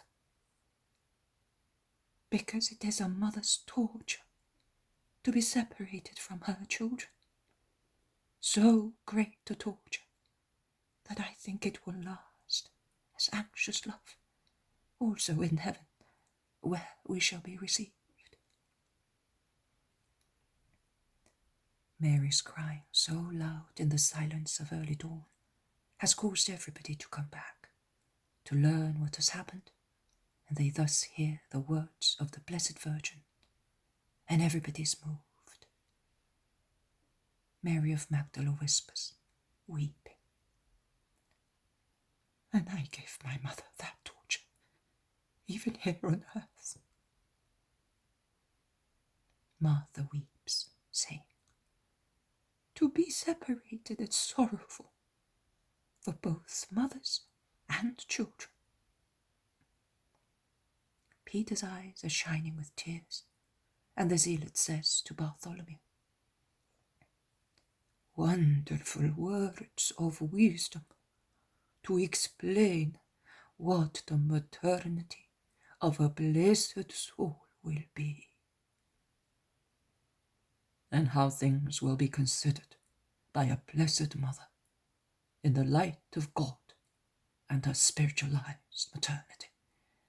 It takes your breath away as if you were facing a bright mystery," replies Nathanael. The Iscariot says to Andrew, "Maternity is divested of all sensible weight and takes wings when described thus. We seem to be seeing our mothers already transformed into inconceivable beauty." That is true. Our mother, James, will love us thus. Can you imagine how perfect her love will be? Says John to his brother, and he is the only one to smile brightly. So deeply moved he is at the thought that his mother will be able to love perfectly. "I am sorry I caused so much sorrow," apologizes James of Alphaeus. "But she apprehended more than I said. Believe me, Jesus." I know. But Mary is working on herself, by herself, and that was a particularly hard stroke of the chisel. But it will relieve her of so much dead weight, says Jesus. "Come on, mother, stop weeping.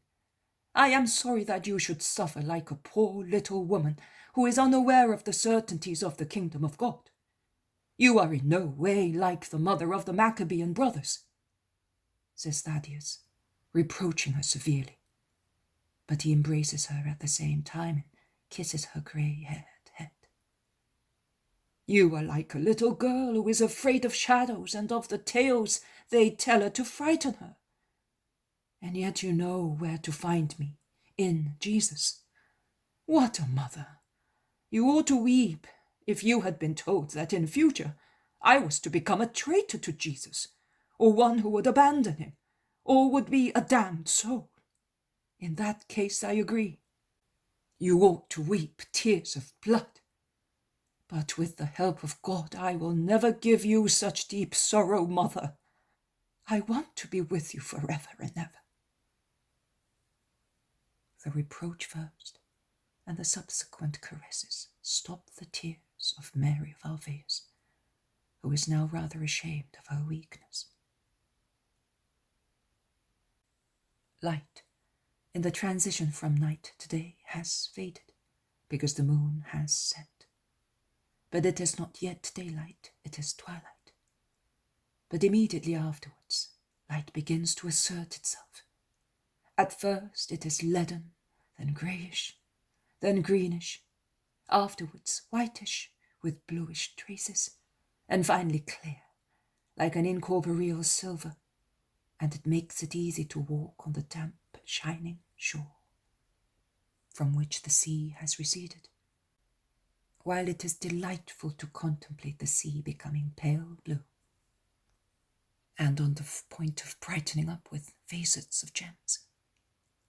And then the air blends its silver with a darker and darker pink, until the golden pink of dawn becomes a reddish pink shower on the sea, on faces, on the country, with brighter and brighter contrasting hues, which reach the perfect climax, which I consider the most beautiful of the day, when the sun bouncing out from the eastern horizon darts its first rays on mountains and hills, forests, meadows, and the large expanses of sea and sky, emphasizing each shade, whether it is the whiteness of snow or remote mountains of indigo, changing into jasper green, or cobalt sky attenuating to mix with pink, or sapphire veined with jade and lined with sea pearls.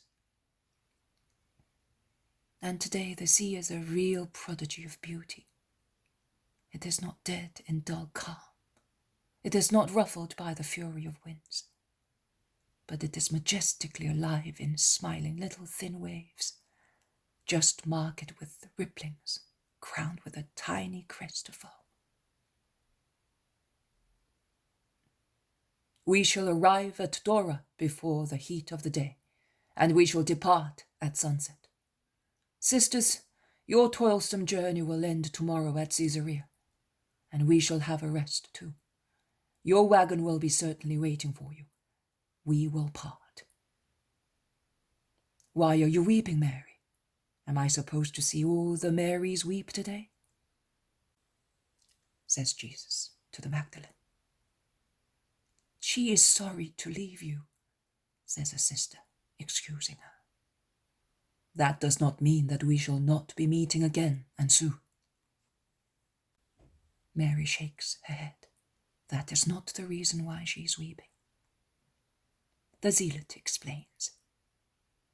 She is afraid she will not be able to be good without being near you. She is afraid of being tempted too strongly when you are not near her to keep the demon away. She was telling me a little while ago. Do not be afraid for that. I never withdraw the grace I have granted. Do you want to sin? No. Then do not worry. Be watchful, of course, but be not afraid. Lord, I am weeping, because at Caesarea is full of my sins. I can see them all now. My human nature will have much to suffer. I am glad of that. The more you suffer, the better, because afterwards you will no longer suffer such useless pains. Mary of Theophilus, I remind you that you are the daughter of a strong man, that you are a strong soul, and I want to make you most strong. I can bear with the weakness of the other women disciples, because they have always been meek and shy, including your sister. But I will not put up with it in your case. I will work with you, with fire and on an anvil, because your character is to be dealt with thus, in order not to spoil the miracle of your will and mine. Let that be known to you and to all those who among the people present or absent may think that as I have loved you so much, I may become weak with you. I allow you to weep for repentance and for love, but nothing else. Is that clear? Jesus is imposing and severe. Mary of Magdala endeavors to swallow her tears and sobs, and she goes down on her knees, kissing Jesus' feet, and endeavoring to steady her voice. She says, "Yes, my Lord, I will do what you want." Get up then, and be calm.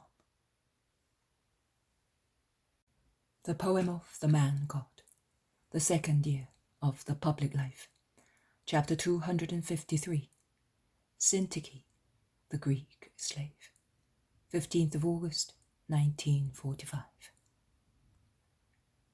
I do not see the town of Dora. The sun is setting, and the pilgrims have directed their steps towards Caesarea. But I do not see the stop at Dora, Perhaps it was a simple stop, without anything remarkable to be noted. The sea seems on fire, as in its calm it reflects the red of the sky so much, so deep a red that it looks unreal. Blood seems to have been shed on the vault of heaven. It is still warm, notwithstanding the sea air makes the heat bearable. They are walking along the sea all the time, to avoid the fierce heat of the dry earth, and many of them have taken off their sandals and pulled up their garments to paddle in the water. Peter states, If the women disciples were not here, I would strip myself and go in up to my neck. But he has to come out, even from where he is, because the Magdalene, who was ahead with the other women, comes back and says, Master, I am familiar with this area. Can you see that yellow strip in the blue sea over there? A river flows into the sea there, also in summer, as it is a perennial one, and one must be careful in crossing it. We have crossed so many. It is surely not the Nile. We will cross this one as well, says Peter. It is not the Nile, but in the water and on its banks there are dangerous water animals. You cannot cross it carelessly or barefooted, if you do not want to be wounded. Oh, what are they? Leviathans?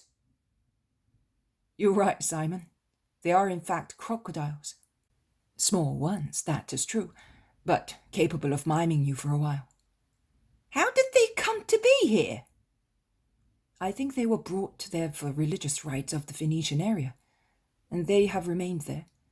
They have become smaller, but not less aggressive, and from the temples have passed into the sludge of the river. They are now large lizards with vicious teeth. The Romans come here hunting and to amuse themselves in various ways. I have come with them too. Everything helps to occupy the time.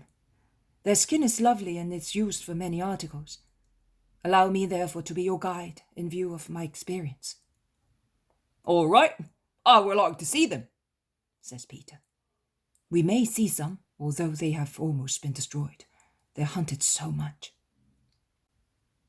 They depart from the shore and turn inland until they find the main road, halfway between the hills and the sea, and they soon reach an ogival bridge thrown across a little river, the bed of which is rather wide, but the scanty water flows only in its centre. Where there is no water, there are reeds and bog grass, now almost parched by the summer heat, but in other seasons they perhaps form tiny islands in the water. The banks instead are covered with thick bushes and trees.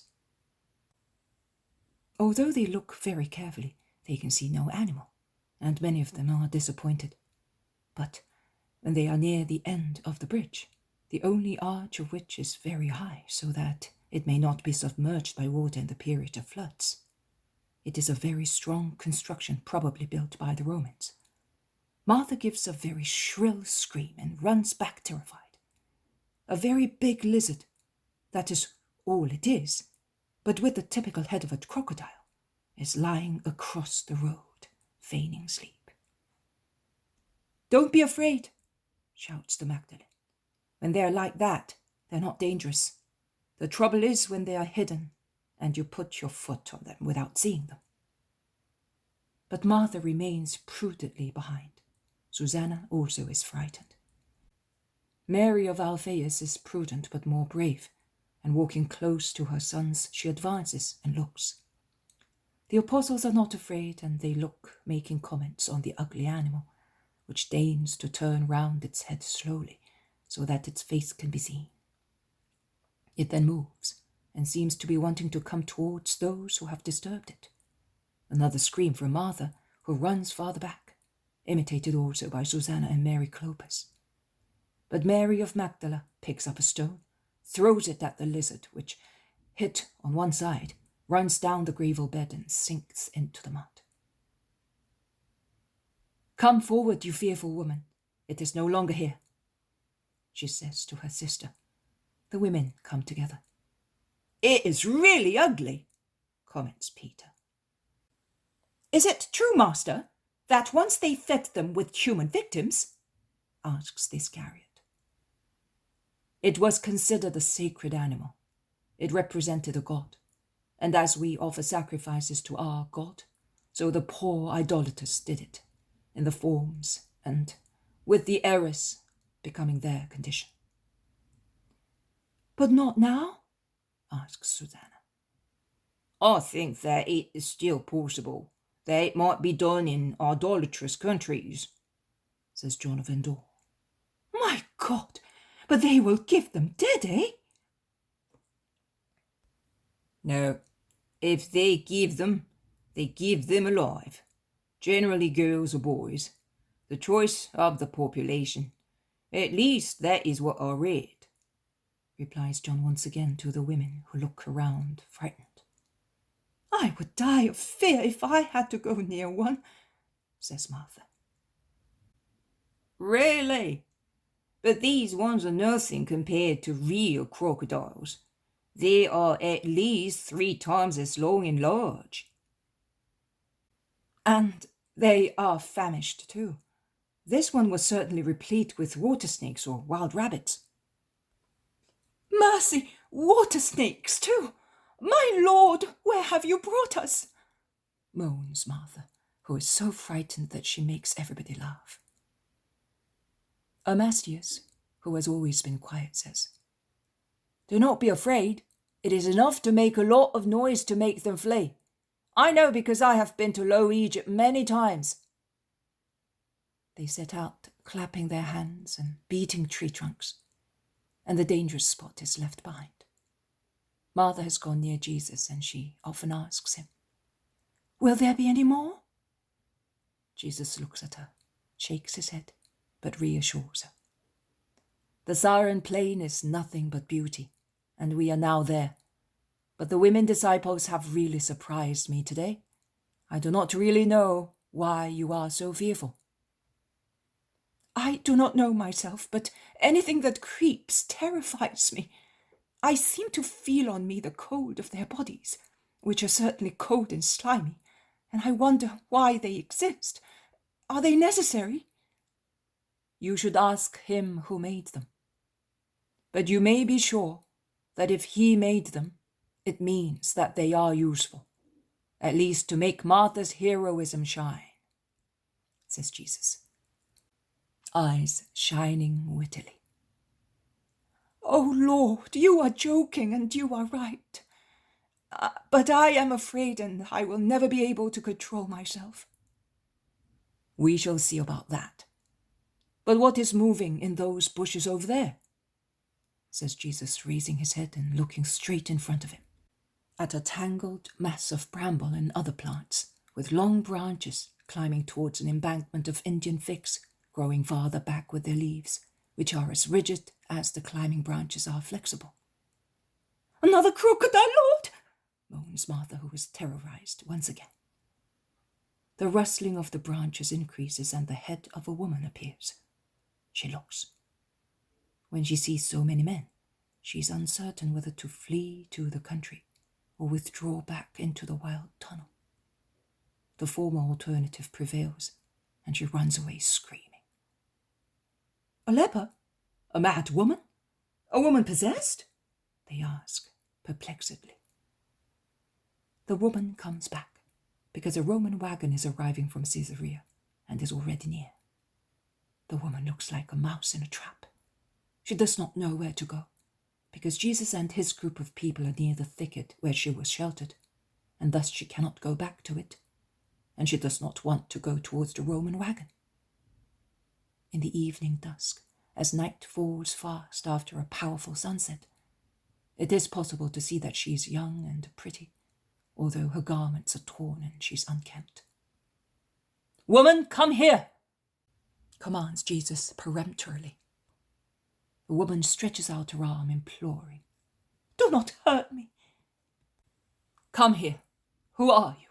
I will do you no harm. And he says so kindly that he persuades her.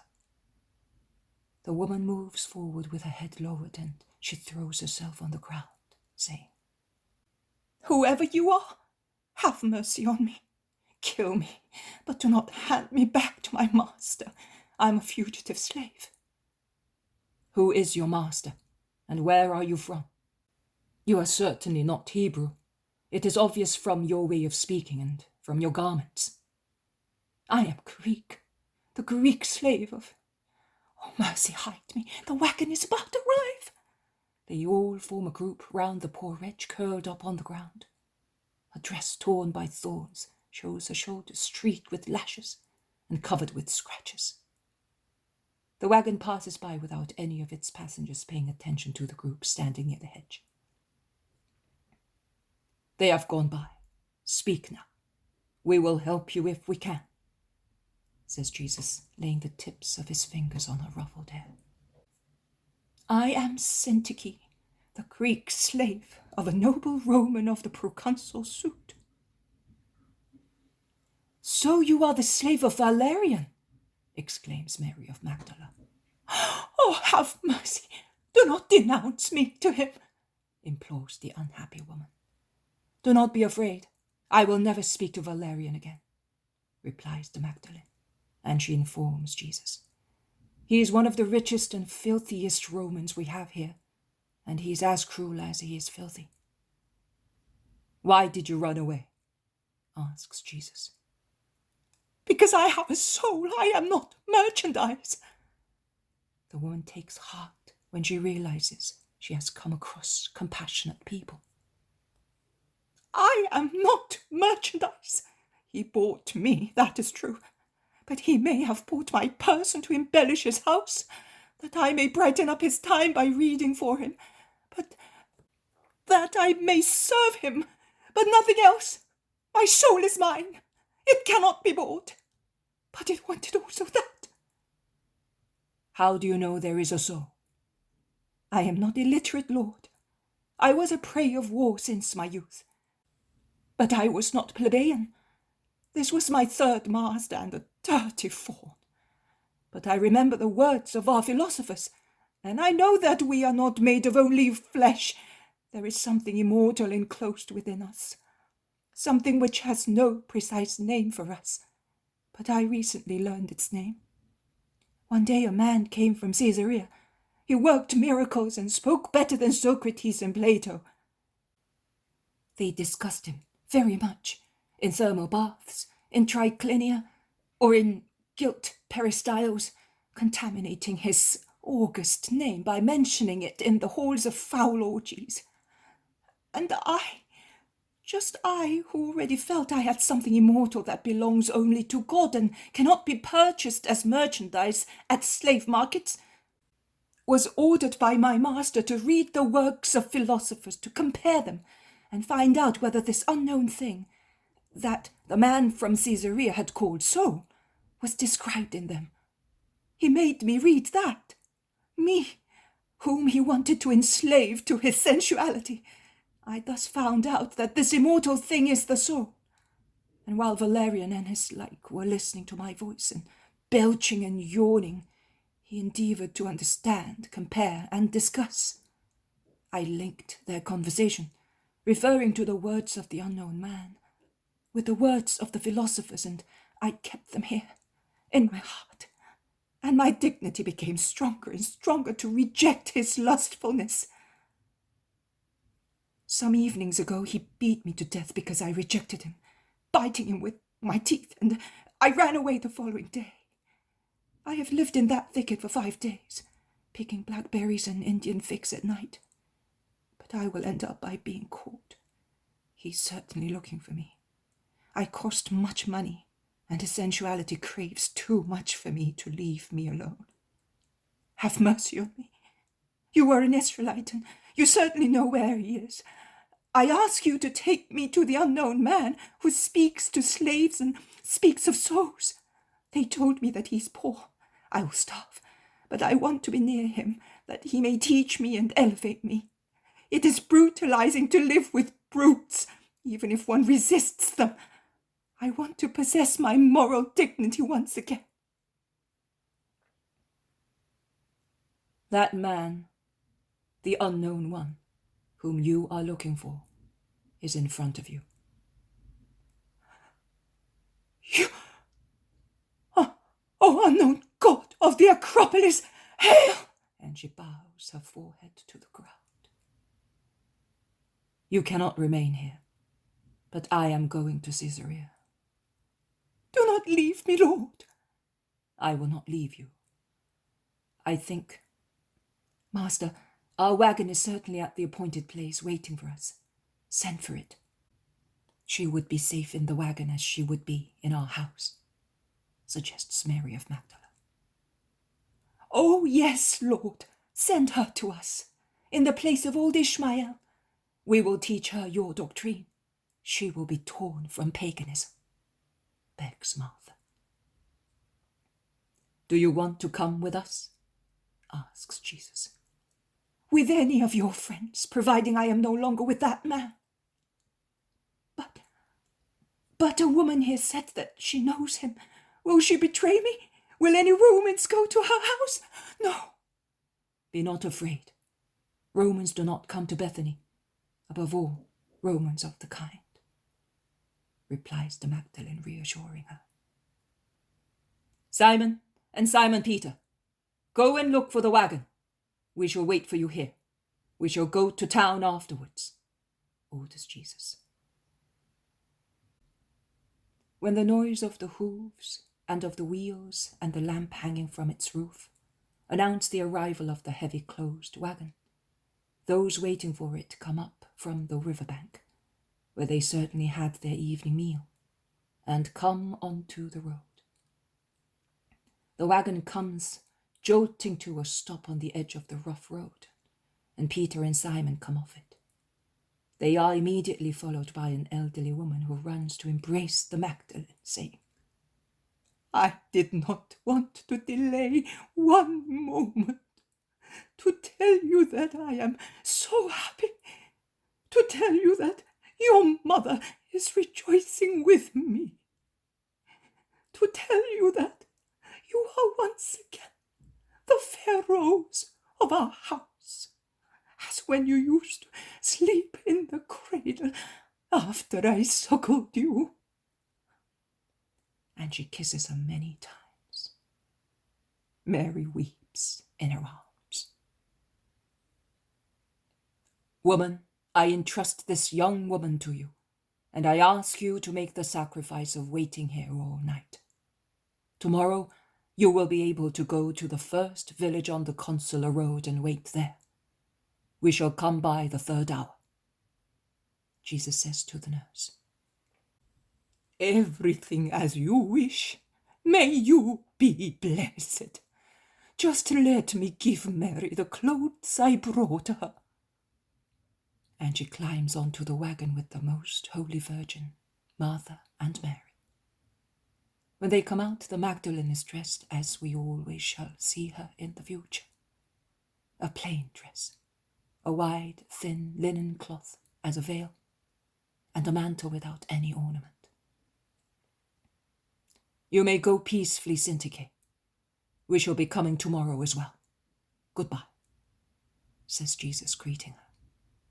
And it takes to the road again, towards Caesarea. The seafront is crowded with people walking in the light of torches or lanterns carried by slaves, breathing the air coming from the sea, which is a relief to their lungs tired of the summer sultriness. The ones walking are mainly rich Romans. The Jews are closed in their houses and enjoy the fresh air on their terraces. The seafront looks like a very long parlour during visits. To pass there means to be examined closely in every detail. And Jesus passes just there, for the whole length of the promenade, ignoring those who watch him, make comments, or deride him. Master, you are here at this time? Asks Lydia, who is sitting on a kind of armchair or little bed, which slaves have brought for her to the edge of the road, and she stands up. I am coming from Dora, and I am late. I am looking for lodgings. I would say to you, here is my house, and she points at a beautiful building behind her. But I do not know whether... No, thank you. I cannot accept. I have many people with me, and 2 have already gone ahead of us to inform some people I know. I think they will give us hospitality."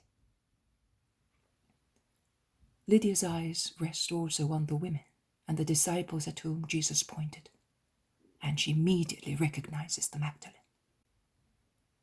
"Mary, is it you? So it's true."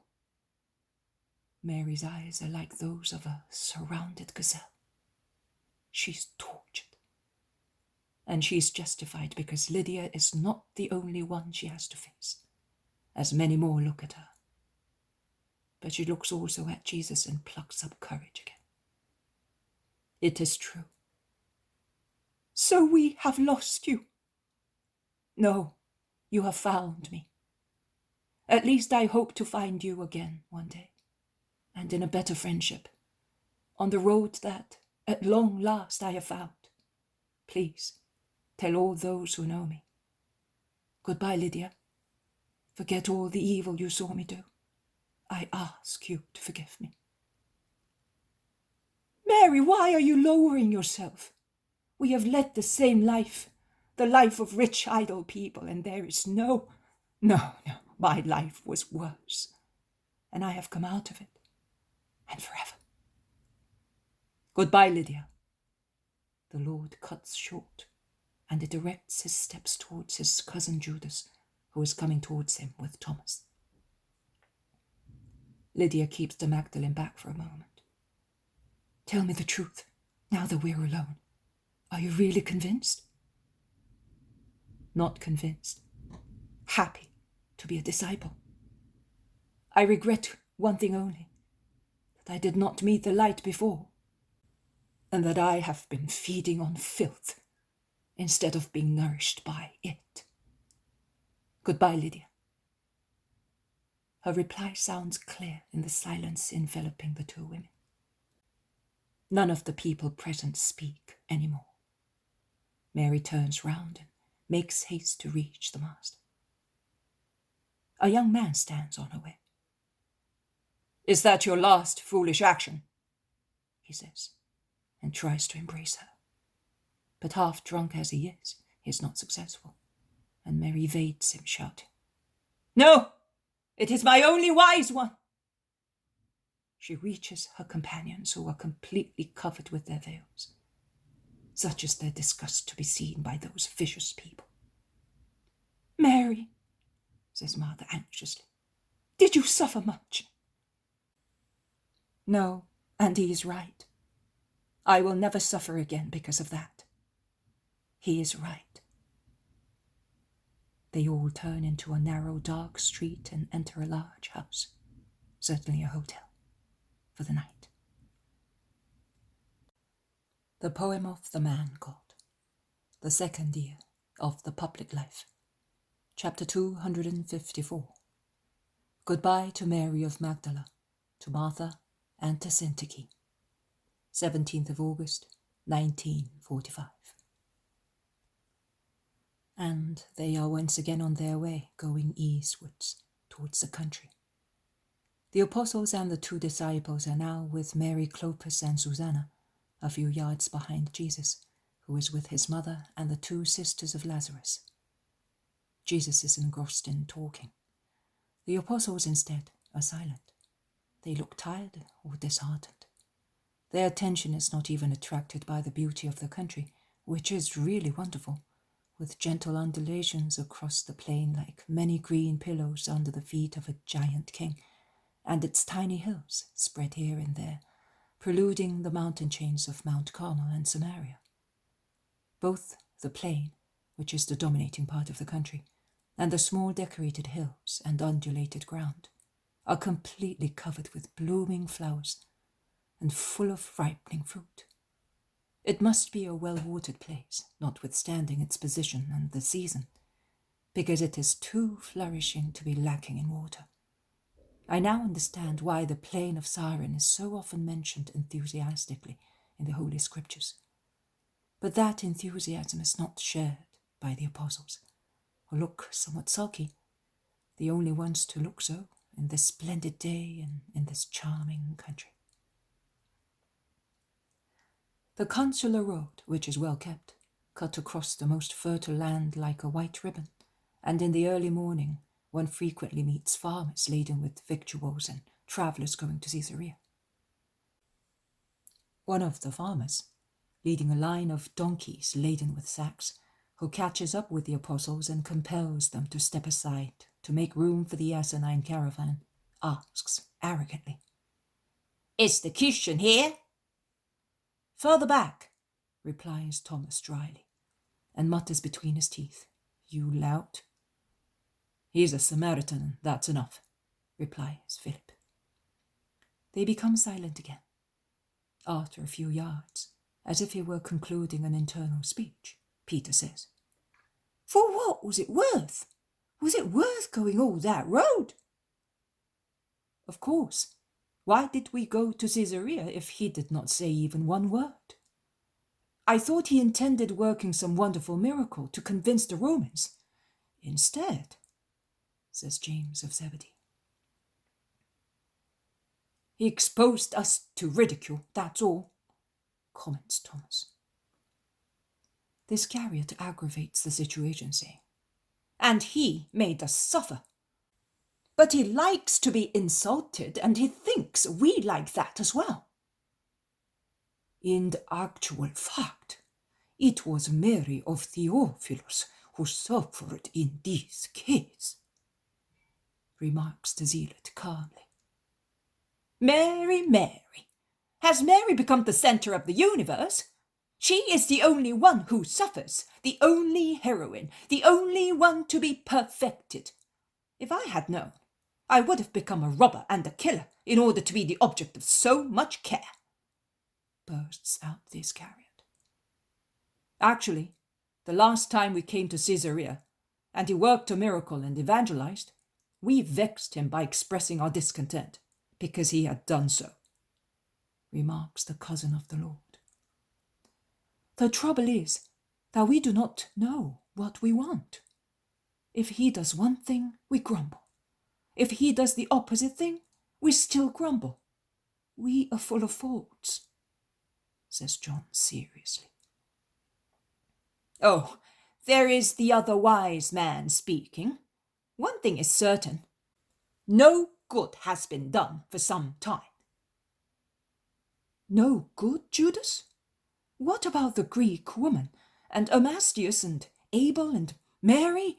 "But it is not with such non-entities that he will establish the kingdom," retorts the Iscariot, who is haunted by the idea of an earthly triumph. "Judas, please, do not judge the actions of my brother. It is a ridiculous pretense. A boy who wants to judge his master, or I should say, a non-entity wishing to be placed in high quarters," says Thaddeus, who has the same name and an invincible aversion for his namesake. "Thank you for just calling me a boy. Actually, after living so long in the temple, I thought I could be considered at least of age," replies the Iscariot sarcastically. "How dull these discussions are," says Andrew with a sigh. "True, instead of being united, the more we live together, we are being divided. And yet at Capernaum, he told us that we must be united to the flock. How shall we ever be so if we are not united as shepherds?" remarks Matthew.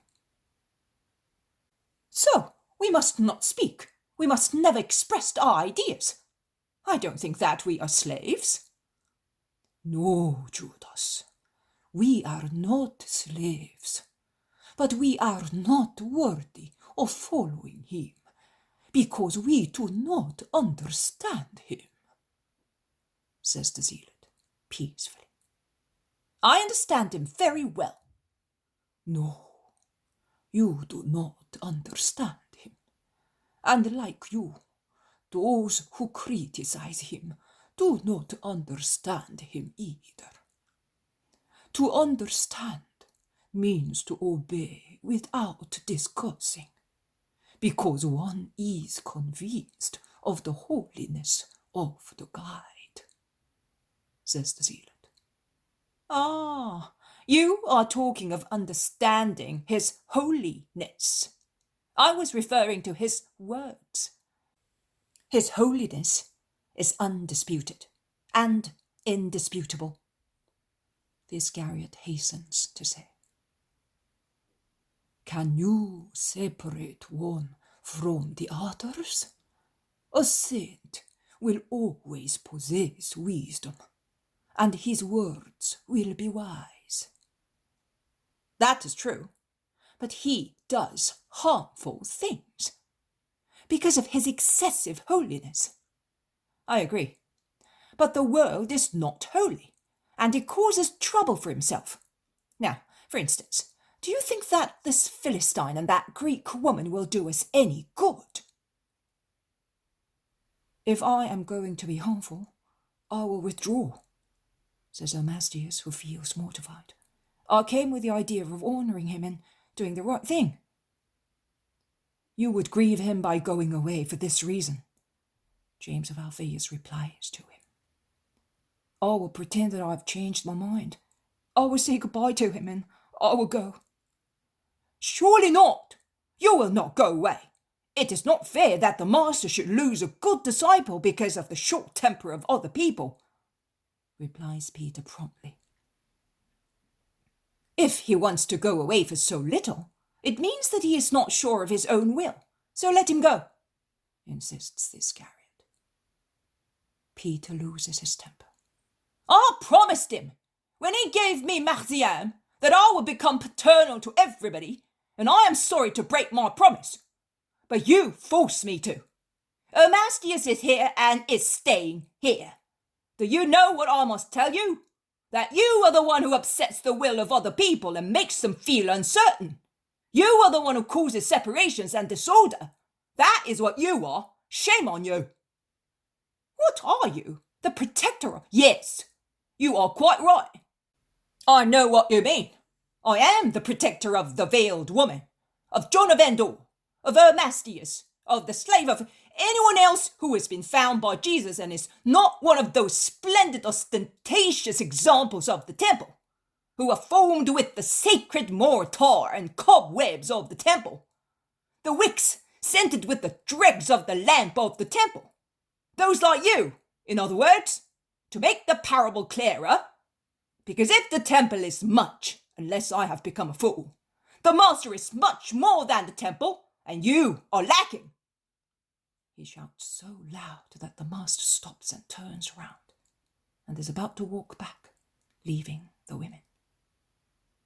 He has heard. He will be sorrowful, says the Apostle John.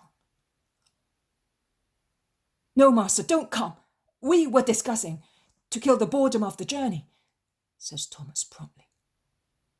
But Jesus remains still, so that they can reach him. What were you discussing? Must I tell you once again? That the women disciples surpass you? His kind reproach touches their hearts.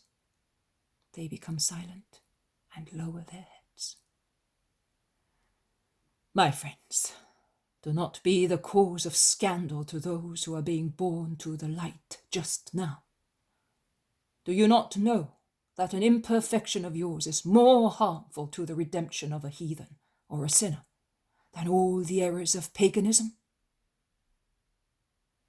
No one replies because they do not know what to say to justify themselves or to avoid accusing the others.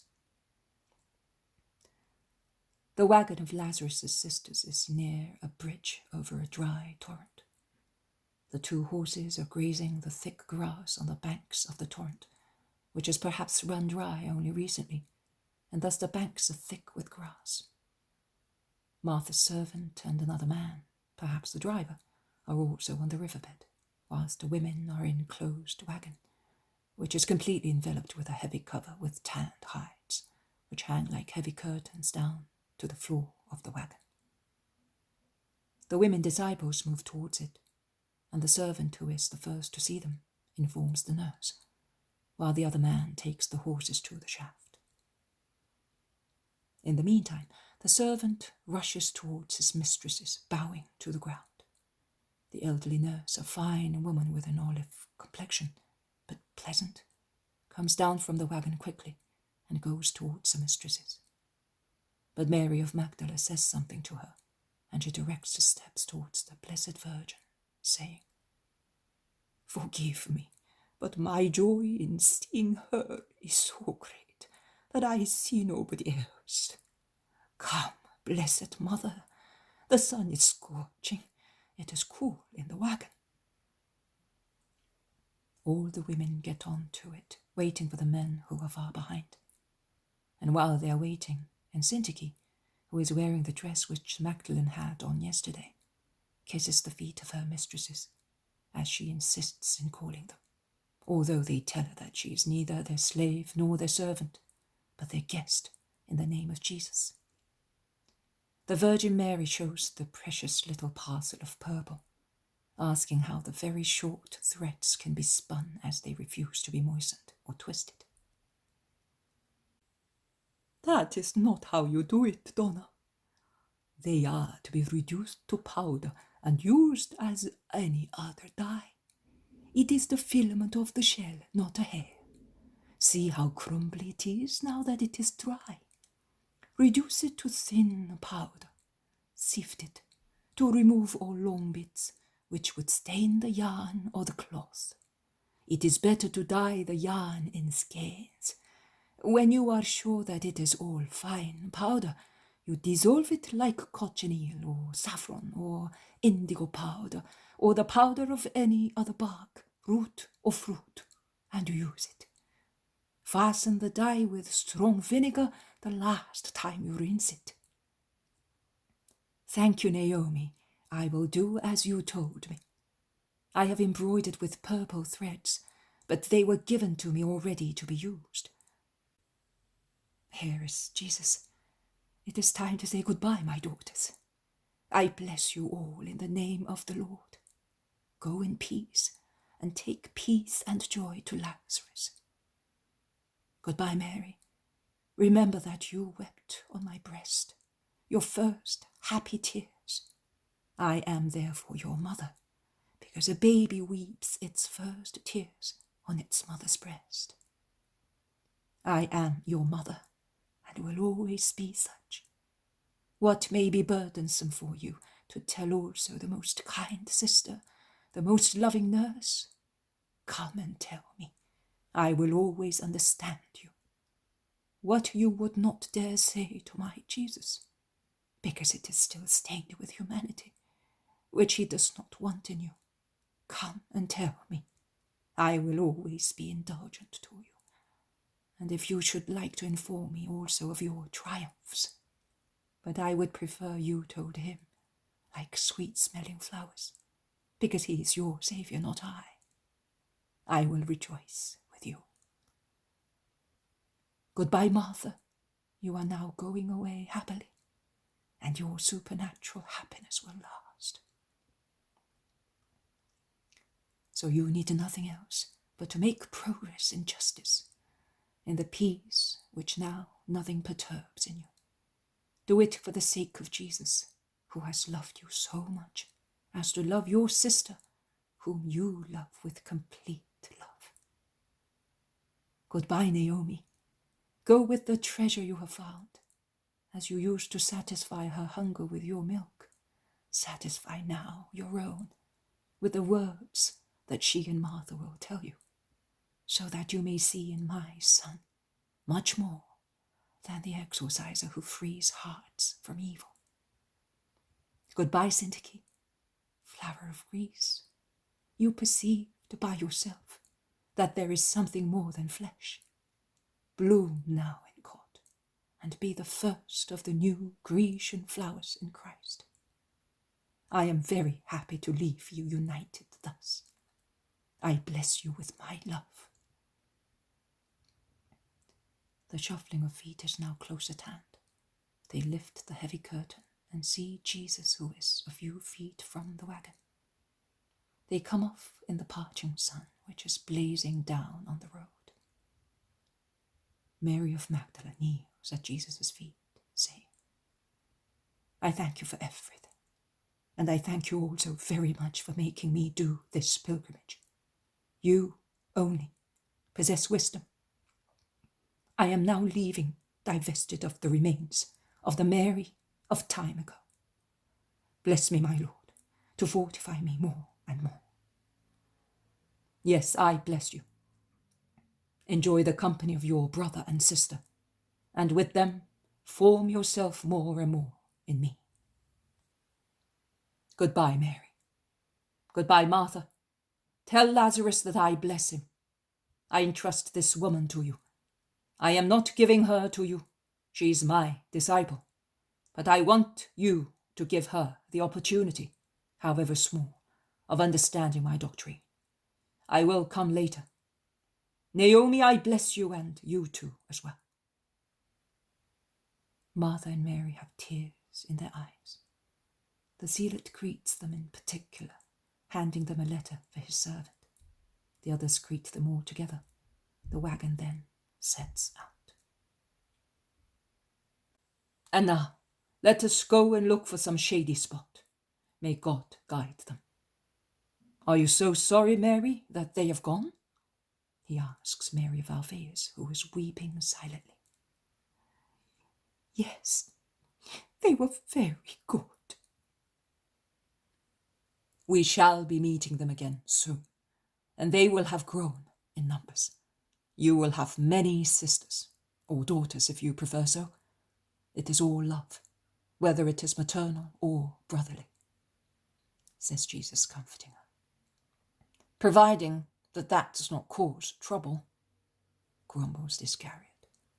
Trouble to love one another? No, trouble having people of different races or origin. You mean Syntyche? Yes, master. After all, she was the property of a Roman, and it was wrong to take possession of her. He will be angry with us, and we will draw upon ourselves the rigour of Pontius Pilate. What do you think Pontius Pilate cares if one of his subordinates loses a slave? He will know what a slave is worth, and if he is generally honest, as they say he is, at least at home, he will say that the woman did the right thing to run away. If he is dishonest, he will say, serves him right. I may find her. Dishonest people are not sensitive to other people's sufferings. In any case, poor Pontius, with all the trouble we make for him, he has enough to worry about instead of wasting his time with the complaints of a man who let his slave run away, says Peter. And many say that he is right and laugh at the anger of the lewd Roman. But Jesus discusses the matter at a higher level. Judas, are you familiar with Deuteronomy? Certainly, master. And I do not hesitate to say, as very few people are. And what do you consider it is? The spokesman of God. Spokesman. So it repeats the word of God. Exactly. You judge it correctly. But then, why do you not think that it is right to do what it commands? I never said that. On the contrary, I find that we neglect it too much by following the new law. The new law is the fruit of the old one. That is, it is the perfection achieved by the tree of faith. But none of us neglect it, as far as I know, because I am the first to respect it and to prevent others from neglecting it. Jesus is very incisive in saying these words. He resumes. The Deuteronomy is untouchable. Also, when my kingdom will triumph, and with my kingdom the new law and its new codes and clauses, the Deuteronomy will always be applied to the new dictates, as the squared stones of ancient buildings are used for new ones, because they are perfect and make very strong walls. But my kingdom does not yet exist, and I, a faithful Israelite, do not offend or neglect the Mosaic book. It is the base of my behavior and my teaching. Upon the base of the man and of the master, the Son of the Father, places the heavenly construction of his nature and wisdom. In Deuteronomy it is written, "You shall not hand over to his master the slave who has come to you. He shall live with you wherever he pleases. He shall stay peacefully in one of your towns, and you shall not molest him." This decree applies in any case where a slave has been compelled to run away from a cruel master. In my case, in the case of Syntyche, the flight is not towards a limited freedom, but towards the unlimited freedom of the Son of God. And now that this skylark has escaped from the hunter's trap, do you expect me to put her into a net once again, and hand her over to her prison, to deprive her also of hope, after taking away her freedom? No, never. I bless the Lord, because as our trip to Endor brought this son back to the Father, so our visit to Caesarea has brought this woman to me, that I may lead her to the Father. At Zacchie I spoke to you of the power of faith. Today I will speak to you of the light of hope. But now let us eat and rest in this orchard, because the sun is scorching as if hell were open.